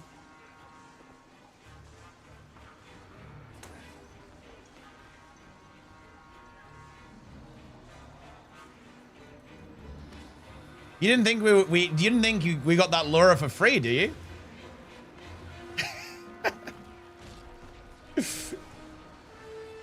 I'm joking, obviously.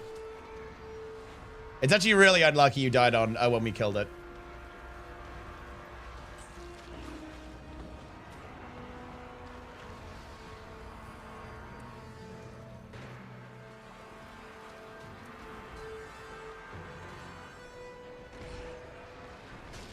But yeah, I mean, yeah, we can get Elaine in, Ret. I guess honestly having Paladin's gonna be good because like solo healing Bellerin is gonna be a little bit spicy. I was taking a group photo the other day and said 3, 2, 1 mag rest to generate some genuine love. Wait, did you actually do that? Wait, there's no shot you did that like at ArenaNet, right? You said 3, 2, 1 mag rest in some kind of ArenaNet context. The meme has spread. He's more powerful than ever before.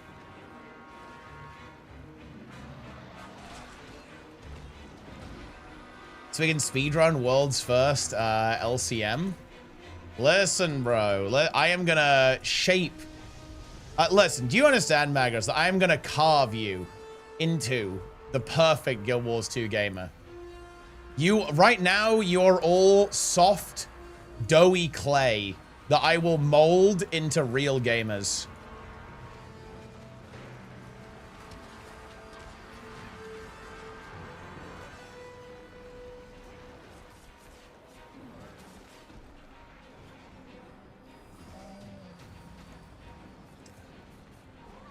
Do you think Colin has heard of Magrest?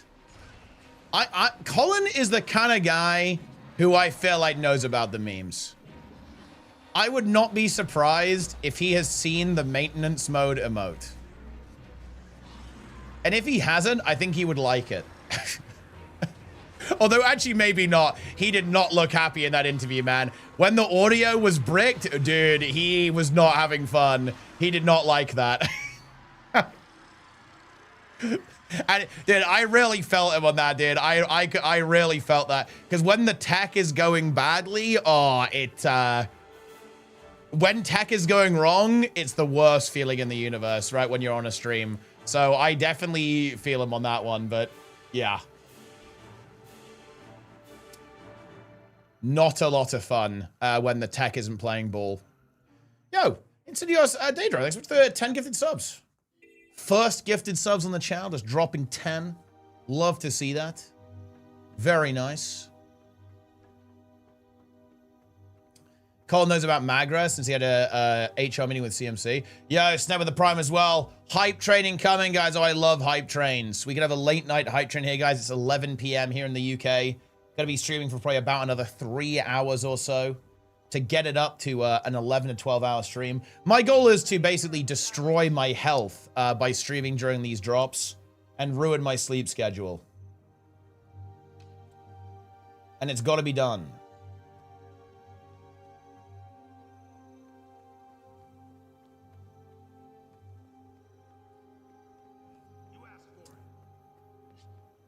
I was playing Guild Wars when I was reminded about Majesty's Rest in between Crider and Maguma. Majesty's Rest, Maj Rest. Well, this is the crazy thing. We do not say Mag Rest correctly. The official pronunciation for Mag Rest is actually Maj Rest, I believe. He was there the entire time. He was always with us.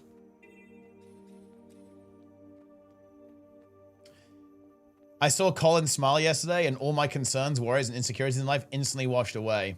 Be Colin. Actually, wait. Here's a question, also. How many of the devs are aware of the B emotes? Also, how many of the devs wish to be a B emote as well? Like, you know, like how many more could we get? Could we get like the whole studio to all be a B? Destroy ogre supplies. Okay. That's a good question. I have no idea. Also, what do you think of Darren's new hypothetical he's brought to the table, by the way? I've already talked to him a little bit about it. It's pretty interesting stuff. Play with No Man's So Glad. I'm playing on free-to-play, yeah, so I don't have any of that. New prey. Cursed Preacher. It's the prime. 9 months in a row. The hype train begins. So now, if you want to further give me money, guys, you'll also get emotes. Subscribe today. Twitch Prime, Tier 1. All that kind of good stuff. When do you think we'll chat? I want to say... like 3 hours from now. I'm playing more pickleball. I mean, that's fine. Yeah, like 3 hours.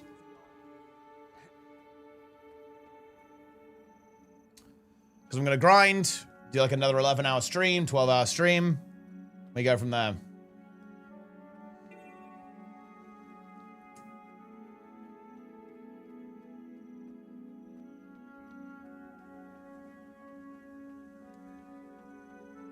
I'll say it was a nutty DM. Will you try dry top map? Oh, maybe. I mean, that sounds really dangerous. Probably not soon. Because I actually want to complete the goals, right? I actually want to do the things that we want to do.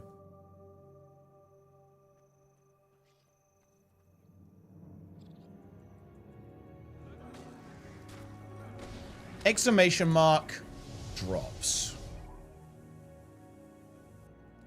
On a different server? Yeah, I'm playing on NA right now. And also, yeah, there's like multiple copies of the map running, so we might not be in the same map. It's like, there's duplicates, basically. So it's how the game makes sure that not too many people are there, so the game doesn't like lag out and stuff.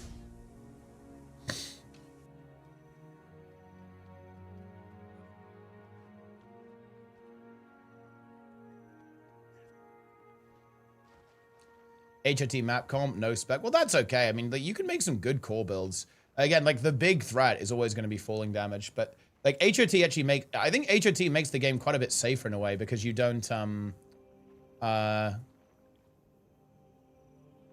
you can't die to falling anymore because you have gliding. How do you switch to the NA server? Oh, no, you don't need to. Well, I mean, you don't really do that. It's more, look, just go here, okay? This is what you want to do. If you're on a map that doesn't have many people on it, you go here and you find where you are. Like, for example, I'm in Central Tyria, right? So I would look here. And then you can look for groups that have loads of people on them. Then you can just join them, right? So I do, look at this, okay? If I do this, okay, I can then right-click. I can join them here. And now here, look, I'm on a map. It's the same map, right? But it's like a copy of it. It's a copy of the same map, but this one's got loads of people on it. Because basically, to essentially balance the load with all of the players who are logged into the game at the same time, it runs multiple copies, or you might have heard it termed as a shard or something like that, or an instance, or a layer, or whatever, right?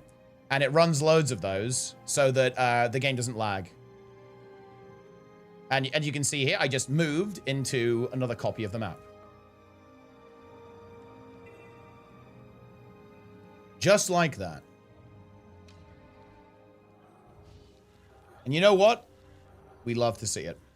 All right, I'm actually going to quickly be right back. I'm going to port there. I'm going to log out here because I'm actually very paranoid. I think there's no way I can die here, but I'm just not going to... I'm not going to leave a permadeath character unattended. I'll be right back with it.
We're back.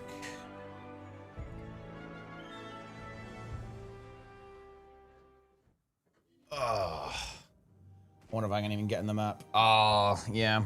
Unfortunately, I'm going to miss the boss. I'm going to miss the boss. Unfortunate. It happens. It happens. It's all good, though. We can complete this map instead. And who knows, maybe we'll get in. Maybe some people will leave. The shirt is never getting retired. I mean, it will get retired when it is completely non-functional. But that hasn't happened just yet. This heart sucks. Choo-choo indeed.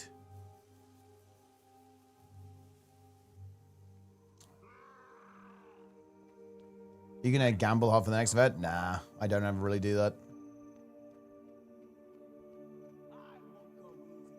I'm gonna burn it? Wait, why? Why don't you like it?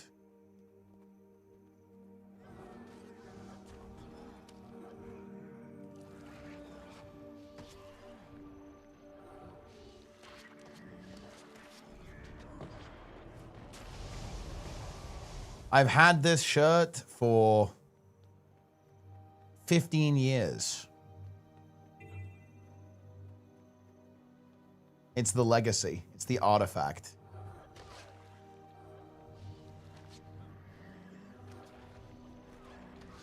It might be more than that. I don't even know how old it is. But it's definitely over 50. It's 15 years at the minimum.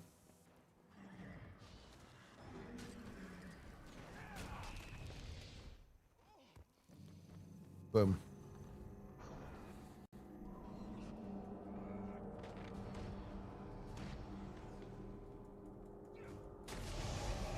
Surely you weren't the same size for 15 years? I mean, it's stretched over time. And actually, honestly, yeah. I kind of have been, actually. Yeah, 15 years ago, I was 15. I did keep growing taller until my 20s. But a lot of my growing was done by then, actually. And it was a big t-shirt then, and it's just stretched over time. So yeah, actually that makes sense. Yeah, 15 was when I got tall, I guess. I was tiny. I was a tiny little gnome until I was, 14, 15. And then I got very tall very quickly.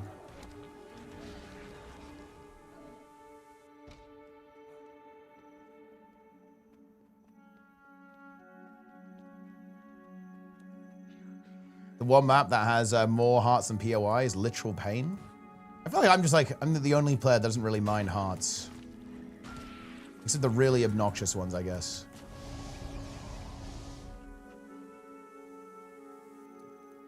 You had those legs back then? Well, I mean, yeah, like I said, but you don't... Oh, hold on. Oh, maybe we could make. I think it's probably dead by now, to be fair. Oh, actually. Oh, yeah, no, they just killed it. Unlucky. Unlucky. I kind of want to grab this waypoint before I leave here. So I can get back and completely finish these hearts.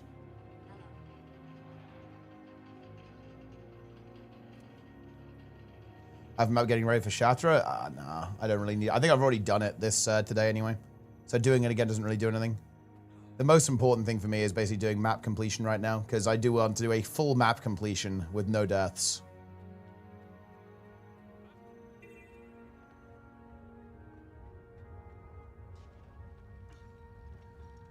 I haven't grown since the end of primary school. Wow. Well, you got it done early, I guess.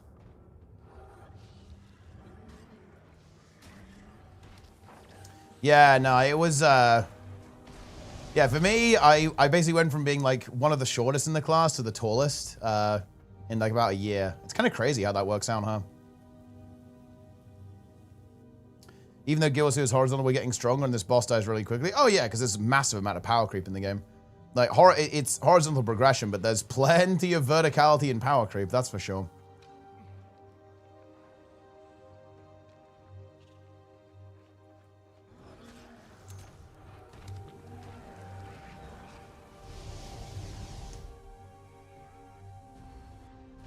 $1.6 meters and 45K since 17 years. Yeah, I think right now I'm about 190 centimeters tall and weigh, I think, around like 95 kilo, something like that.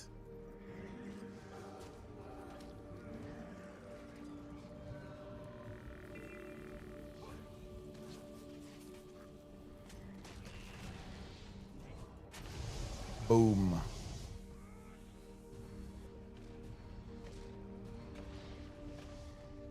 But yeah, I was super scrawny until I was about 15, 16.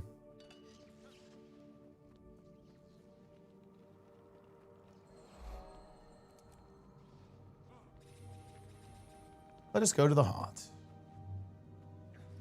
Completely new weapons, in-game future Xbox. I mean, that was gonna be pretty cool, yeah. Or if they, I mean, adding more elite specs, I feel like would be kind of crazy now, but you never know.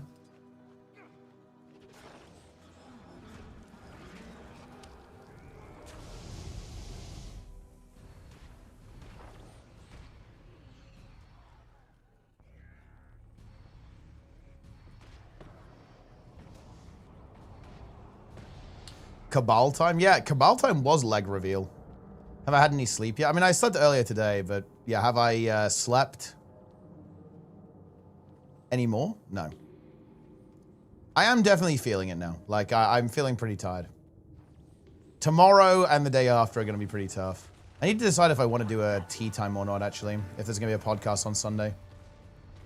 I'm not really sure, really. There's not that much to talk about right now. Might be a week off. Might be nice to have a week off.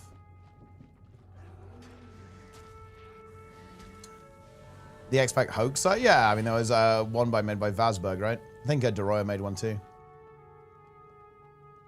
Trident and a harpoon gun, land weapons. I mean, I think Trident would be good. Harpoon gun would probably be a little bit goofy. The Guild Wars 3 main theme. I mean, there's not really a lot to say. I mean, it's nice music. But there's obviously not really a lot to go on there.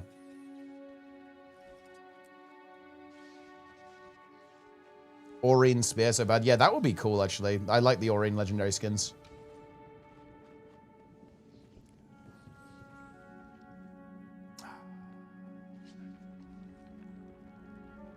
In we go. Okay, here we go. Can you play the new song? Yeah, we can play the new song again.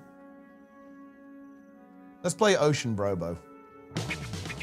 Ocean man, take me by the hand, take me to the land that you understand. Ocean man, the voyage to the corner of the globe is a real trip. So, wait, do you guys want to know the context there?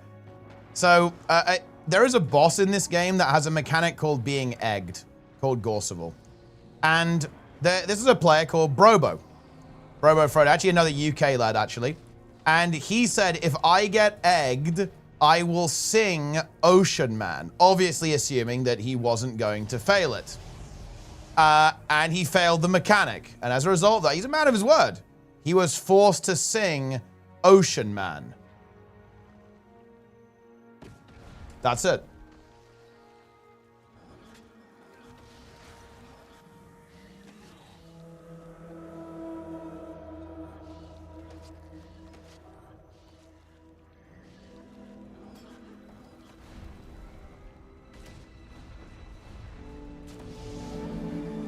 Isn't it easy to avoid getting egged? Well, I mean, of course.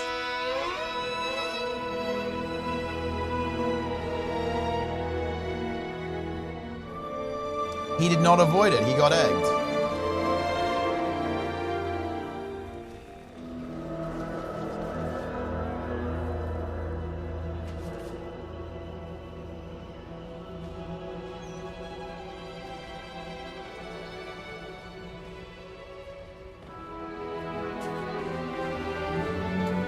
Guild Wars 3.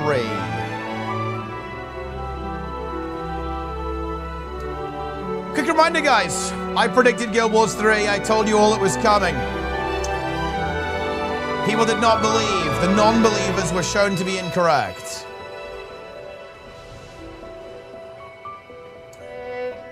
Guild Wars 2 is over. Why are you guys saying that? Why are you guys saying Guild Wars 2 is over? Guild Wars 2 is not over.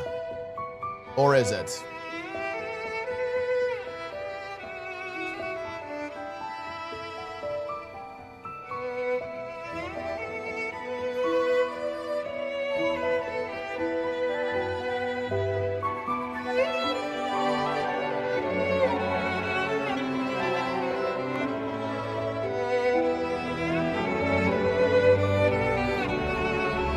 I have no idea what Guild Wars is, but Twitch told me to come check this out. So, hey, hello, Temporal Rhyme. Well, it's an MMO. They're playing one of those nerd games.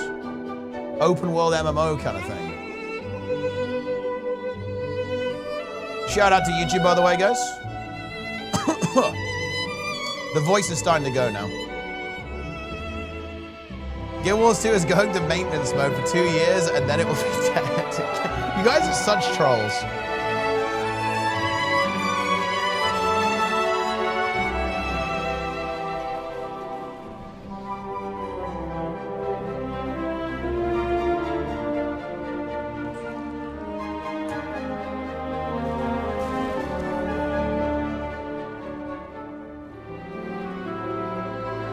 Don't forget the warm-up, exactly. It's not maintenance mode, guys.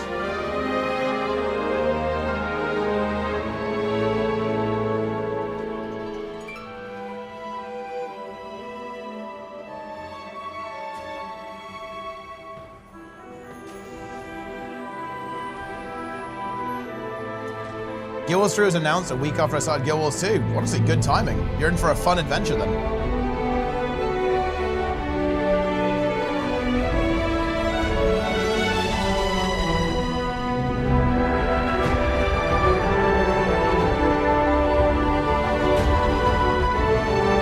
See, people saying that this isn't good, I feel like are just coping. Am I crazy?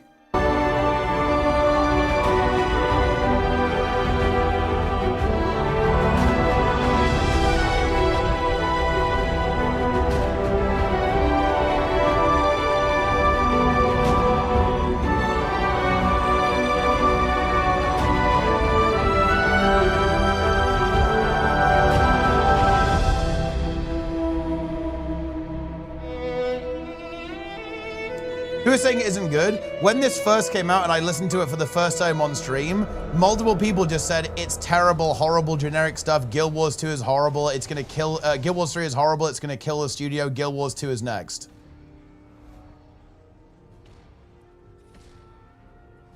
Yeah. Does ArenaNet instantly ban you for writing gamer words in chat, even if it's in guild with no members? They have. I'm pretty sure they have auto filtering for gamer words. Yeah. So if you just say bad shit, like, yeah, I think they might get you even if you don't get reported. So yeah, don't say bad words.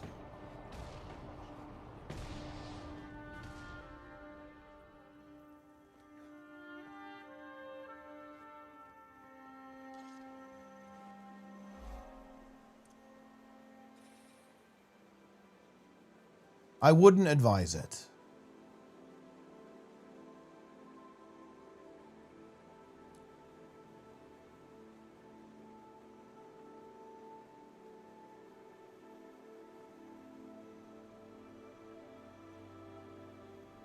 I think there's gonna be a heart over here.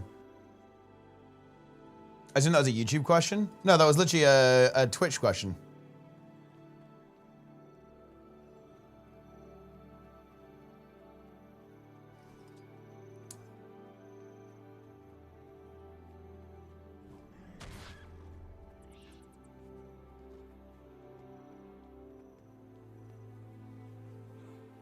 You got banned.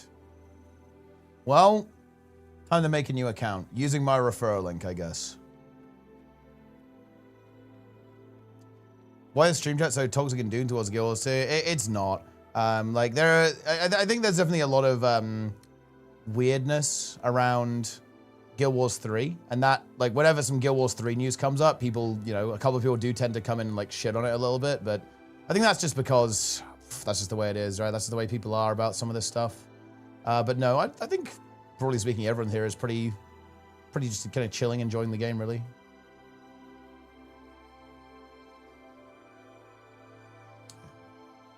Warden's Watch. Well, I guess that makes sense, right? Seeing as it's Veil Wardens. Where are these hearts? Where are these hearts at? Oh, it's here. This one isn't finished.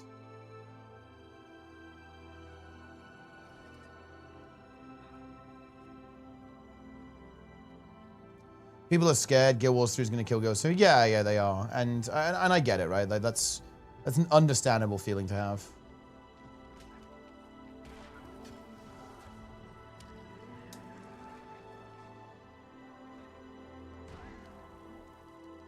Every time I look at chat, it's been deleted. Messages people, are people wild or something? No. It's, there's a function in the stream where you can, like, delete your own chat message for comedic effect.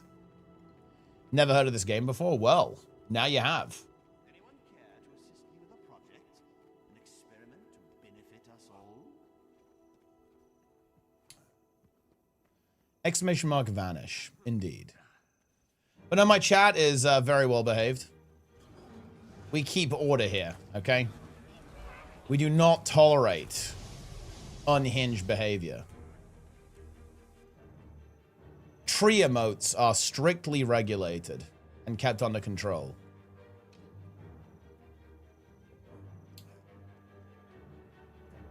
Branded aren't our only enemy. Ah, there's a heart all the way over there.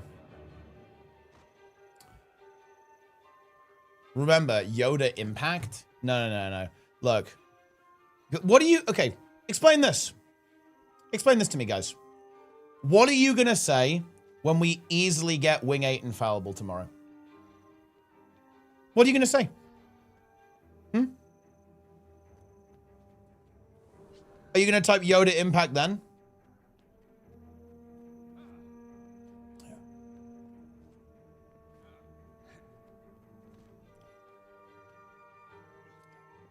Is it going to be Yoda impact?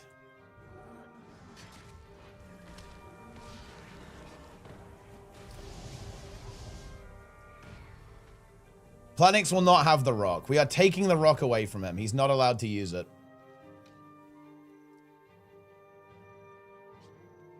Thing is, there's no other wing that is going to be the rock. Oh, wait, we have to, like, sneak in or something? Oh, it's this one. What's going on here? What do you have in mind? Okay, we gotta go.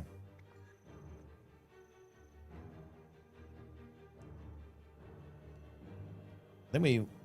Shit. I'm gonna go for this flag, I guess. Boom. We gotta watch out for this Seeker. Oh no.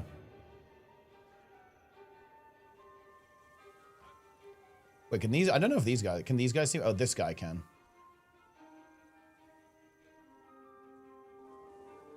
Gonna get the flag. Uh-oh.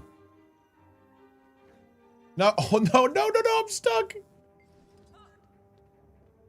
It's over.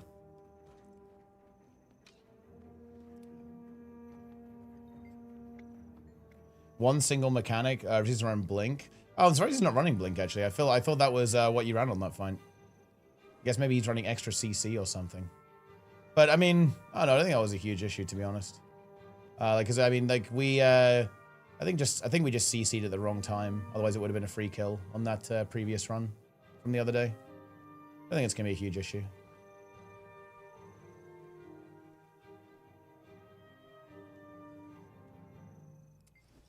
It's over. Worst heart, yeah. This one's kind of unfun, to be honest. It's not the most enjoyable heart. I'll definitely say that.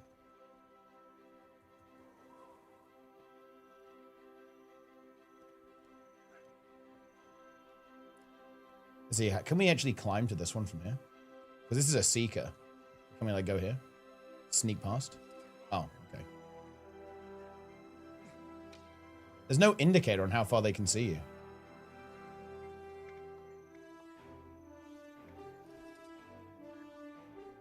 This task is the break? I mean, it's definitely a little bit annoying.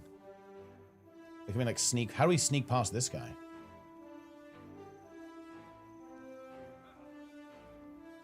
You just do this? Oh.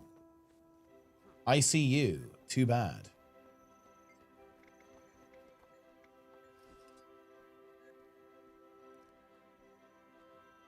He just despawn? Oh, he just popped up.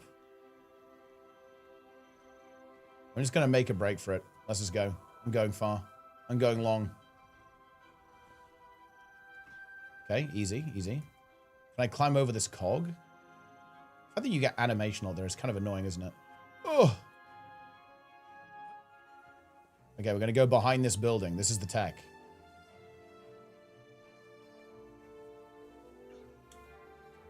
Okay. You can go for this flag next. Easy dodge jump. Oh, wait. Is this one gonna turn? It is gonna turn. Oh, no. Oh, boy. Going in here. Wait, surely the NPC isn't going to come in here. There's no way.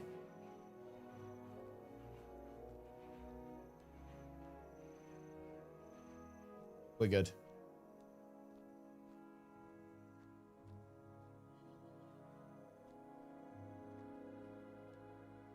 Okay, it's going away. Thing is, this one is bullshit. Like, there's one right there. Okay, never mind, it's going away. Oh, no.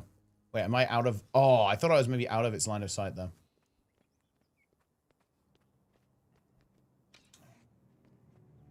Never seen Guild Wars. Well, I mean, yeah, this is probably one of the... Maybe not a high point of the game. That's okay. It means it's only getting better from here on out.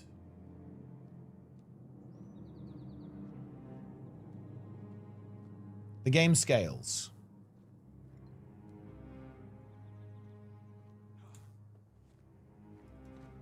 Oh.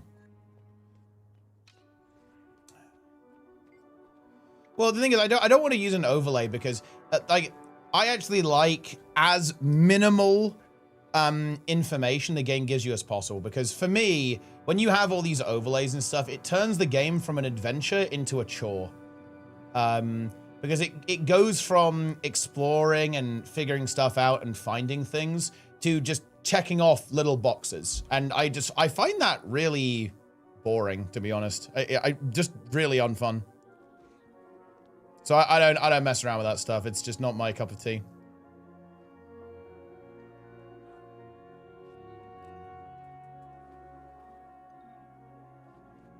Surely we can sneak behind these guys.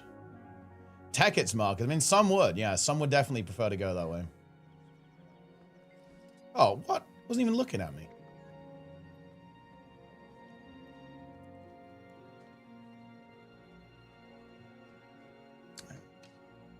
Remove UI. Yeah, I actually really like that type of UI. If you're familiar with the game called Dead Space, that game is really immersive. And one of the reasons why that game is so immersive is that there basically is no UI. Now, it's not really possible in an MMO. Dead Space is more of a, you know, over-the-shoulder shooter, right? But it's really immersive because the UI is, like, in the actual game itself, which I think makes it's very... And there's, like, nothing else on the screen, really. It's, like, just the game. And the UI is, like, made up of, like, you know, elements within the game.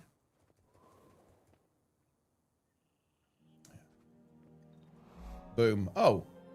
That's crazy. That was actually the last thing I needed to do on this map. And there you have it. It is done. We have succeeded. Another map completed. 69% map completion. Nice.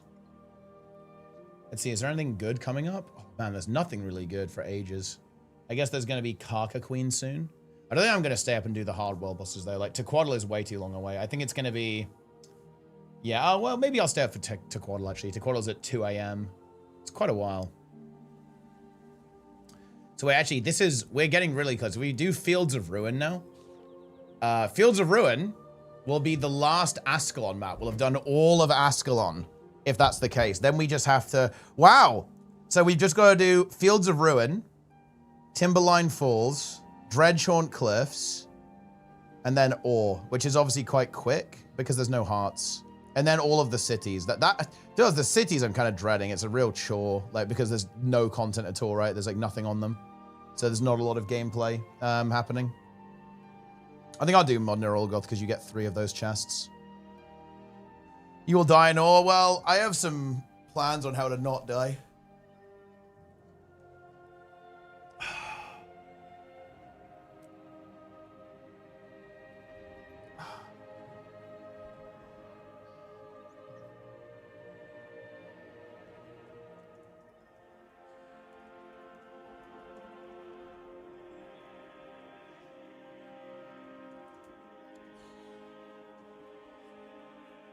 Isn't the planet always to not die? It is, yeah. That's, broadly speaking, a fairly good idea.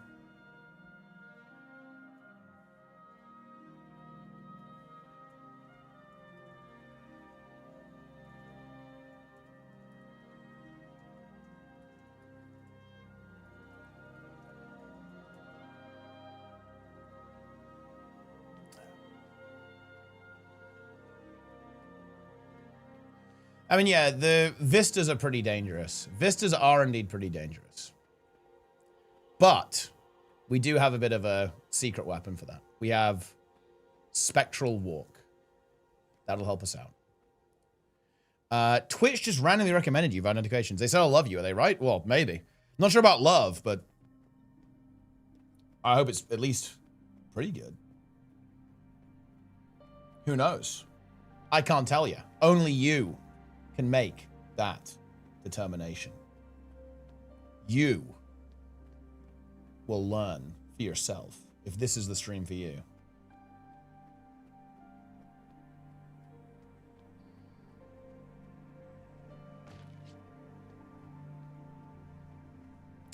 You're winning me over already? Oh, well. I'm glad to hear that. We're working fast here. Yeah. You're coming in, come towards the end of it. We had a mass surge of people just launching into the stream. And Twitch using some kind of discoverability thing. Incredible. And Copenhagen, it's a beautiful city. I recommend it. Oh, well, sounds good. Yeah, I'm not going to be in Copenhagen anytime soon, I think. But, oh, actually, I might be, because I think, isn't TwitchCon sometimes in Copenhagen, if I'm not mistaken? I think that's true. So I'd like to go to a TwitchCon at some point, actually. I've seen you a lot of YouTube. First time catching your stream. Hey, welcome. I'm glad you're enjoying the YouTube content. Hopefully a lot more to come. How much tea do you drink daily? I don't actually drink a huge amount. I'll have like a, couple of cups of tea during a stream. Usually one for breakfast as well. But nothing super crazy. Yeah, I'm going to be in Cologne in August for Gamescom. Kind of warming up a little bit. I'm kind of planning on traveling a little bit. I haven't done traveling for years, right? I've been just in the UK, just chilling out, but going to be going about the place a little bit. Gamescom, went to Canada in June, which was really fun. Had never actually done a long-haul flight before. Well, I'd never been, to that part of the world, only Europe. Top 3 breakfast foods.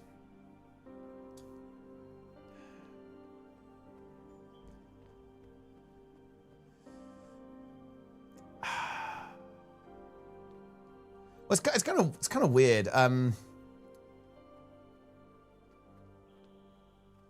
For me, it's gotta be beans. It's gotta be beans. Wait, what the hell is this? Someone's like running on their Skyscale over there. I am a bean fiend. Wait, have you had beans, awesomeness? Surely you've had beans for breakfast, some baked beans. You've got to have been there. And I mean, I love baked beans, like hash browns for breakfast. That's some good shit. I actually love tomatoes as well. Like, that's eventually a bit controversial. Not everyone likes the tomatoes for breakfast, but yeah, I love like tinned tomatoes, like fried tomatoes. They're really good. Having beans for breakfast.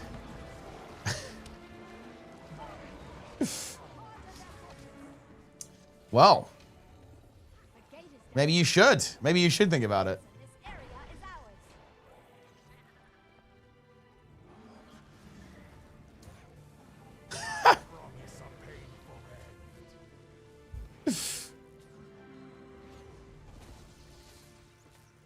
It's funny.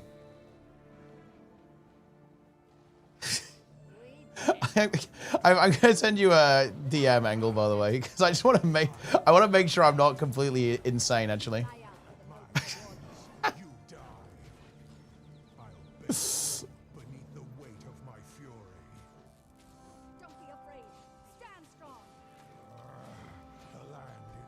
Shepherd's pie? Yeah, that's a British classic.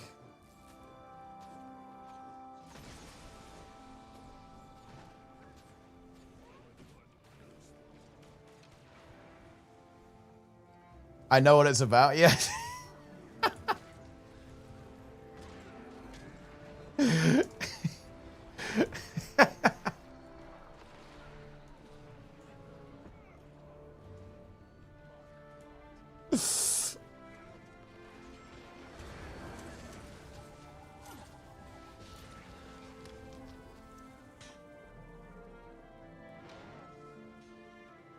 Riot MMO when?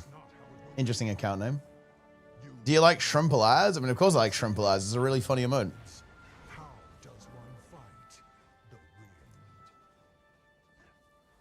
Yeah, I wasn't entirely sure because it was you, Eggle, by the way.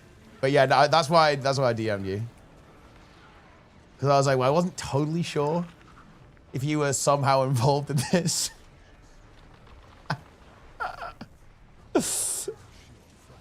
Very funny. You're gonna have to tell me the full story one time, because stuff like this is just it's so fucking unhinged. Unbelievable. Absolutely crazy.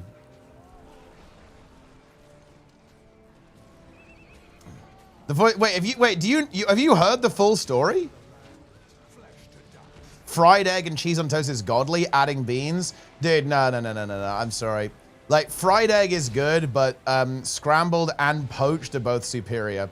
Poached eggs with hollandaise sauce, that is, look, if you want a proper decadent breakfast, that's what you want. Perhaps with some avocado with that as well. Lovely.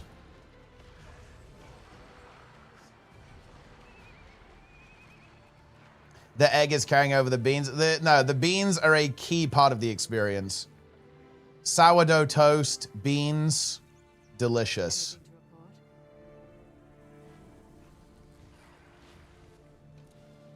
My inventory is compromised. We're still kind of raking in the cash. I need to go to Lion's Arch and do salvage kits again.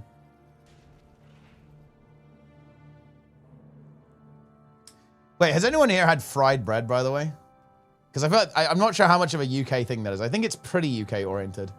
Let me tell you, it's pretty good.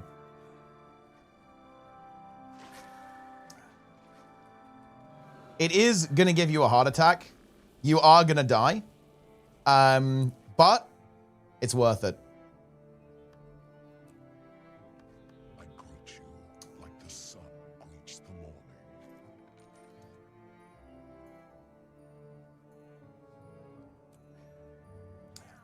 Canned bread? No, I don't think I've had canned bread.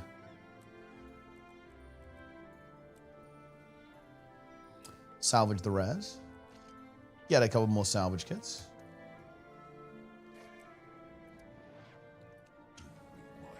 Fried bread in New Zealand. Ah, okay. Maybe it's a Commonwealth thing.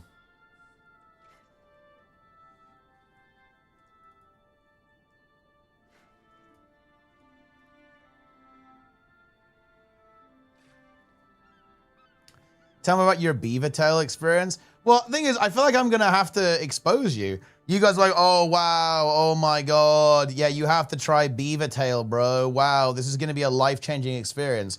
Like, bro, it's pastry, right? It wasn't like a radical, crazy experience. It's basically like a flat donut. Like, that's what it is.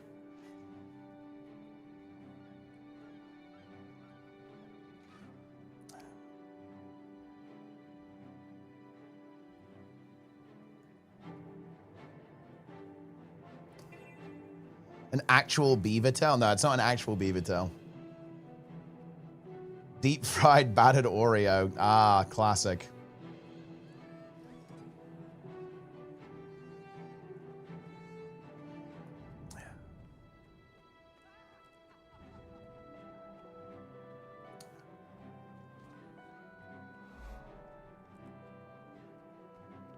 Deep fried pizza? I have not had a deep fried pizza.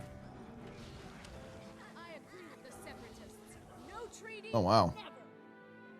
I love the separatists. The Queen's gonna do it. She's gonna sign the treaty and let the Char off easy. It's disgusting.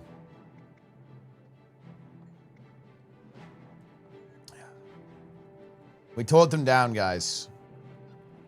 The Separatist wants to cleanse all of the char. Ah, Frosty in the chat. I sent over my lore. Oh, what? Holy! Wait, you just said, you sent the full lore. Oh, it's what you said to Snap. Okay. Oh my god.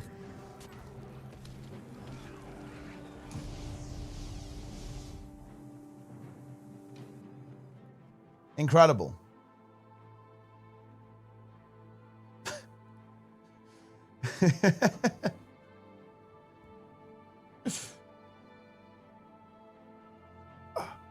I've got the law now.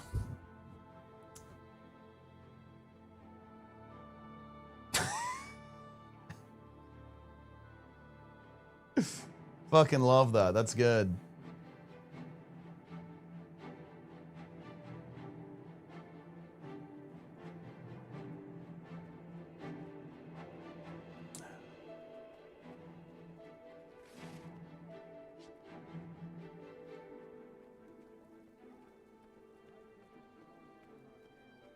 Fucking love that. Yeah, it's good. Yeah, you should do a video on that, to be honest. I kind of want like a video explanation. I would react to it. How many days until BlizzCon? Are you ready, Frosty? Are you ready for Classic Plus? Are you ready for the WoW token? Ah, Gwen's grave. Ascalonian hero and Ebon Vanguard commander, Gwen Thackeray.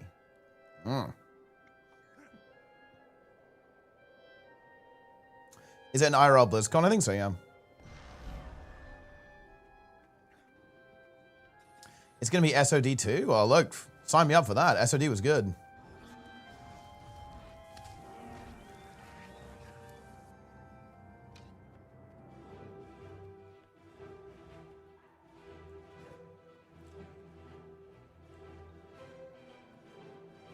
I am entertained by drama. That's all I have to say. Suspicious rat. Look at this thing. This rat has been trained to do reconnaissance. A tip of the eyes, but yeah, like when I was talking to Doombox and Smiles, like they gave me and Sneb a little bit of a guided tour of some of the weird stuff that's been going on. It was interesting. So I'm very familiar with all of the wackiness that happens in Guild Wars 2, but not really for Guild Wars 1.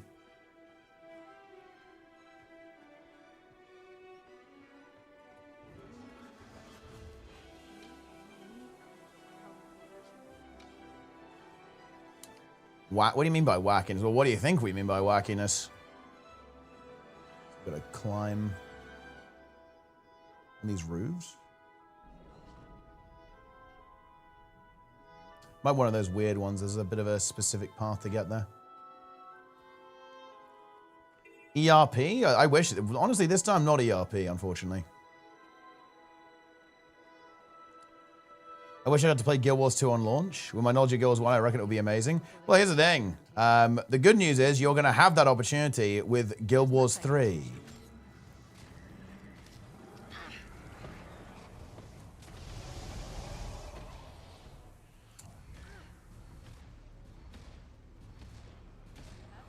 You're willing to do an exchange. Wait, you're saying that if they add ogres to Classic, you will actually allow the WoW token? That's crazy. I'm not sure I'd allow that deal. That's a crazy deal. Been to this place once for map comp, never again. Yeah, there's not really a lot to do on this map, really. It's one of those maps that's just very out of the way with not a lot cooking. Giving Guild Wars 3 is a prequel. I mean, that's true, but there's still going to be a lot of connection between the games. Especially in terms of like the landmarks and stuff. There'll be a lot in common.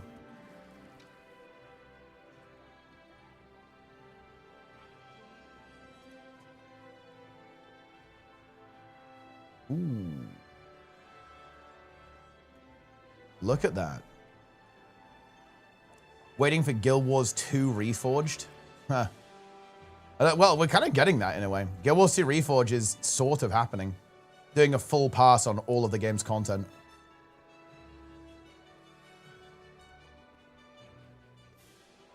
Want to know about the combat to see if I should get hyped? Well, I mean, look, it's probably going to be good. But I do have, you know, the game is going to be woke, though. So I'm not sure if you're going to like that, Crimson Bloom.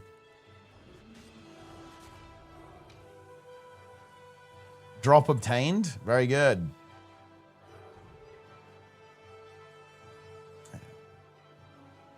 Slay chickens. I think that's actually a really bad idea. Let's not do that. I think that would be potential death.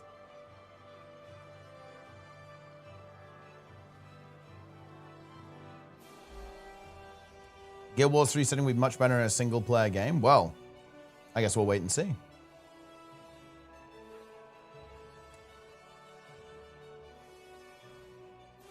ArenaNet try something that wasn't MMO. Yeah, you know, it is funny you say that. Like, in a weird way, the way ArenaNet has developed Guild Wars 2, it does seem like the MMO component, in a way, feels like a bit of an encumbrance to them.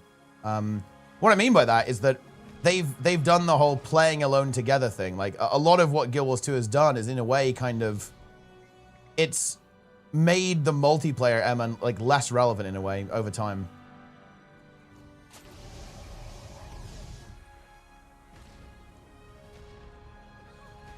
Hey, Dark Souls combat? No, I don't think it'll be like Dark Souls. I'm gonna train with these gamers. People pretend they want an MMO experience. You think you want it, but you don't. I think there's actually an element. Well, there's not exactly an element of that. That's not, because that's not exactly what people want. I think it's being good faith. What people want is they want to feel like there are other people around them. They don't actually really want to interact with those people, though. And you might think that's strange. I would say that's strange as well, I guess. But also, I understand why. It's just, like, very different to my interests, right? Like, I find it frustrating, actually, that people don't really interact that much in a lot of MMOs, actually, but definitely in Guild Wars 2. Yeah, I find that really frustrating to deal with. But that is ultimately the way people play these games. It's the way people play MMOs. MMOs are very solo-oriented experiences these days.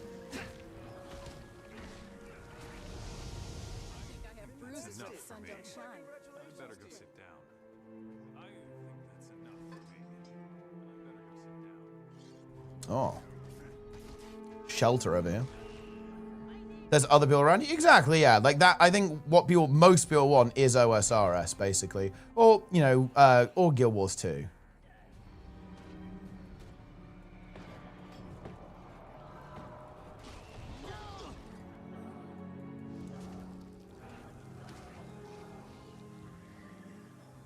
Here we go. Ain't it would be in its element, making a game about flying around as a bird? I mean, well, we can see what happens. Like the new studio from ex-ArenaNet devs, Manaforge, it is basically that, Bird Simulator, although it's now Dragon Simulator.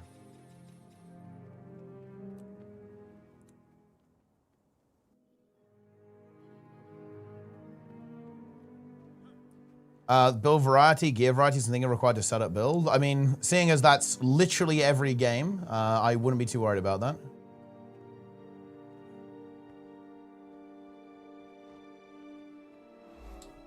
Although actually, I guess there's no build variety in Final Fantasy XIV, is there? That's a really interesting component of that game. That's unusual, I think. That's quite strange. But people definitely like it.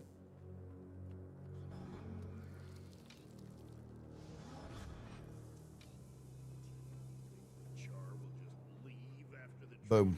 Arm yourselves. Fight for your survival. Fallen Angel Michaela, the Queen's Hand in Ebonhawk. We must all do our part. What is a fallen angel? It's a good question. Any suspicious activity. The branch of the seraph that serves as the Queen's Hand in Ebonhawk. Huh. Good head on his shoulders, he has. They like Cordicus. No peace, not while our dead go unavenged. Welcome. You know what? They've got a point. No peace, not while our dead go The guy was telling me others couldn't prove any of what he's saying. He seems a little blood crazed too, guys. There we go. We're de-radicalizing them all, guys.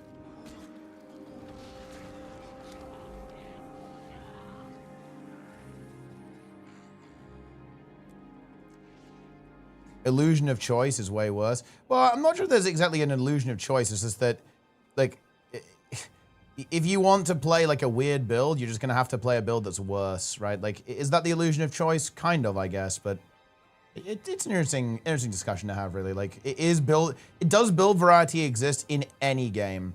It's a good question, to be honest. Like, I think Guild Wars 2 honestly does do it pretty well because, you know, there's like each class has multiple builds that, you know, do different things.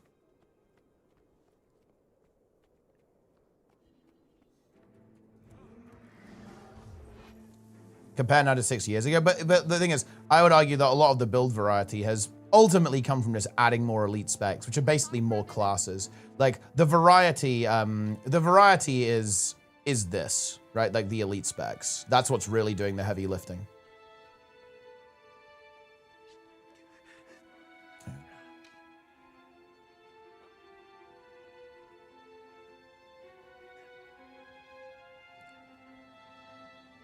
Does Final Fantasy have different builds for the same class between content, like Mesmeristic Focus? I think, as I understand it, like, again, I haven't played the game, but the way people have described it to me is that there's, like, people have said there's, like, no build variety in that game. Like, at all. Like, literally zero. Like, if you're a class, like, you have your skills. And that's just the way it is. Shrimple as.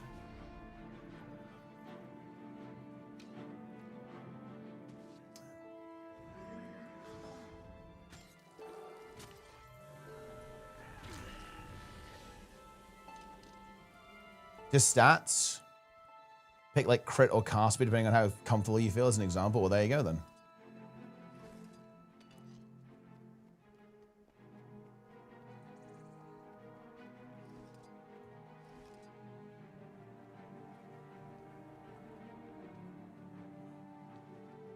Any mortar shell enjoyers?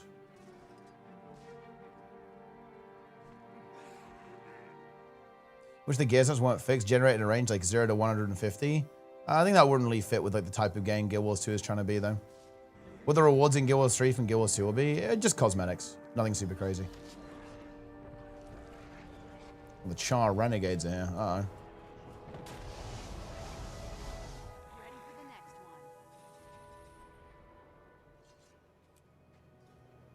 Let's go to the top of the map first. Would make identifying gear exciting? Nah, it wouldn't. It wouldn't, because eventually you just have BIS anyway. It would just make it longer. It would make it take longer to get BIS, and it would be RNG to get BIS. Like, I don't, like, it's fucking dog shit, to be honest.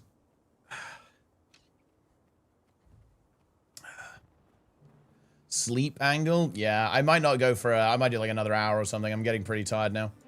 And I do actually have a pretty important day tomorrow. We have an important stream tomorrow. Okay, we have a big day. We have a lot to do. We do indeed.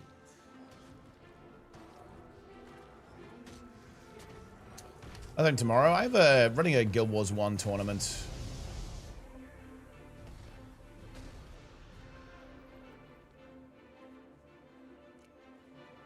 When does the tournament start tomorrow? I think it's 5 my time. It's gonna be about 3 hours, like 2.5, 3 hours. GVG, no, it's actually a really interesting concept. It's basically, I'm known for doing a bunch of tournament style things in Guild Wars 2.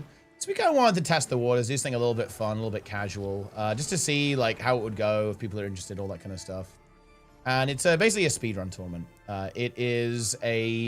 You start in pre-searing, right? And you have to clear the dungeon as quickly as possible from like a fresh character. I think it's a pretty interesting little challenge.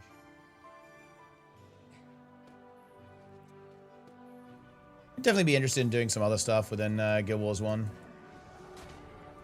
Haven't heard the best things about how the community can be a little bit unwieldy, I guess, but kind of used to that. How do you play Scourge Necro? And you're going to have to ask me a bit of a more precise question there. That's Pretty open-ended.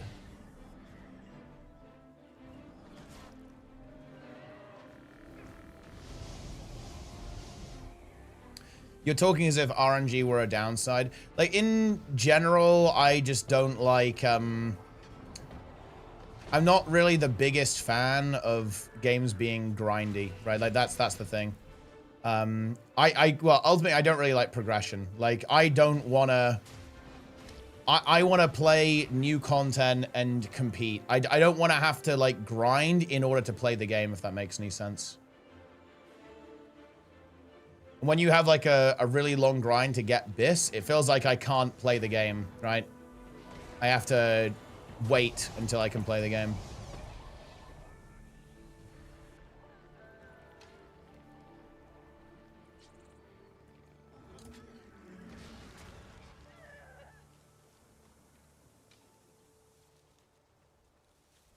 Champion Devourer. Let's kill this thing.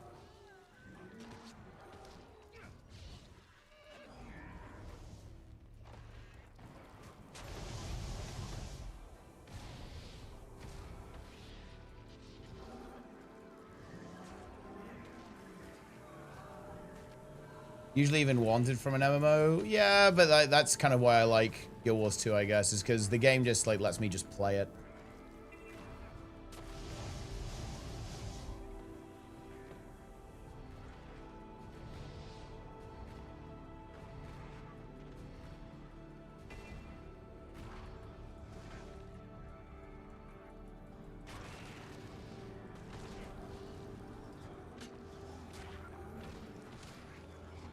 Is WoW not going to get this? Honestly, no. No, like not even Classic is. Classic is actually very easy to get Bison, and so is retail.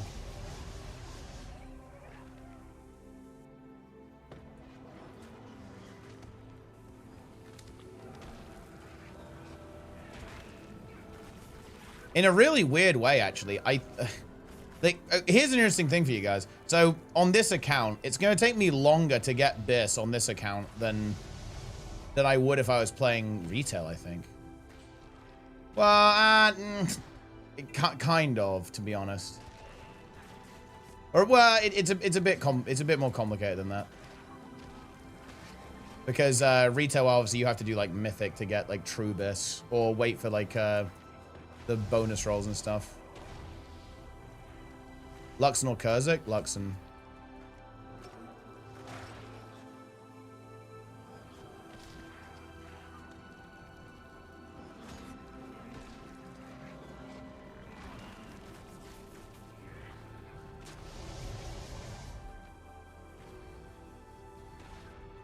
I get off a long day of work and come home to do my chores on my OSRS Iron Man. Well, I mean, look. You gotta do what you gotta do.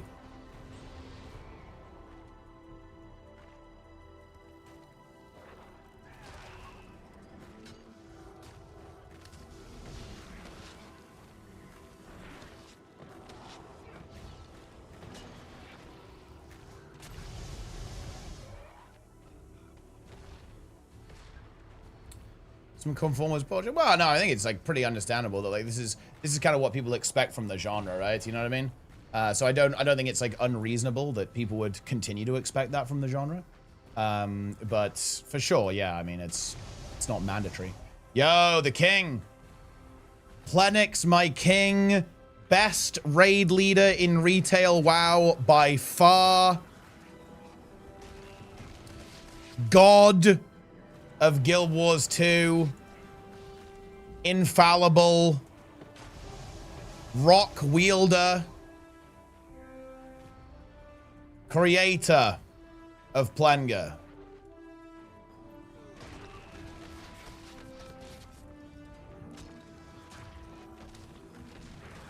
Games are leaning more and more horizontally each year. I don't think that's... weirdly enough, I'm not sure if that's true. If anything, like, retail WoW has become, like, insanely vertical. In that, like, the game moves on very, very quickly. Like, every 6 months, like, you replace your gear. That's, like, very fast, I think. I'd say that's even comparable to some ARPGs, even, with, like, how fast the game actually moves.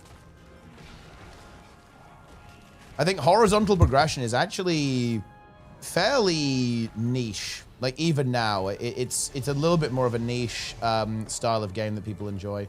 Most people enjoy vertical progression. The games that are the most popular, ARPGs, World of Warcraft, they're very vertical.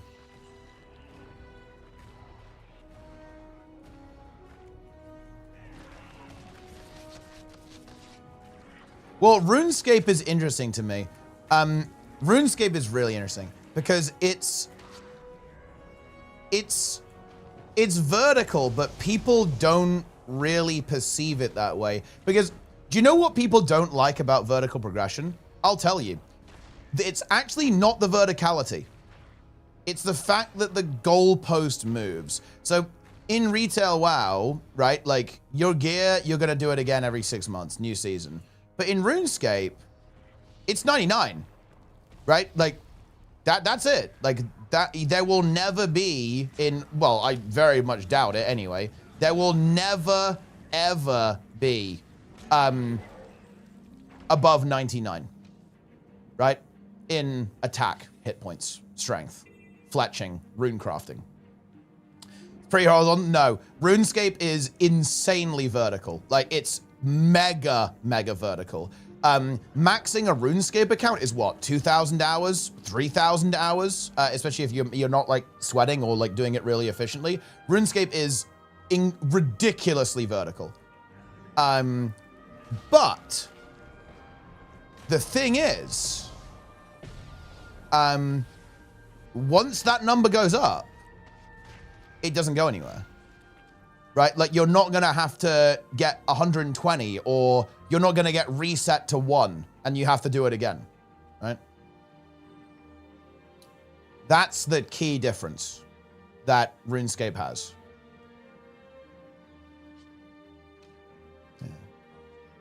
What is, oh, it's a great question to avoid confusion. I like what you're doing here. You're avoiding confusion. Basically, vertical progression means the number keeps going up, like more stats, more DPS, more gear, better items again and again and again and again. Horizontal means that there's like a cap on all of that.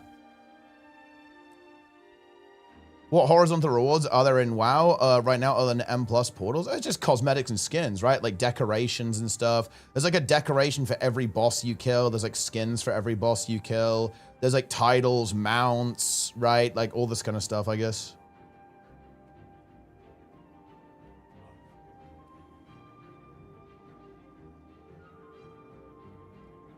It's all cosmetic. I mean, of course it's all cosmetic. That's what people care about. That's what people like.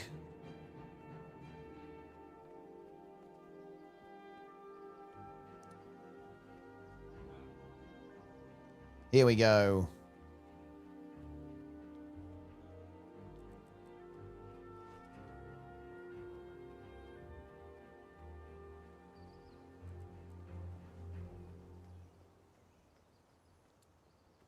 Yeah, exactly. Like finality is a big deal. Like the fact that you can see that you've got a goal in front of you, and even if you're never going to reach it, it still stays there. I think is a really big psychological factor in why people find RuneScape to be really comfortable.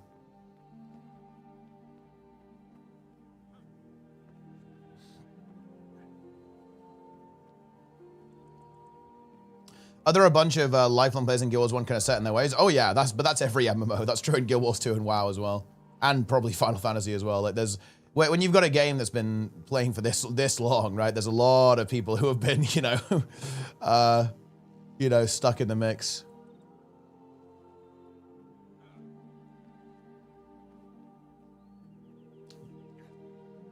Boom.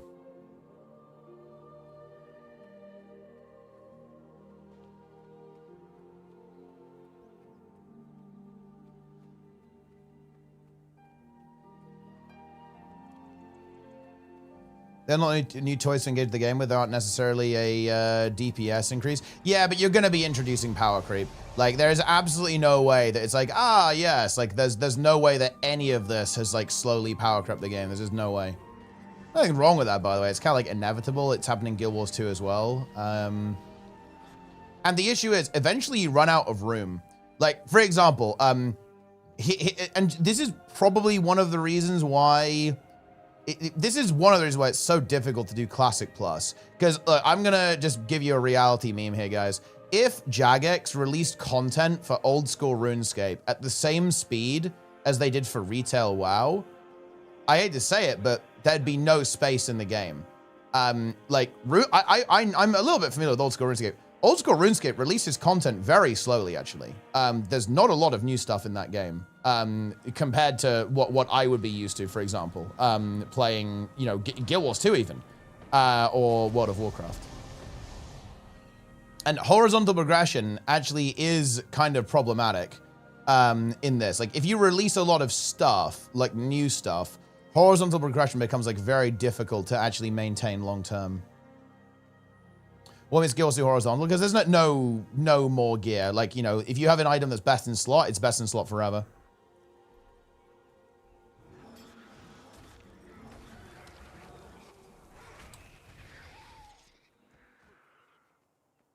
Pretty much.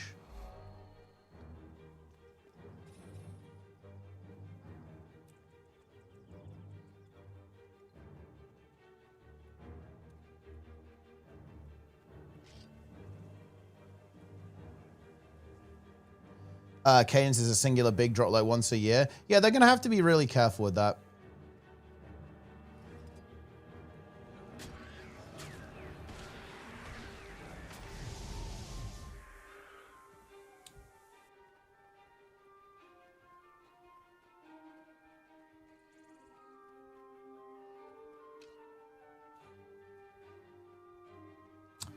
Here we go.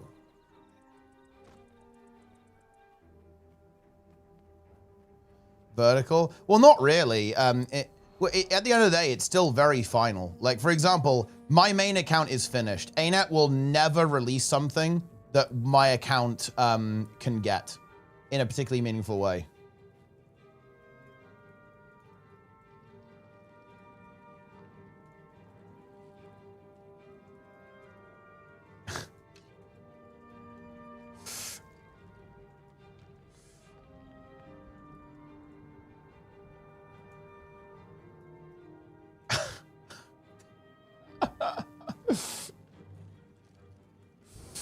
Oh, man.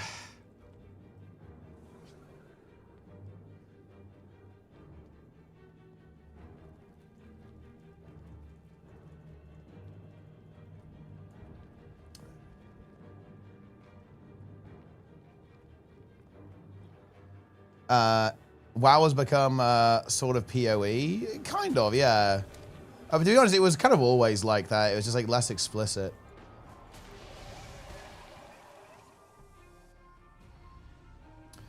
Entering on your account, nothing will ever improve. What's the point in playing that? Well, I mean, so yeah, some people feel that way. Personally, I'm not really much of a progression Andy. I just play for the gameplay. I play for the button pressing, so it's not really an issue for me. In fact, I kind of prefer it. But yeah, for sure, like, you know, that type of progression is not for everyone. Like, some people really like the vertical approach.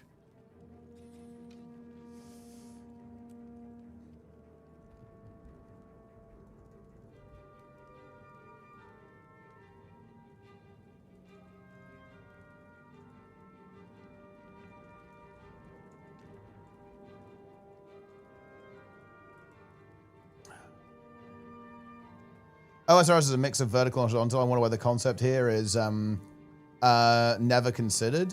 Well, because honestly, in that situation, the horizontal is irrelevant. Because people don't tend to really respond or really care about the horizontal component. It's the vertical or lack thereof that's always the point of contention. That concept is, of course, considered. Like, for example, there's plenty of like horizontal progression in, let's say, World of Warcraft, but nobody cares. Like, the only thing that matters that is the pain point is the verticality or the not verticality. That's why.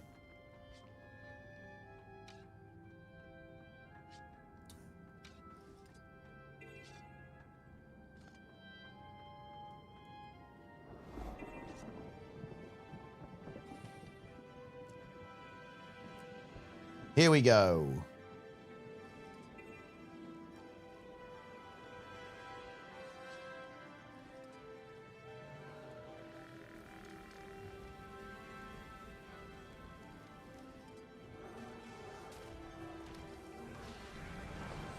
Unlocking new relics, my legendary relic, even if they're shit. I mean, yeah, new relics are always fun. See if you can find some kind of crazy use for these wacky new things they add to the game.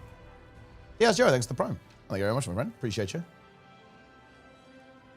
Functional horizontal progression.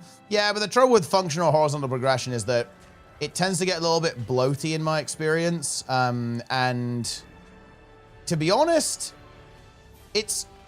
Okay, so here's a hot take. I know I'm a little bit familiar with RuneScape, and I'm gonna be honest, guys. Stuff like that kind of drives me crazy. Like, I hate like clicking through menus and using this because it will let me go faster here, and having this item that lets me do that. Like, to be honest, it drives me nuts, man. Like, just get me out. Like, I do not want to deal with that, like, in my video game at all. Because again, I'm familiar with like what you're talking about. But it's like, bro, let me play the fucking game. I don't want to be playing like 10 menus, right? When I'm doing this.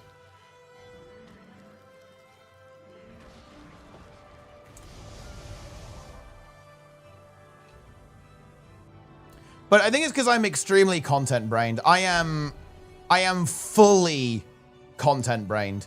I do not care about anything else. I don't care about the number going up. Just give me more stuff to do.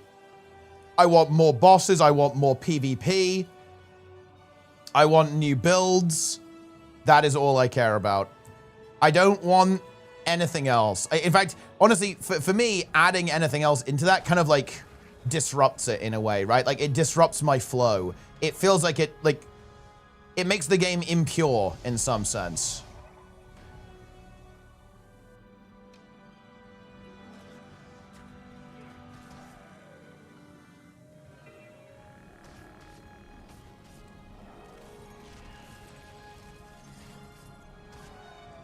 The water sampler. Fungus Night Squad has been big. Very nice. I actually need to make sure my account's with Fungus, actually. I don't really have a guild slot on my main, though, which is actually super inconvenient. I need more guild slots. I wish we could buy guild slots for gems, to be honest.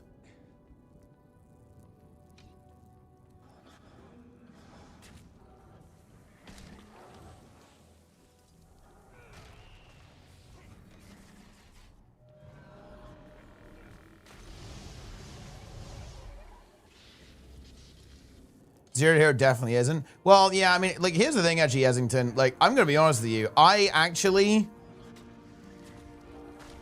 feel no allegiance to any guild that isn't Fungus. Like, here's my actual hang up on this. Like, I do not have an allegiance to this alliance, right? That's my issue. It would actually, I almost like don't want to join for that reason. Because I do not have any allegiance towards that group. And so I don't really want to be in it. I have no idea who those people are. Obviously, no disrespect, right? Like, I'm sure they're great. But that's not my crowd, right? Like, I'm not a part of that.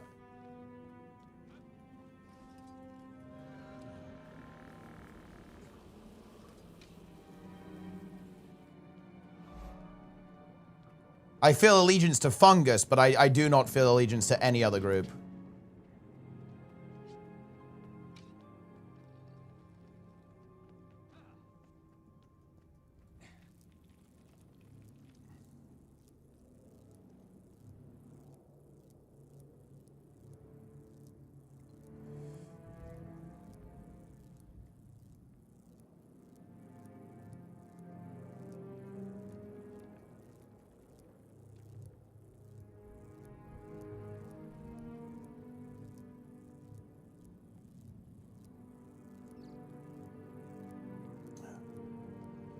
Fungus joined Wolves Alliance. Exactly, yes.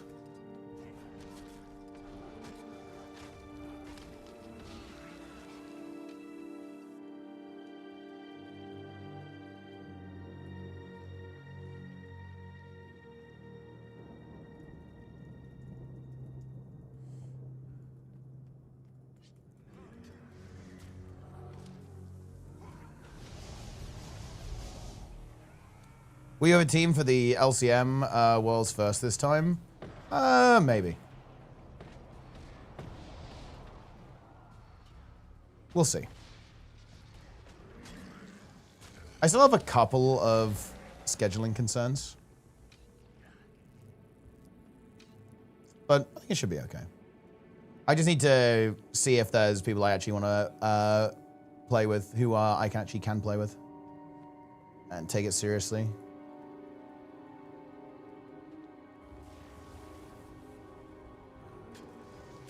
And to be honest, I will probably play it a little bit by ear on the normal mode as well. You know, if the fight is like, oh, okay, this really isn't good, then thing is, I do really want to play because it's probably the last one, or like the last one that will have like, you know, be kind of major, right? Like things are obviously going to quieten down in a Guild Wars 3 world, and certainly with like basically 2 years of no new raid content, like that's going to be rough, I think, for the raid scene in particular. So yeah, I definitely really want to play.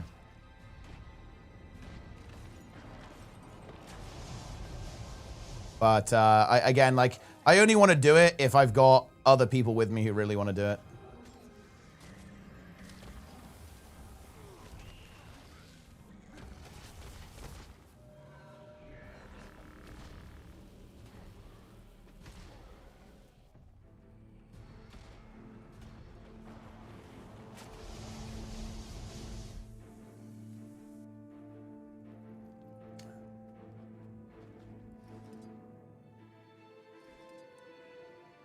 Go out with a bang. Yeah, it's why I want to do a bunch of tournaments too.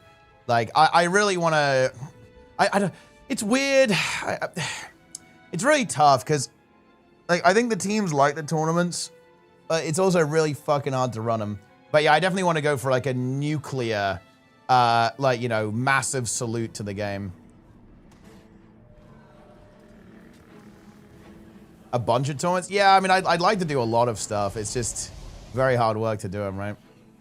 I certainly want to give like all of the top guilds like a chance to just, you know, really go for a massive send, kind of like ERP3 style, right? Like ERP3 really was like the raid scenes. I don't want to be too egotistical about it, but I really feel like ERP was the absolute swan song of like the OG raid scene, right? You know what I mean? It was the here, you know, witness me. It was the witness me, right, of the raid scene, right? The script of the was good, yeah, for sure, yeah.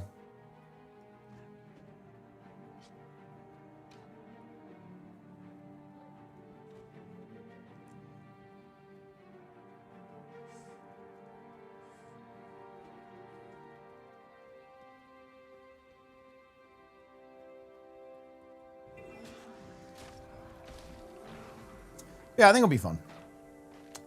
Definitely have some stuff. I mean, I'd like to do a little bit of a series, right? Like, because I really like storyline stuff. So, like, my ideal situation would be, like, running a series of tournaments that you would then qualify for the big one. I'm sure you saw that I've done this with PvP a couple of times, right? So you send in, you know, you have these events, right? You have a couple of events. And then, you know, you get qualifier points, right? All that kind of stuff, right? And then the people with the most qualifier points qualify for the main event. I think it's really exciting. When we did this with PvP, it worked really well. And it worked really well because you actually got to know the teams, right? Like, one of the issues I have with PvP right now is that every single monthly, it's new players. Not only because people are getting fucking their accounts nuked left and right, it's because people don't stay in teams. People, you know, people basically YOLO pug, right? And I really think that the tournament experience, this is in PvE too, by the way, the tournament experience is way better if people know who you are. And you know what's interesting? I really think this used to be the case quite a bit in PvE too. I'm going to say this, and like I will 100%, to be clear, this is actually nothing to do with the guilds in question. It's more of like a sign of the times. Like I feel like QT had a very special relationship with the Guild Wars 2 community because QT was kind of like the big dog PvE guild at like the real height of raiding.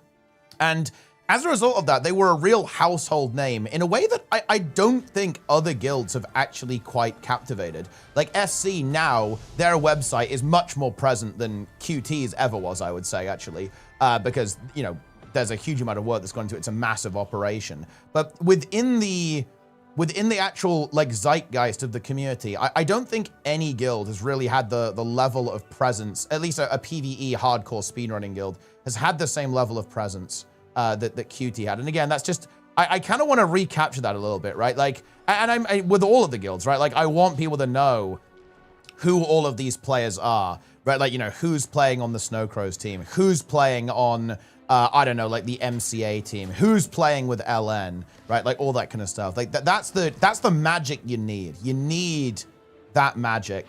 In the same way that, people know who Sind is, right? Like people know who Sind is, people know who Draza is, people know who Esprit is, Goku, Naru, CJ, Helio, right?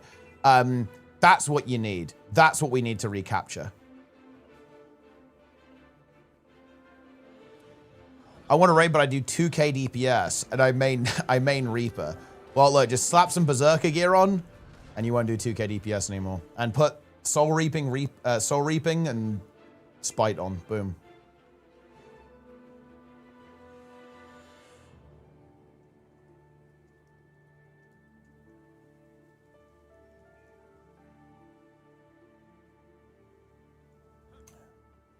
It will happen again in Guild Wars 3. I think you're right. Yeah, it will. But I think wouldn't it be kind of fun to recapture that, right? For a proper victory lap, right? In Guild Wars 2. I think that'd be fun. What do you think about this? What is this? Jumping puzzles are a curse. Just to give some background, I've been playing since the original version dropped 2 decades ago. It's been my favorite game of all time. However, I'm currently in the early stage of Parkinson's. For 90 hours of my play, this has no effect on my ability to enjoy the game, although I need to take breaks and wishing longer missions to give me a break spot. For me, it's become physical agony to do missions at 30 to 45 minutes plus without any kind of break at all. But as my fine motor skills have slowly deteriorated, more and more I've been able to do certain parts of the game. And increasingly, it's because things are locked behind jumping puzzles. Now, I get the love of some to put them in, but when they become mandatory to even progress in the story, it makes me say, no, wait, what? What are they referring to here? I spent 50 minutes trying to jump to get those wedge symbol pieces before just giving up in frustration because 2 of them require trigger and I simply not able to do anymore. And my main map is currently internally locked at 99% completion because I cannot do the one in the southwest corner of Dredgehaunt Cliffs. It's all well and good to have such puzzles, but please do not mandate us to do them. Because I'm no longer able to do them if they require extreme precision. My biggest fear is I will continue to double down when Guild 3 is. Well, to be honest, I think that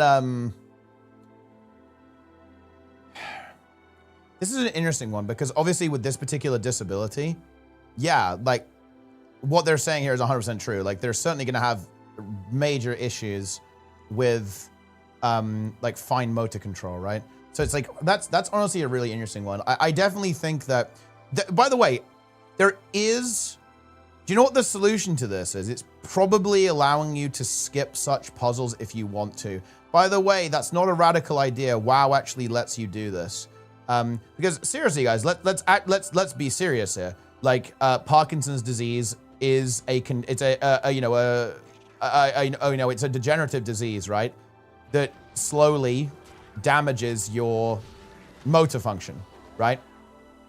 And that's obviously going to be a pretty serious issue when you have to do some kind of like fine motor control, like jumping puzzles or like some kind of tight movement in some way. And yeah, I actually know, I do know what they're talking about here in the Path of Fire story here. Now, in open world, this is not an issue because there are really helpful players that will help you. They'll portal you up, for example. You can hitch a ride on a mount or something like that. But if you're in a solo story instance, this is actually a little bit of an issue. So I actually think the issue that this player has run into here, I think is very legitimate, actually. And that this is a problem that perhaps does actually need to be thought about. Like maybe there actually should be, for certain things like this, some way to actually skip this for players that maybe do not have the dexterity or the precision required to actually execute some of this movement here.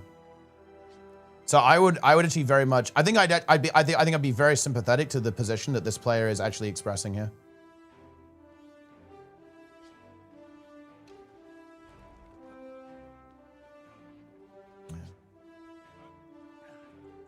Couldn't someone also put him in the story? Yeah, but that requires that every time he wants to complete a story instance, that would require him to group up with another player who is willing to help him through that story mission. I think that's I think that's extremely undesirable, actually, in my opinion. That's very undesirable. But yes, again, I think that the solution here is to actually have accessibility options that would allow this player to bypass certain parts of these puzzles.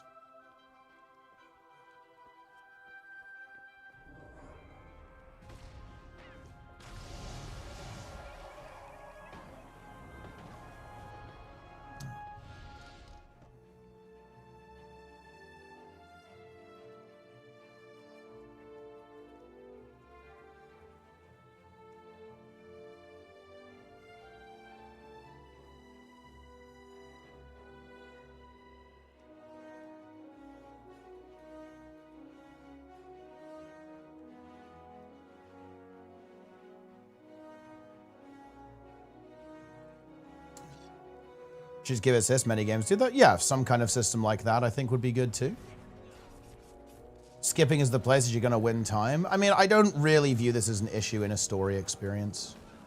In open world, I think that the solution is actually community oriented, that players can assist other players who perhaps have some difficulties with that type of content.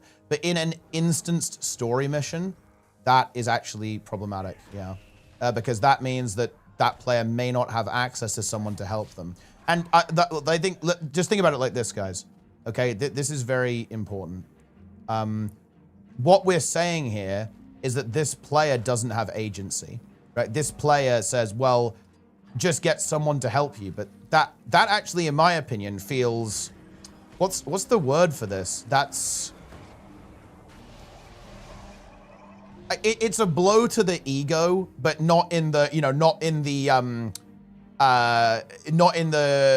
derogatory sense, right? Like that is going to be a hit on your self-esteem, right? It's disempowering. It's disempowering this player, and I don't think that's a good thing. Like that we just say, oh, just get someone to carry you, or oh, just get someone to do it for you and like walk you through it. I think that's not a pleasant experience, right? That we want to really promote, right? We want to empower players, right, to enjoy video games in ways that they find accessible and they find comfortable. And yeah, I think like community stuff is great. I love that in open world. But again, if a player is basically having to ask for assistance in order to get through some kind of test like this, then yeah, I think that's actually very undesirable to experience the story within the game. It doesn't mean that they have to make, you know, they can't just never add jumping puzzles ever again. That's not the point here. But I think if there are some that are potentially blocking progress within the story, at the absolute bare minimum, yeah, those 100% should have some way to bypass them such that players can access them.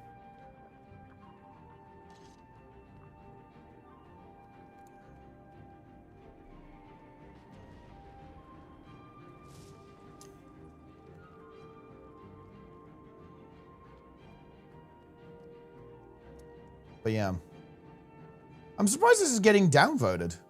This is a weird post to downvote. No, I'm going to give that an upvote, I think. I think this is actually a good point of feedback. I would actually encourage this player to post on the forums.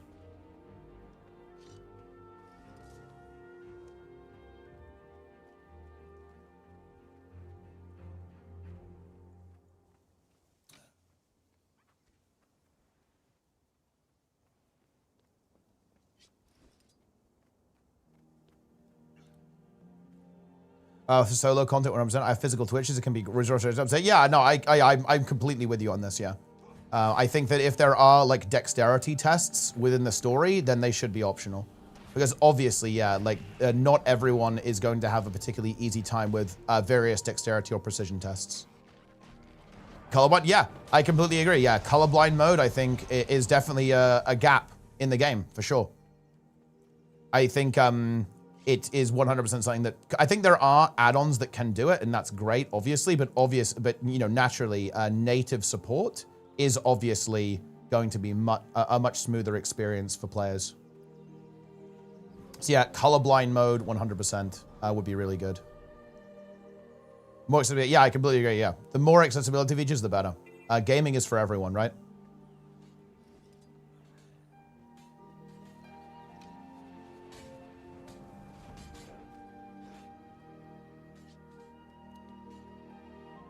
Legionnaire, a word. I want to thank you for lending me some of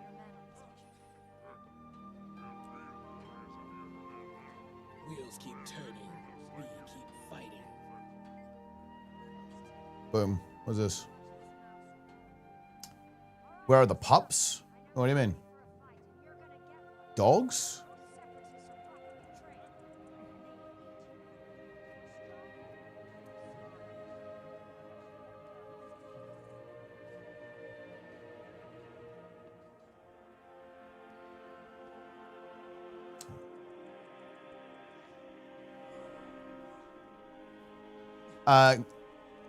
Yeah, I agree. Like, I think this has always been within the spirit of gaming. Like, gaming, I think one of the reasons why gaming is so popular is because of the escapism. Gaming is a place where perhaps your social status, like what's going on in your real life, right? You know, your health, for example, or, you know, perhaps a disability, right? That doesn't matter in a video game. I think that's, you know, look, and we've all been there, I think, like, right, from the perspective of like wanting to potentially kind of go like, you know what? This is really tough that I'm dealing with right now. And in this video game, it doesn't matter, right? Like, all that matters is how much of an epic gamer I am. It's an even playing field.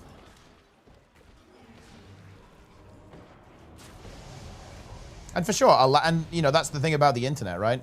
It allows people from all sorts of different experiences all over the world to connect with each other. It's really special.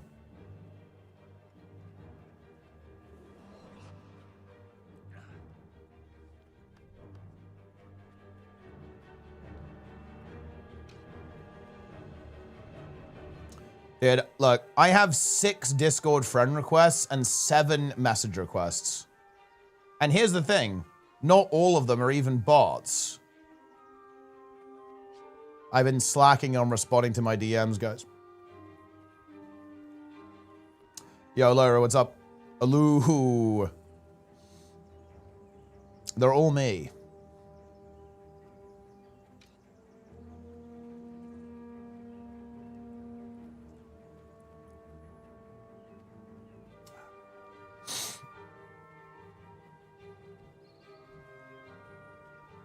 Who are searching like, well, yeah, of course, a different type of player person RP server. Hardcore is like this too, by the way, Shader. Like, hardcore is a really different experience to regular classic.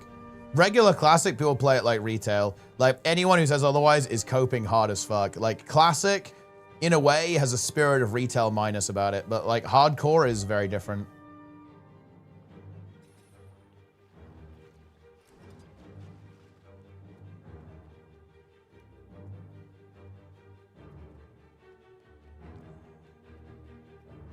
$2K DPS.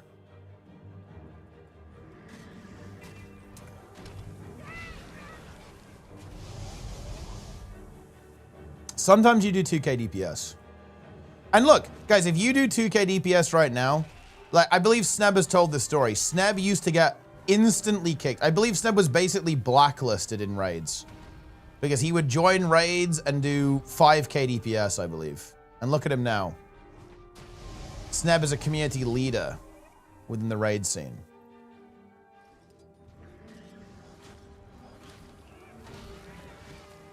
$6K was a huge improvement.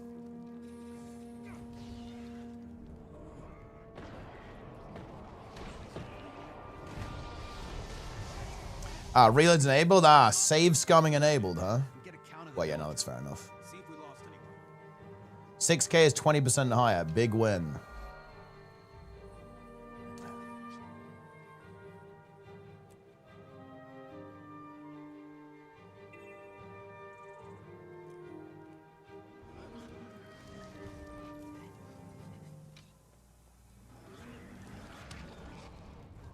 I want to play core Guild Wars 2 again. No mounts, no elite specs, no power creep. Well, make a free-to-play account and away you go.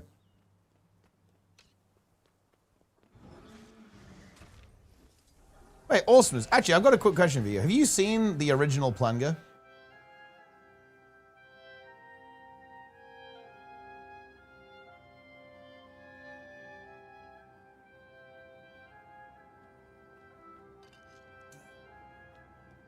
What am I playing build-wise while corner? Because I'm playing free-to-play. I never saved it because I'm a good boy.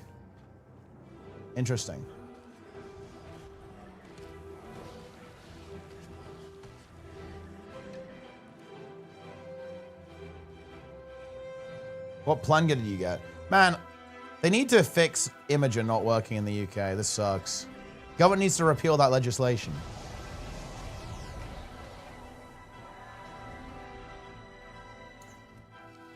Old plunger is redacted in the Epstein files too. I think that's crazy that old plunger is even in the Epstein files.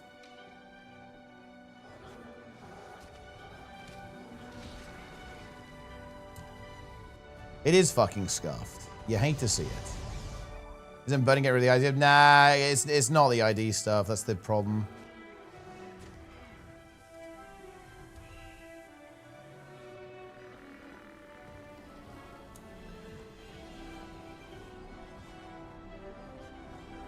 Scarab Claw's Roost.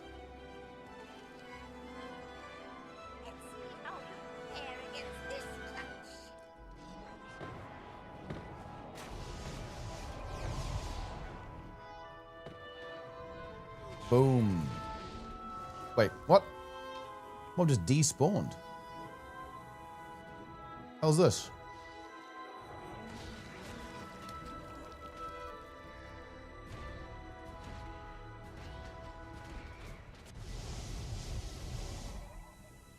Doesn't it feel great, guys, that tomorrow we're going to have Wing 8 Infallible done? That feels pretty good to me, guys. It feels damn good.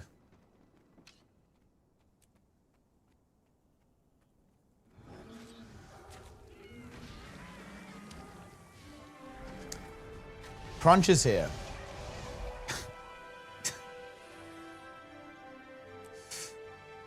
You see, dude, I was going to say, wait, how does it feel, Crunch, to be in Project Fungo? But the thing is, Crunch is not going to... I don't know if you know who Crunch is, Magras, but Crunch has experienced our shenanigans before, so he's not going to be surprised, actually. He already knows. He's been there, right? He's been there, done that. It's nothing new.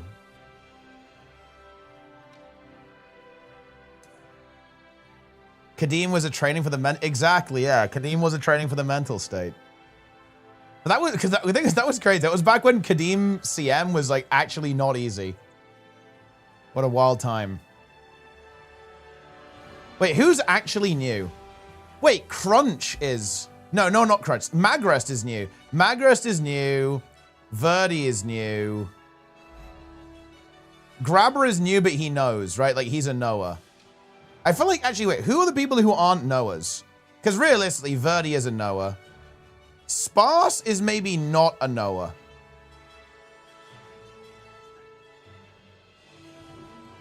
Architect is a knower. Although, actually, no, Architect is only half a knower. He knows, but he doesn't, right? Like, he hasn't really played with us before.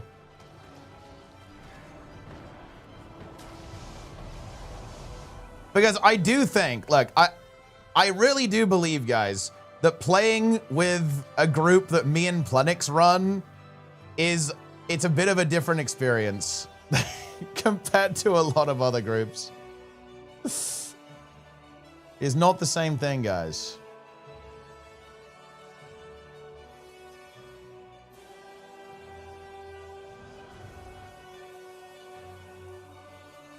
Project Plenga. Project Fungo.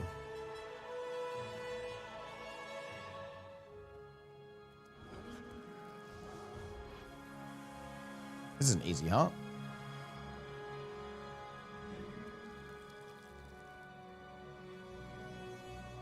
Wait, so who else is on the team? Who else are we playing with? Who's not a knower? I think it might just be Sparse, actually. And I guess Architect, a little bit. Jester obviously knows. Arguably, Magras doesn't know. Because Magras is a big knower because he played with us on Keeler CM. Like he's a fucking knower. He knows. He knows. Let's be honest, guys. He knows. He knows. I think he knows. What do you mean you don't know? How do you not know? You literally did Keeler CM with us, bro. You know. You didn't know then. Then you didn't know. But then after that, you knew. See why we should have to take orders from mice and talking cabbages. He could know more? I mean, yeah, he could know more. Hey, wait, actually, Awesomeness knows. Awesomeness did Embodiment of Sin with Planix. Also, look at this shit. The hopping vampires, There's some guys. behind as well. Oh, yeah, yeah. Here we go. Get those hopping vampires. Oh, Oh my no. god. No. What the fuck? No. Yeah. Plenix instantly died. Yeah. Hopping vampire. Level 1 hopping vampire, guys. It is what it is. It is what it is.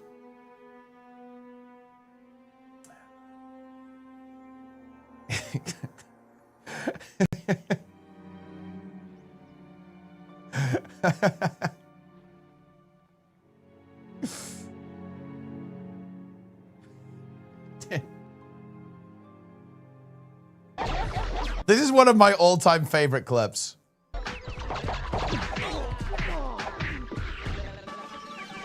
No, not the shoe. Wait, oh, what the fuck is this? Oh, wait, they've got the bug. PvP? Pure PvP. They're down.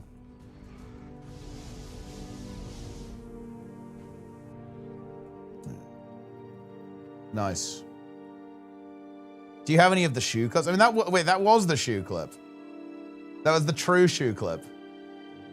Where he realized that the shoe had returned. This is a great track from Guild Wars 1. Very sinister. I was keeping the seat warm for Patho, but he didn't come back. Yeah, it's a shame.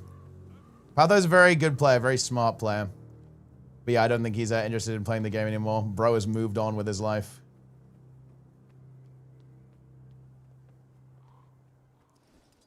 It's funny, actually. Well, no, Magnus isn't really a Guardian main, but Patho is like a big Guardian guy as well. So, I mean, like, if we follow the law that Magnus mains DH, you are basically the same person. Wait, daily reminder? Wait, POV4 of the Doom incident? I don't say this lightly, Snap, but do you think your bro, bowels can handle dude. all the protein you're eating? Dude, okay, dude, I feel like Jester doing this is fucking nuts, no? I don't say this lightly, Snap, but do you think Ports your bowels in can handle out all of the spirit protein you're eating? range and just instantly I dies. actually think they enjoy the protein. Dude, Oh. just my game crashed, my game I'm crashed. dead. I'm crashing. I'm actually dead. This is lunatic behavior, man. Your bowels He can handle all the insta-ported protein into you're a eating. group of like 6 skeleton elementalists. I actually think they enjoy the protein. Dude, Oh. just my game crashed, my game I'm crashed. dead. I'm crashing. I'm actually... Yeah. He tried to roast me. Well, to be fair, actually, Sneb, I actually think, realistically, Sneb, you caused that wipe because you counter-programmed the stream. You came in there talking about how much you need to consume protein and like bug protein or something, and it counter-programmed the stream. You're looking cute today? You're damn right. That's every day, though. Alright. Once again, you've murdered me, Teapot. Bro, you teleported out of my range, out of range of How the did prop. you murdered yourself, dude? Yeah, oh my, dude, Lynn crashed out. You lose. You ported out of You range of me. snooze, you lose, you fucking murdered yourself. Yeah. And murdered us. Like, What do you mean murdered us? Like, how is my death responsible for yours, Lynn? You fucking crashed our game! What the fuck do you mean? And what can I do about that, Lynn? How is that in my hands? I was on my. Well, maybe not port in. That's fucking that's so stupid. unfortunate. That is so unfortunate, Theo. That is so. Yeah. I'm a skeleton wizard. I will shock you to knock you down. I will cast Aftershock and so will my 3 friends. Oh, you're dead? Unlucky. Back to Xingjie Island. I'll be here when you get back.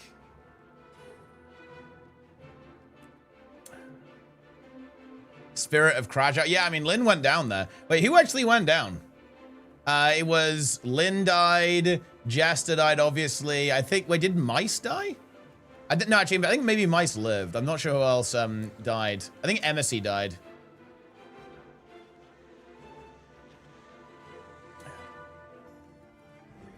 Oh wait, mice lived. Yeah, mice survived. I also, yeah, Lamboni went down. That was crazy. Yeah.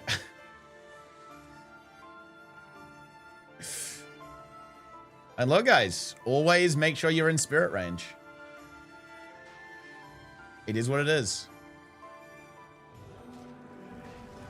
What's crazy is that was the last pack, wasn't it? That was basically the last pack of mobs that we needed to get past.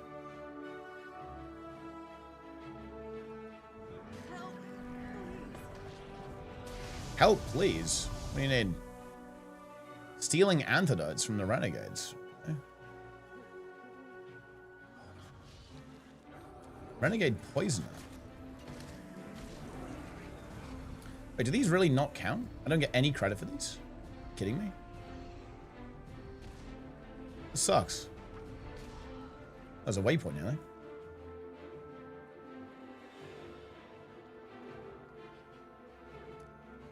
Bold also lived. He didn't when he went for the Pugzation mission. Ooh, yeah, that's rough. I respect Jester. He craved the connection. He knew what he wanted. Yeah, he wanted to get like a massive spike off on those mobs, right? And just nuke them.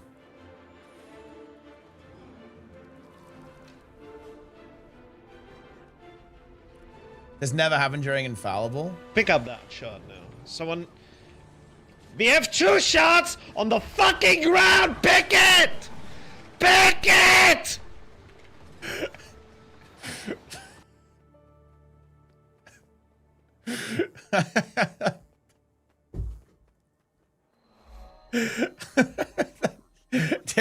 Do you think, like, how does he find himself in this situation? Okay, in the same way that Sneb finds himself in a suspiciously high amount of scenarios that involve poo, Plenix involves, he always finds himself in this situation.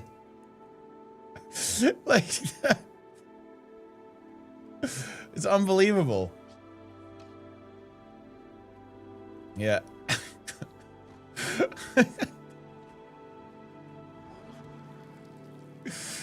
The fuck is going on here? Wait. Yeah, see, Nike pointed out that this one, he does actually kind of sound like he's enjoying it here. If someone throws, we are fucked.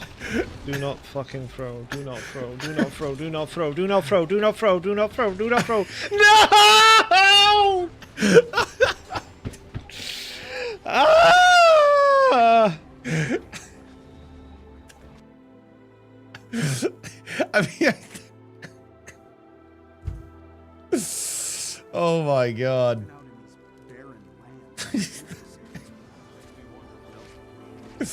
He went right over the line. You think he went too far there?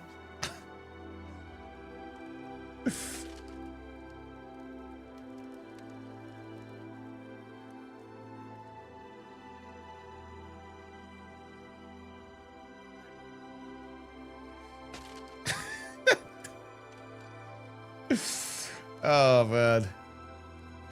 That's crazy stuff. Angry wasp nest. Is it going to spawn a wasp? It is. A wasp has spawned.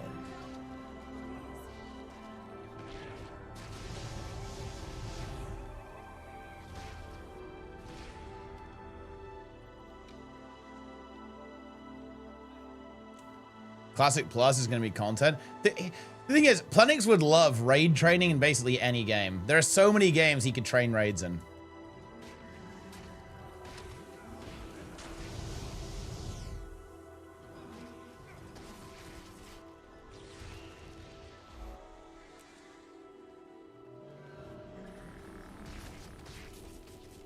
Each dungeon will be a potential break.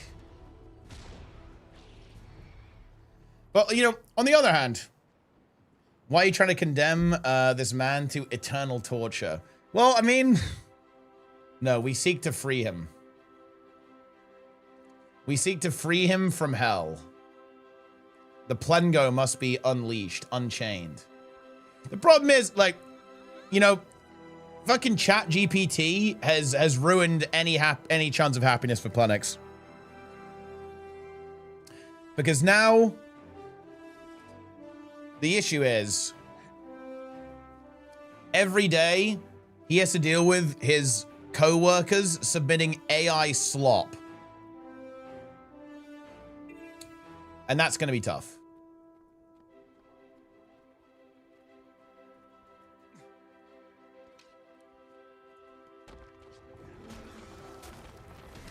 He is in hell. Wait, what is this? HC hype, HC hype, HC hype? This is the HC hype. Magrist HC hype. Magrist HC hype. Magrist HC hype. Magrist HC hype. Magrist HC hype. Magrist HC hype. Magrist HC hype. Magrist HC hype. Magrist HC hype. Magrist HC hype. Magrist HC hype. Magrist. There you go. All right, I'm actually going to raid Planix. Let's go. I will see you guys tomorrow. Yeah? Huh. That's interesting. It doesn't know how to pronounce that.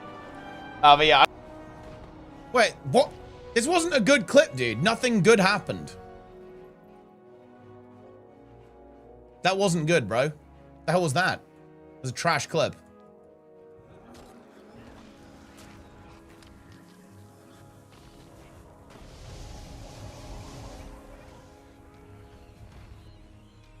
Cliff bat. Any cliff bats? Mag rest anyways. Nice to see you. Why am I doing map completion refresh again? Because I'm playing hardcore, no deaths.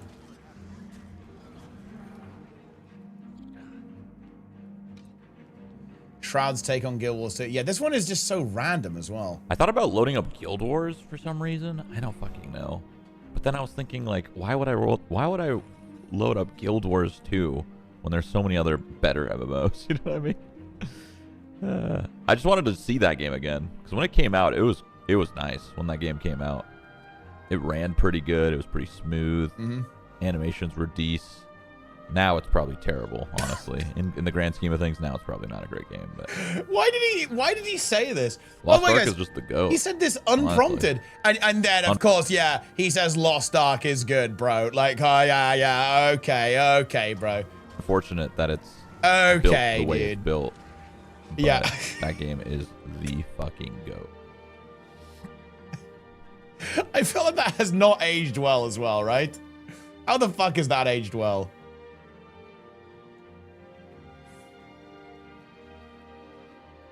It's fine. We're going to have Guild Wars 3 soon. It's got to be rage bait. That's just such a troll comment. His rage bait came off CD. He had to, I mean, he had to send it. He had to absolutely just send it in.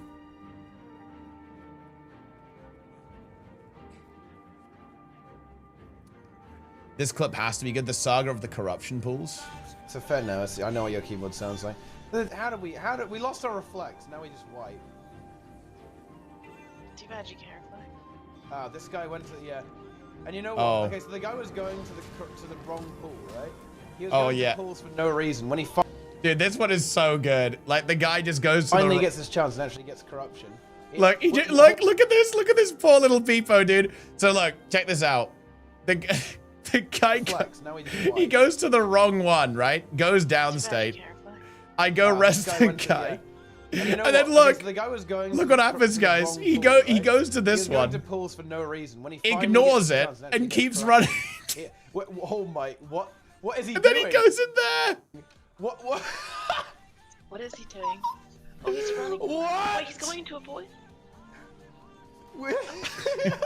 What the fuck? Did I res this guy again? Wait, what does he do now? And go directly into a poison. He ran past like the completely free pool. And instead He's just standing over there. He ran past the free pool. Did he make it? And instead Oh, he did make it, went actually. into the fucking poison instead. Yeah. And we've all been there, guys. Transfusion was so goated, yeah. Tell Trig to bring it back. Trig killed Guild Wars 2. It's actually a really big shame because like Transfusion was obviously a broken ability, but on the other hand, it was really fun.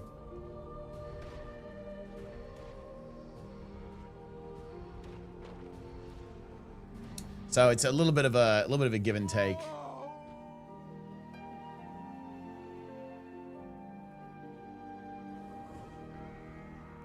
And I think Heal Scourge is just one of the most just fun builds in the game to play. Kronko Bug Tender. Bugs.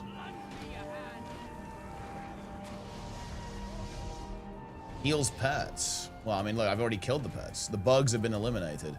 Run for now, I will find you. Oh, goodness. Bit scary.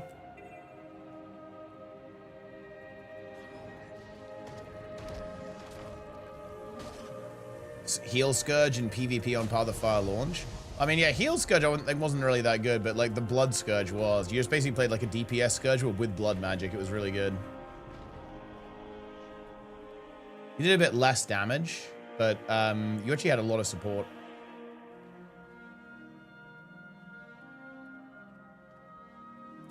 Put it on the Scourge Elite. It would be interesting if there was like an elite skill or like a Grandmaster trait that did it somehow.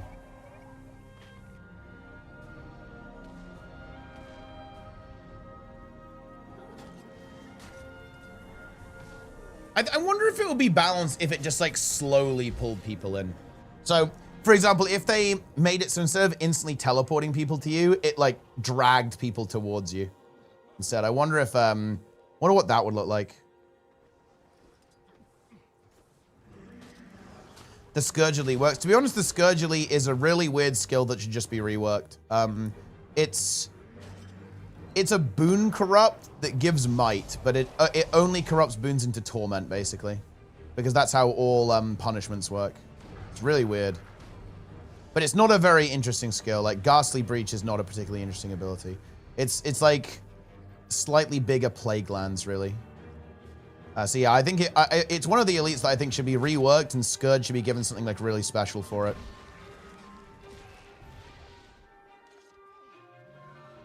That the ideal elite is Weave Self or Chilled to the Bone. Chilled to the Bone is a sick elite.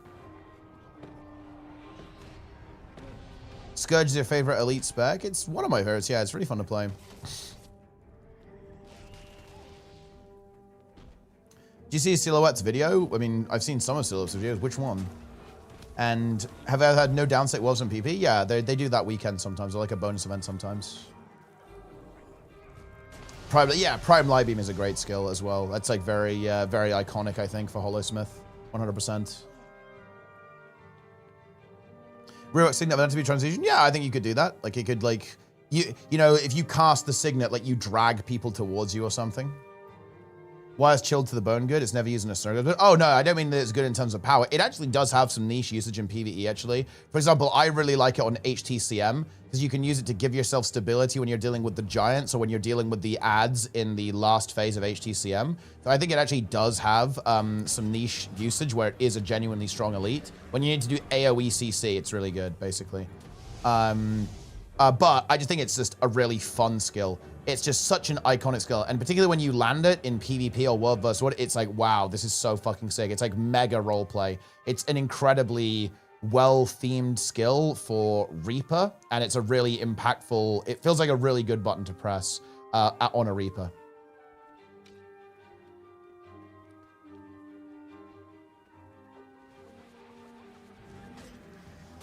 Chaotic Release is good? Yeah, no, I think it does count as an elite. I think Rev has really good elites. Like, Jalis Elite is really good. Chaotic Release is really good. Shiro Elite is really good. Malik's Elite, I think, is actually pretty cool, too. Any good elites? I'd say the Jalis one is the most impactful one. It's really strong. Maybe it's not the flashiest in the universe, but it's incredibly powerful. And I think it's some good RP. You turn your whole group to stone, right? And just, like, send them into battle.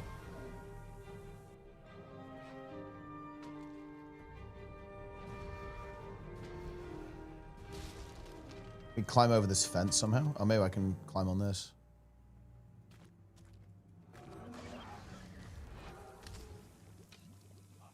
Rebound. Rebound should either be 10 target or have 2 charges. I would love a trait for Tempest that lets Shouts have 2 charges. Or, to be honest, given the state of power creep, I hate to say it, like, this will be really disgusting, but I think in PvE, Shouts should all have 2 charges.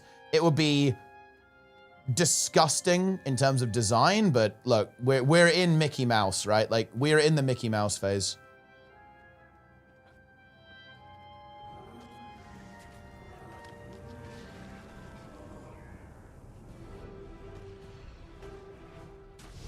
Full wacky for sure, yeah. Like, at least in PvE. Obviously, in World vs. World and PvP, it's different. I guess not in PvP, but in World vs. World, it's different for balance reasons. But yeah, I think in PvE, I think a lot of this stuff should be 10 target. Just so, you know, it kind of isn't weird, right? Like, having an elite skill that only affects 5 people, I think is really strange. Especially when it's something like Rebound.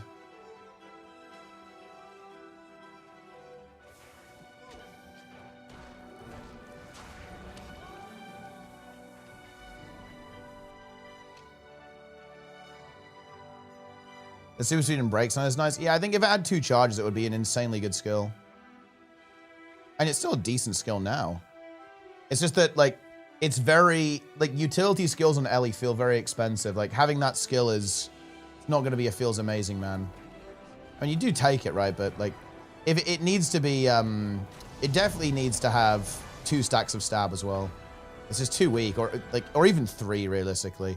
Like, I mean, look, there's a big problem with stability. Like, either Troubadour's got to get nerfed or the other stuff's got to get buffed. Like, it's just, it's ridiculously overpowered. Like, Troubadour is just so overpowered. 10 target Troubadour.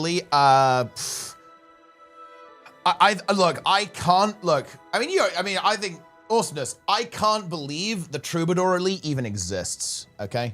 Like, I can't believe they put that in the game. It is so strong. Yeah.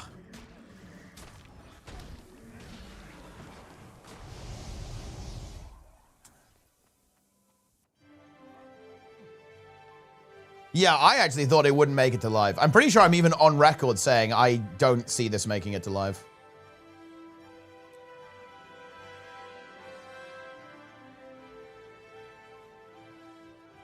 They got rid of extra paint. Yeah, and that's a shame too. I kind of liked extra paint. Well, it's still that way in PvE, but just not in PvP and World vs. World. I don't know, like, and the thing is, like, was it really? I think when it got removed as well, it wasn't even, like, broken, right? As far as I'm aware, anyway.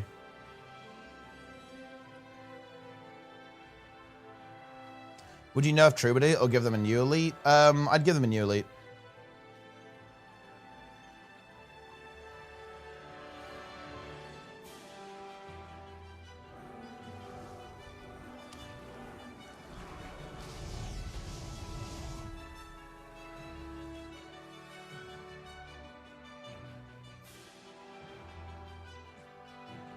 Yeah, Troubadour is just nuts. It's very strange that you can have builds be as strong as Druid and them still not see that much play because of how absurdly broken Troubadour is. Thoughts on Spectre? Very underrated would be my kind of basic thoughts on it.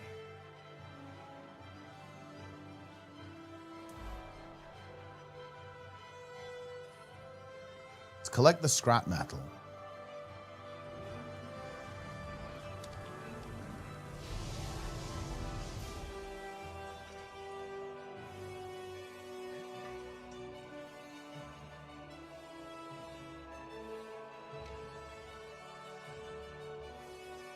Boom.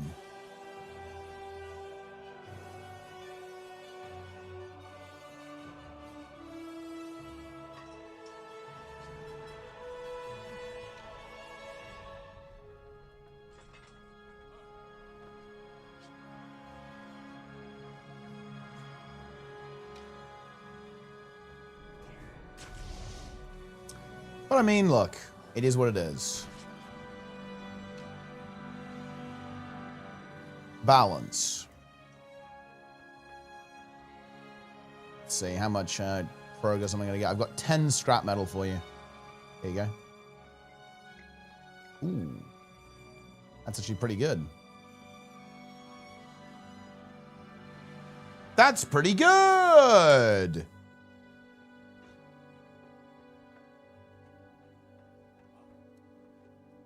Banners without bundle skills? Yeah.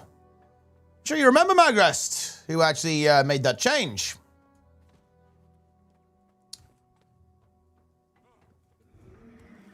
Yo, Subbuggy, what's up?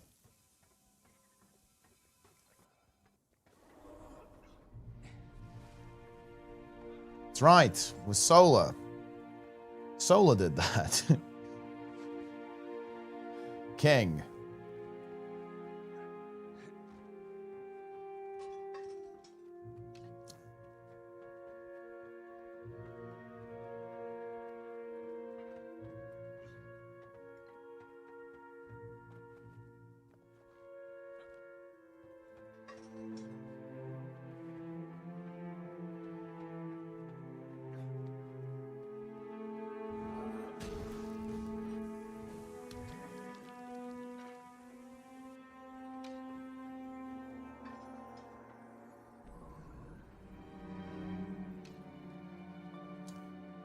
%. Oh, wow.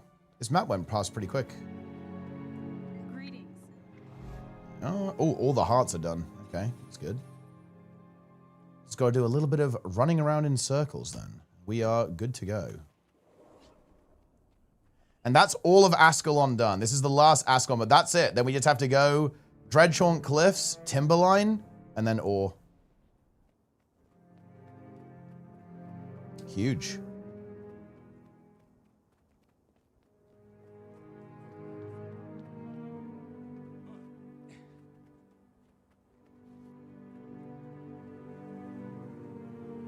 I'm 45% map comp. I'm 72%. Oh, wow. I didn't get as much done as I did today. I was a little bit distracted and honestly a little bit tired. My brain was not firing on all cylinders, that's for sure. Oh, this is a really nice area of the game, actually, isn't it? Isn't this one of the places where there's that weird, like, bugged meta event or event that you need to do some collections or something? You have to wait for the map to reset or something? I seem to recall that it is.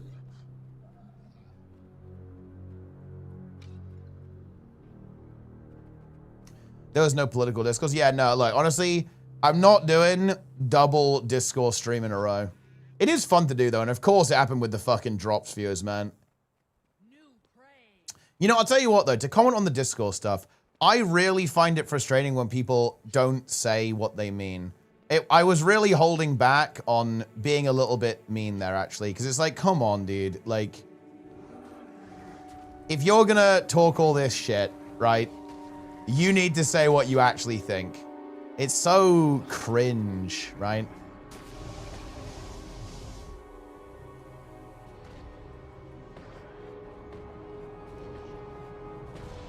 How's it going, see gameplay? Ah, it's going very well. I'm having a good time here.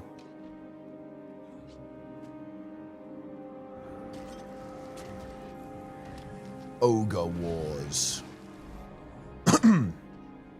Excellent. Oh. It is excellent indeed.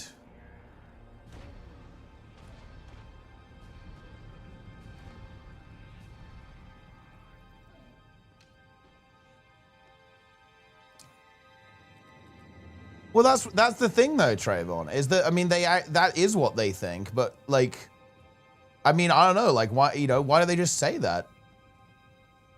Because that is what they think. I mean, yeah, like, pretty obviously, right? But it is what it is.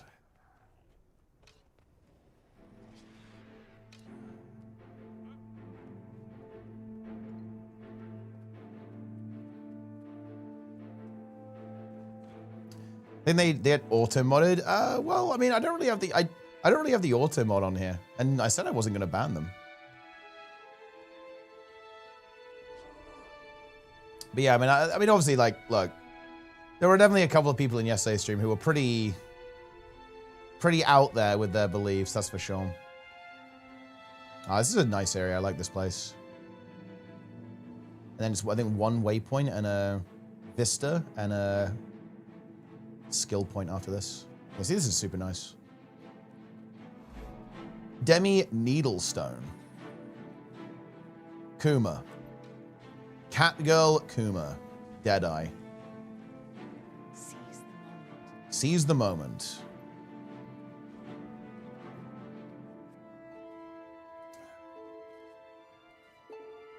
Looking. All right, the map will now be completed. Victory shall be mine.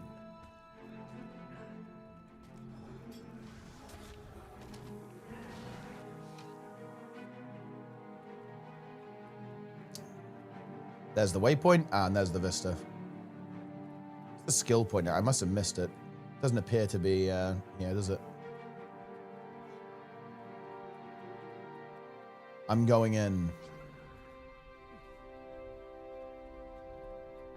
Chicken Chapua? Yeah. I think it's also, it can bug out, can't it? I think that event or something. So you have to watch out. You have to like wait for a fresh map sometimes. Maybe that will get fixed on the polish pass.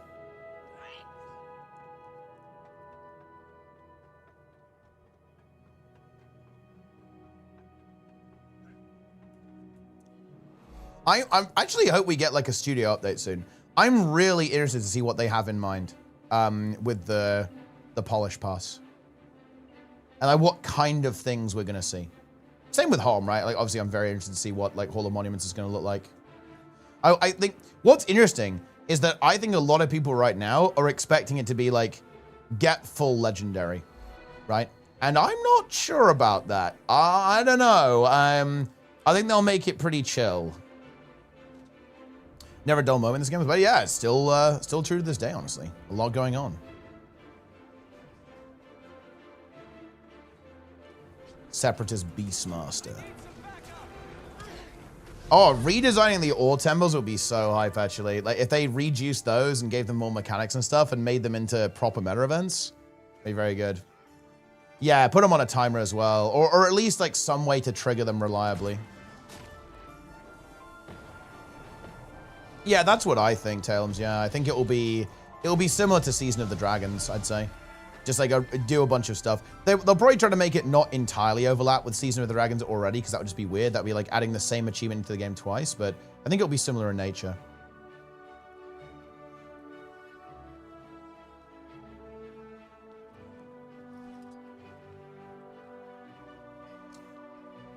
You are my favorite Dom Top Zaddy. I'm not entirely sure what that is, but we take that. We like being the favorite.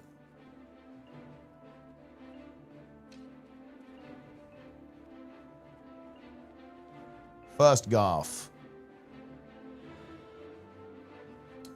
Chalice of Tears again? Oh yeah, you definitely will.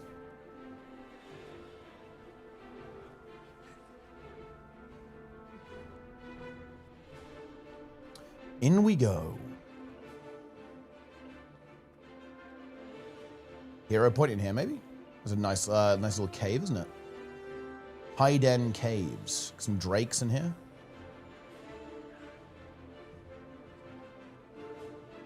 Okay. Not really a lot going on, is there? It's a Drake party. I must have not uncovered where this hero point is. Did I just leave one behind in the city or something?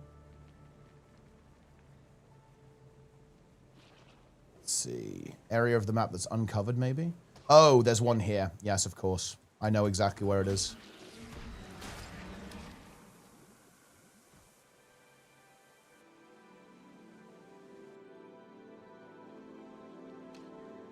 A Drake party? Well, if you ever watch our WoW progression next season, Awesomeness, you're going to be in for a bit of a surprise. One of our players is called Diddy. After Diddy Kong, by the way, not the other guy. But yeah, that's going to be an interesting meme, that's for sure. There's no raid like a Diddy raid.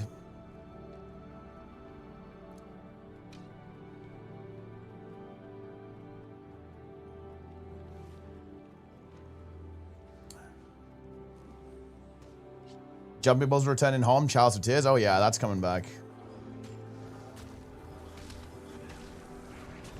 Let's get a Blessing of Freedom on Diddy.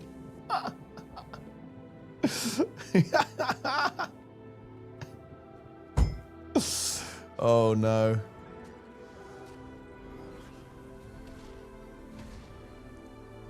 You hate to see it, guys. Ah, here we go. Yeah, this is it. This is a really little fun hidden hero challenge, yeah? The pile of stones. The mounds of stones lies undisturbed in this quiet grotto. Plants grow from the crevices and bugs go about their business on the rocks. Someone placed these stones with great care and respect. Ketan to... oh, my voice is going. Miraz, a long-dead adventurer. Let's commune. Boom. That is all of Ascalon complete. Another Blackland key. We've actually been... I think we've had some decent RNG. We've got quite a lot of these. Okay, here we go. Oh. I got junk again. Guess we can get another... Maybe there's another frog we can get or something for the mini. Frogs.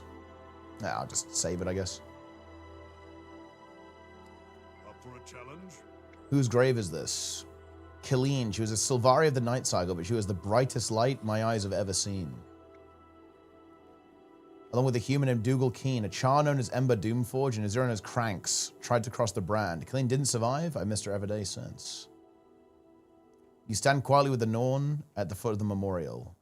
After a minute, you depart in a respectful silence. Like, I mean, the game is telling you what you're doing here. All right. So, look at that. 72%. Look at the hearts. Only 30 hearts to go, guys. 2 more maps to go. Dredgehorn Cliffs, Timberline Falls, and then 3 ore maps that haven't got any hearts on. So we are really getting there at this point. Look at that. Wow. HC hype. HC hype. HC hype. Gotta do the cities. It's a bit of a pain in the ass, but whatever. They're not going to take that long, obviously. I mean, Radasum is a bit dangerous, so we've got to maybe lock in for that. There's a couple of places where you can actually fall and die. But that's what we've got Spectral for. And yeah, next up is actually one of the maps that I think is quite underrated, actually. Dredgehorn Cliffs. I think I maybe won't play that much more, though. Maybe I'll just... Oh, dude, I'm missing Tequaddle. No! I think I kind of want to do this Tequaddle and go to bed. I'm going to see if I can get into it. It should actually still be up. If I can get into the map, maybe I can get in. Oh, no. Tech? Oh, no, I got this bug. Are you kidding me?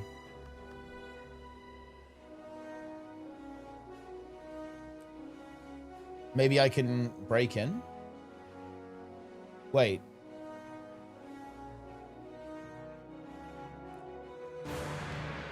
Oh. Okay. We're in. Ooh, this is interesting. Wait, time limit 750? We are in a scuffed map, guys. This could be dangerous. Hold on. We need to lock in.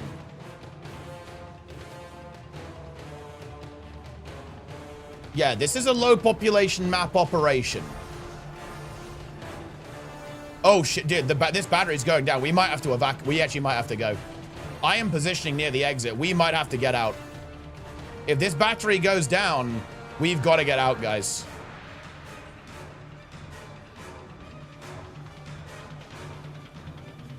Welcome to the jungle.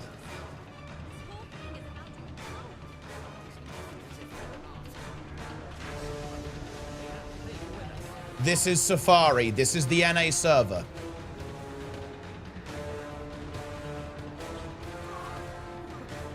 Okay, hold on.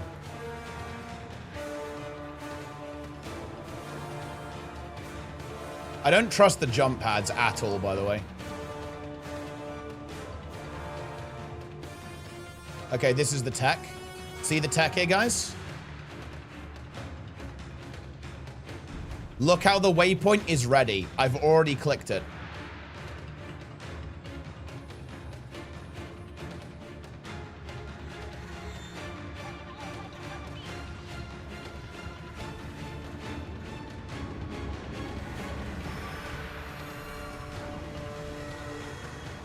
Oh, this is the last phase. Okay. We're fine. We're leeching. Ascended weapon? Mm-hmm. Let's go.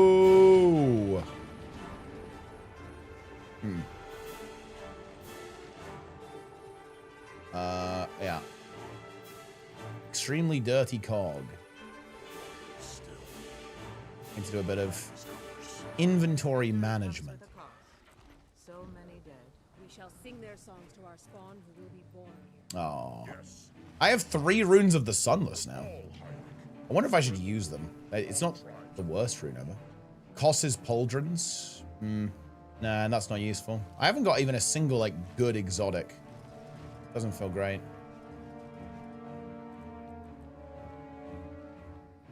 Bunch of gear, though. Unidentified stuff. Salvage it. Useless. Okay, nice. Let's see. Is there anything else I want to do today? Not that much, honestly. Salvage 10 items. Gather. Maybe I'll just do the gathering then, actually. Go bedge. Because I don't need to. I do kind of want to get this. I want to get a decent night's sleep because I have to run this tournament tomorrow. I'm starting to feel a little bit more fresh, so maybe I'll do just like a little bit more, but not too much more. I'll tell you what, we'll kind of do Dredgehaunt. We'll do like the start of Dredgehaunt. Maybe get the gathering done, get some of these hearts completed. Can't use your referral link for Icebrood Saga. And I think it only works for like expansion purchases.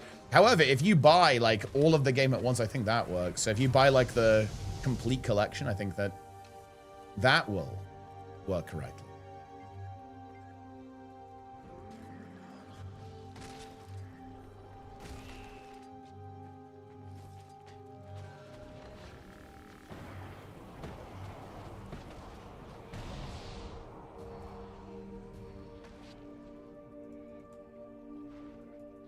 We'll see.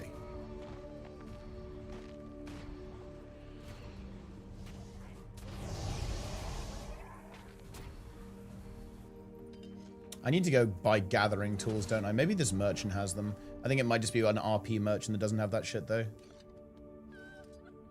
Blood DK meta, kind of hype. It actually would be very hype. Look at that. Look at that, guys. How cool is that? Loading screen from Guild Wars 1. Actually in the game. Cool. The spirits of the Oh, nice. Wait, are you kidding me? I can only buy dark steel tools here? And I guess that will have to do.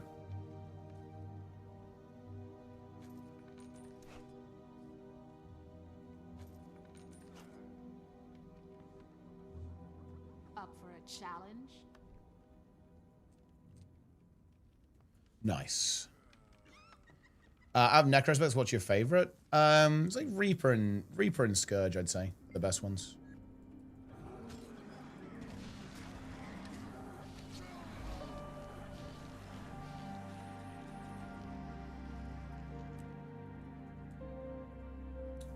I will now mine the iron ore.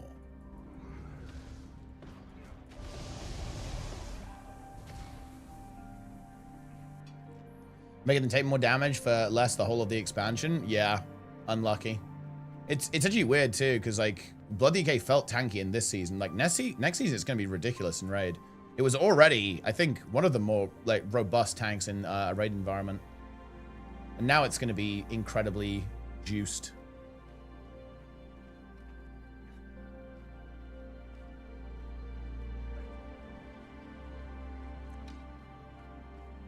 What build do you recommend when you're playing high-level fractals for those specs? Power Reaper, and then for Scourge, you can play Heal Scourge.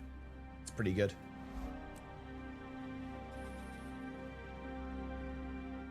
Without the bouncy castle HP. Well, yeah, and the thing is about that is that, I mean, Blood DK is very hard to balance. Like, if it can do that, it's going to be, like, insanely broken, right? Because that's Blood DK's whole gimmick. If you don't get one shot, you're basically immortal.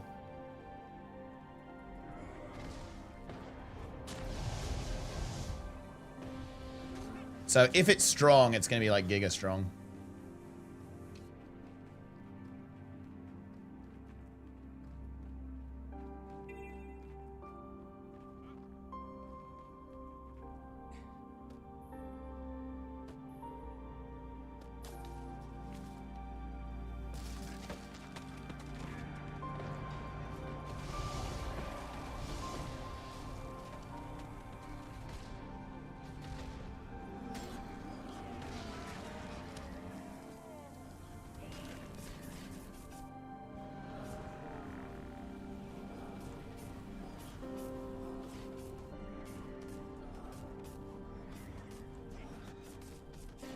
You know who?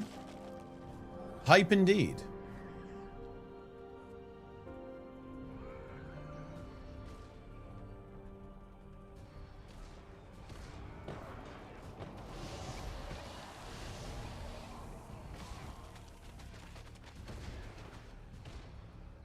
The Dragon Totem.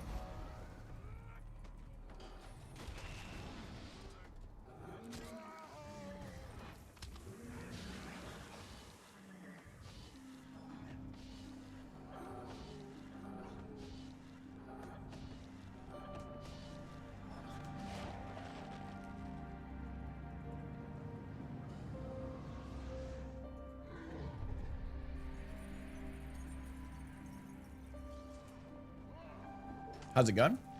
It's going pretty good. Getting through our map completion. Actually getting there now. I'm going to be done with all of the hearts. I might even be able to finish map completion tomorrow. I do have a... well, actually, I probably won't tomorrow because I've got a couple things to do that are not on this account. So, I think it will be next week. I'll have this finished.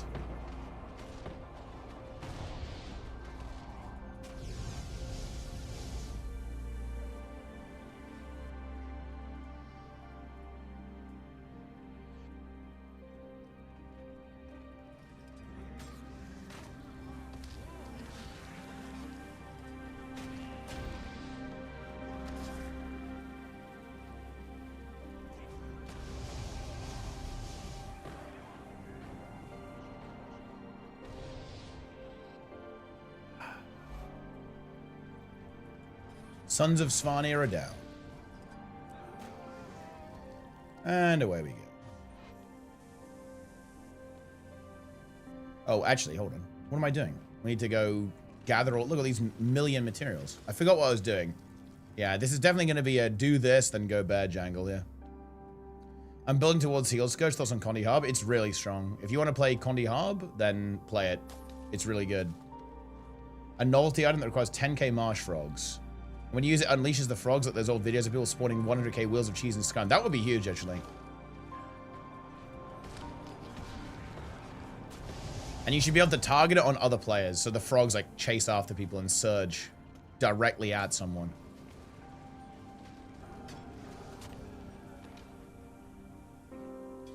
Marsh frog content. Okay, we're getting there.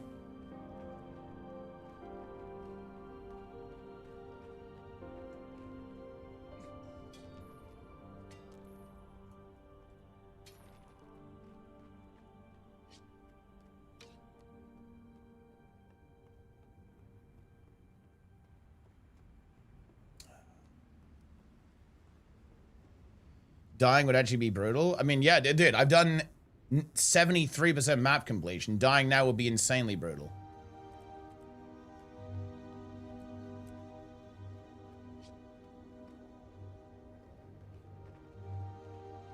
So I'm going to try to avoid that.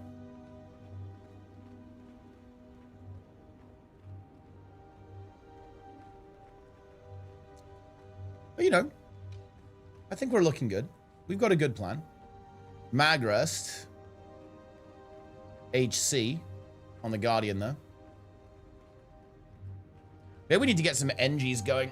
If, like, core NG is doing, like, 30k DPS or something. Heal a Lax Scourge? Yeah, that's what you're looking for. Yeah, you're looking for Heal a Lax Scourge. Rich Vein. That will sort us out here. The Cave Spider is defending it. Like your Flesh Golem? Yeah, Flesh Golem is a fun elite. Bro is just blasting away. Look at this. The Flesh Golem is pumping too. It's slashing. Oh, more spiders spawned. Come on. Complete the daily. It's done. Wait, I have 62 wizard coins. It's because I've started buying stuff that isn't in increments of 5 or 10.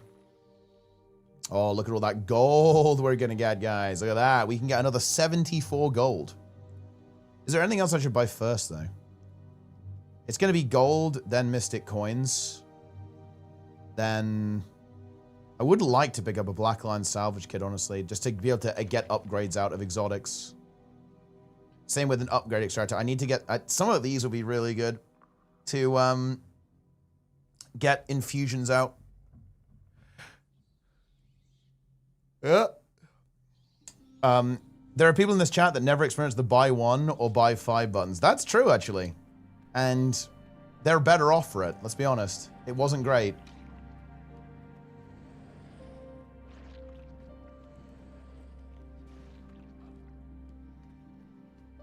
That was not the Wizard's Vault's optimal operation.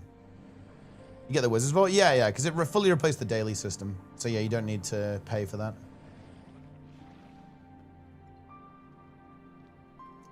What do you mean? Basically, it used to be really annoying to buy big items like stuff in Vault. You had to click either 1 at a time or 5 at a time. Instead of having a slider.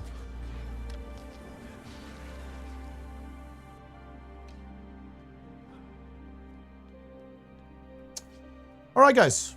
I think that's going to do it for me, actually. I was going to stream it a little bit longer for like another half an hour, but to be honest, there's no reason to do so. I'm pretty tired, and I actually have got to do a couple of things before I go to bed, and I want to get a good night's sleep before the tournament. So that is what I am going to do, and it feels very good. Okay. Let's see. Who are we sending the viewers? Who are we sending the Cabal to? Who is it going to be? Let me see.